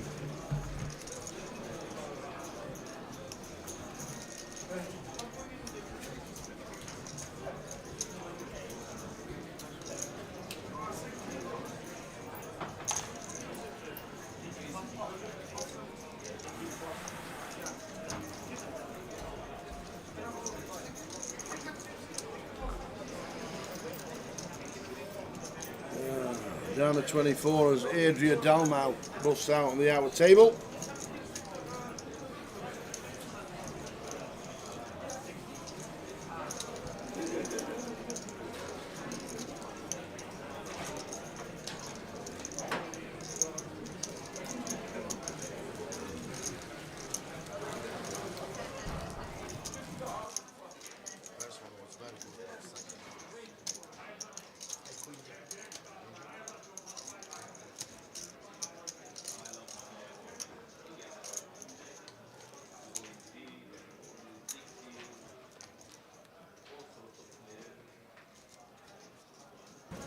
So one more hand, guys, and we're closing the comp. We're looking for possible board combinations in a game of Connect 4. A few. It's not. It's a lot. It's a fair amount, but yeah, a few. If you're thinking on my level, it's a few.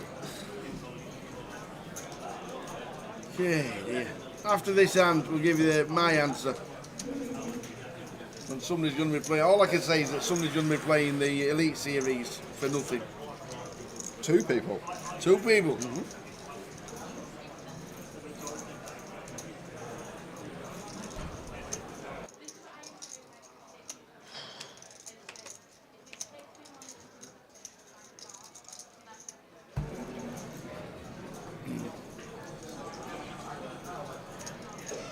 He was out raising up.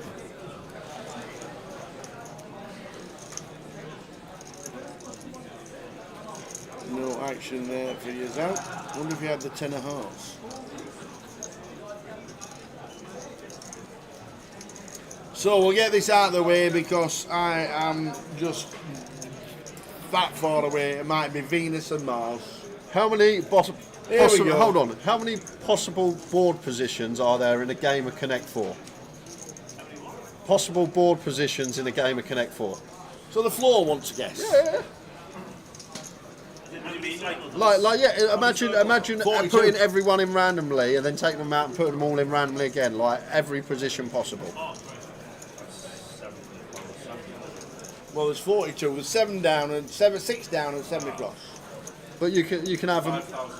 There you go, 5,600. Well, Simon, you might get a ticket yourself, son. Like, very, very close. Very close. Very close. Very close. It's 4.5 trillion. 4.5 trillion with. 4.5 trillion. Who's ever guessing that? I thought it was pretty elementary to Well be done, fair, Simon. You made me feel really good. Because my answer's closer than yours. We got to close the comp, guys. Joe's a smart man. How many possible? Oh, did you just hear that? He disappeared. I thought he just walked over. If he says 4.5 trillion, then I know he's been listening. I heard that number, but I didn't know what it was about. So we're going to close the comp in 10 seconds. If you got a final guess, you know I'm nowhere near 4.5 trillion. That's all I can get. And Simon guessed 5,000, and it's above that. So there we go. So 10 seconds to get your final guess in, and then we'll get a question relevant to a lot of what people know in the next hour. All right. You're the bloke that asked a question about a cow on a plane and how far Nelly travelled. You got to remember that. Three-way action. Jack defends. King 6 suited. Flops a flush draw. Queen deuce deuce 2 hearts.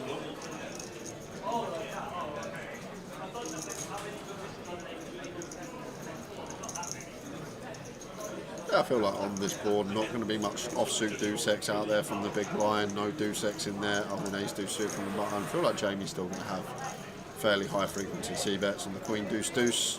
Plus one versus button and big blind.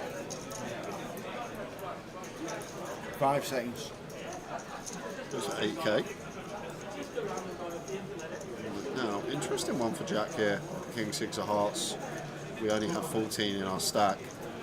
Does he want to try and run it now? Get it through, pick up 50% stack increase for the hand, fold out ace highs, fold out better king highs. And when we are called, still got a fair amount of equity to get there with our flush draw. So wouldn't mind it from Jack, just here and now. There we go. Does go for the check jam. Big fan. Just put the ace high, king highs in the bin. Even stuff like 7s, 8s, Jamie Seabet's going to be behind to the Queen X of Jack, which may take this approach. But that's the kind of interesting thing about the spot here. If Jack has a Queen, only needing protection to aces and kings, how often does he check jam? What's he trying to get called by? So, important question to ask, but either way, nice pick up from Jack. So the comp is closed. We counted down, and a ridiculous answer. Oh, shut up, you. Ridiculous answer. Silly question. Didn't understand it. How can you not understand it? I don't understand how you can't understand it. How many different permutations of a game of Cluedo? Cluedo? Connect 4. Connect 4. Right. I didn't know. I honestly didn't know. And I can tell. I had no idea, and I just thought of a number and added a few. So I came up with, obviously, when I'm going to do it, I'm going to work. I'm going to start tomorrow. I'm buying a Connect 4 tonight. Right. And I'm going to start. And I reckon there's 25,100 permutations. You're just 4.4 trillion out, Tower. Closer to 4.5 trillion out, probably. Sorry. But it does mean that someone's going to win 50 euros and someone's going to win 25 euros. Someone actually got 100 away from your answer. They're inside here. That's it. Well done, you. And that someone was Ben Roberts on Hey, YouTube. well done, Ben. You are going to win the 50 euro ticket. And someone also guessed 21,000. That was Gambling Gaz on Twitch, who was 4,000 away. 25 euro going to Gambling Gaz, 50 euro going to Ben Roberts. Alias is in the chat box. We're going to do another giveaway at 9 o'clock, and he'll come up with an easier question. Yes. I thought it was all right. You've had some worse ones than that for sure. I remember I asked you about the possible positions in a game of Go before. You did. I literally am going to think of Gillian next time. Yeah, exactly. Any time I talk about positions, permutations, just think of Gillian. Was it her one who wants to be a millionaire? Was it That was Judith. Judith, that's the one from Eggheads. 6-5 suited for George. Bit off tangent with the giveaway. But we got to get rid of these tickets. And Jack in the small blind here. It's actually kind of annoying. We just won that pot because otherwise we'd have a nice clean flat. Well, he's still going to take the flat option. Offer 22.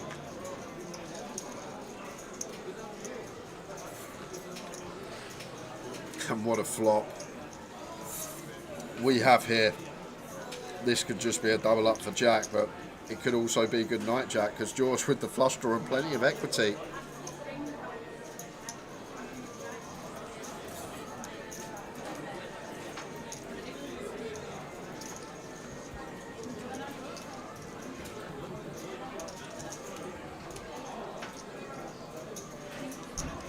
Six high flush draw starts with bet, and Jack just has to check call the whole way here. We're blocking George heavily from having an ace of his own, so most EV is going to come from our opponent bluffing into us, so just got to check call the whole way. There's Jack, no raising going on, and King of Spades on the turn, and that's George.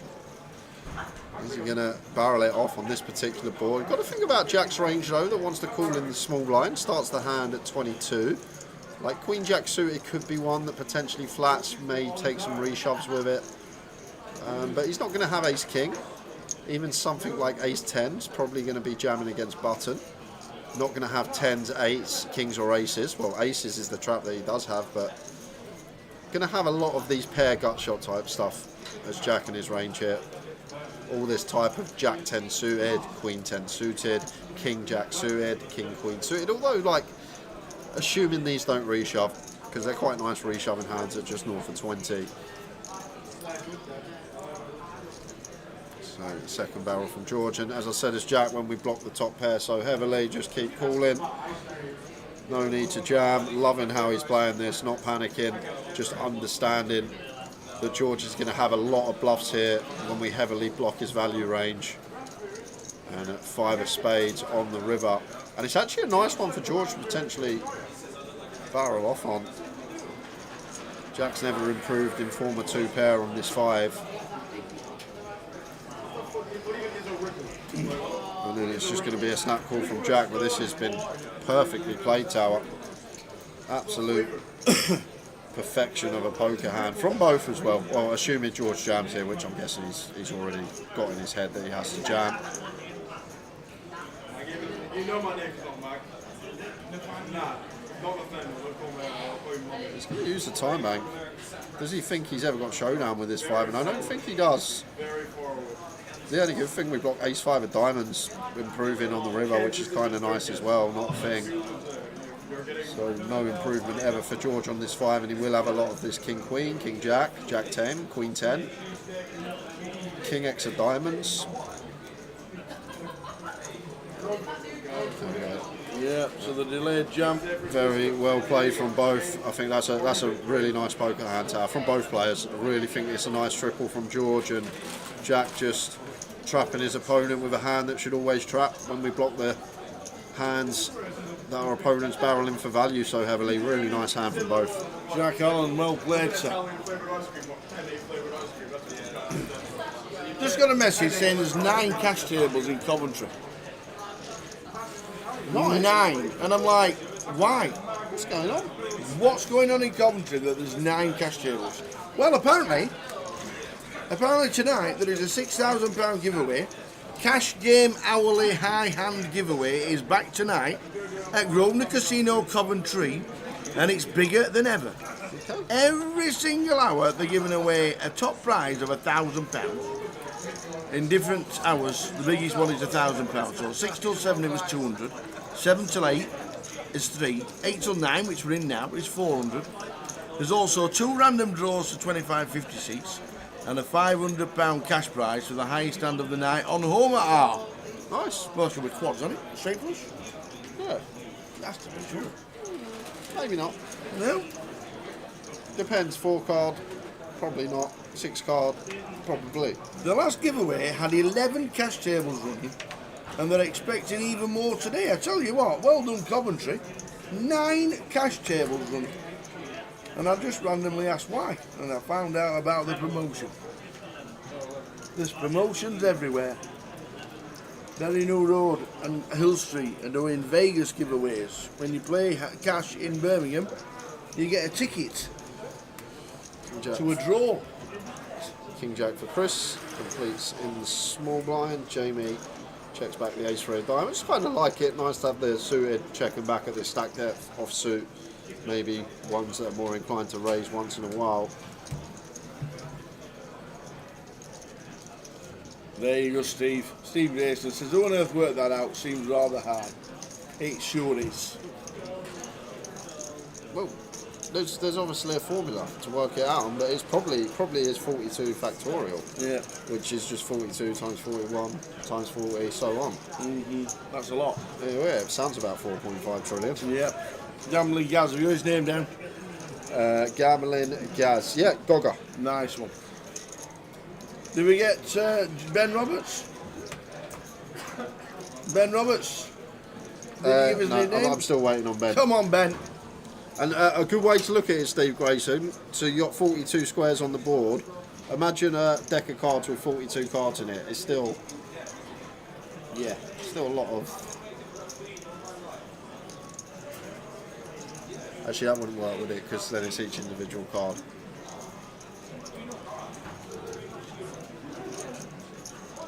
Imagine 42 cards, all the different ways you could go red, black, red, black, red, red, red, black, black, black, red out of 42 cards.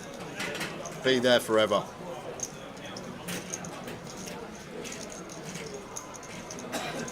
So back to this hand. Love to see value here from Jamie after checking back turn. The actual answer 4.5 trillion. Tower's answer a lot less. A lot less. Cheers, Ben. Ben Roberts.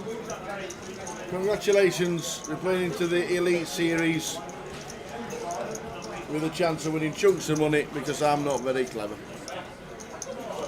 Oh, you're quite intellectual. All I'm thinking of is Gillian. Gillian, next time, Gillian. Gillian. Answer will be 11. Yeah, so Chris knows there's no better king highs that bet. He knows ace high doesn't bet, so feels like 10x of Jamie are going to be betting the turn, which makes sense. So maybe doesn't give his opponent credit for value betting as thin as a 3. Heroes the king jack high.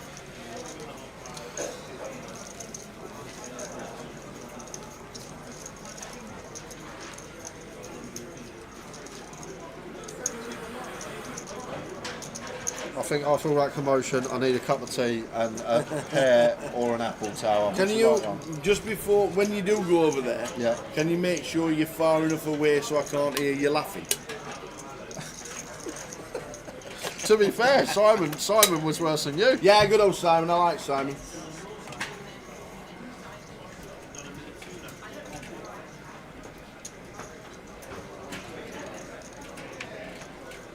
Don't forget all the guarantees on PokerStars tonight and this week for the Goliath. There are plenty of £4.40 games running, the £22 games are running. Make sure you join in.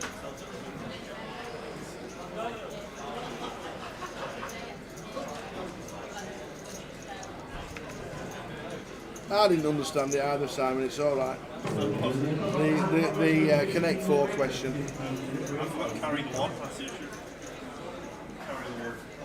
BKR 2023. Cheers, Ben. We will do that. We'll change it for you.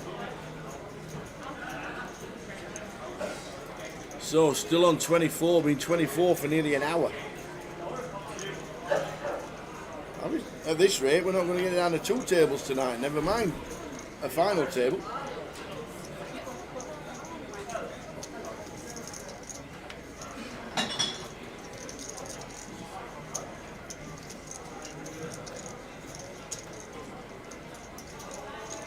We have lost 6 players since 5:45. And it's nearly 8:45. Amazing structure that it is. In 4 hours we've lost 6 players.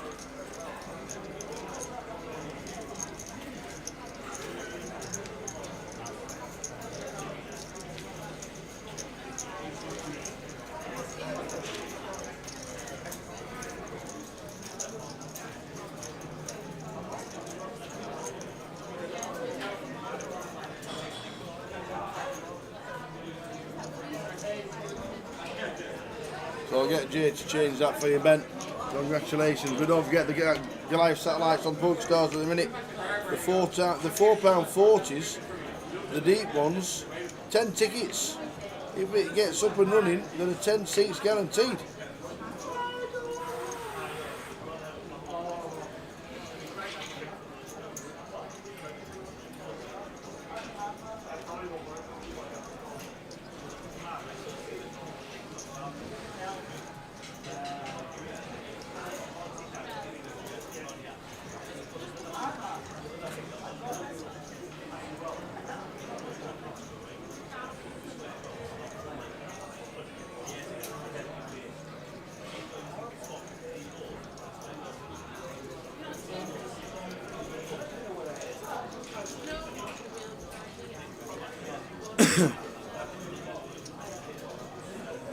Queen 6-6 flop.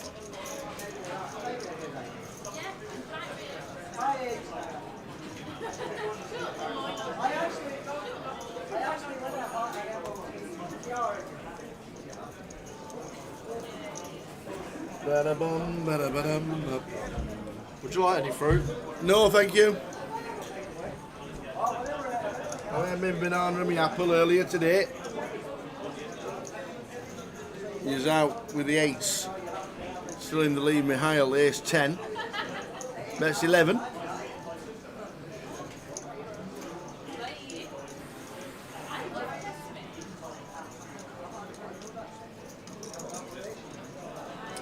The total number of combinations in Grade 4 is 42 by the power of 21 times 2. I have no idea what that means. Jay will tell me.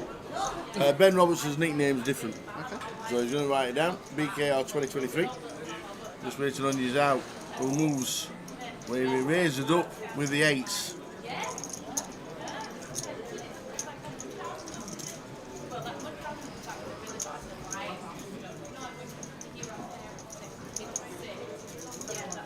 And now the action is back on Mihail. He makes a call.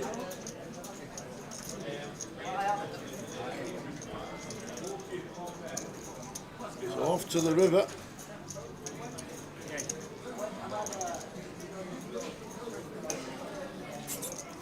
And the king on the river, which gives us Broadway.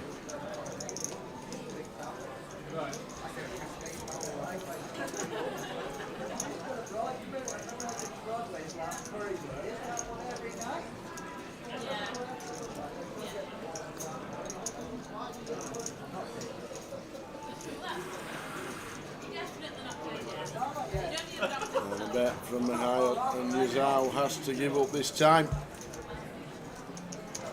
He got some tidy value on the turn, to be fair.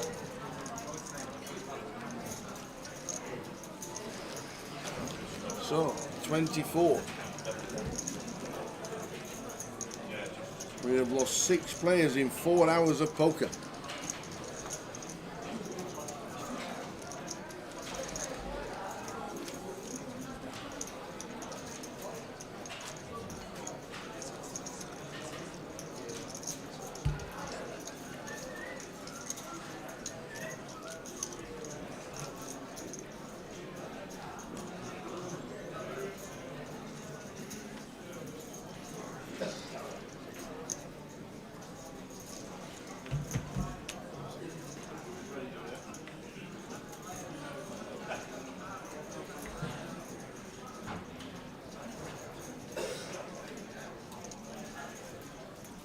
Is Jack for Jack.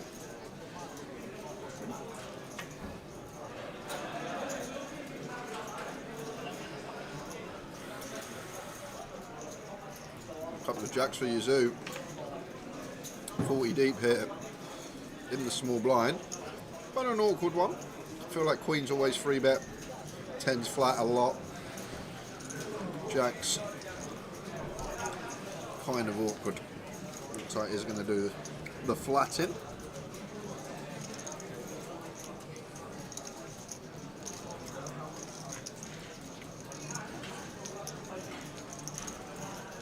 Seven high flop, 7-5 deuce.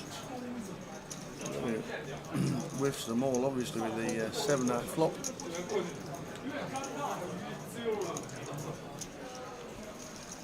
Interesting one for Jack here, freeway. Heads up against big blind. Bet this board quite heavily, but got to worry about Yazoo's range in the small and does knuckle and take a freebie. Mihail takes the lead again.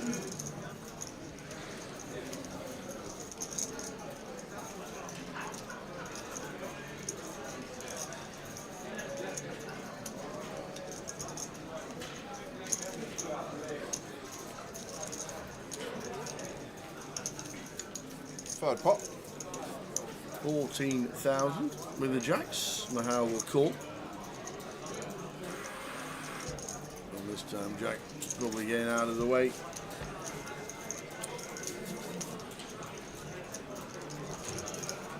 Off to the river.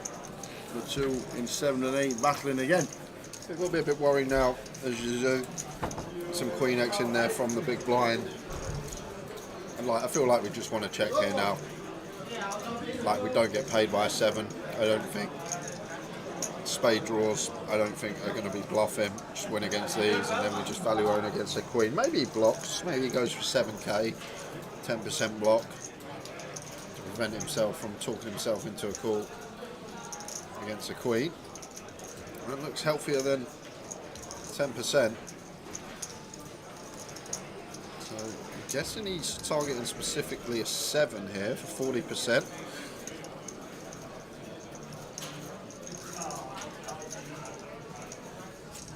really surprised at this because I don't think we ever get called by worse. You can see the trouble Queen 9's in here. No, he's never thinking to raise. He's thinking call or fold. Yazoo's basically, I'd be thinking he's repping King Queen, Queen Jack, Queen 10. Would never expect him to have Jacks through 8s for value here. That bet turn and river, even for the size. So Nahal feeling like this just feels like a call all day long. Yeah, I feel like he will call, but Yazoo for value. I wouldn't expect him to have these hands. Just expect his value to be Queen 10, this type of stuff, and then what's he going to be bluffing here for this size?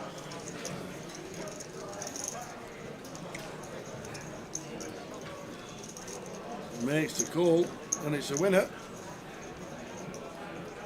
I'm surprised it took that long, but going through all kinds of things in his head with a tricky opponent like he's out.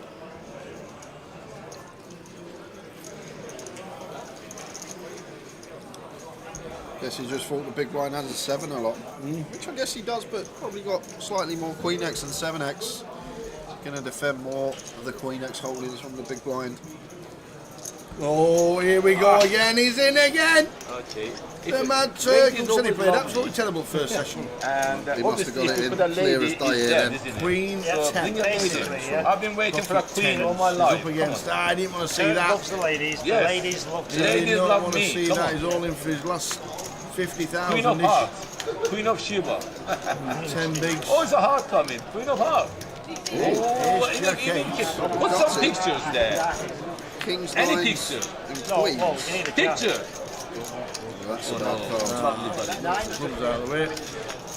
No, I'm in the bed. I'm in the bed. Queen's nines, the red 9. Does it on the river again. He's survived about 5 times today, the Turk. He is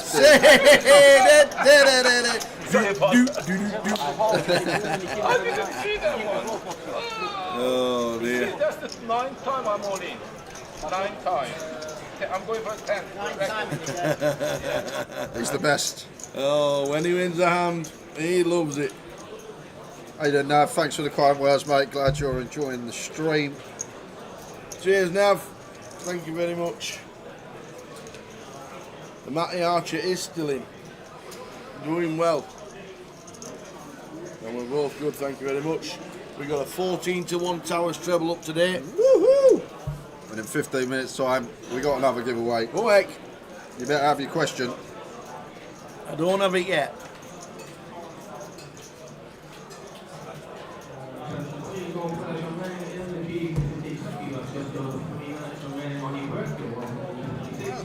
Not sure what Mahal's thinking about.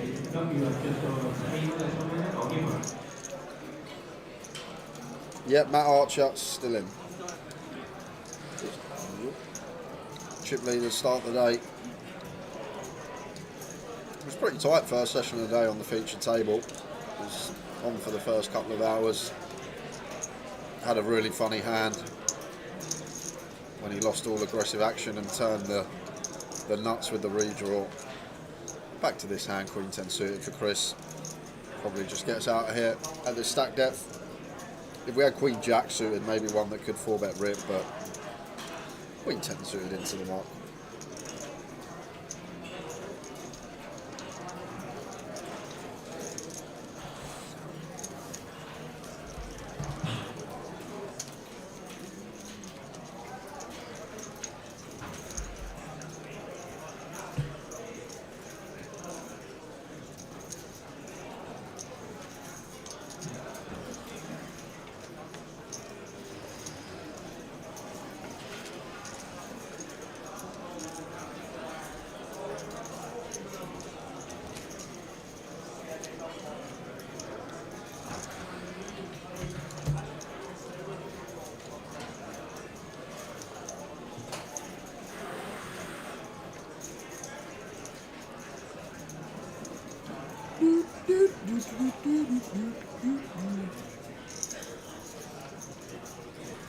Ace King for Chris. Won't be folding this one at any time pre-flop. Opens.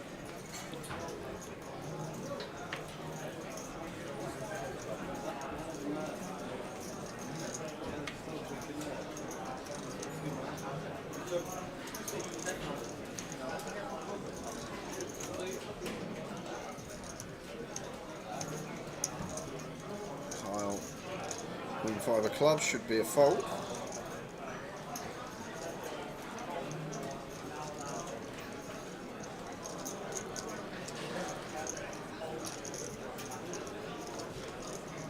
Ladies and gentlemen, open the meeting. Please retake your seats. You have 1 minute remaining on your break. No action for Chris on this occasion as we spin over. We got Justin Devonport, Ace King, Dre, pocket sixes. Justin at risk. Does have some back doors, but not the best start. Oh, that's not bad.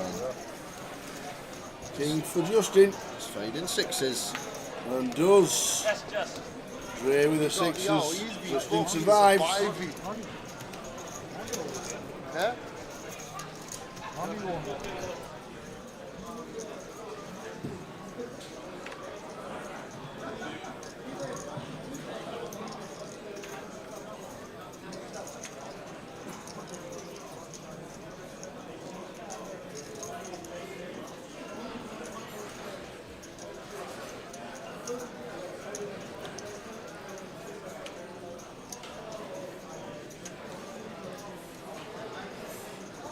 Queen 9 spades for George.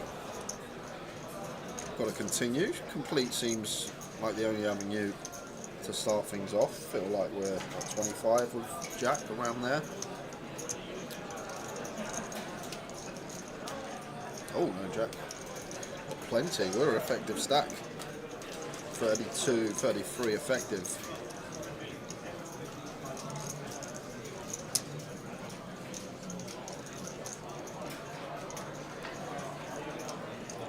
And that's a flop.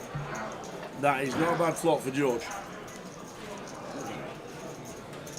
Thinking whether to potentially check raises. George will start leading now here ourselves. Obviously I'm blocking all this pair stuff. And I think Jack's got a really nice one to stab here.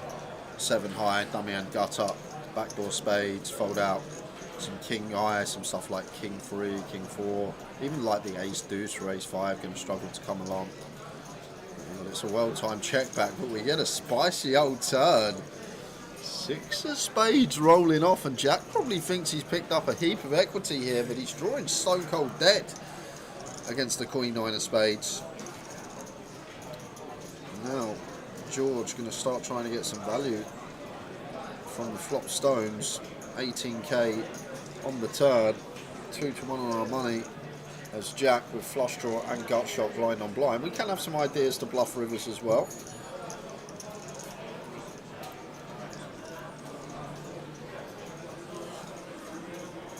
Kind of annoying the 6 comes. I feel like need to call against pot without the dummy and gut up. Maybe do just let it go even blind on blind, but got to have some ideas to bluff rivers as well as Jack when we call here. When it rolls off a queen, a 9, and we get check 2, well, a 9 we make a straight, but like a 7, a queen, maybe bluff some diamonds. But he's maybe thinking about just folding here and now, or potentially thinking about a raise after check flop. All options could be available to Jack here. But that is disciplined. Not paying a penny with a flush draw and a dummy end gutter. I feel like it's a good fold. As I say, if we just had the dry flush draw, no gut shot or pair with it, has to go into the muck against pot, probably becomes closer when we have that dummy end gutter. I guess when it's queen x of spades, always calls to the top end. But what a laydown. Just drawing dead. How you doing, Matty Smith? Evening, lads. Got you on the big telly. Nice one. You're allowed to get the big telly on here. With a few bottles of Desperados on the go. Oh, I don't like that. What, Desperados? It's got a tequila taste to it. Because it's not actually tequila, it's a tequila flavouring. Yeah. They're just like Coronas, I thought, aren't they? They're very similar to like Coronas, Desperados. Yeah, but they've got a tint of tequila. They've got a flavouring of tequila in them. To make it more Mexican. Oh, okay. I like the red Desperados, not the... No, never tried it. The red ones are nice. King 7 suited for Phil. Not taking this one. It's a nice little raise fold combo. 6-7 suited for Mihal. in the hijack. He's got a lot of chips, but hasn't been too active. Will he V-pip here with the suited connector? Giveaway coming up in 5 minutes time, guys.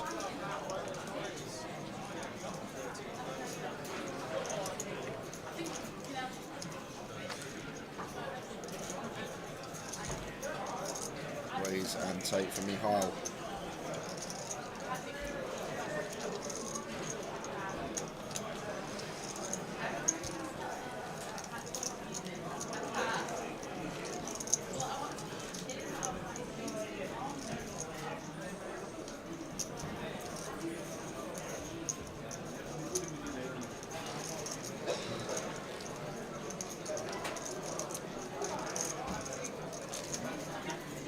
The Egyptian King.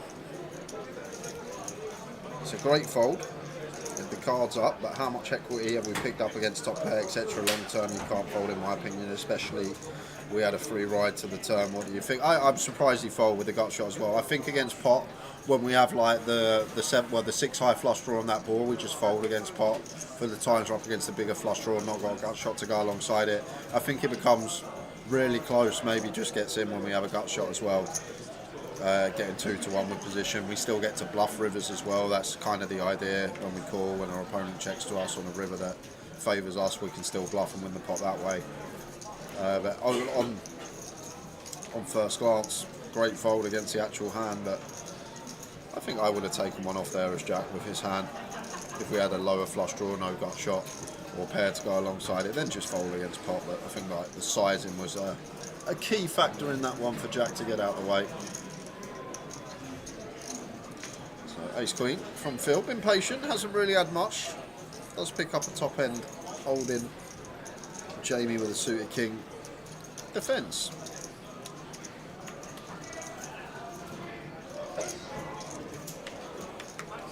Ten high flop, 10-8-4.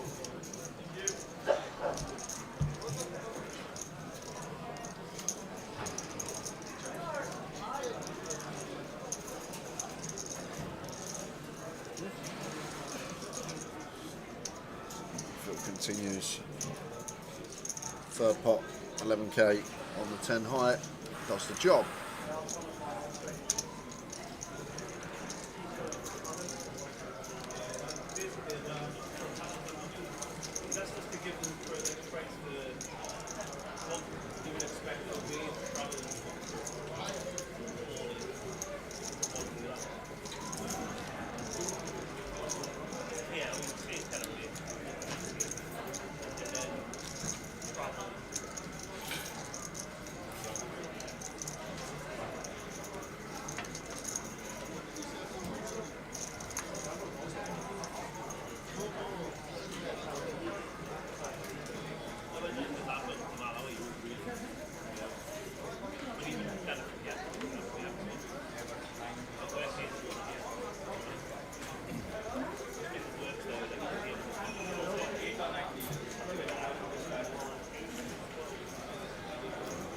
Michal treats himself 6-4 from +1.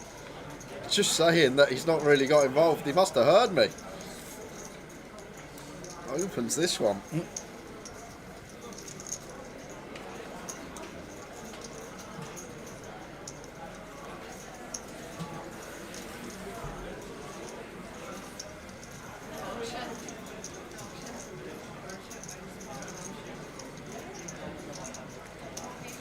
From Jamie, suited ace in the small blind, 10-8 off of Phil. Like at this stage, once again, one that probably doesn't defend freeway, but defends heads up. So although price goes up, equity goes down.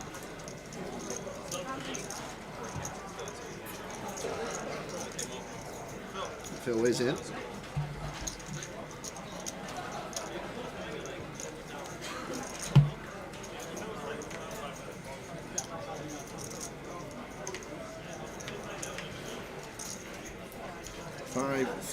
King all spades. And I guess now we get here is Michal flopping up and down, just bet small on the king high mono. 6 high, worst hand we're going to have.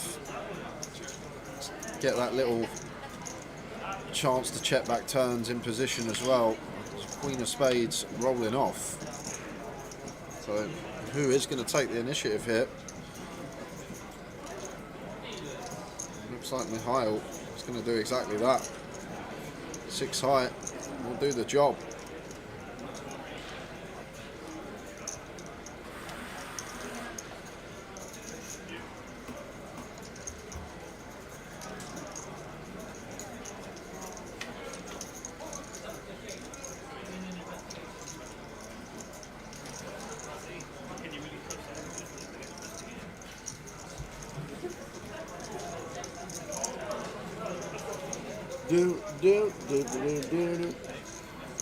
So after this hand, going to another giveaway, guys. Just one €50 Elite Series ticket to give away, and then next session we will have 2 of the big ones. So make sure you come back and join us if you want a Vegas ticket.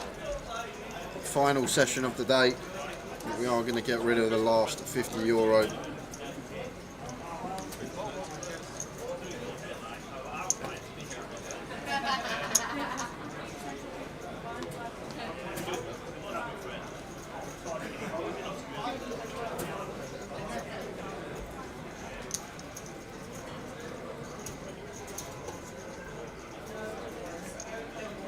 Jacket. The A7 suited from +1. Doesn't open it. Chip leader at the table doesn't want to open the A7 suited, but opens the 6-4 suited. Make it make sense, Tower. Just make it make sense. Why? We open 6-4 of diamonds. The very next hand we get A7 of diamonds and we just fold. Phil, King 4. Starts the hand at 19.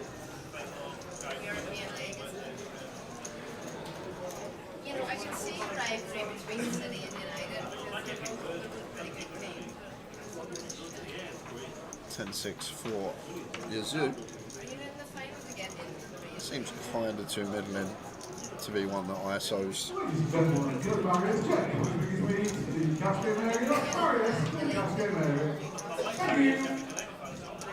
Ah, sorry.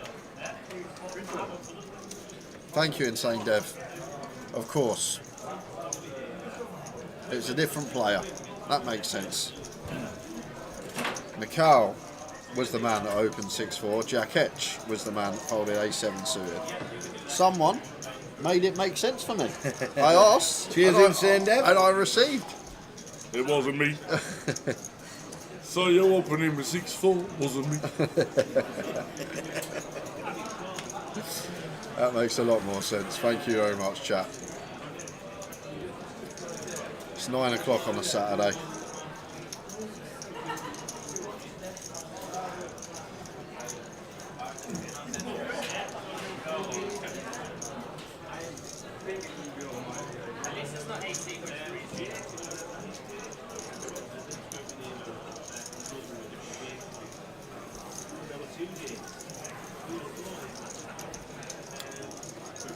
Oh, it's that time. It's that time, ladies and gentlemen. Have you got a pen? Yes, I have. Thank you. Giveaway time, guys. Quick rundown of the rules. Simple as this. Tower's going to ask me a question. I'll write my answer down on this piece of paper. Closest to my answer is going to win a €50 Elite Series ticket. One guess per account, please. Any multiple guesses, you will be disqualified. And please do not guess until we say go. Don't be giving me any clues in the chat box. Is it own back time? No, not really. Not really. I was going to do something on the all sorts, but I didn't bother. So I came up with WrestleMania. Because it's just been on. First week in April. Just been on. All I want to know is this year's WrestleMania generated the most amount of money in dollars in gate receipts. But how much? Can I ask where it was held at? What stadium? I think it was the Eagles Stadium. Okay. I'm pretty sure it was the Eagles Stadium. I think it was in Vegas last year. Might have been Vegas. WrestleMania 40 is what we're talking about. Las Vegas was WrestleMania. I think I'm talking about WrestleMania 40. I don't know if it's 41 this time or 40, but I'm talking about WrestleMania 40. Generated the biggest amount of money in gate receipts. Yeah. But how much? No guesses yet, please. WrestleMania 40.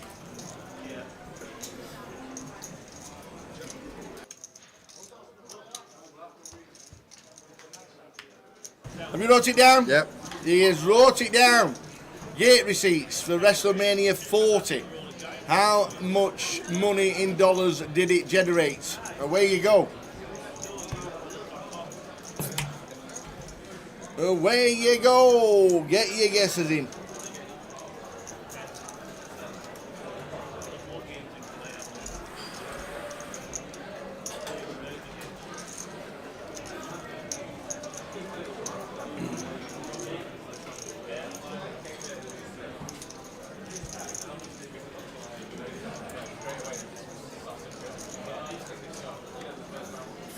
On the river.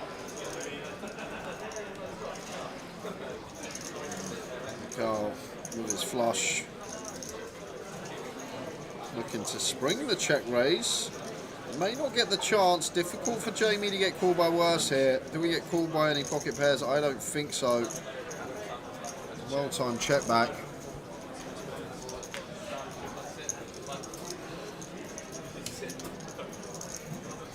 Over to the outer table, and we have a board. We have a ace jack against ace king. Marius check has got ace jack and is now drawing deed. Marius fist bumps, another deep run yet again. Another cash for Marius. Well played, sir. Finishing in 23rd. 24th was Justin Devonport. We didn't catch him. But Justin, who just doubled up, then got eliminated soon after, and we just lost Marius, so we're down to 22. The question is, WrestleMania 40 generated the largest amount of gate receipts in dollars, but how much was it? All you WrestleMania fans. I'm a Dolphins fan, Miami Dolphins. Okay. And the biggest attendance at the Miami Dolphins stadium is actually for WrestleMania. Is it? Yeah. 76,000 people at WrestleMania. Oh. But that's about 20 years ago. But that's good to know. Yeah. That number. About 20 years ago. The Dolphins stadium, they used to be the Orange Bowl, it's now the Hard Rock Stadium. The biggest ever attendance was WrestleMania. Not the football. Forget the football. So there we go. So how many dollars in how much gate receipts in dollars did WrestleMania 40 generate? Jacket's going to be playing this one for sure. Ace King. Simon will know this one. Got to be free betting from the big blind, sir. I think Jamie will be aware how tight this man's been. That we're not going to continue sixes.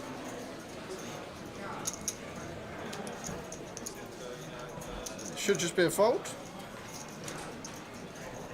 Should be.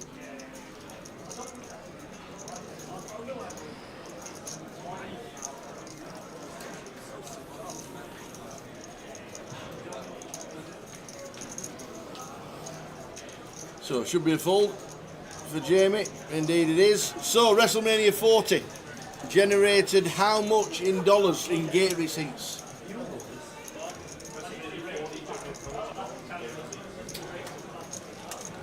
That is the question. And straight after the next hand, we will give you the correct answer. No, Neil Gykes has just put it wasn't a one-day event.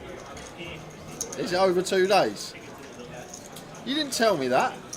So you can go day one, it's your day one or day two. It's not like a football match.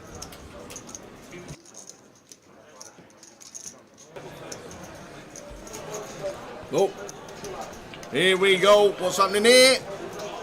Ace 10 against Ace 7. Matt Archer with the Ace 10. And doubles. Oi, oi. Matt Doubles. Must have had some bit of a car crash on Matt, because he was down to slow around about 80,000, did that? Well, it looks like Keith Littlewood's Yeah. sitting with plenty. Oh, look at them stacks from Keithy boy. Back to the feature. Jack with 9s opens to 12.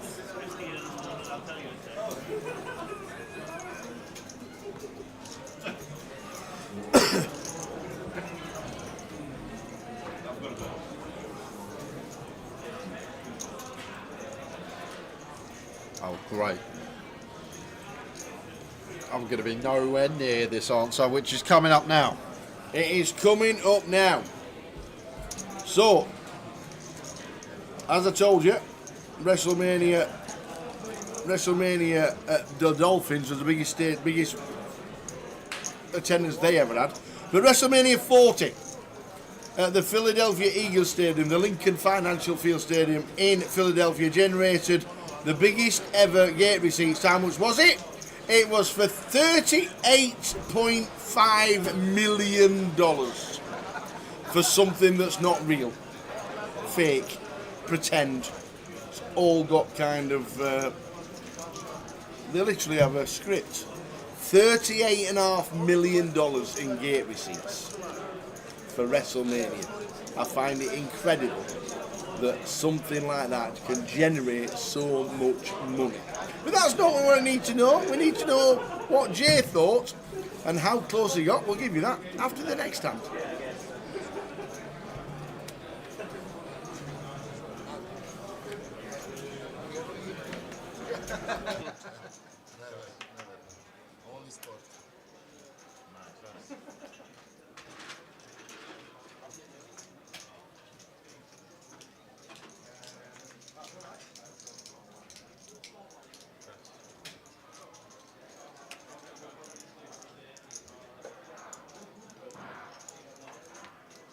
$38.5 million generated watching WrestleMania.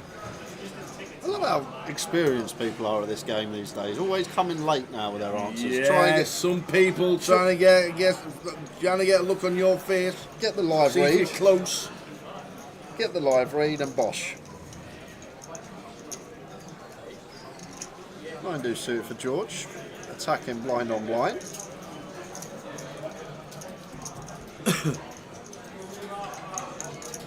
$38.5 million in gate receipts. That's just mad. Give you one more hand, guys, as that was a raise and take blind on blind. And then we will be closing this giveaway, but we have 2 Vegas tickets to give away in the final session today, £110 each. Oi, oi. We have 2 Road to Vegas tickets coming up final session, so make sure you will return after the break. It'll be about 9:45 on that final session. Will commence.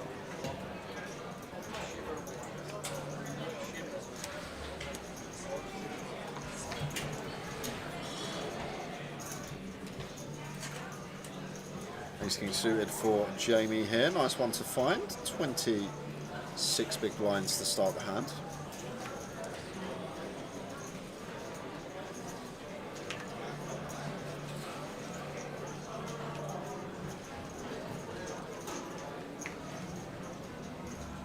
All the way around to Chris Johnson. He's 5 off in the big here. Doesn't want to defend versus gun. Just starts the hand with 12 big, so won't want to be catching an ace on this one, because at this stack depth would probably be good night.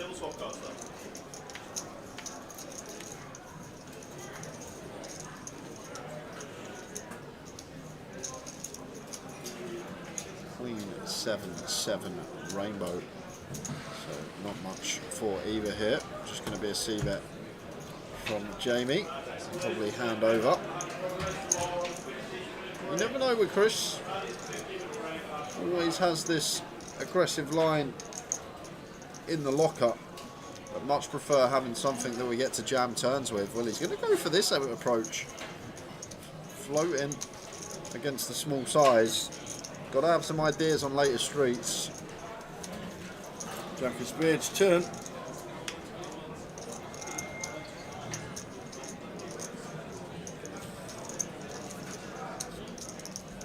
Now, there's Jamie.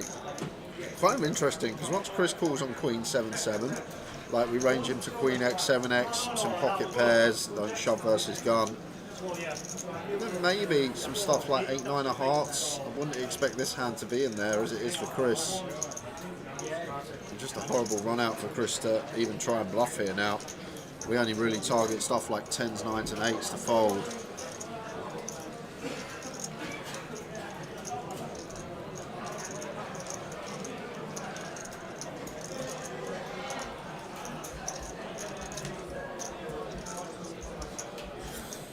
Jamie will probably go for his value, try and target a queen. I guess we can still rep some suited ace-x as our bluffs, even something like 6s or 8s. Maybe ones that try and dislodge a queen.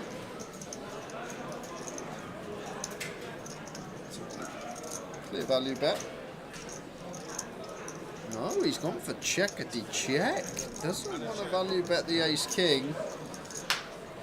Maybe worried about Chris springing a check raise there with some 7x.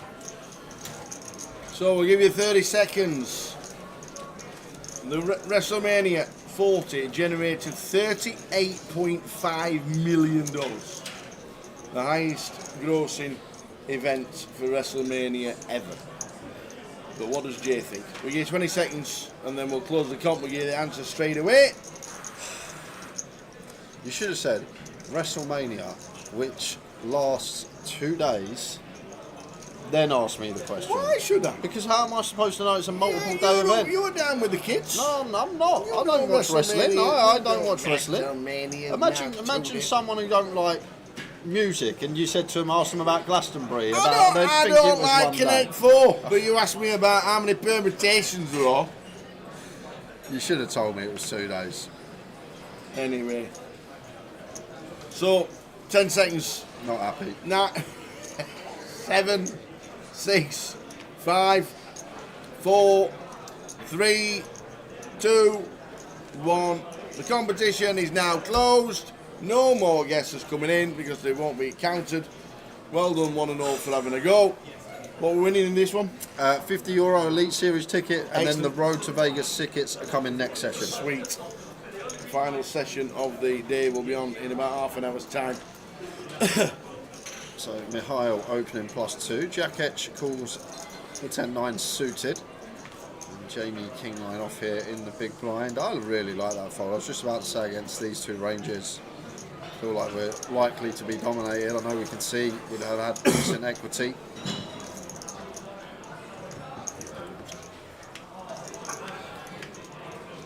Ace 7-7 flop. Heavy check for Mihail with most of his range. Does check over the 5s, and Jack Etch actually with a nice one to start betting here with 10 high. We can fold out some king high, queen high, jack high stuff. We've got nice turns to barrel on. 3 of clubs, brings up the flush draw for Jack Etch. And that was Mihail.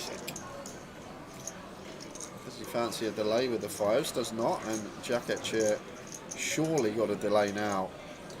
The thing is, we may need to be double barreling as Jack Etch, because we feel like once we check back flop, stuff like jacks through kings are going to call once, but they're not going to be able to withstand a river barrel, and we will potentially have some ace-x that want to check back in position to go for our 2 streets turn river. 14 into 41, 35%. Mihail just in the cage now with pocket 5s, no coverage on rivers. Maybe just get out of the way here and now.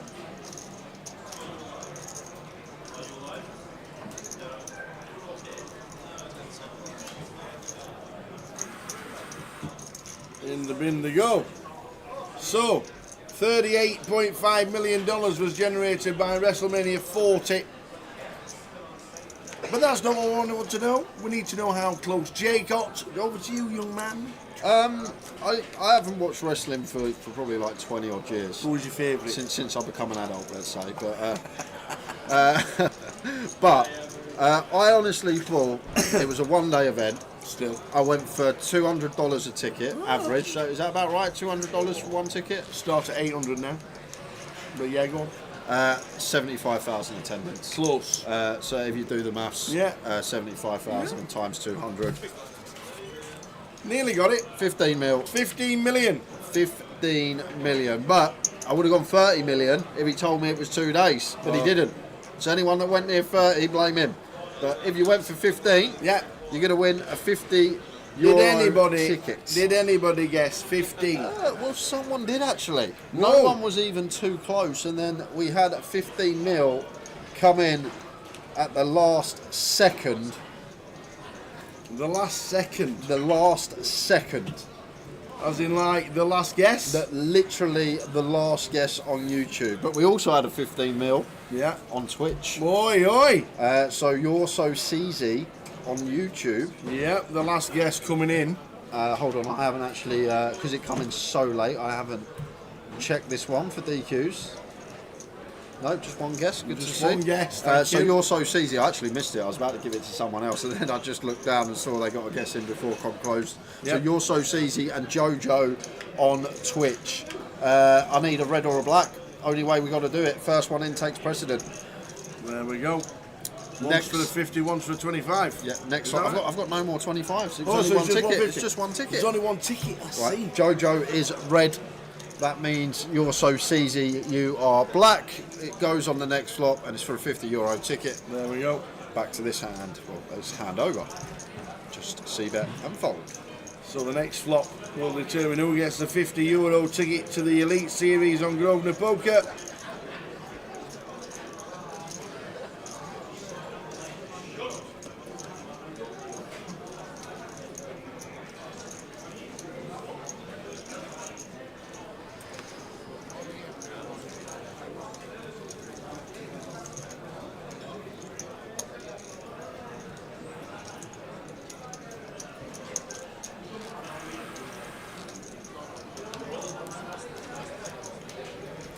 Quickly.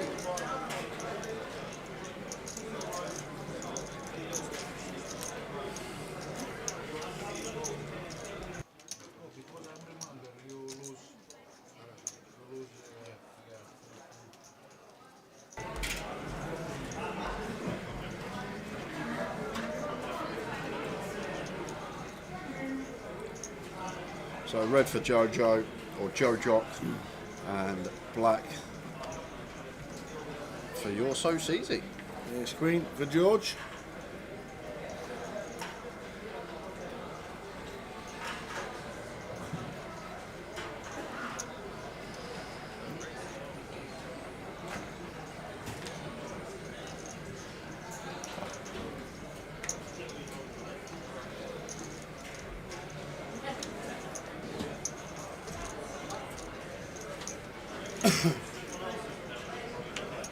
Tens for Yazoo here.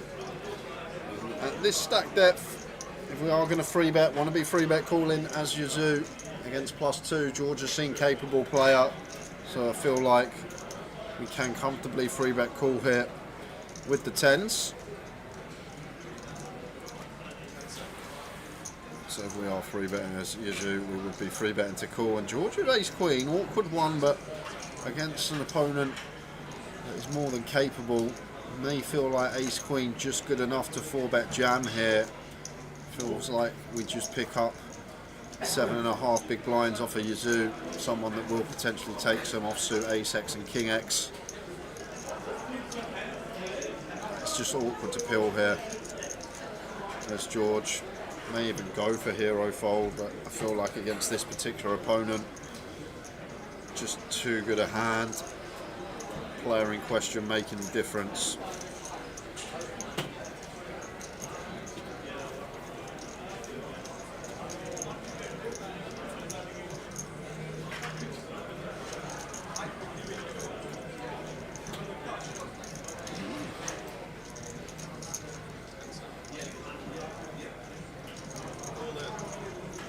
All in and the call. Boy, jammed the ace queen. Yazoo called. Here we go. Red or right flop for George. Yeah, I think pretty standard. Close one for George, but I think against Yazoo going to be fine. And as we said, Yazoo always 3-bet calling 10s, can never 3-bet fold. Is this a red or a black flop?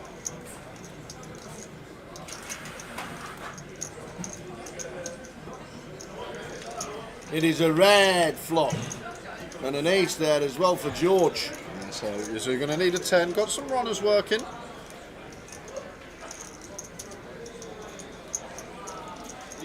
Not on that turn. Nope.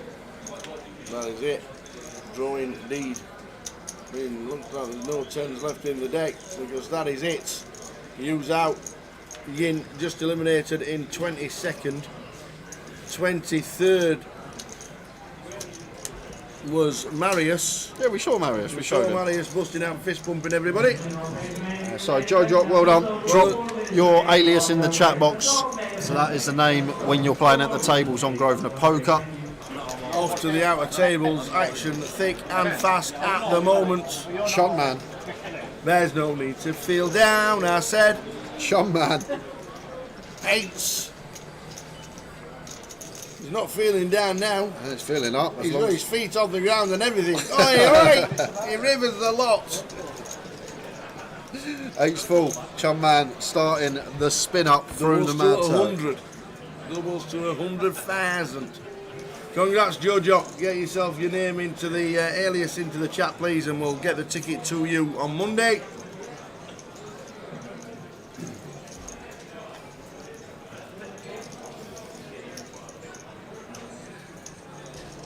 Eight minutes left of this level and this session, and then a 15-minute break, and then the last session. 21 players.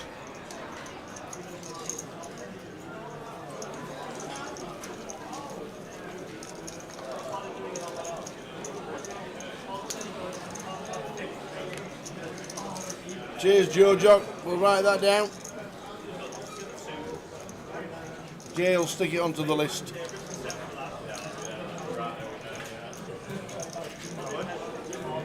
Funny that, Joe Jock. A lot of people call me that. Sexy G.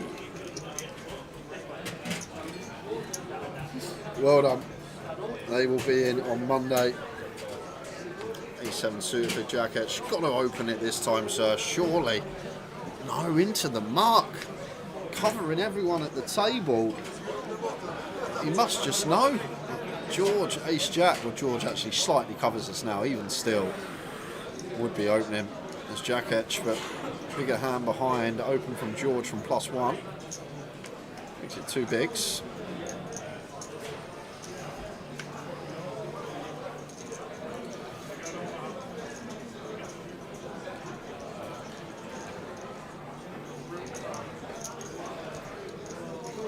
Mihal with the Queen 10, comfortable defence.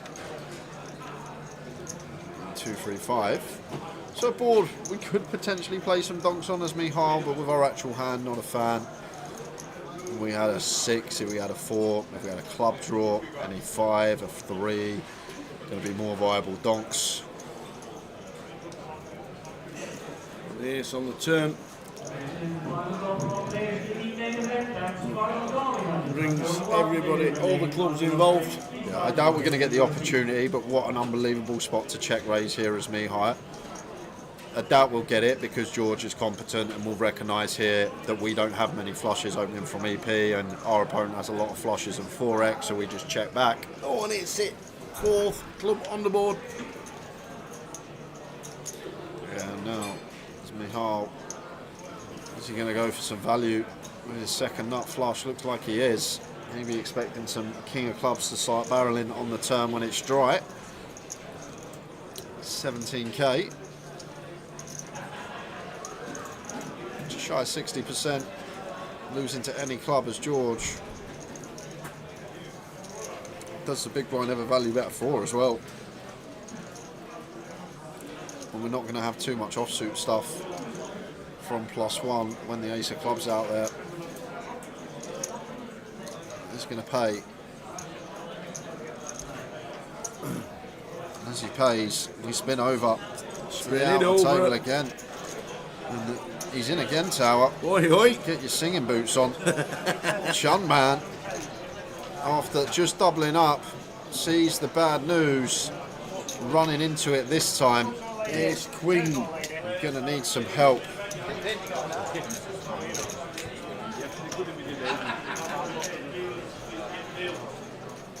Ace, 4. Oh, looking for chops then. 9. Oh, looking for clubs as well. John man, there's no need to feel down. I said, John man. Oh, look at that. It's fun to Double, play double. Even like that. Oh, John man, there's no need to feel down. I said, John man. It's fun to Tell you play what. at the GUKPT. It's fun to play at the GUKPT. Oh, what you need. What event was it? He ran deep. Was it the grand final? 'Cause I remember you interviewed him. He got runner up in something, didn't he? I can find out in 10 seconds. So, but I remember him. The song Would Not Stop about a year and a half ago. It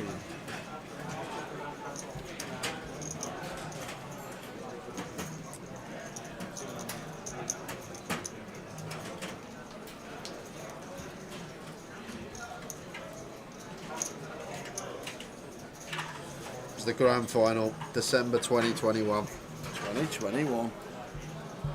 Right. First event back after COVID. That's when all the numbers were absolutely massive. Yeah, look at some of these names. Last couple of tables. Florian Juta, Maurizio Paes, Chumman, Conroy Driscoll, Hardcastle, Mad Turk.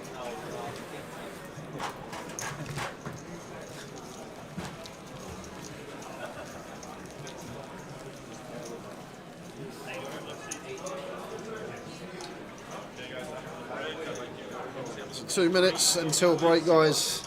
We have 2 big Vegas tickets to give away, £110 each, a road to Vegas. You could be joining Tower and I and Team Grosvenor out there in the summer. We're not part of the team. Yeah, but we're just there. And if there's a free bar, we'll be there again. This is it. I actually had people come up to me and say they only play the satellite because they know you're there and they're going out there, they want to win the satellite as a chance to meet you. Love it. Imagine if we could just get you like a little camera, like one cameraman, walk round with you, you Yeah. do some comps, do some Be vlogging. amazing what the content we could get with that. Amazing. Yep, Charlie's still in. He will be on the feature after break, I believe, if we are rotating. Sorry, we are rotating, but it's not his table. The Mad Turks are going to be coming back. Keith Littlewood. Uh-oh. What? I don't think we're going to be feeling down. Last session of the day. Yay! It's fun to stay at the... It's fun to play at that. Ace-9 suited for Jack. Where is Jack Hardcastle? He's in Barcelona. Playing in Barcelona. He played last week. Where were we last week? Luton. He played Luton. He played Luton everything. He managed to Get out of it, win a couple of grand after winning the cup. Yeah, he won the cup. And then he's gone to Barcelona for the 888 festival this week.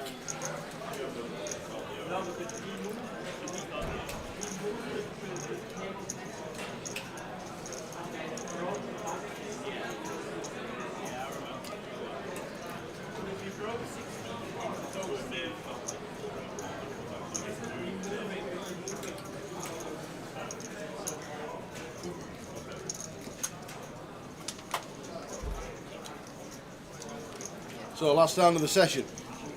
21 minutes to go. Last round of the session. Should just get one in. Last 30 seconds. 2 hours left of the day, but you need to be here last session, guys. Such a great opportunity. 2 big freebies, £110 each. We'll have 2 more giveaways, and I promise Tower's next question will be less than 6 digits, the actual answer. 6 digits? I said less than, it can still be 2. 4.5 trillions, more than 6 digits. No, I said the next question will be less than 6 digits. Okay. Bit of trivia, how many digits is 4.5 trillion? Well, flipping 8. 12. I think it is. 7, 10 ish. 13. I think 13. Will it be 13? 3 zeros. Trillion, 12 notes. I think so. Because billion's got to be. So we're all off for our break. George in the small.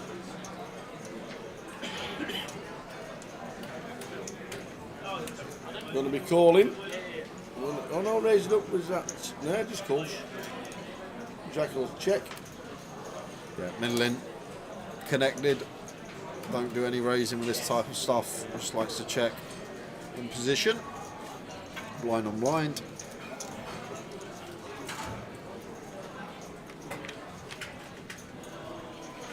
Ace high flop, ace 8-3. Probably checkers, George, on the ace high board. Don't think we fold out anything. We're like king high, all the king highs call. Most queen highs call.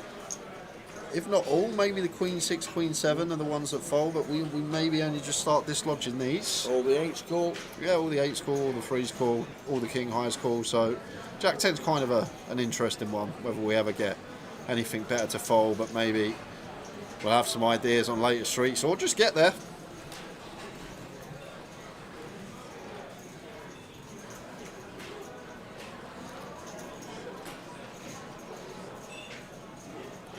Now, main knuckle of George, our hand, not going to be able to get 3 streets, I don't think. Even blind on blind and second pair. If we are going to bet turn, expect a lot of checks coming on rivers.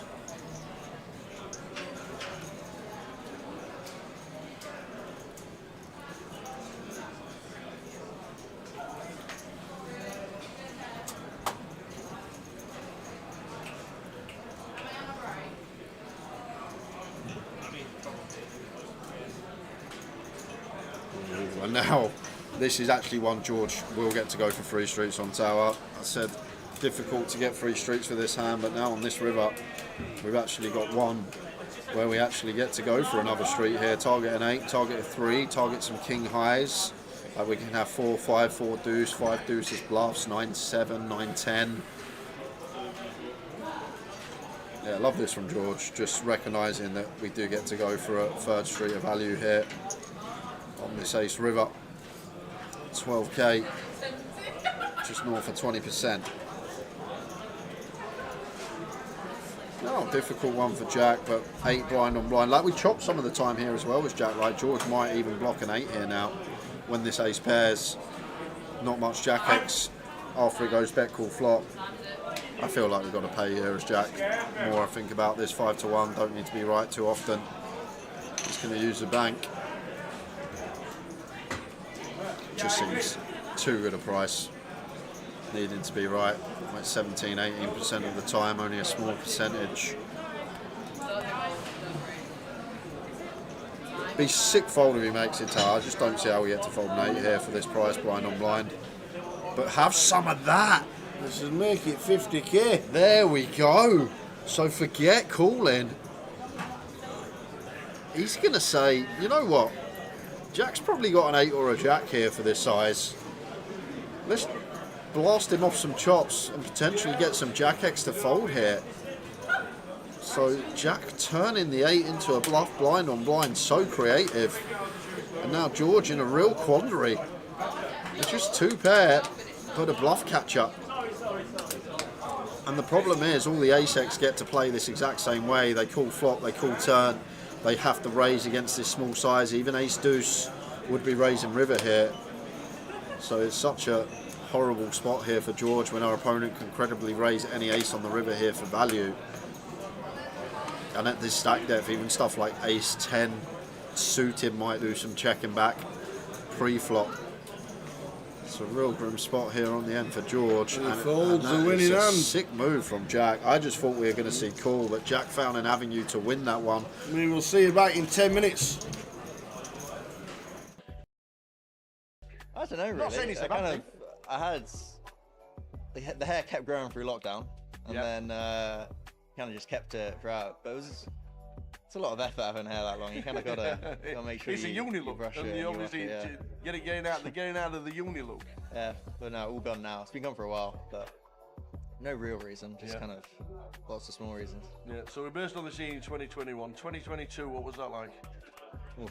You had a couple of tables, couple of final tables of a bracelet event, but nothing as big as obviously the main event. Yeah. What was the experience like? So I didn't have a final table at a bracelet event. No, all right, okay. A final table with a load of GUKPT stuff, which was good. But I took it a little bit easier in 2022. Yeah. After chasing the National League for the whole of the year before, it was. But you do play a lot online, don't you? It's Yeah. not like we know you from live, Yeah, obviously. yeah. But you do play a lot Yeah, online. no, I kind of play everything. Bit of online cash, online tournaments, live cash, live tournaments. I kind of just love it all. I like to mix it up. I get kind of stale if you do the same thing over and over. But yeah, 2021 was a fun year. Just travelled around the GUKPT circuit a bit, did summer in Vegas. But in 2022, we did final table at GUKPT. Yeah. Blackpool. Yes. Was that the one that got away? Yeah, that was. If anybody runs bad at the wrong time, was that the one? Yeah, that was a fun one. I kind of felt like a slight lost opportunity. I remember I made a hero call and lost to a bluff for a big pot, and then stone next hand, lost a flip, and I was out. Yeah. And it's the amazing classic race 400 at the GUKPT Blackpool final. Unbelievable. You needs help. Can find a queen now as well. Picked up 2 additional. Six of spades, no help on the turn. So Ewan down to ace, king or queen. An ace, a king or a queen, and it's not, it's paint, but it's a jack. Which means we lose Ewan McNicholas, eliminated in 4 for £37,840. The race of all races, as it happens. Well done, Ewan. He'll be a little bit upset that he's not closed it out. You know, he had the chip lead for a while, and just one of them. You win that race, and it's obviously the other way around. Yeah, the ace jack. But Maxime, who chopped the mini 300, is now 300 for the main. So I kind of went from thinking I was going to win it four-handed to out in 2 hands, but it's what it is. You can't win every tournament. No, that is true, and obviously we've had the win, we've had the big win. But I thought when we were watching, we just thought that that was just a getaway. We thought you and Nicholas, this was your time. That's what we thought. I thought so too. Yeah. Last year, obviously last year, we get to Vegas. 16 times you cashed. Oh yeah, it was 16.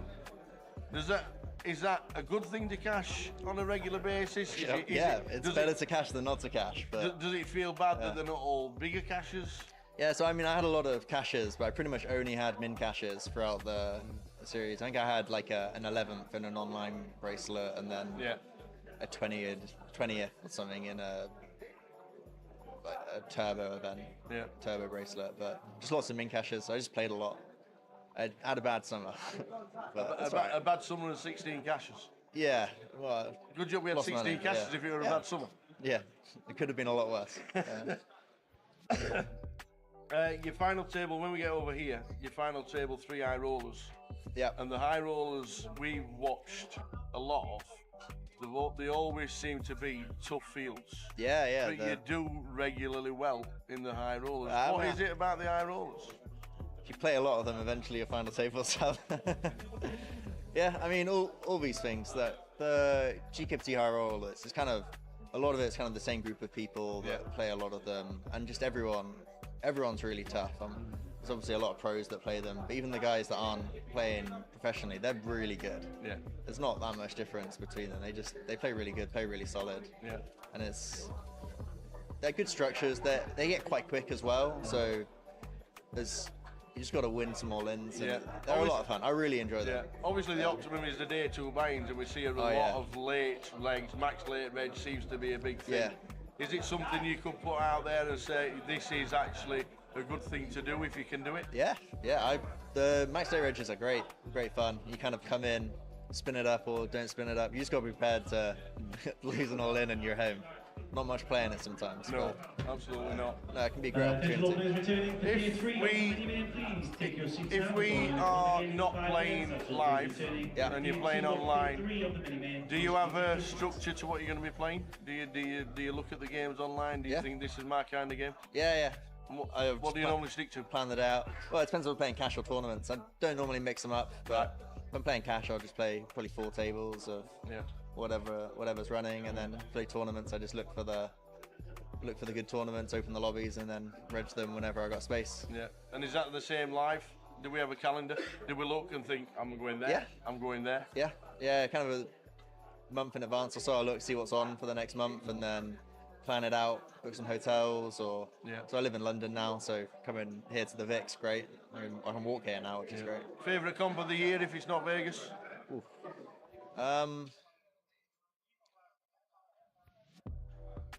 So like you said, I love the high rollers here. They're great fun. It kind of doesn't matter which casino it's in, as long as the structures are just good, not too long, not too short, over in 2 days. Like, nice group of people, and I run pretty good on them. Nice one. You just said you're going to Vegas in 2 days. Yeah. What's the plan? What's the schedule? Have we got one? A loose one. I've got a spreadsheet with all the tournaments that are on. I'll play every day probably. I'll probably have 2 days off over the summer, and then 2 days off. Probably. Playing poker's always a day off, really. You're there to play. You're not there to sunbathe. Yeah. I don't suppose. Yeah, and some days you finish early. So Vegas, obviously, the ultimate thing would be a bracelet. Yep. That would be fun. If not, would you feel really happy if one of your friends did exactly that? Yeah, that'd be great. On the final table rail. Yeah, I'm looking forward to some good rails during the summer, because someone I know will have some deep runs, and there'll be some. They usually do. Yeah, there'll be some good morale on the rail. They usually do, and if we don't see it at the poker table, we'll see it at the bar somewhere. That's usually the case in Vegas. Isn't it? Cheers, Tao, calling me out. Ewan's at the bar, he's not at the tables. We said you're 25, you're 26, you're 26 next. What's the longevity in this game? Can be 50, 60 years. We've got Willie Tan, 82 years old, final tabling last week, you know what I mean? Is this a game that you think you could actually stick at and really enjoy for a long, long time? I mean, I love playing poker, but I don't think 6 months ahead. Asking me to think 50 years ahead is a little premature, but I love playing poker. I can't see myself doing anything else. Yeah. Well, fingers crossed for Vegas this year, and fingers crossed for a long, long run. And if you're there, and then you're on an FT, the Tower Pom-Poms are going to come out. I can't wait. Fingers crossed for then, and all the best for the future. Thank you very much. Nicholas. Thank you very much. Cheers, Dal. Tom, man.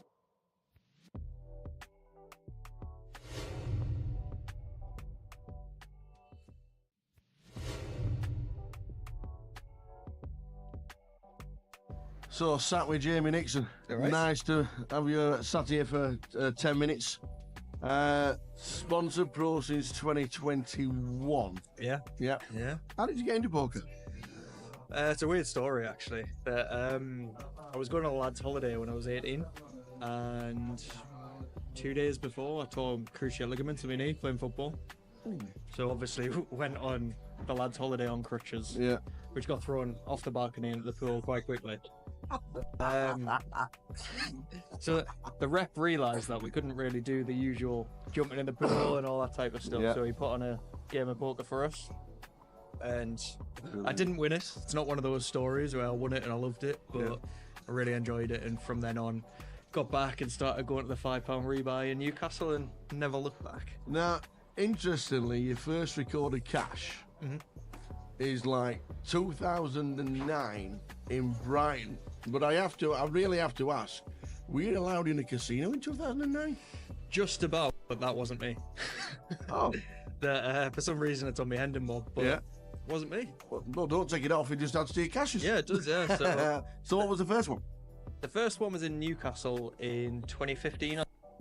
Around 2015. And it was a £100 tournament, and I won it for 3.9k. I think it was. So your first tournament was just a win?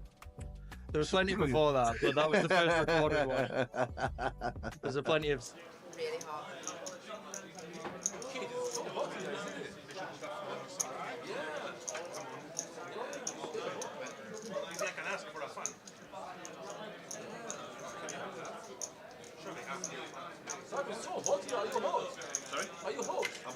So 10-minute break over with.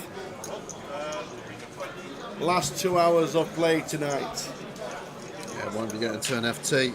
Quick rundown of the final feature table of the day, and we started with Keith in 1, we started with Turk in 7, and here we are again. Wow, and in the money. We're starting with Keith in 1 and Turk in 7.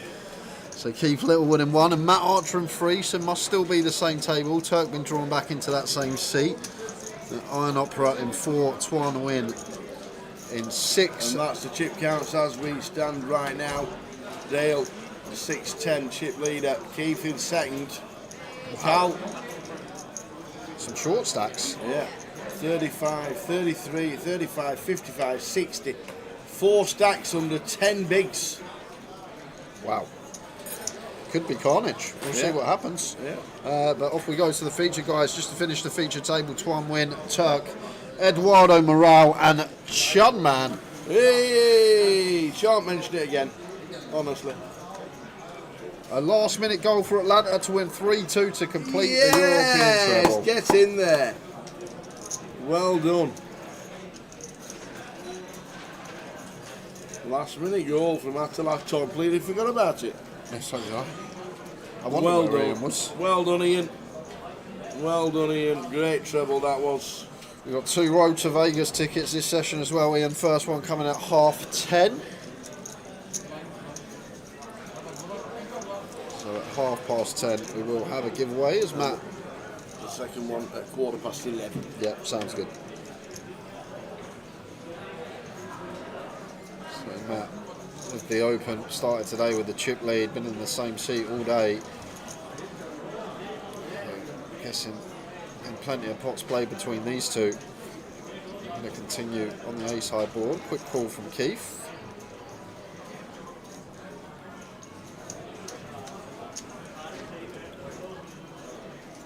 Five clubs turn. Just going to want to go bet here now as Matt size up for a river jam on most rivers. 40k for 2/3 seems nice. We're going to leave 144 in the pot and 111 in our stack.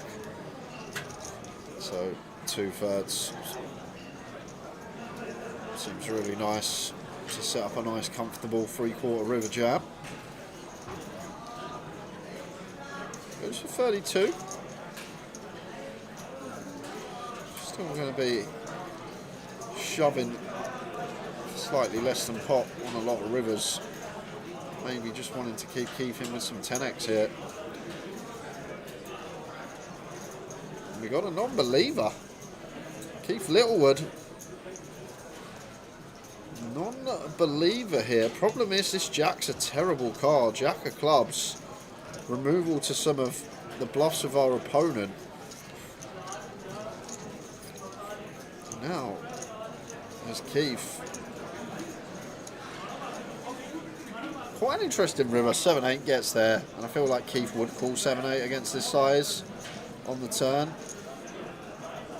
Clubs get there, 10x of clubs, 9x of clubs, Jack 8 of clubs. Like there's a lot of club draws out there from the big blind as well. Does Keith call stuff like ace 7, ace 8 here? That's the question for Matt that he needs to mull over in his head. Is this the customer that will hero us off with some ace 7, some ace 8, some ace 4 through ace deuce? Or does Matt feel like these hands are going to be folding on this particular run out? Also maybe making the assumption that Keith may start leading some of his flushes and not check that quickly. Same with 7-8. So it's like a man who wants to go for value. Seems really close though, Tower, even with the king of clubs in hand, and Matt does check it.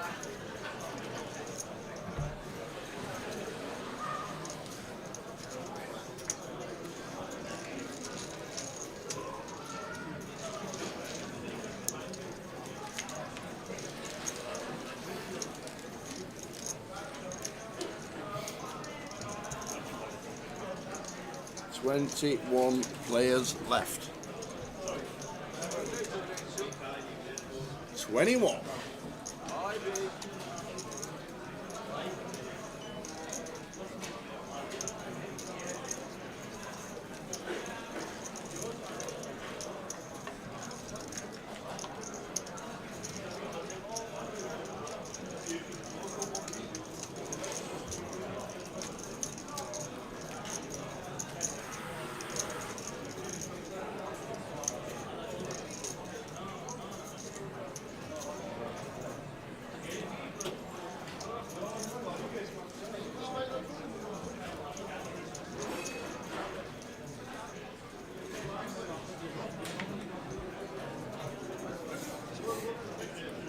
can do suited for Twan.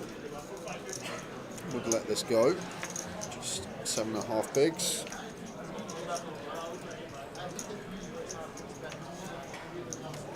Mad Turco, hijack, ace 4 suited. Really nice clean one to shove here. Going to go with open.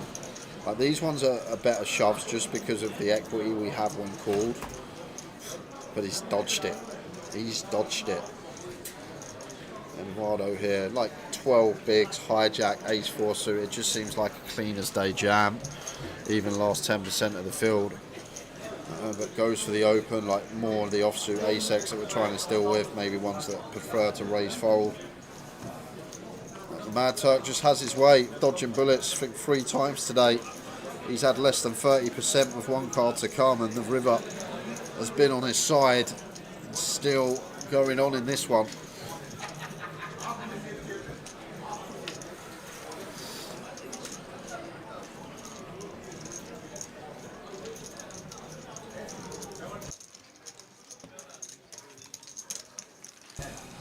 Off we go to the outers. Oh, it's the Dre. Doctor's in. King 9. Call the doctor. 8s for Mark Whitney. Ace, King, King flop. Hey, Kenny flops about. Just fading 8s now. No runners available. Fade he does. Double up for Dre. Nice. Andreas Olympius gets a full double to 230,000. Dre. Mark's got. Mark will be pretty short now.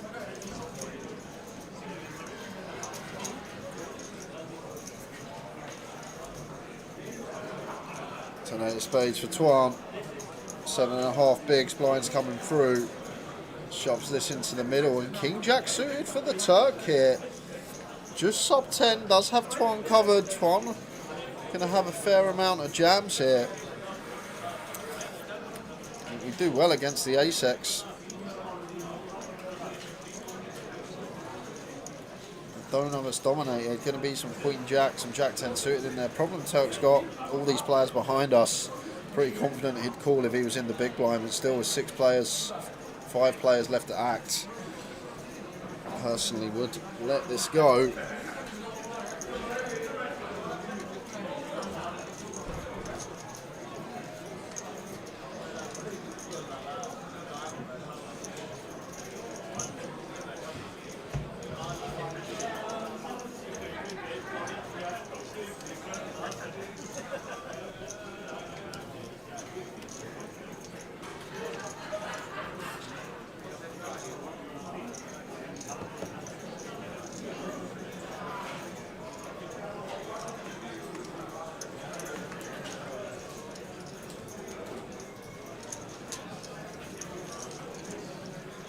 We'll be getting it through as Twan. We love that as the short stack.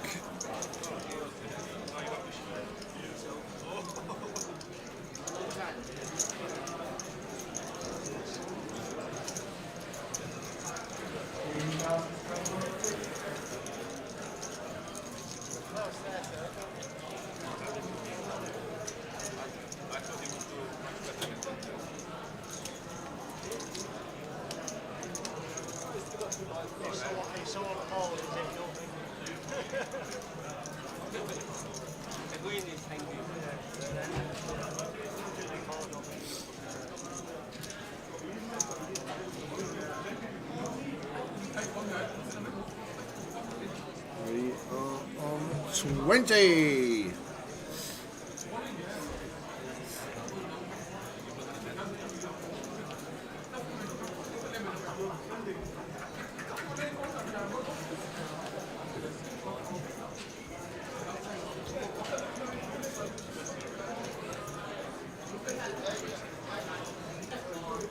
And Mr. Littlewood, who's just looked down at the boots.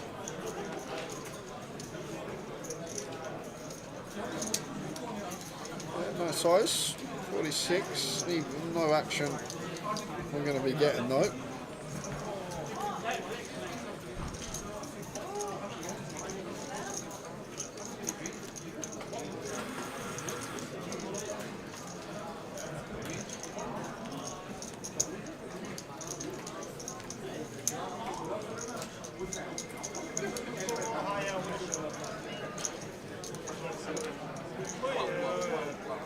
Two for Keith. Now 62 bigs. We're on 20 players. 21st was KM for £2,500.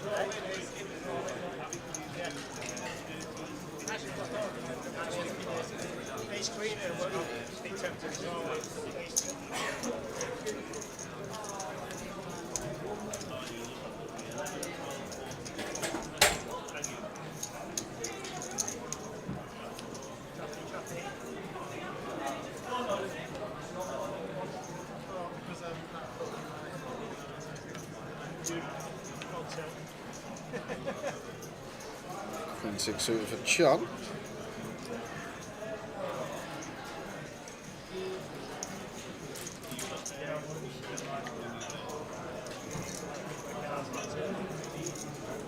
King 5 suited for Keith opens in the hijack, raises to 16.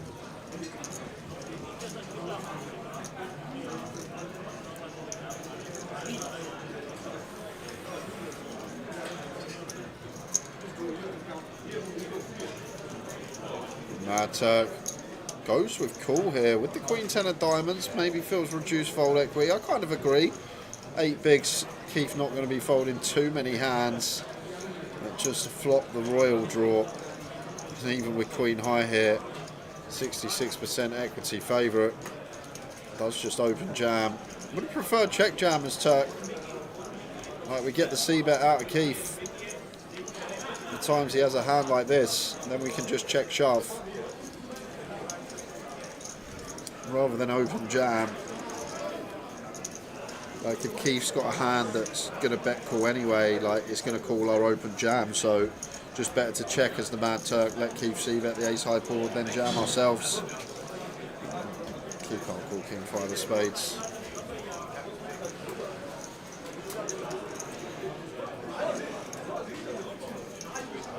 Never know if a royal was coming.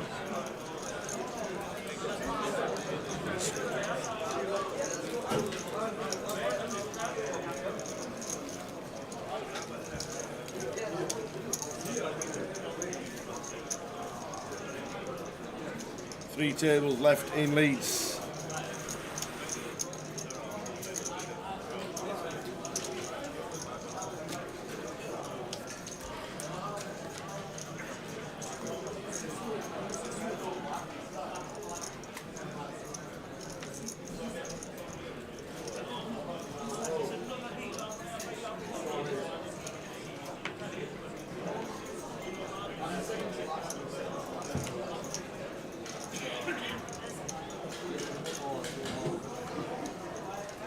King 8 of diamonds. But Keith opens to 16.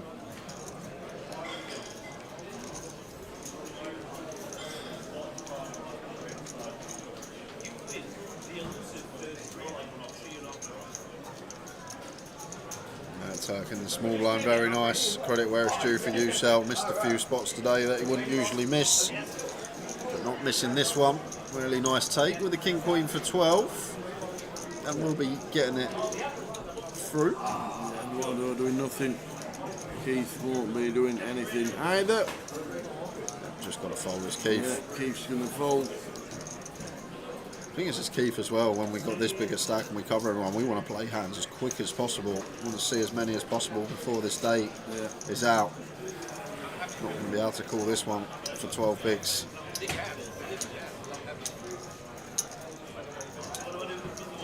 Just ask him, you got a pair?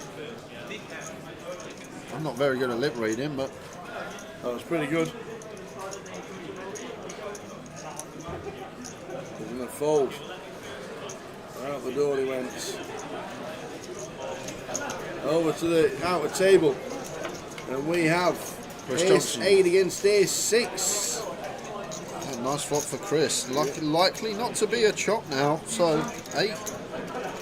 High likelihood of playing. Looking very nice. It's a fade of 6 basically.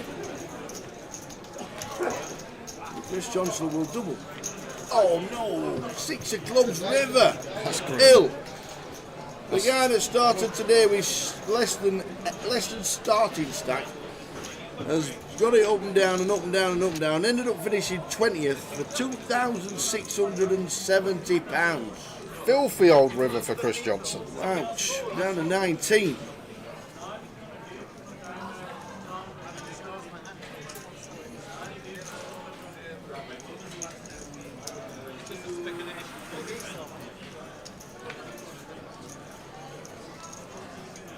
How you doing, Ravi, mate?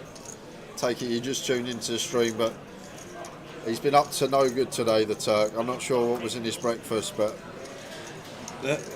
he's the mad Turk from 15 years ago in a lot of spots we've seen today.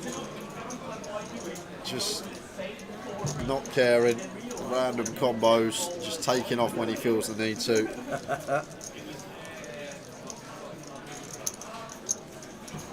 It's good to watch.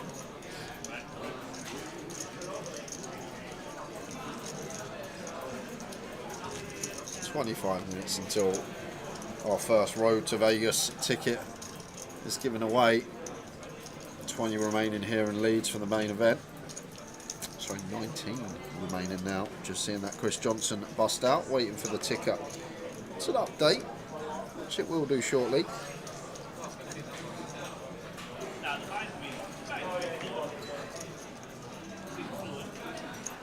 A 6-4 Ion here from +1 off of 5 bigs. Doesn't take it when he's going to be essentially doing half his stack when he goes through the blinds in a minute. I'm surprised he didn't take an ace there for 5 as Ion. Going to wait for a better spot. Would have been getting looked up by Eduardo. I can see it for like 8 big blinds. I can even see it for 7, but 5 BBs. Find an ace from +1. Interesting spot. 10 out of flop, but 10, 10, 4.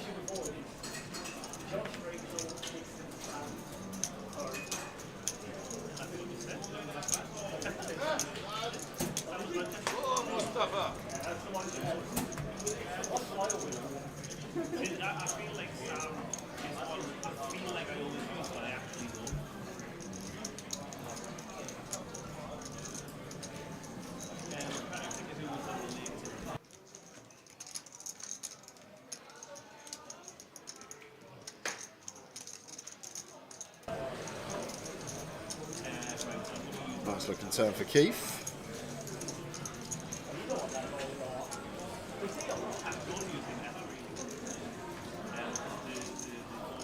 Queen of Diamonds River.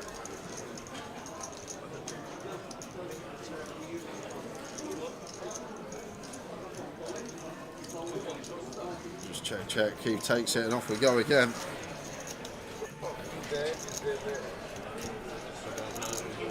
King Jack against Queen Jack.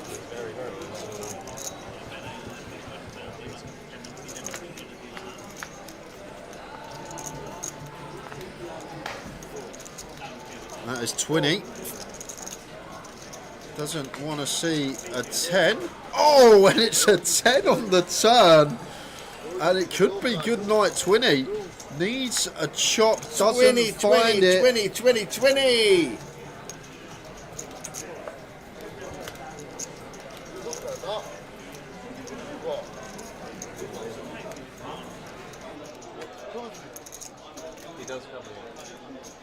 Oh, 20. What a good effort. Just checked his stack.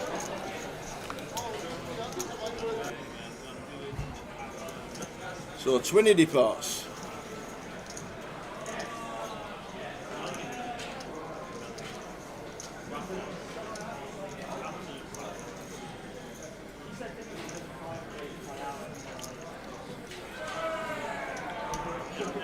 Unlucky 20. Good to see him all the time. Sat chatting. Can you call me 20? Of course we can.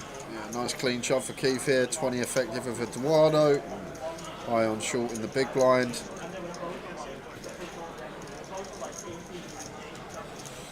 Just 3 bigs left in our stack. Let's it go. Eduardo will do the same. And we spin over to the other outer table. When this occurred at the same time as 20's all in. And it's Jamie Dale who 3-bet jams the jacks, runs into the ladies of Jack Allen. That's a bit grim.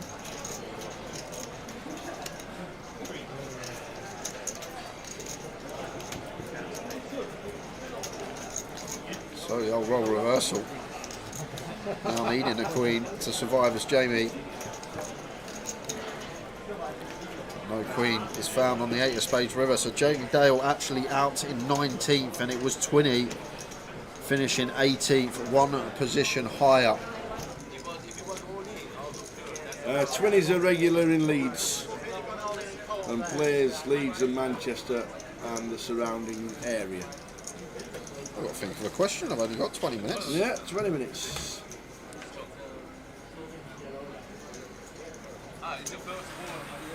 Second one with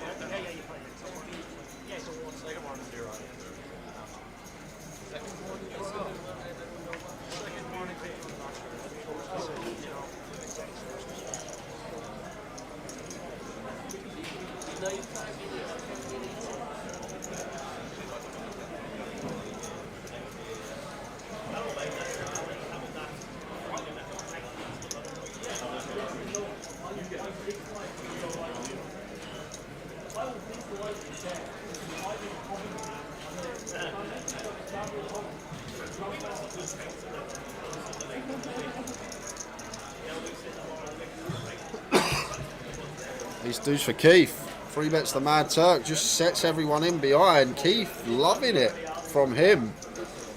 Just full throttle aggression. Mad Turk opens 2.5x off this stack size. And Keith just sets him in with the ace deuce. Keith Littlewood come to play today.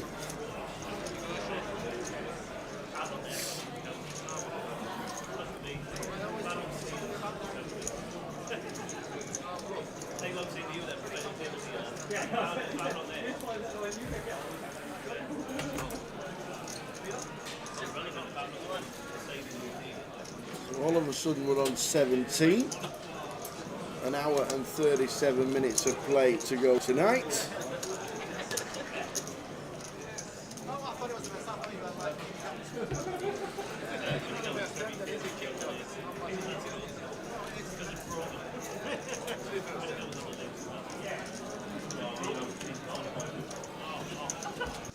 Would you still rather have your hand in a flip? Yeah. Would you really?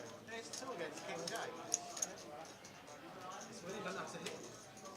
I'd rather have a king jack. I feel like I'd rather have a king jack. Unless you flop your eight.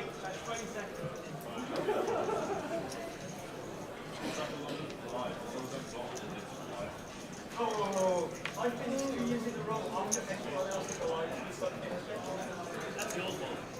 Yeah, that's the thing about the leaderboard this year, Rav. If you're someone, I spoke about this earlier, that's going to be able to get 30 to 40 cashes, then all these min cashes don't mean anything suddenly, and these big wins where the points are exponential, the higher you finish up, actually make a huge difference.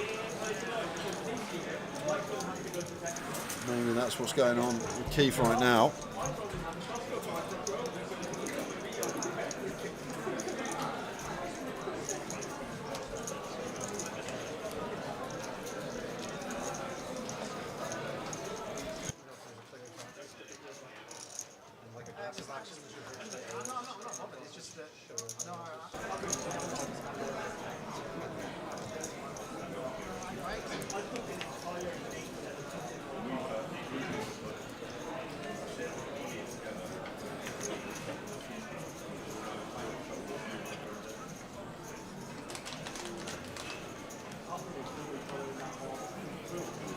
Save for Keith.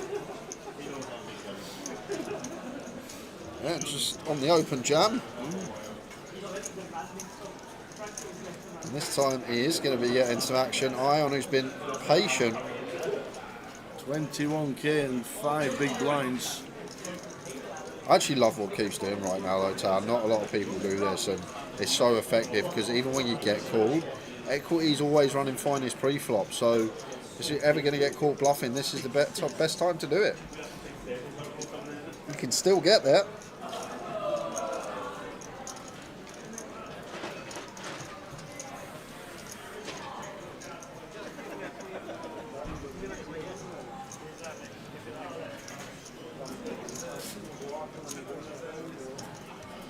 Any dates with any eights? Yep. Not at the minute. Could Could be some chops. Could be a chop with a deuce.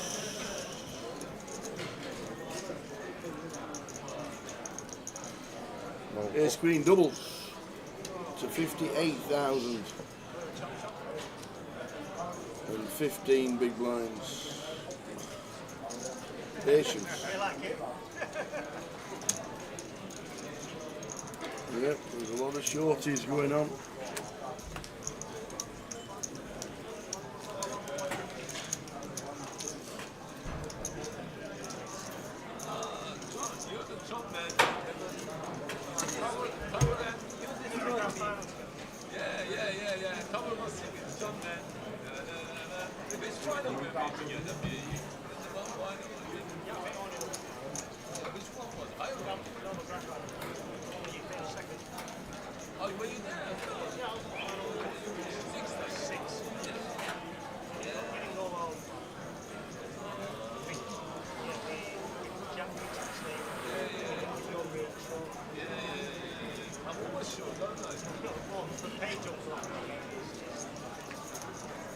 Pocket nines for the bad side now.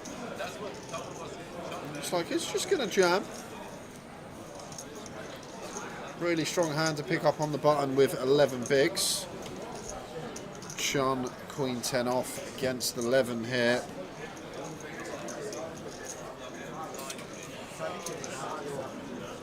Let's it go.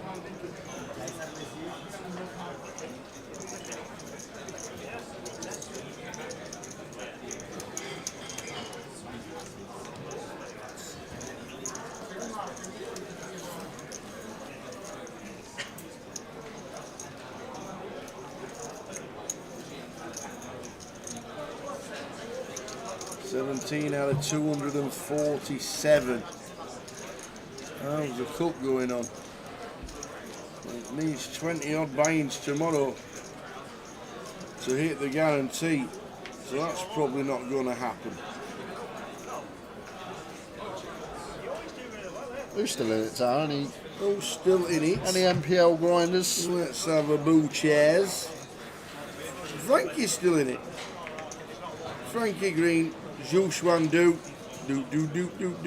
Zicheng, Mushy, John Roberts. Wow. Quite a few locals. Adam Wilkinson. No, he's not. Hamza Nazir. How's Wilco doing it this year? And now Twan finds a hand with his 5.5 bigs.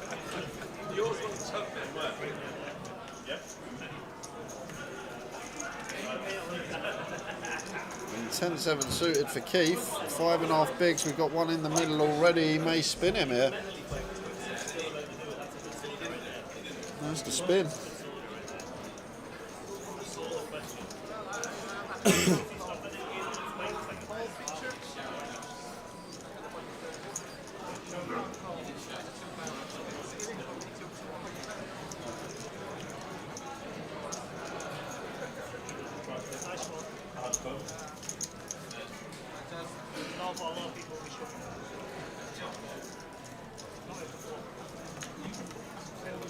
Oh, it's never easy. Direct outs now for Keith. 10s and 7s. Great card to see for the Jacks. Keith robbed of the 7s, just a 10. Does not find it.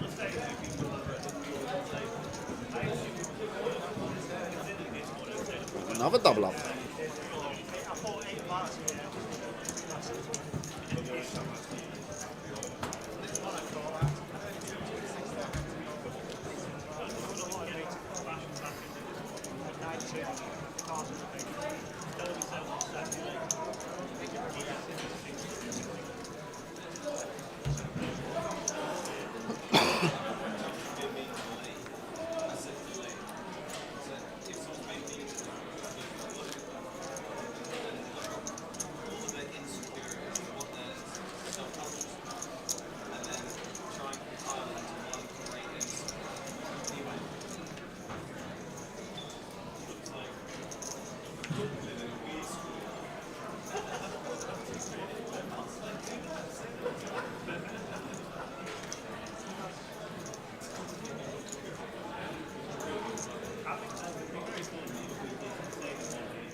Turk. Been on survival mode for a long time, doubled up 3 or 4 times. I don't think he's been above 150k all day. No. I don't think he has.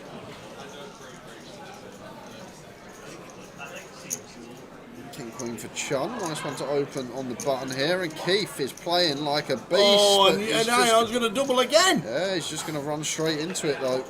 What a spot for Ion with the aces here. The man who's had more patience than anyone else is getting his reward. Finds the boots, and now Chun just going to be folding the King Queen here. Keith's like, what again?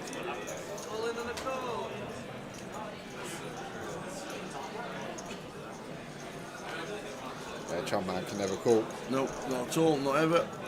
Don't even know what the thinking is about. On to the next Chun.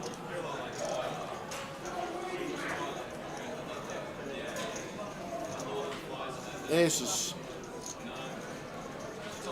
Keith taps the table.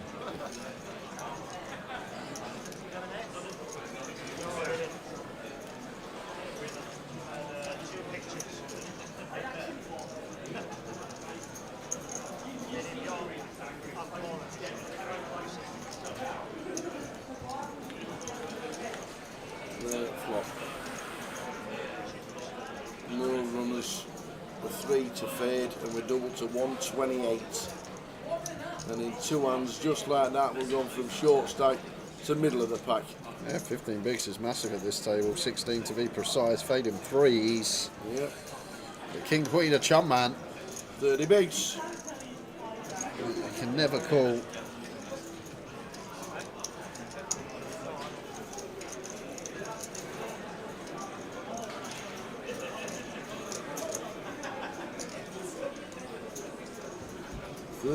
Babies.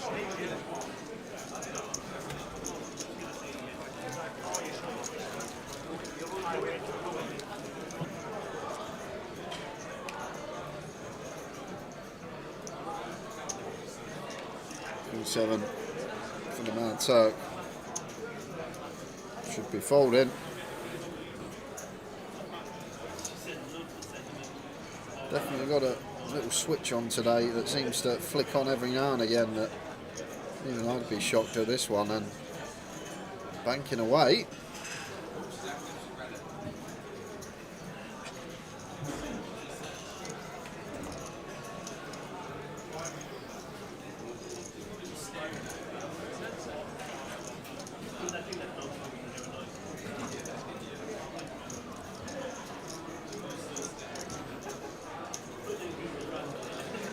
Maybe a walk here. Yeah. Just as we go back up to 30 bigs, don't really need to mess about with the old 3-4. Yeah, but Keith definitely just gets to open shove now. He's actually playing correctly. When Chun man folds, going to have some hands that want to open shove, stuff like 10-9 suited ace-x, the lower down stuff.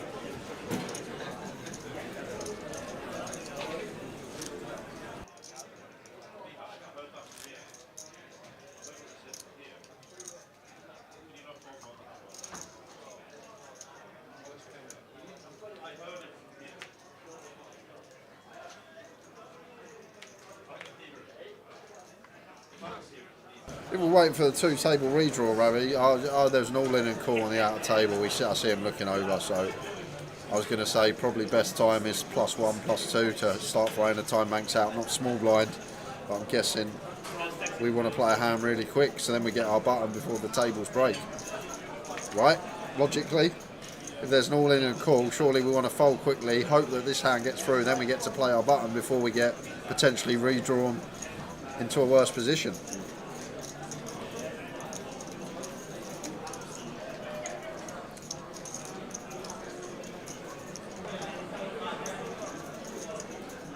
So Chun opens.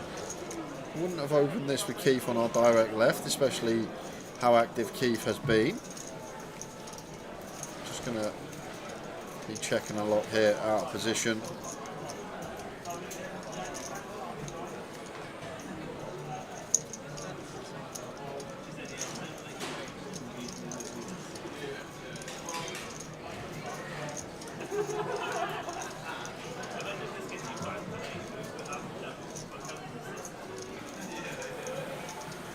No problem with sound our side, Dennis.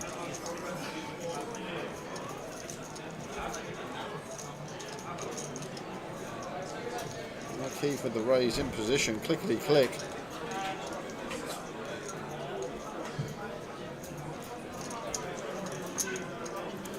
And so good for Keith to put a little bit of a gap between him and Chum Man. Yes, we're going to be redrawing the tables when we get down to 16, but for now we're in a dream seat as Keith, second in chips on the table on our direct right, and all the stacks behind us we can just set in the dream.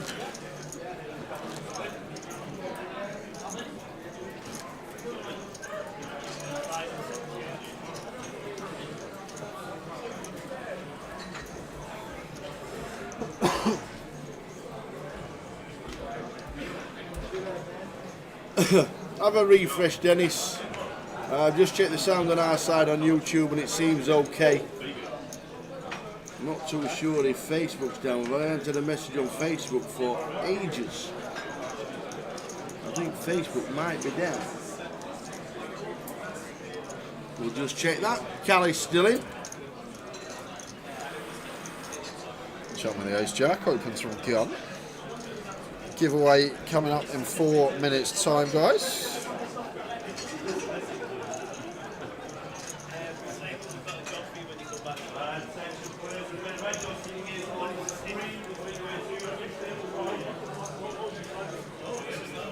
Abercanary says we did drop out briefly.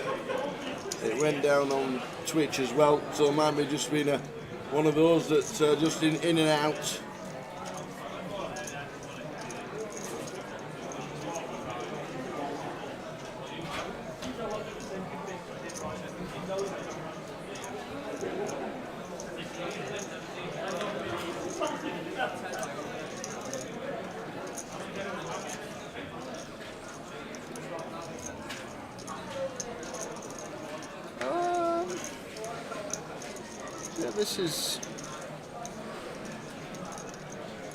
This could have just been a double up from the Turk here, Tower. We're six-handed, could have reshoved the eights. Chum would have called the ace jack, and we win a flip and we double up. I don't know what's going on, Ravi, mate. He's been at it all day, the Turk. He's just playing his own game today. Clear as day reshove with pocket eights. Ace jack calls, Turk doubles up, but now he's just. I don't know. I don't know what's happening. Help me, Tower. No idea. Absolutely no idea at all. Is there anybody on Facebook or is it down? Can we just check? I need to get PK on the case if it does. He must have a 5k last long game. I don't know. He's at the MPL. Well, you got to remember as well. Every spot he ladders, he gets extra points.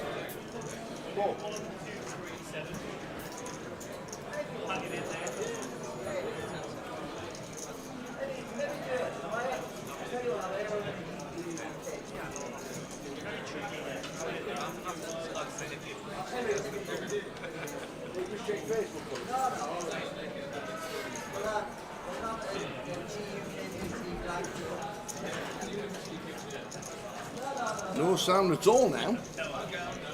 No sound at all. I'm not having this. We'll just check it. Make sure the face is on and the sound is on as well. Dennis says the sound's gone. Valerie says, Dennis, Valerie's YouTube is okay. And I can hear myself talking right now. I've just put it on. So Dennis, you might need a refresh. It's been down ages, Facebook. It's now back.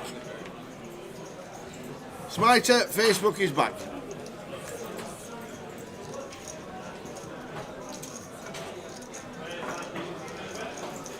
Oh, I couldn't find Facebook in the last two giveaways. Well, now we are back on Facey. Anybody watching on Facebook, say hi.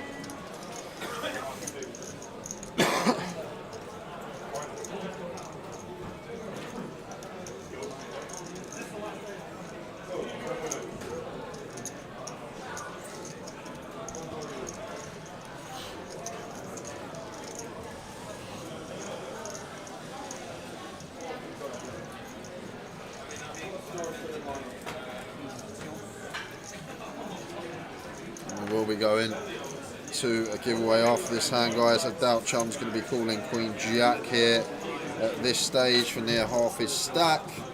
Over half his stack. But Keith does call the Ace Jack, and here we go. This has got to be number 5, maybe number 6 we've had. Yep.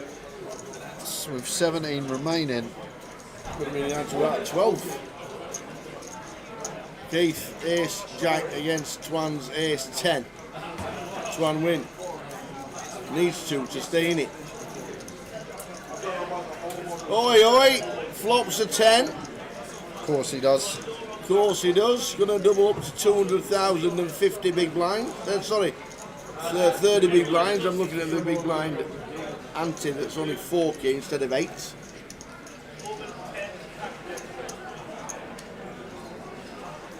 And there's the double. There is the double.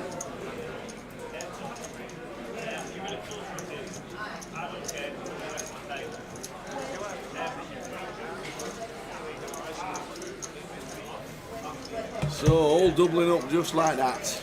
It's that time, guys. Oh, well, here we go. Giveaway time. We got a have 2 Road to Vegas tickets to give away. 1 now. This session. And 1 at 11:15. 1 now, 1 at 11:15. Tower thinks. I'm going to ask him a question. He'll write his answer down on that piece of paper. Closest to Tower's answer is going to win themselves the Road to Vegas ticket. Have I got to think Gillian? 1 guess per account. This is a good question for you. 1 guess per account, please. Any multiple guesses, you will be disqualified. And please do not guess until we say go. Don't give Tower any clues in the chat box. So it's a great question for you, Tower, because it's on golf. And I know what a good golfer you are and fan. Have you ever heard of the Gunsan Country Club? Nope. Well, the Gunsan Country Club, it's in Gunsan. Where's that? Probably sounds like Korea, doesn't it? Somewhere like that. Gunsan. Gunsan.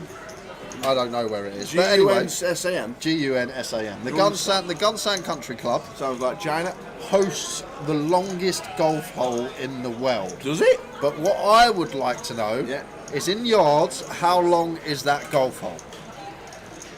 The Gunsan Country Club hosts the longest golf hole in the world. Can't believe it's on the PGA Tour. And I would like to know how long is that hole. Okay.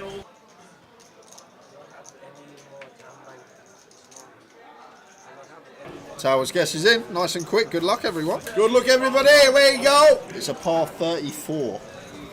No, it's not. It's not. It's not. It's not. It's not. Ion with the King Queen re-shoving over Turks Open. This should be working. This is for a Road to Vegas ticket, guys. So 1 guess per account, please. You might as well get involved. Could be out with a team in the summer.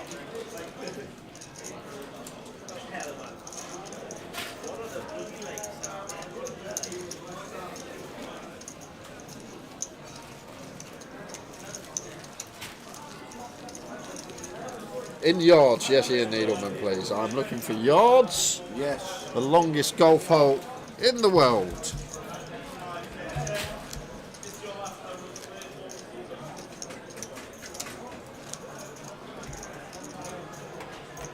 And if you want to join us in Vegas, just got to get your guess in the chat, guys.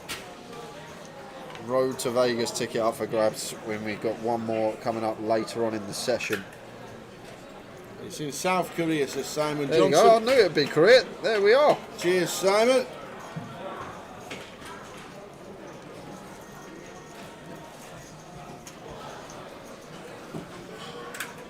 Chum got to get out of the way.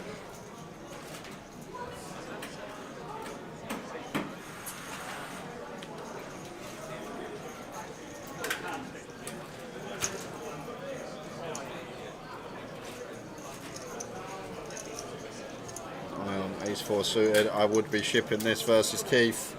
Just opening so wide.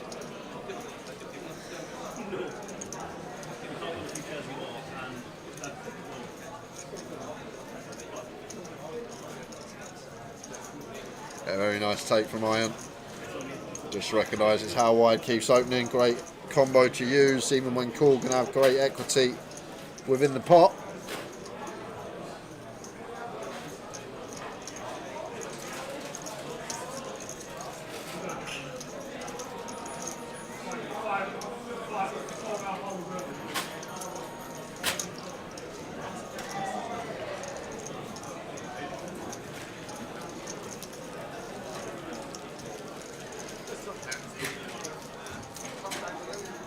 So, in yards, how long is the longest golf hole in the world? I don't think it's on tour. That's what I'm guessing. I don't think it's on tour. I'll tell you this now, and I'll give you the correct answer after. Yeah. It's a par 7. Oh, shizzle. And what I would like to know, Yeah. I know, you know that an albatross is 3 under. Yeah. You know that a condor is 4 under. Yeah. What if you make a 2 on a par 7? What is that? 5 under, there is actually a word for it. There can't be a No, word there for is. a 5 under. No, there isn't actually, because there isn't a par 6 on tour. 4's a condor, isn't Yeah. it? There isn't a 5 under on tour because there's not a par 7 on tour. Maybe there is a word for it, but it's probably not being used. A big bird. King Jack for Ion here on the button. It should just be opening. Now we've got plenty. What a spin from Ion, by the way.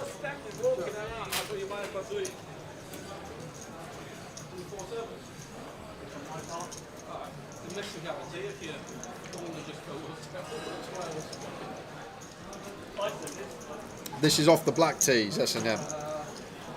Off the black tees, in the yards.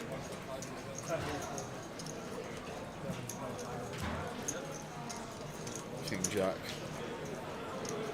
I wouldn't mind defend here from Turton with this shallow. Going to have a lot of easy decisions. Can be ahead of some of the bottom opening range, but does just get out of there. And look how things are shallowed up on this table today. Go back 45 minutes. It was 4 stacks, 3 of those below 10 bigs, 1 below 15. Keith had a decent chip lead at the table. It just changes so quickly. An ostrich apparently is 5 under. No, 5 under, you can't have an all-in-one and a par 5. Not even. That's not a even DeChambeau. That's a condor. It's 4, yeah, it's 4 under. He one could, up. but DeChambeau could have a par 1 and par 5. Arnold Palmer Invitational over the lake. He nearly, because he had a chipping for a albatross, didn't he? A few years back when he played that shot over the lake and he had a chip for albatross. It's probably not impossible, highly unlikely.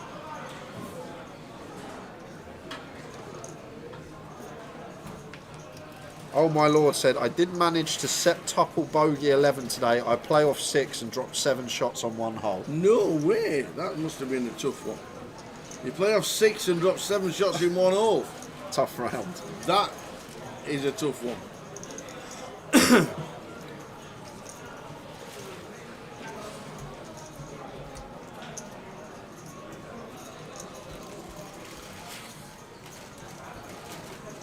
King 3 suited.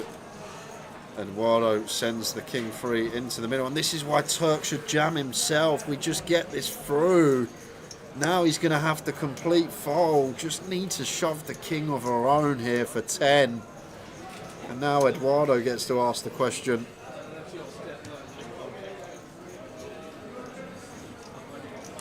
There we are. Turk gets out of the way. So correct answer coming up, guys. You can still get your guess in if you haven't guessed yet. Apparently another name for a 6 under is a phoenix. But you can't get a 6 under because there's not legal tender. There's not a par 7 yet. There is. Anywhere on tour. Here we go. No, I'm on about on tour. Gunsan Country Club. On tour. Gunsan Country Club. They make it up there. And the hole at Gunsan Country Club, which is a par 7, is a massive 1,098 yards long. You reckon you can get there in 2? Wow. 1,098 yards long. But that's not what we're looking for. We're looking for Tower's answer. I'll give you a couple more minutes. Wow. That is some hitting. Chris, who's been working the desk all week, she asked, have you had any muffins today? I've had one this morning. Cool. I had half. I had, because now they're in halves and not whole ones. Yeah. I had 1 blueberry muffin, and that was me today. That's nice. I had a chocolate one. I had a banana and an apple. a blueberry muffin, and my sausage and mash.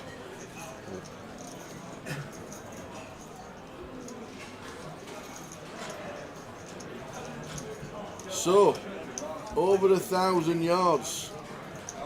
Wow.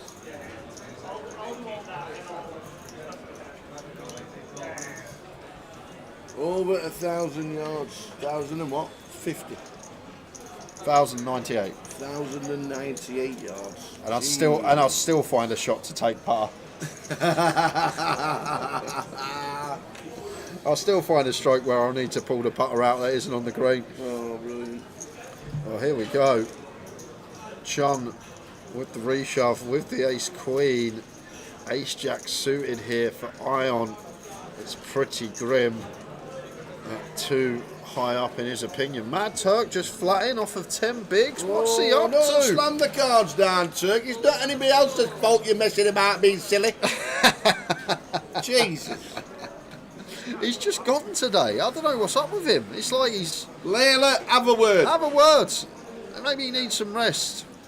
He's been playing a lot recently. Needs some rest sometimes. His head's not there. Making a lot of mistakes.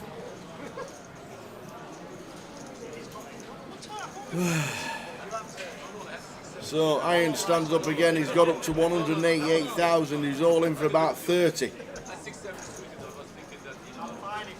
5-10 deuce is good for the... Well, looking at these, Iron is 2k in front. So we'll check the stacks no matter what happens. 8 on the turn. So whoever wins the hand is either out or less than a small blind out. And it's a 6. So the ace queen wins. The ace jack, they're definitely going to count the stacks here. But Iron is either out or he's left himself a small blind. Not even a small blind. The less. Who on earth is Philip, Chris? Yeah, cheers, Chris. Who is this Philip you speak of? Got to look after myself, this fine figure of a man, you know. So we are still in, that's more, what's that, 10, 20,000? So he's got 25,000 maybe, 30,000. So his stack was a little bit out. But he's back to grinding away again. One more hand, guys, and then we will be closing the comp. If you haven't guessed yet, we're looking for Towers Guess, the longest golf hole in the world. In yards, off the back tees. There wouldn't be back tees on a proper golf course if it was part of PGA. It says on the article off the black tees. I read it. It so said it's just off the black tees. So it's just like playing the St Anne's Old Links where I play. No. We have the reds and the yellows and the greens and the blues. Well, what about the blacks? We don't have blacks. Oh, we have blues. We have championship blues. Championship blues? Yeah. We've got a hole at 622 yards. That's quite long. And that's a long par 5. Yeah, I can imagine. That is a long par 5. So all in here for Ion for his last crumb. Eduardo ISO's the ace queen. Don't know what Chun's thinking about here. Pretty clear fold, but maybe trying to slow things down this stage of the day. Out the way. Keith will do the same. Ion going to need another spin up to stay in this. Was down to a similar stack about an hour ago. Managed to hold on and spit it up. Yep. Too short, really. With the blinds at 8,000.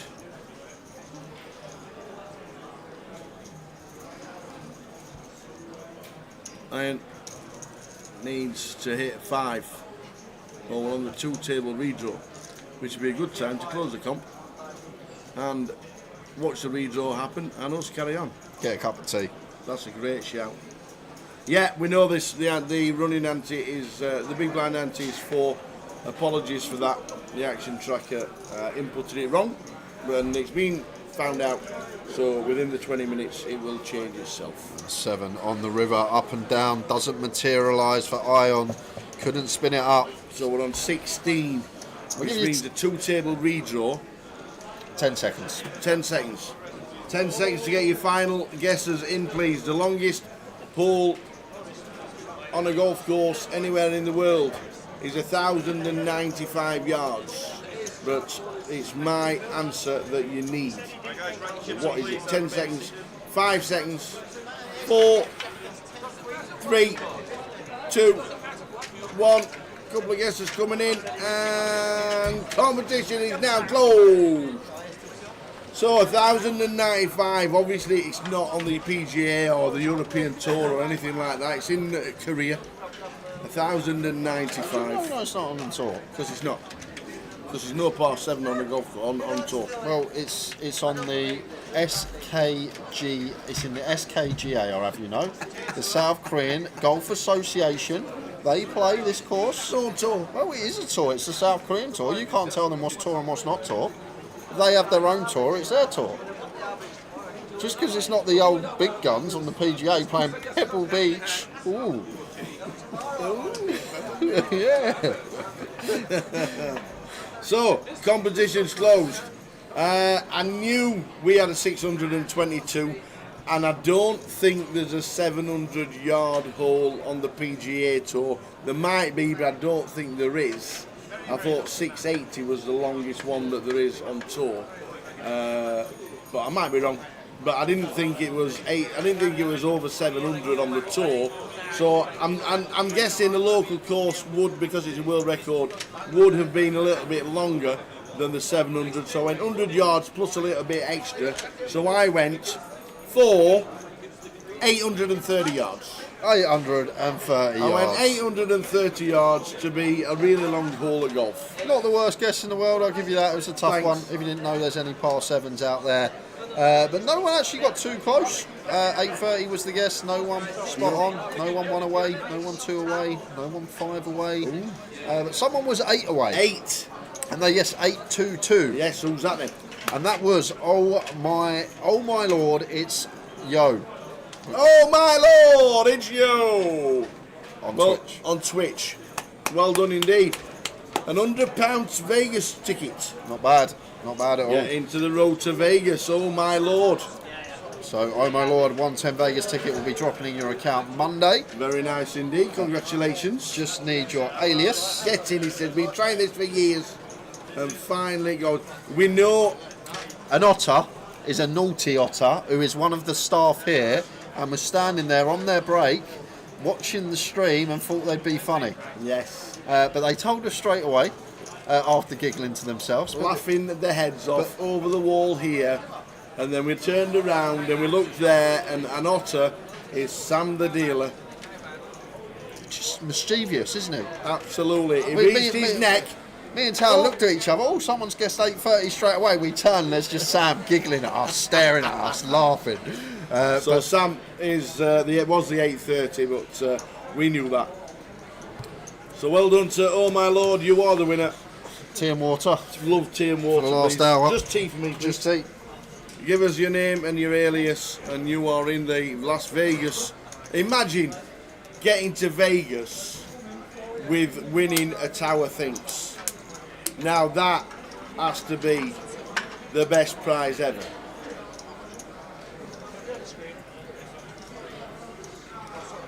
And if you do manage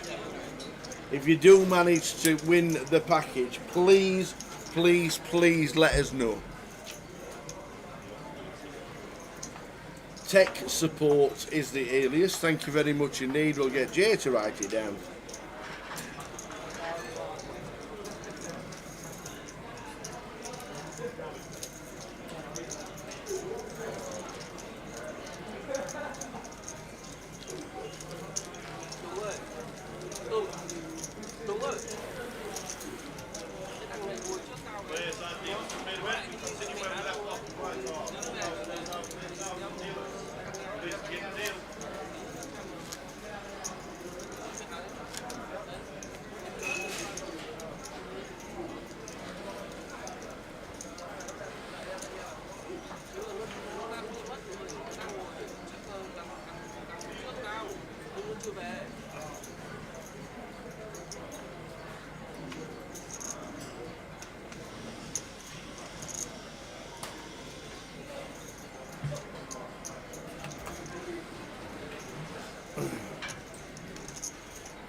What is the longest hole in one then? 444 yards made with a 50-mile-an-hour tailwind. Haha!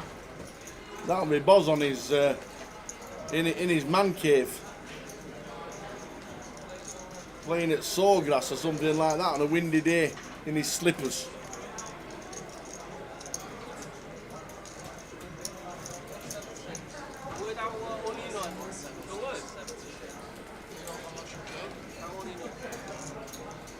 Yeah, we had an 817, we had an 820, I think it was two 820s, an 821, an 810, and then an 822.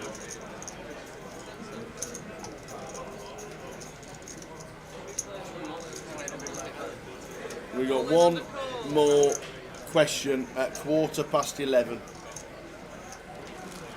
and it's a beauty.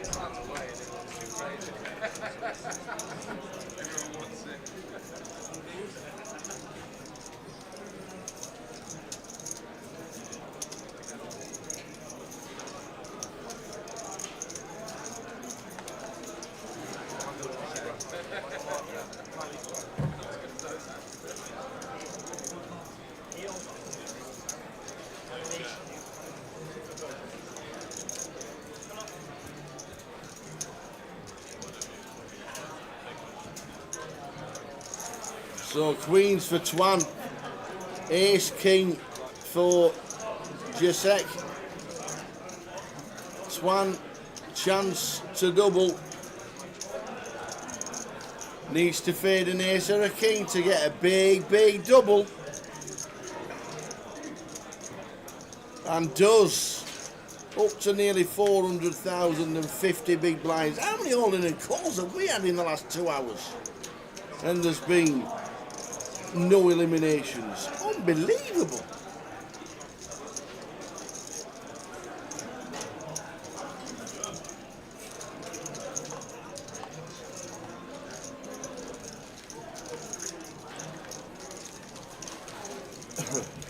So the new redraw.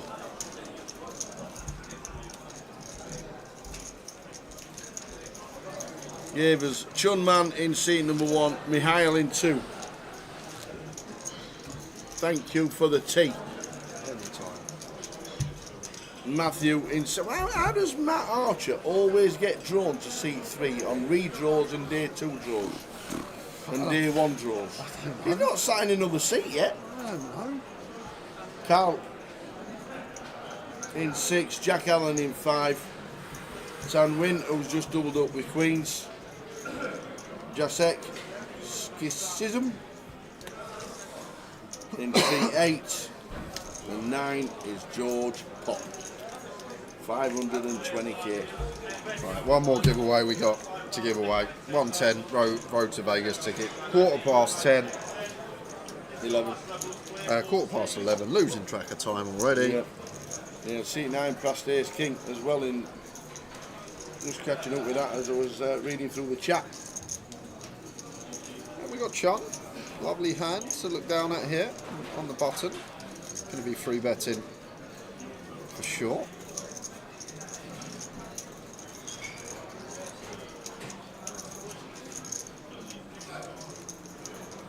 Should be end of, unless we find queens or aces. Yoso Caesar says, when's registry for Goliath start? It's already started. You can go into your local club and buy into Goliath. Tell them what day you want to buy into, and then you'll get yourself in there. There's no holding tanks on Grosvenor Poker this year, and we'll let you know about the PokerStars holding tanks at the next event when we'll get clarification from Jim McShane. But if you want to buy in live, any club from now will buy in, and you tell them what day you want to buy into, and you will be registered for that. But we do see a flop as George calls the 3-bet. I don't actually mind it. Button versus cut off. What are we, like 45 effective to start the hand? And it's not a full 3x 3-bet, it's 2.5x. I think it's actually fine as George. Like Jack 10 suited for sure calls, so I feel like Jack 9 suited gets in as well, probably close to bottom, but I think fine here as George. We're going to have a biggie, depending how George elects to play this here. The thing is, like cut off versus button, we're also going to see a lot of 3-bets from Chan, like King Jack, Queen Jack, these type of hands in there. So we'll have some Jack X for sure. I feel like our hand just too strong to be raising right here and now. But yes, he's got the overpairs. Yes, he's got Ace Jack, King Jack, Queen Jack to get value from. But he's also got a lot of bluffs here, cut off versus button. But George going to spring it right here and now. And it's perfectly timed because we are catching one of these overpairs in Chum's range, which I'm going to have to continue.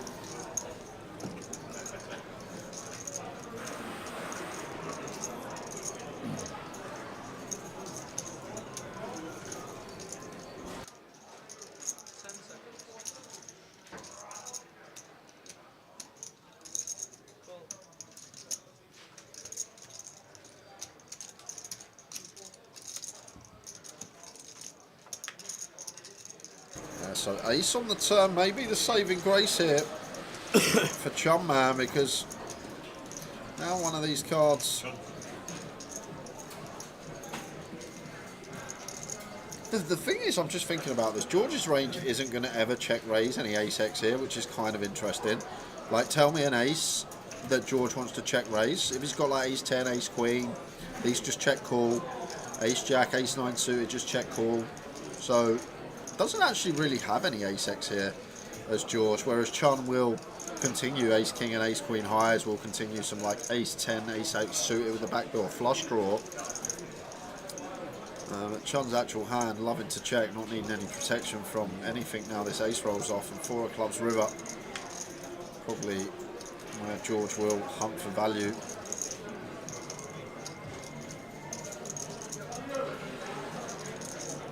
How big a value do we go?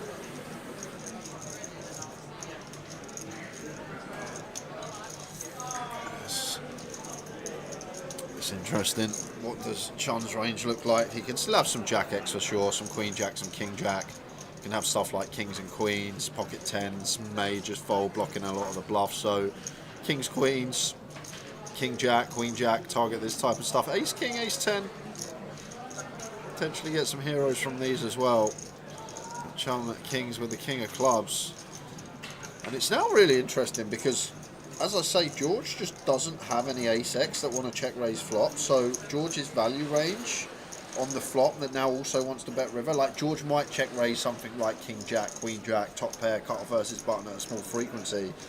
But I don't think he's going to be raising these hands that much. But even if he does, they're not going to go for value now on river. So assessing back to the flop value range, it's going to be a set of 5s, Jack 9 suited. Jacks is going to want to 4-bet, get it in against cut off button. 9s in there as well. So he's got pocket 9s, 3 combos, pocket 5s, 3 combos. 2 combos of Jack 9 suited. And then he's also got all this Queen 10 suited, King 10 suited, which we block. King Queen suited is one that could be in there potentially as well. Does he pill as wide as 10-8 suited? I'm not sure, but even with the King of Clubs there, Chun Man, tough hand to hero. But when you really think about it, like when he bets river as well there, George, he's basically saying he's got Jack 9 suited or a set, and a set of Jack shouldn't be there. Out of the way he went. Chris Johnson says he hasn't got his ticket for the last event. I told him. It's because you're alias. He's Jedi Castle, right? He come in the chat and said the other day, and I said, I've got a Jedi Castle, but it's not your alias. I need your actual alias. Yeah. Your actual alias, please tell us. Not an alias or username is Jedi Castle 42.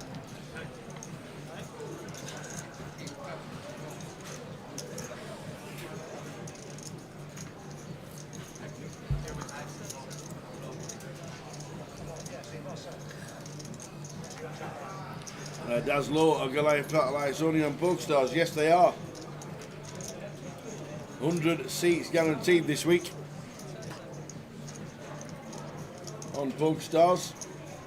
think there's 30 seats guaranteed tomorrow. Is there? Yeah. We've also got a Grosvenor live stream free roll tomorrow. I don't know the password, to be fair. George running hot. Yes. I actually hate Look at this. this. I actually hate this. Like, he was mid-conversation with Chun as he was looking at his cards. Yeah. And then he peels aces. Like, stopped. You don't really know how to react because you're like, oh no, are people going to be picking up on like a tell here because I've just stopped mid-conversation? But it's... don't get me wrong, you always want to get dealt aces, but when you get dealt a monster, like you're mid-conversation with someone, like you're very aware of like how you stop the conversation or how you continue the conversation to try and just act natural.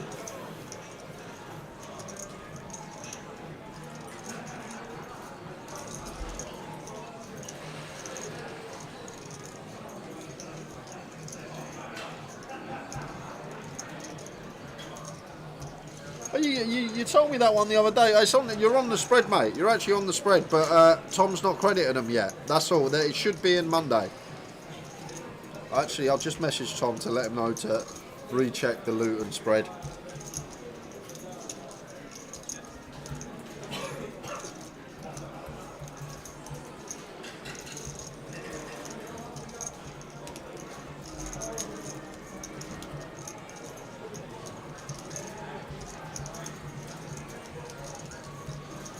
That should hopefully be in for you Monday, Chris.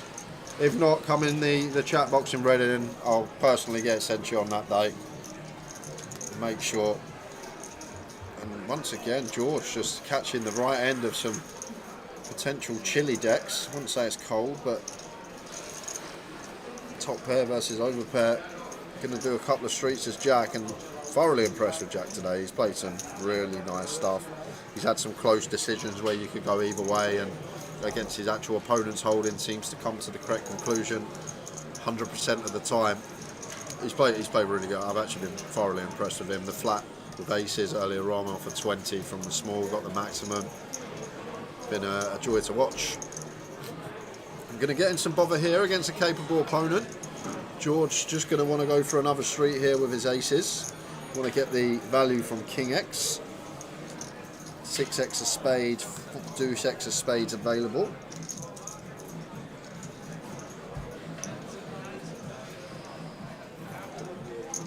Goes for pot, 93 into 93. And now this is tough here for Jack because we have to call, in my opinion, against George, who we've already seen triple it off against us and is more than capable of finding triples. This King 4 is just so nice to have, because we unblock all this ace jack, jack 10, ace 10, ace x of spades, like our king x. So much better here to have king 4 than king 10, or like king 9 with the 9 of spades. It's a much better candidate to just hero down with. And the deuce of spades river potentially going to freeze the action.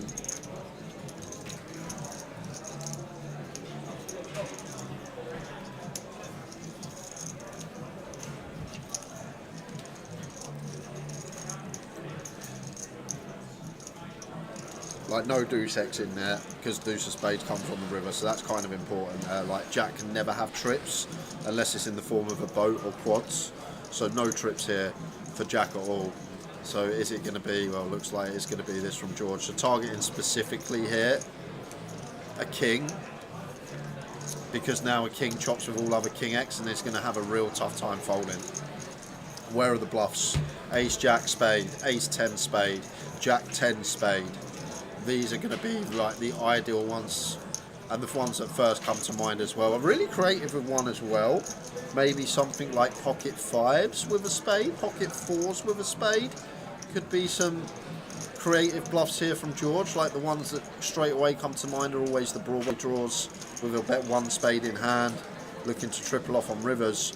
But we want to maybe have a few more in there, so nice maybe to have some of these smaller pairs with spade in hand, blocking some of the rivered flushes from Jack, like the 4-5 of spades, the 4-3 of spades, which would play in the same manner. And it's a wry smile because these two have already had some battles today. Jack has been getting the better of his man because he keeps coming to the correct decision and once again comes to the correct conclusion.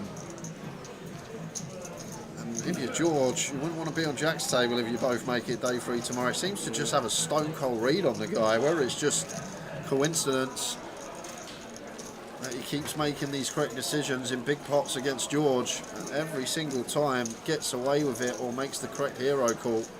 Saw a sick one blind on blind earlier as well, where he turned third pair into a bluff and got George to fold second pair. Really enjoying the battle between these two lads. He's playing some good stuff, is George Pop. That's such a tough fold to make now that we chop with other King X as well, and do like it's a tough one to make when we have no like trips either. Just looks like our range is what it is, a king.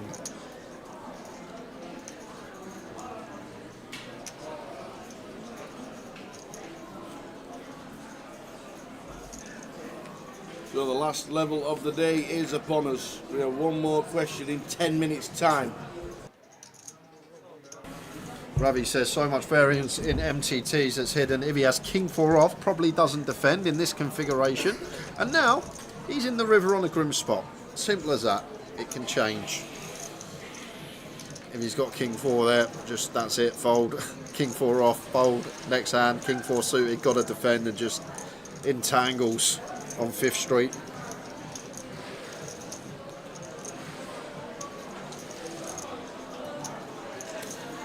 Now pocket freeze for Jack. Haven't seen much of Cal since the 2-table redraw. Gonna get a look at him here, blind on blind, Jack 9 suited, real comfortable check here for Cal. These are like the prime, just check back, middling gap, suited, just too much equity and playability for the times that we do get aggression sent back in our face. And Jack might have actually had 135 at this stage, last 7% of the field, probably too many bigs to jam freeze, but at 25 could definitely have been one of these that want a limp jam. Jack 9 of Cal does realise, jumps in front, middle pair looks good on the Queen Jack 6 blind on blind.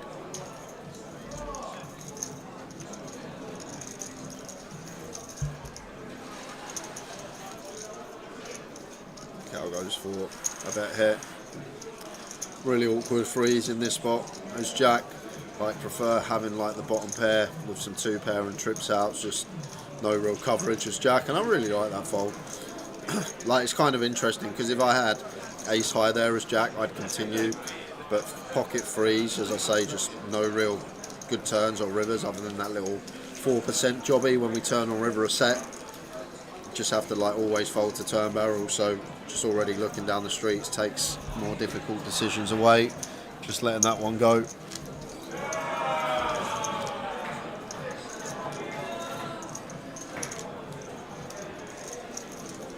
Been a great day, guys, and it could be a great day for one of you guys watching. 7 minutes, we have the final Road to Vegas giveaway. We do. Tower's been in the lab looking for a question, so I'm expecting a great one. Oh, aye.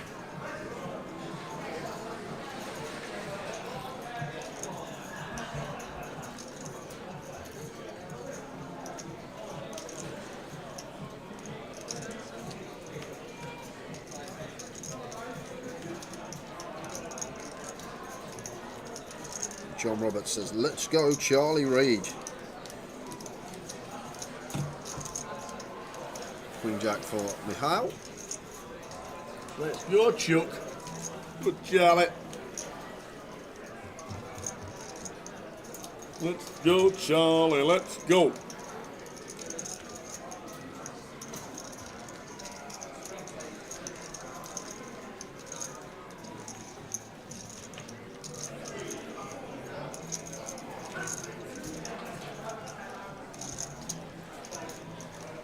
Reason take for Michal.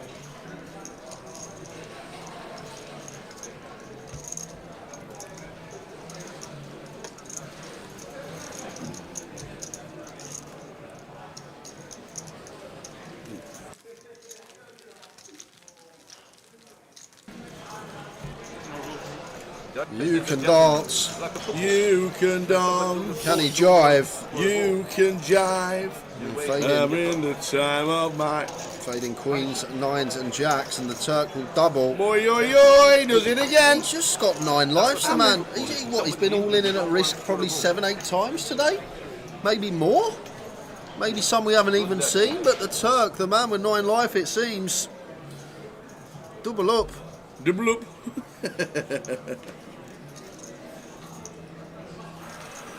Double up.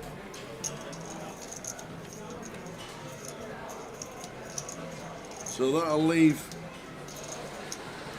Eduardo short-ish. I'm not, Mark. I've gave it a miss. I was tossing and turning, and I can't really stomach it. I'll be honest with you. It's a lot of. I've always. I think going to the ground's a great yeah, idea. Yeah, exactly. Just Going to Whitehall Lane, it's a great idea. Same as Champions League final, but be one of them. If I went, I would have taken my dad with me as well. I think it's a great idea. So we'll just probably go to the stadium, watch it there, have a few beers, save 10 grand, and then go to the casino and go on the craps table with that 10k. Boom. Love it. I'm joking, by the way, guys. Gamble responsibly. Queen 10 for Cal. Opens the button. Twan with the ace 3 suited.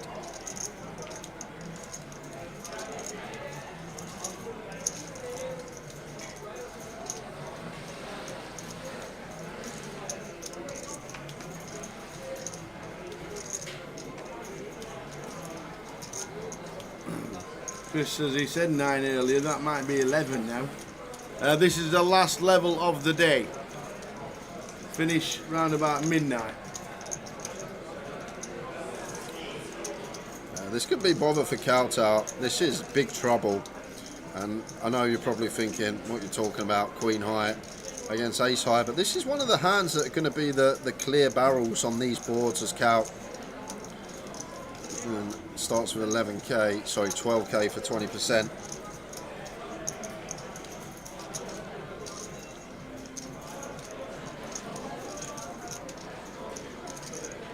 Eight of spades on the turn, and with the Queen of Spades in hand, here we go. And already in our mind as Cal, I would be looking to triple here. Ace Queen, going to want a 3-bet pre. Ace King not there. We just got Aces Kings. All these hands. Just going to be a really nice triple barrel spot here for Cal. It's hard to find last 2 tables, but these are the ones we need to be finding. Maximum pressure here. Twan going to call again with his top pair. And let's see what river we get as Cal, but gonna need to go for it, I think, Tower. It's a 9 of clubs. Like, there's just so much 1-pair ace X. King X of spades in there as well, which we fold out. But all this suited ace X in there, we just got to really fade the snap from the ace 8, ace 9 suited. Maybe pocket 4s as well, but the rest of the range of Twan is just blended. It's in a 6-6 spot. Even if he's flatted ace jack, ace 10 pre, Cal's still got ace king, ace queen. Pocket 8s is one that's going to be in there as well. And here comes the triple off Tower. And we are in a horrible situation now as Twan. Does he think he's got kicker problems? Well, yeah, that's it. Like Cal gets to go for value here with ace jack, because Twan doesn't have ace queen, so he's got ace jack, he's got ace queen. He has ace king, he has kings, he has aces, he has pocket 4s, he has pocket 8s. That's a fair amount of value. And the bluffs are going to derive from queen jack, queen 10, jack 10. So if Cal's taking them all at full frequency, there is a healthy 48 combos there. And now, when queen 10 turned over by Cal, and Twan with the fist pump, making the call up to 630k, bit of emotion shown. And Ravi saying sticky customer. Sticky. Ladies usually love it. Oh my word.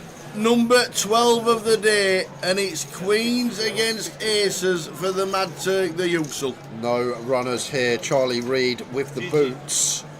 He needs a queen, or eventually he's gone out, and eventually, at the 12th time, this guy could have been out 40th, 20th, 18th, 19th, 20th. He's doubled up, he's been all in 12 times. First orbit of the day, wasn't it, when he had the jack 10 suited? I was at 30%, one card to come, boom. Wowzers. So we're down to 15, Mad Turk, £2,900. Wow. Yeah, sometimes important to know your customer. Ravi said should have gone all in. Maybe all in would have worked. Just got to fade, as I say, them ace-8, ace-9 combos and pocket fours. I feel like he folds everything else against Jam though, Ravi. I think you may be right. Against Jam specifically, it's a lot harder to call off for our tournament life at this stage. And yeah, exactly the same with me, Richie Burner. Like, wouldn't be able to go by myself. I'd have to take the dab with me. So just 2x's all the expenses, don't it? But we'll still have a good time in the UK.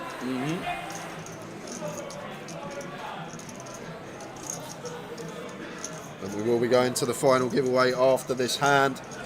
Oh, heck. Tower's got his question. I have. I hope. I have indeed. It's a belter.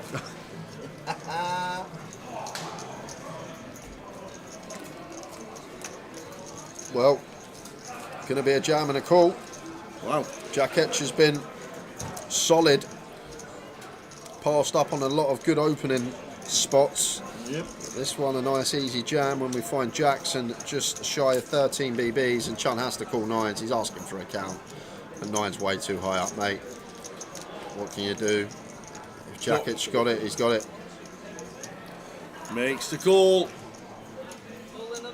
Jacks for a double for Jack Etch.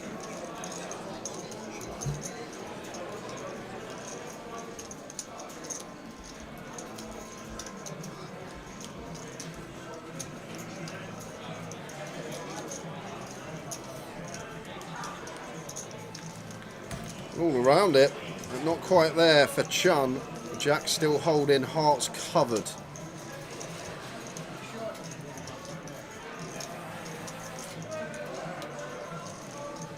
Well, a little bit of a sweat. The 7's now playing as well as 9's, but there's been a multitude folded. And it's a 3, so a big double up.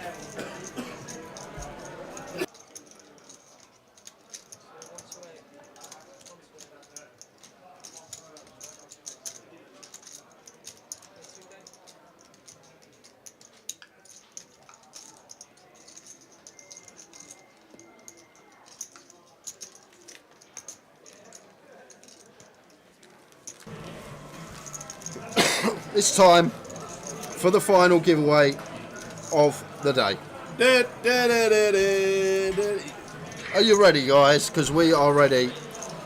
Well, we are ready, but first we are going to quickly spin over to an outer table. What's going on? Because Charlie has got someone else all in and at risk, and Mr. Reed, who's sitting pretty on well over 500k, could be scalping another one here. Eduardo with a 7 needing to find. Well, that is a find. Wow. Suddenly, spades working. Any spades? Any 7s? No. Too many outs for Eduardo. Charlie Reed takes out another one. 2 gone in quick succession. Reedy boy. On the outer table. Well played, sir. Another one gone. Down to 14. So going to the giveaway after this hand, just have to cover that all in and call. Woo! Shall we do it? Yeah, after the hand. Yeah.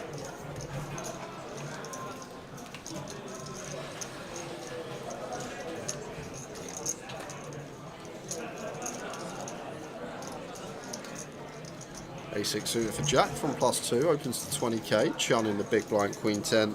After taking that big hit, going to need to defend here and see free.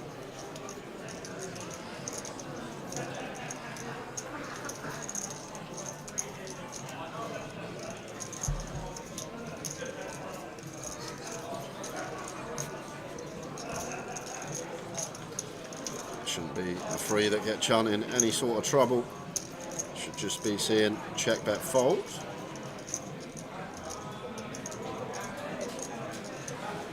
Like one, maybe. We go for check backs at a deeper stack depth as Jack, but at this shallow with Chun, just want to be betting and potentially playing for it on some turns. Can comfortably check call, bet call a jam. chun just out of there. So here we go, guys. Need to get this one done quick because we've got The half hour final left. The final one. We'll get normal time. I think we've got 30 minutes left of the day. I know you like to go out and wander and chat with the players and pretend it's work at the end of the day, chatting with your mates, but there we are. So 30 minutes left, guys. Got to get this one quickly. Going to balance the tables after losing Eduardo. Tao will ask me a question. I'll write my answer down here. Closest to my answer is going to win the £110 Road to Vegas seat. One guess per account. Any multiple guesses will be disqualified. And please do not guess until we say go. Don't be getting DQ'd that way. Do not guess before we say. So, for the final question and a Road to Vegas ticket, all I want to know is roughly in hours, how long does it take a snail to travel a mile? What? What on earth is that? It's a question. No guesses, please. Not yet. Don't give him any clues. Sorry, are you not involved in the Road to Vegas? Don't guess just yet. You got 5 seconds. I need longer. Oh, here we go. Don't give him any clues, ladies and gentlemen. Please don't guess. In hours, roughly how long does it take a snail to travel a mile?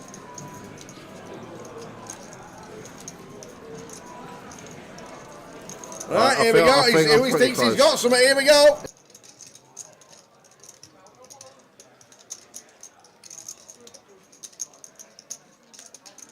There we go, he's got it written down, ladies and gentlemen. Away you go, final chance to get yourself a Road to Vegas ticket for Grosvenor Poker. In hours, roughly, how long does it take a snail to travel a mile? Away you go. There we go, ladies and gentlemen. You keep your eyes on that, I'll keep the eyes on the table, see if anything happens. Yeah, I've gone for Gary out of SpongeBob. I've gone for that specific snail, that species. Oh dear, you're so seasoned it is not.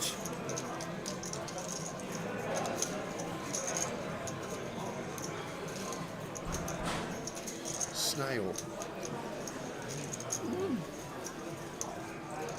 What car is it driving?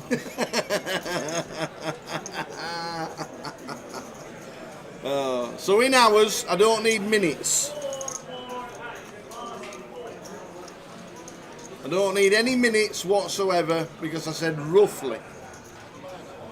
Don't need minutes. Thank you.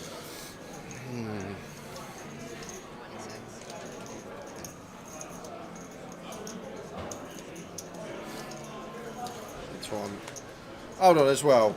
Right, go on. We're accounting for variables. Say if the snail fancies a break, off it goes. No, I'm being serious. So, what a night in travel lodge. No, what I'm actually putting out here, like it obviously don't go, and it just constantly goes at the same pace the whole way. It's going to want a break. It's going to need to use the bathroom. Like it's a fit snail. It's a fit snail that just constantly goes at the same speed in a straight line for a mile. Snail. I'm not having this. Because there's no way, there's no way of testing this. There's no way someone has watched a snail for a mile that's consistently gone at the same speed. He need a break. Who's worked out it's 4.5 trillion times to play? Well, that's just maths. Connect 4. You can just figure that. Actually, you could actually figure out the snail with a maths. There Just you go, let it go a metre, time it. Because there's actually an average speed of a snail. Is there? Yeah. Okay. Been calculated. Right, there we are. So we're going to jump in over here and slow roll central. Come on, Twan. Come on, get them in. Stop, look at this. Oh my days. I hope he said call and he's just counting them out. All aboard the slow roll train, and the poker gods aren't the fans of these ones. Any aces for Matt?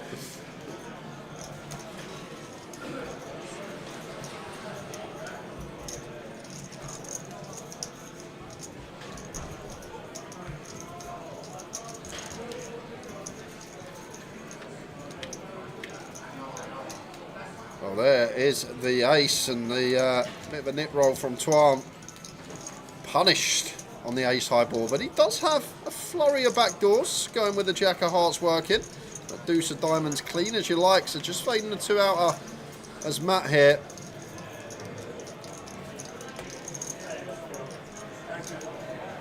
And the 2 pairs There good. we go. Matt with the ace. Boom, boom, boom. Yeah, I think there's a lot of problems with this question. No, there is, isn't. Is it a giant African land snail? The size of the snail will affect the outcome. A snail. You got different. If I said to you, how far does it take a dog to run around a greyhound track? A greyhound's going to run quicker than the older British bulldog, isn't it? Maybe. You're not going to put. But then you're not going to. snails. Yeah, but you're not going to put it up against a St No, Bernard, mate. are you? Stop trying to make excuses. No, I'm just saying. I'm not making an excuse. I think this is pretty spot on. The average snail speed, by the way, Yep. is 0.029 miles per hour. Is it? Yeah. Just saying. 1.029 miles per hour. Yeah. And I give you the correct answer in less than 1 minute after this hand. Yeah, I've mucked up here. Now that you've just given me the speed. Okay. I've had a... Is it raining? Is it being windy? What's the weather like? Has he got his coat on? Has he got sun cream on? Well, look, the thing is, imagine this. Imagine it is raining and he's going downhill and it's a bit slippery. He's going to get there faster, But isn't then he? when He's he going goes to be uphill, he gliding. has to slow down so it evens out. It might be a downhill mile. It evens out. He might start at the top and do a downhill mile. There's so many variables to this question. I'm sorry, but this can go any way. If it's a big snail, it's going to be quicker. Small snail. You've just admitted you cocked up. You don't. No, Don't start giving excuses. I only cocked up because of the speed you've just told me. There you go. Straight after this Queen Jack, which I don't think is going to materialise too much. Yeah, just fold from chum. Maybe free bet, but we can't really free bet at this stack depth, so just fold.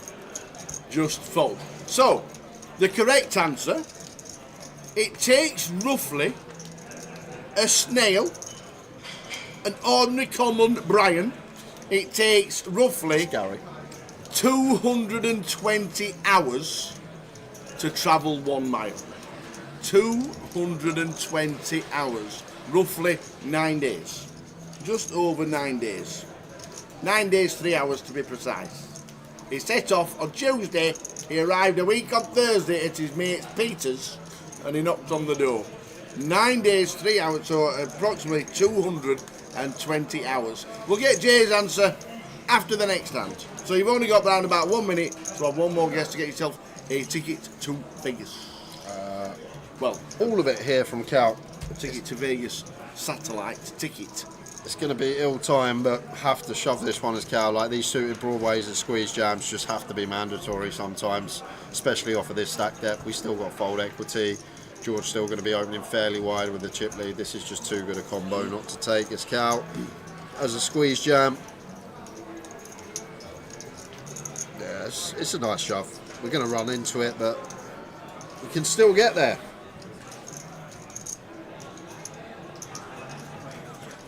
It's a snail on performance enhancing drugs.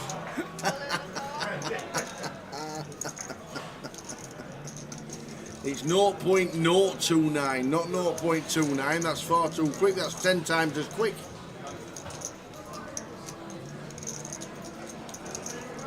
Or 100 times as quick.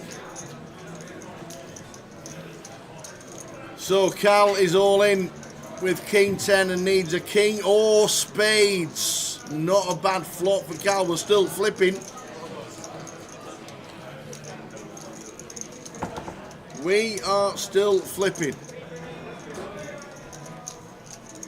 We now need a spade or a king for Cal.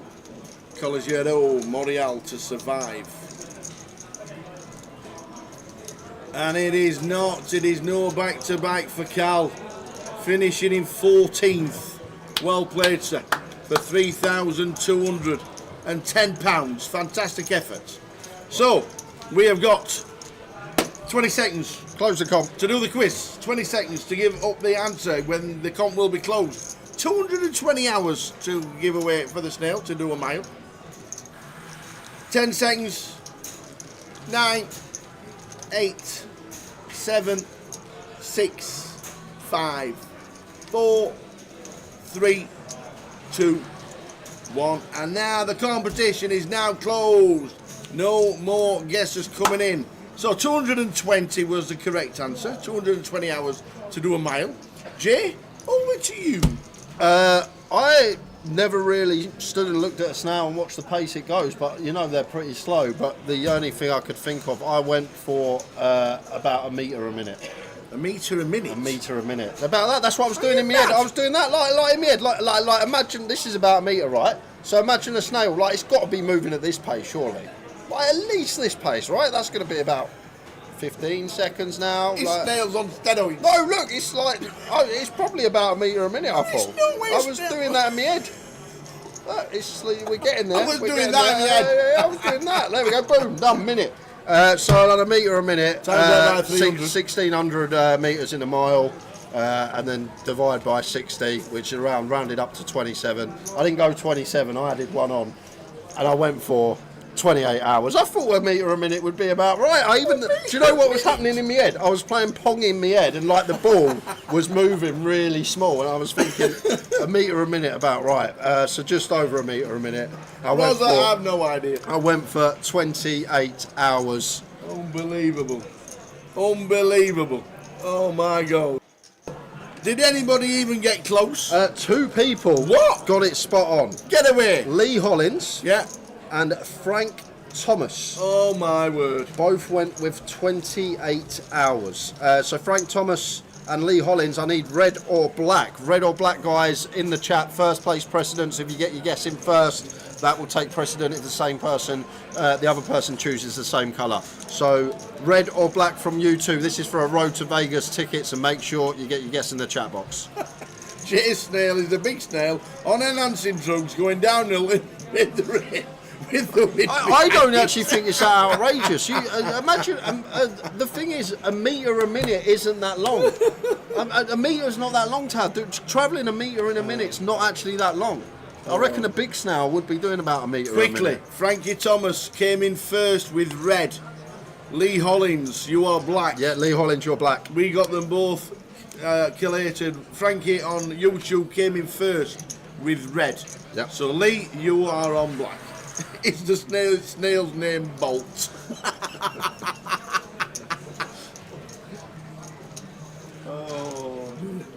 Oh, hold on. Oh, here we go. HBS says, in fairness, most online sources are saying around 33 hours. What a guess. I knew it was a metre a minute. No, they're not. You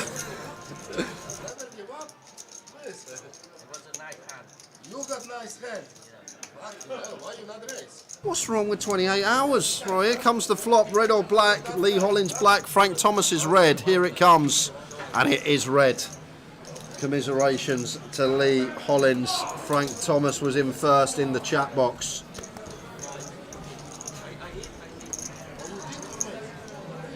So, Frank, alias, you may be going to Vegas, sir. You won £110 Vegas qualifier.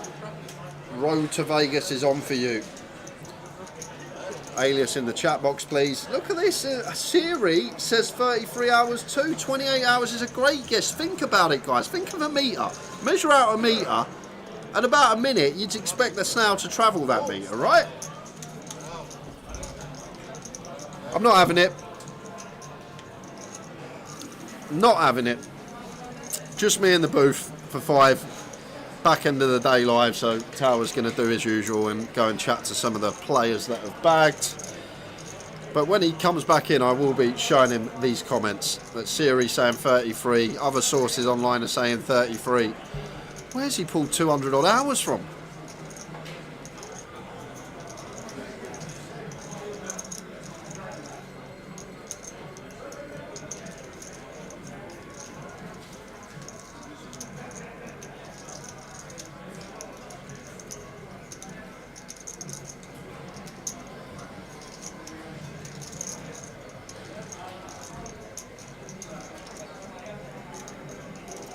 Jack Etch, who hasn't really got out of line all day, been one of the most solid left in the field. Checks back turn, now going for this river bluff here with just Queen High. Antoine already showed a tendency not to be folding.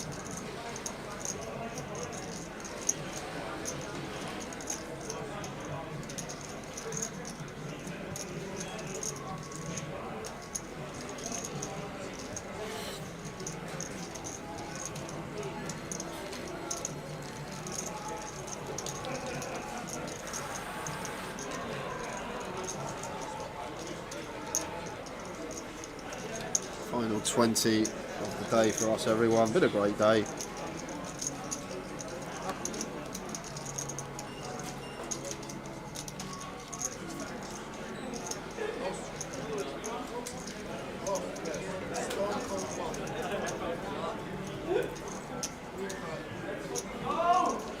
Just need your alias still, please, Frank.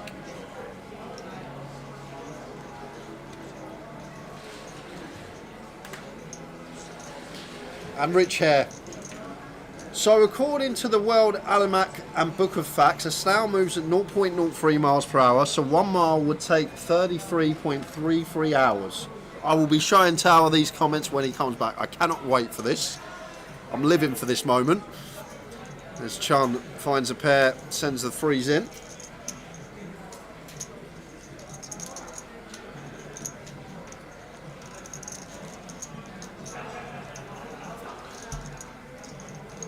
Anything for George here, A7 off wouldn't. Well, he is going to snap it off against Gun here. We are six-handed, I guess. Guess Chun may shove some suited A6, we dominate. But George just snap calls the A7. Just shy of 11 bigs. Guess Gun is effective low jack, as I say, but I don't think it's one of these fist pump snaps. Suited probably. Oh, and now it's a pure flip. Ridiculous amount of outs for George. 10s, 5s, aces, 7s.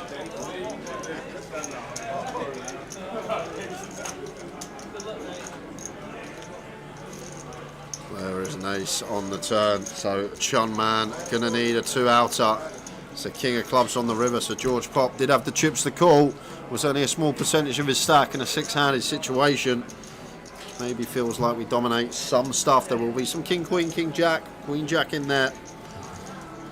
And Chun Man out in 13th.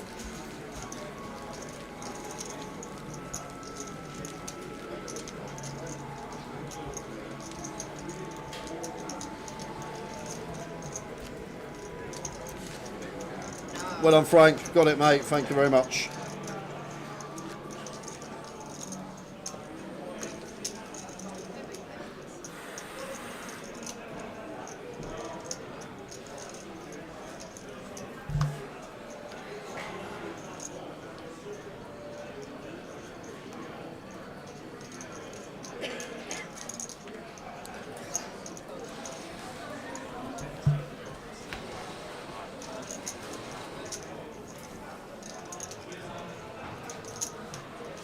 Jack 7 suited for Jack Etch here.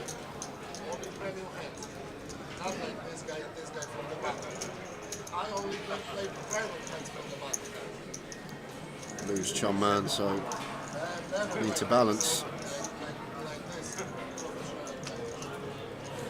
Yeah, don't need to know that, Rich. Hold on, he's coming back. He's coming back. He's coming back. So, I'd like to read a few things according to Siri and AI. Here we go. So this one, the World Almanac and Book of Facts, a snail moves at 0.03 miles per hour. That's what I said. So 1 mile would take 33.33 hours, which is about 1.38 days. So we... No. It takes a snail roughly 220 hours to travel a mile.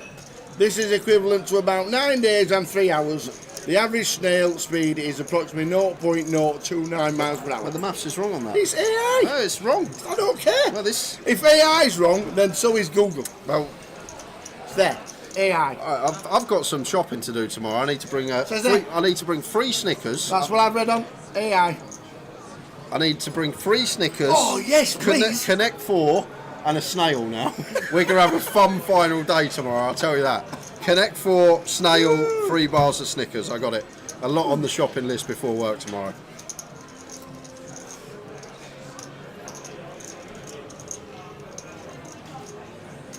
Blind and blind. Kind of fit him. Matt Archer in the same seat he started the day with the chip lead. Just got to get through the last 15 minutes of the day.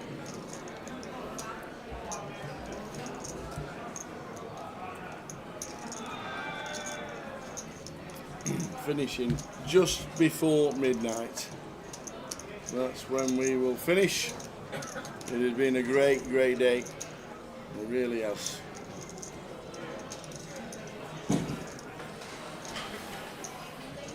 Yeah, I think nice slab here from George. 8 high, can fold out some 10 high, jack high, queen high stuff. Some queen highs have to stick along, but we'll start folding out the 10 high, jack high, parts of Matt's range, and Matt does get out of the way.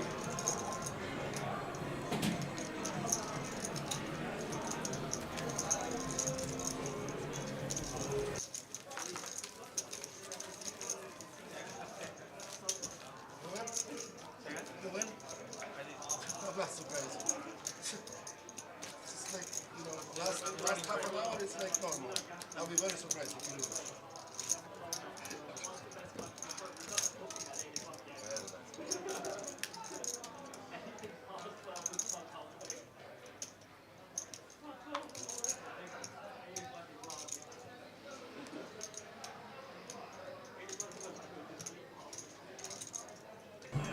Mark on the 10-9. Yeah, I like the fold from Mark. Can't be opening that one at this stage. Just let it go.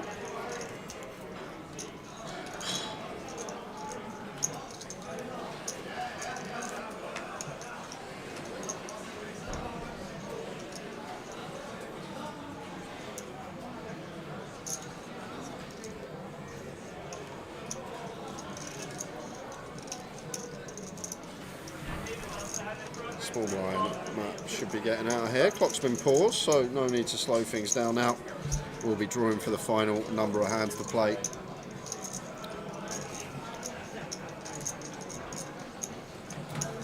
Time equals distance over speed. 1 over 0.029 equals 34.38 hours. You can't lie with mathematics, Tower. You can't. Well, AI is cobblers. Well, they're not real. I won't be downloading that, let me tell you. Scary AI now. It's getting good. It is. Makes me good looking. Do you see the thing about AI and Tetris? No. So they've got like a super AI. They ask it. They say survive as long as possible without dying on Tetris. The game starts. It just pauses it. The robot just pauses it. Why? That's it. It's just got to survive as long as possible without dying. Just the robot just pauses the game. Ah! There you go.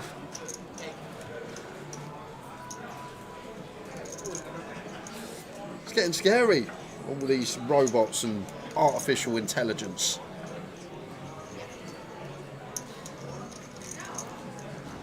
So, 4 more hands, guys. That's a nice number to pick. Back-to-back 4s. 4 more hands. Didn't ask him to play the game, Rosa. The thing was just survive as long as possible. Pause. Maybe that's what you should say. So 1 of 4.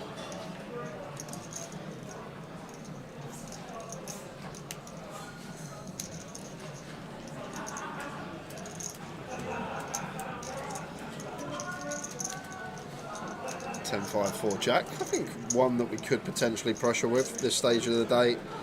Just want to be really polar here.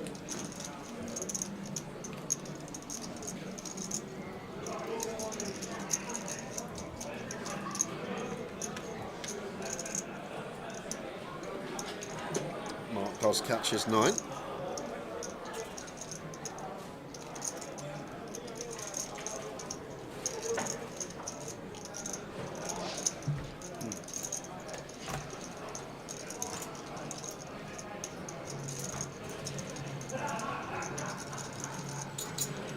Jack, call from Mark. Trying to fold out better 10 highs, jack highs, even some queen highs, potential folds.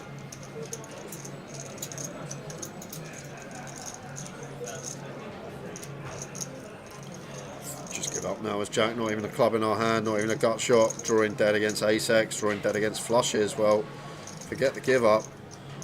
Not sure about this one, Tower. Does it just fold the 9-5 of Mark with a club? Maybe it's just one of these back end of day 3 plays.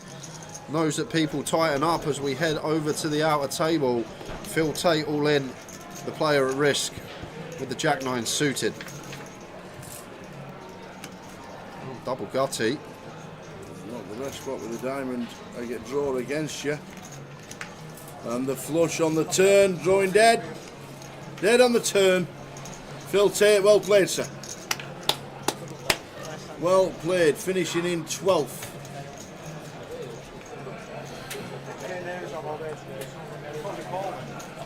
I've got someone backing you up in the chat. We've got Moo in the chat who's come in with his maths now, saying it takes about 10 minutes to travel 1 metre, 1650 over 6 or 6 miles per the hour. So he's now backing you up.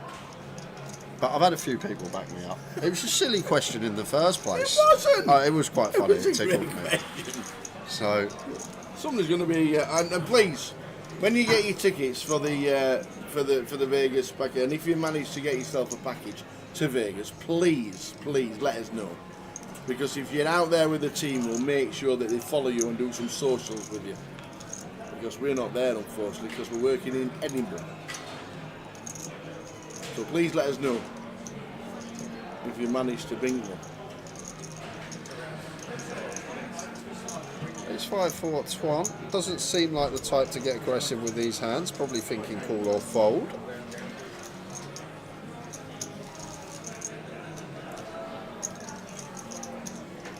He's going to just defend.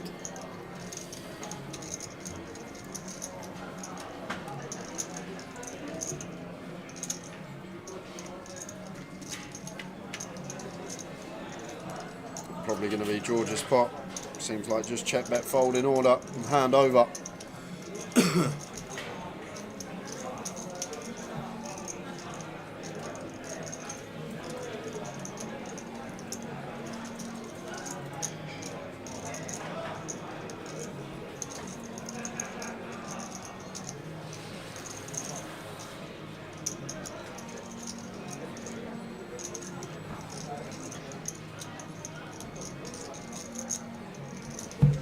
I used to hate physics. Physics was tough. I used to love maths but hate physics. How does that work? And I used to hate mechanics in further maths. Mechanics? Yeah, further maths you used to do. Do an oil change on a car? No, like mechanics, like same, similar to this, like speed travelling. What was it called? Rotations of something.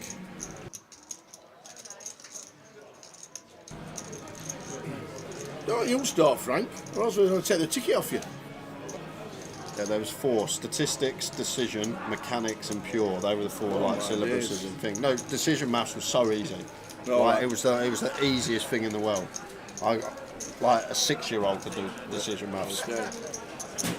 So I hope that Fruity Frank started to do the maths, that it works out that it's 220 hours, or else I'm taking the ticket off.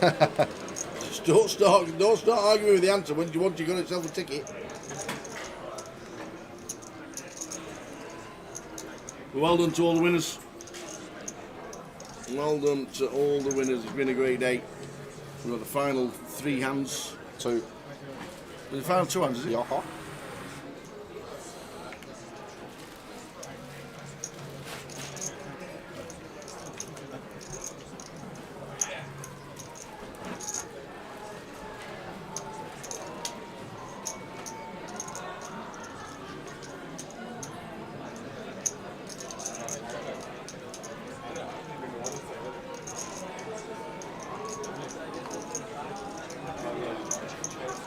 Cheers, Frankie Thomas. 220 hours it is. Good luck when you play it, pal. Good luck when you play it. So Jack Etch with the 10-3. Not the type to ISO these type of hands. We can ISO them, but it doesn't seem like the custom up. So we're going to see 3 blind on blind, King 6 deuce rainbow.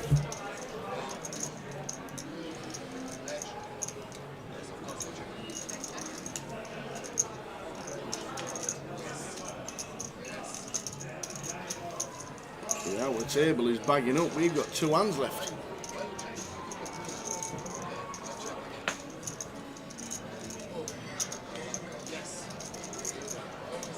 Yarsech. With a 10-3. Twan with a jack high. Takes us into the last hand.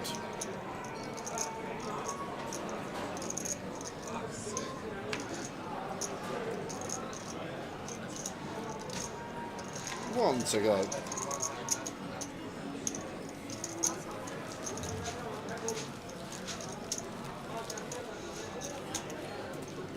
Got a friend who is a nuclear physician, so a maths genius, yet doesn't get simple poker maths, i.e. probability 2% a card, go figure. There we go. So the last hand of the night. Says Damien, by the way, that's not me. So one to go. And then tower. Gonna go for a little wander. Yes. We'll finish out on the floor. I will say my good night now. We are back tomorrow from 20 past 12 for the final day. It's Matt under the gun. Gonna pass up on the King Jack and find a bag. Just count of his stack. Jack going to pass up on the Ace-8 open and find a bag. Mark's probably going to do the same with the Queen-7 suited. Is it going to be a walk-class hand of the day? Yeah, and don't forget as well, guys, tomorrow morning, Sportsbook will be open, usually between 7 and 8 a.m. All the prices of the players that have made day 3 will be up there. You can go on Grosvenor Sport, have a little bet, and have a live sweat on stream with us tomorrow. As Mark, going to go for a late still in the day, Queen-7. I think it's a bit optimistic. The Jack Etch with the King-9 suited here in the small blind, been really tight.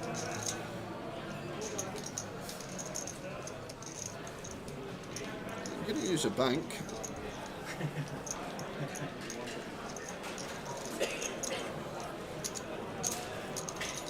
Just calls.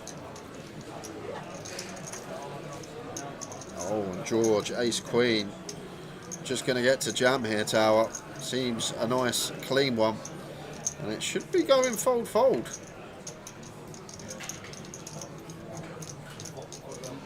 There we go. Mark punish for the open.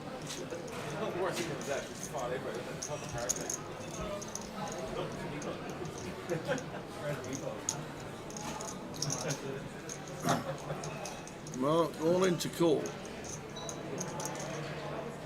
End of the day, Queen-7 suited should be in the bin, shouldn't it? Should be, of course. I don't even know why we're tanking for. Like, Me what are we taking time for? Absolutely no idea.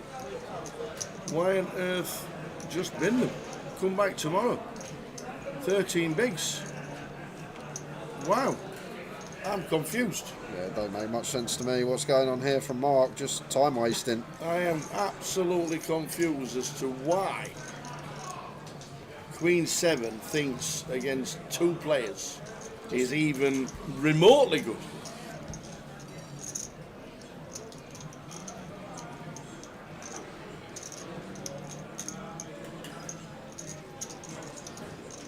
No? Does he think it's on to do with? Well, he obviously is on him because the time bank's been taken away. I have no idea. Wow! Queen-7?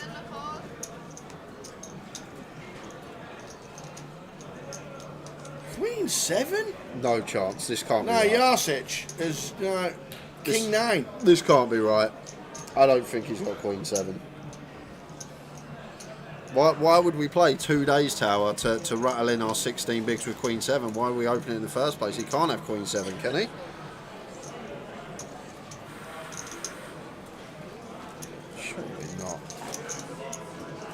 It just don't make sense to me. Well, we're definitely going to find out in about 10 seconds time because they're on the backs. Because Yarsic has folded. Off we go. And we just played for 3 days and just decided that we're going to stick them in with Queen-7 on the last hand. Last hand of the day. And there you go. Nothing wrong with the cards, nothing wrong with the table. Queen-7 gets there. Somehow gets there. What is happening to this game? You don't need to solve anything. Just play Queen-7 last hand of the night. Turns a diamond draw means nothing with the ace of diamonds in our opponent's hand, but there is a counterfeit central occurring. Queens, aces and jacks all working, but it's the 5 of clubs. So quickly recap the hand for me, please. Well, last hand of the day. I don't have anything to say, guys. We're going to head down to the floor I'm going to head out with the tower. And we will be finishing up on the floor. That was a mental last call of the day. I will see you all tomorrow from 12:20, but we are heading down to the floor with the tower.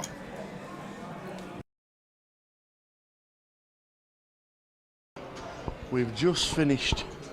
Hey, I tell you what, took me a while to recognise you. Yeah. The beard's gone, the glasses are on. I'm like, who's this new kid on the block? You've said that you've grinded cash for a long time. Yeah. But you said you're coming to play a lot more tournaments. Yeah. You're now mid day 3 of Leeds. Yeah, exciting. Good decision. Yeah, well, there's still another day to go, but I'm really happy with how today went. Ran very well today, played very well. Yeah. And excited for tomorrow. Yeah, a couple of big hands today. Yeah, Ace King's been serving me very well recently. Had aces a good few times today. I mean, with different card distribution, it wouldn't have went the way it did today, so that's mainly the way it went, yeah. Yeah, well, we're down to the final 11. Yeah. 40,000 up top. I mean, nice to get yourself on the FT to start with. I'm guessing Yeah. you're going to have a quick chat with the guys and just see what's any spots that you found today. Any spots that I found today? Yeah, are you going to have a quick chat with the guys at the end of the night and just see? Oh, just see? yeah, of course, yeah. Staying with one of my mates, so I'm going to run through a few things with him. And, well, yeah, I mean, it was fairly straightforward. Lots of easy decisions. Just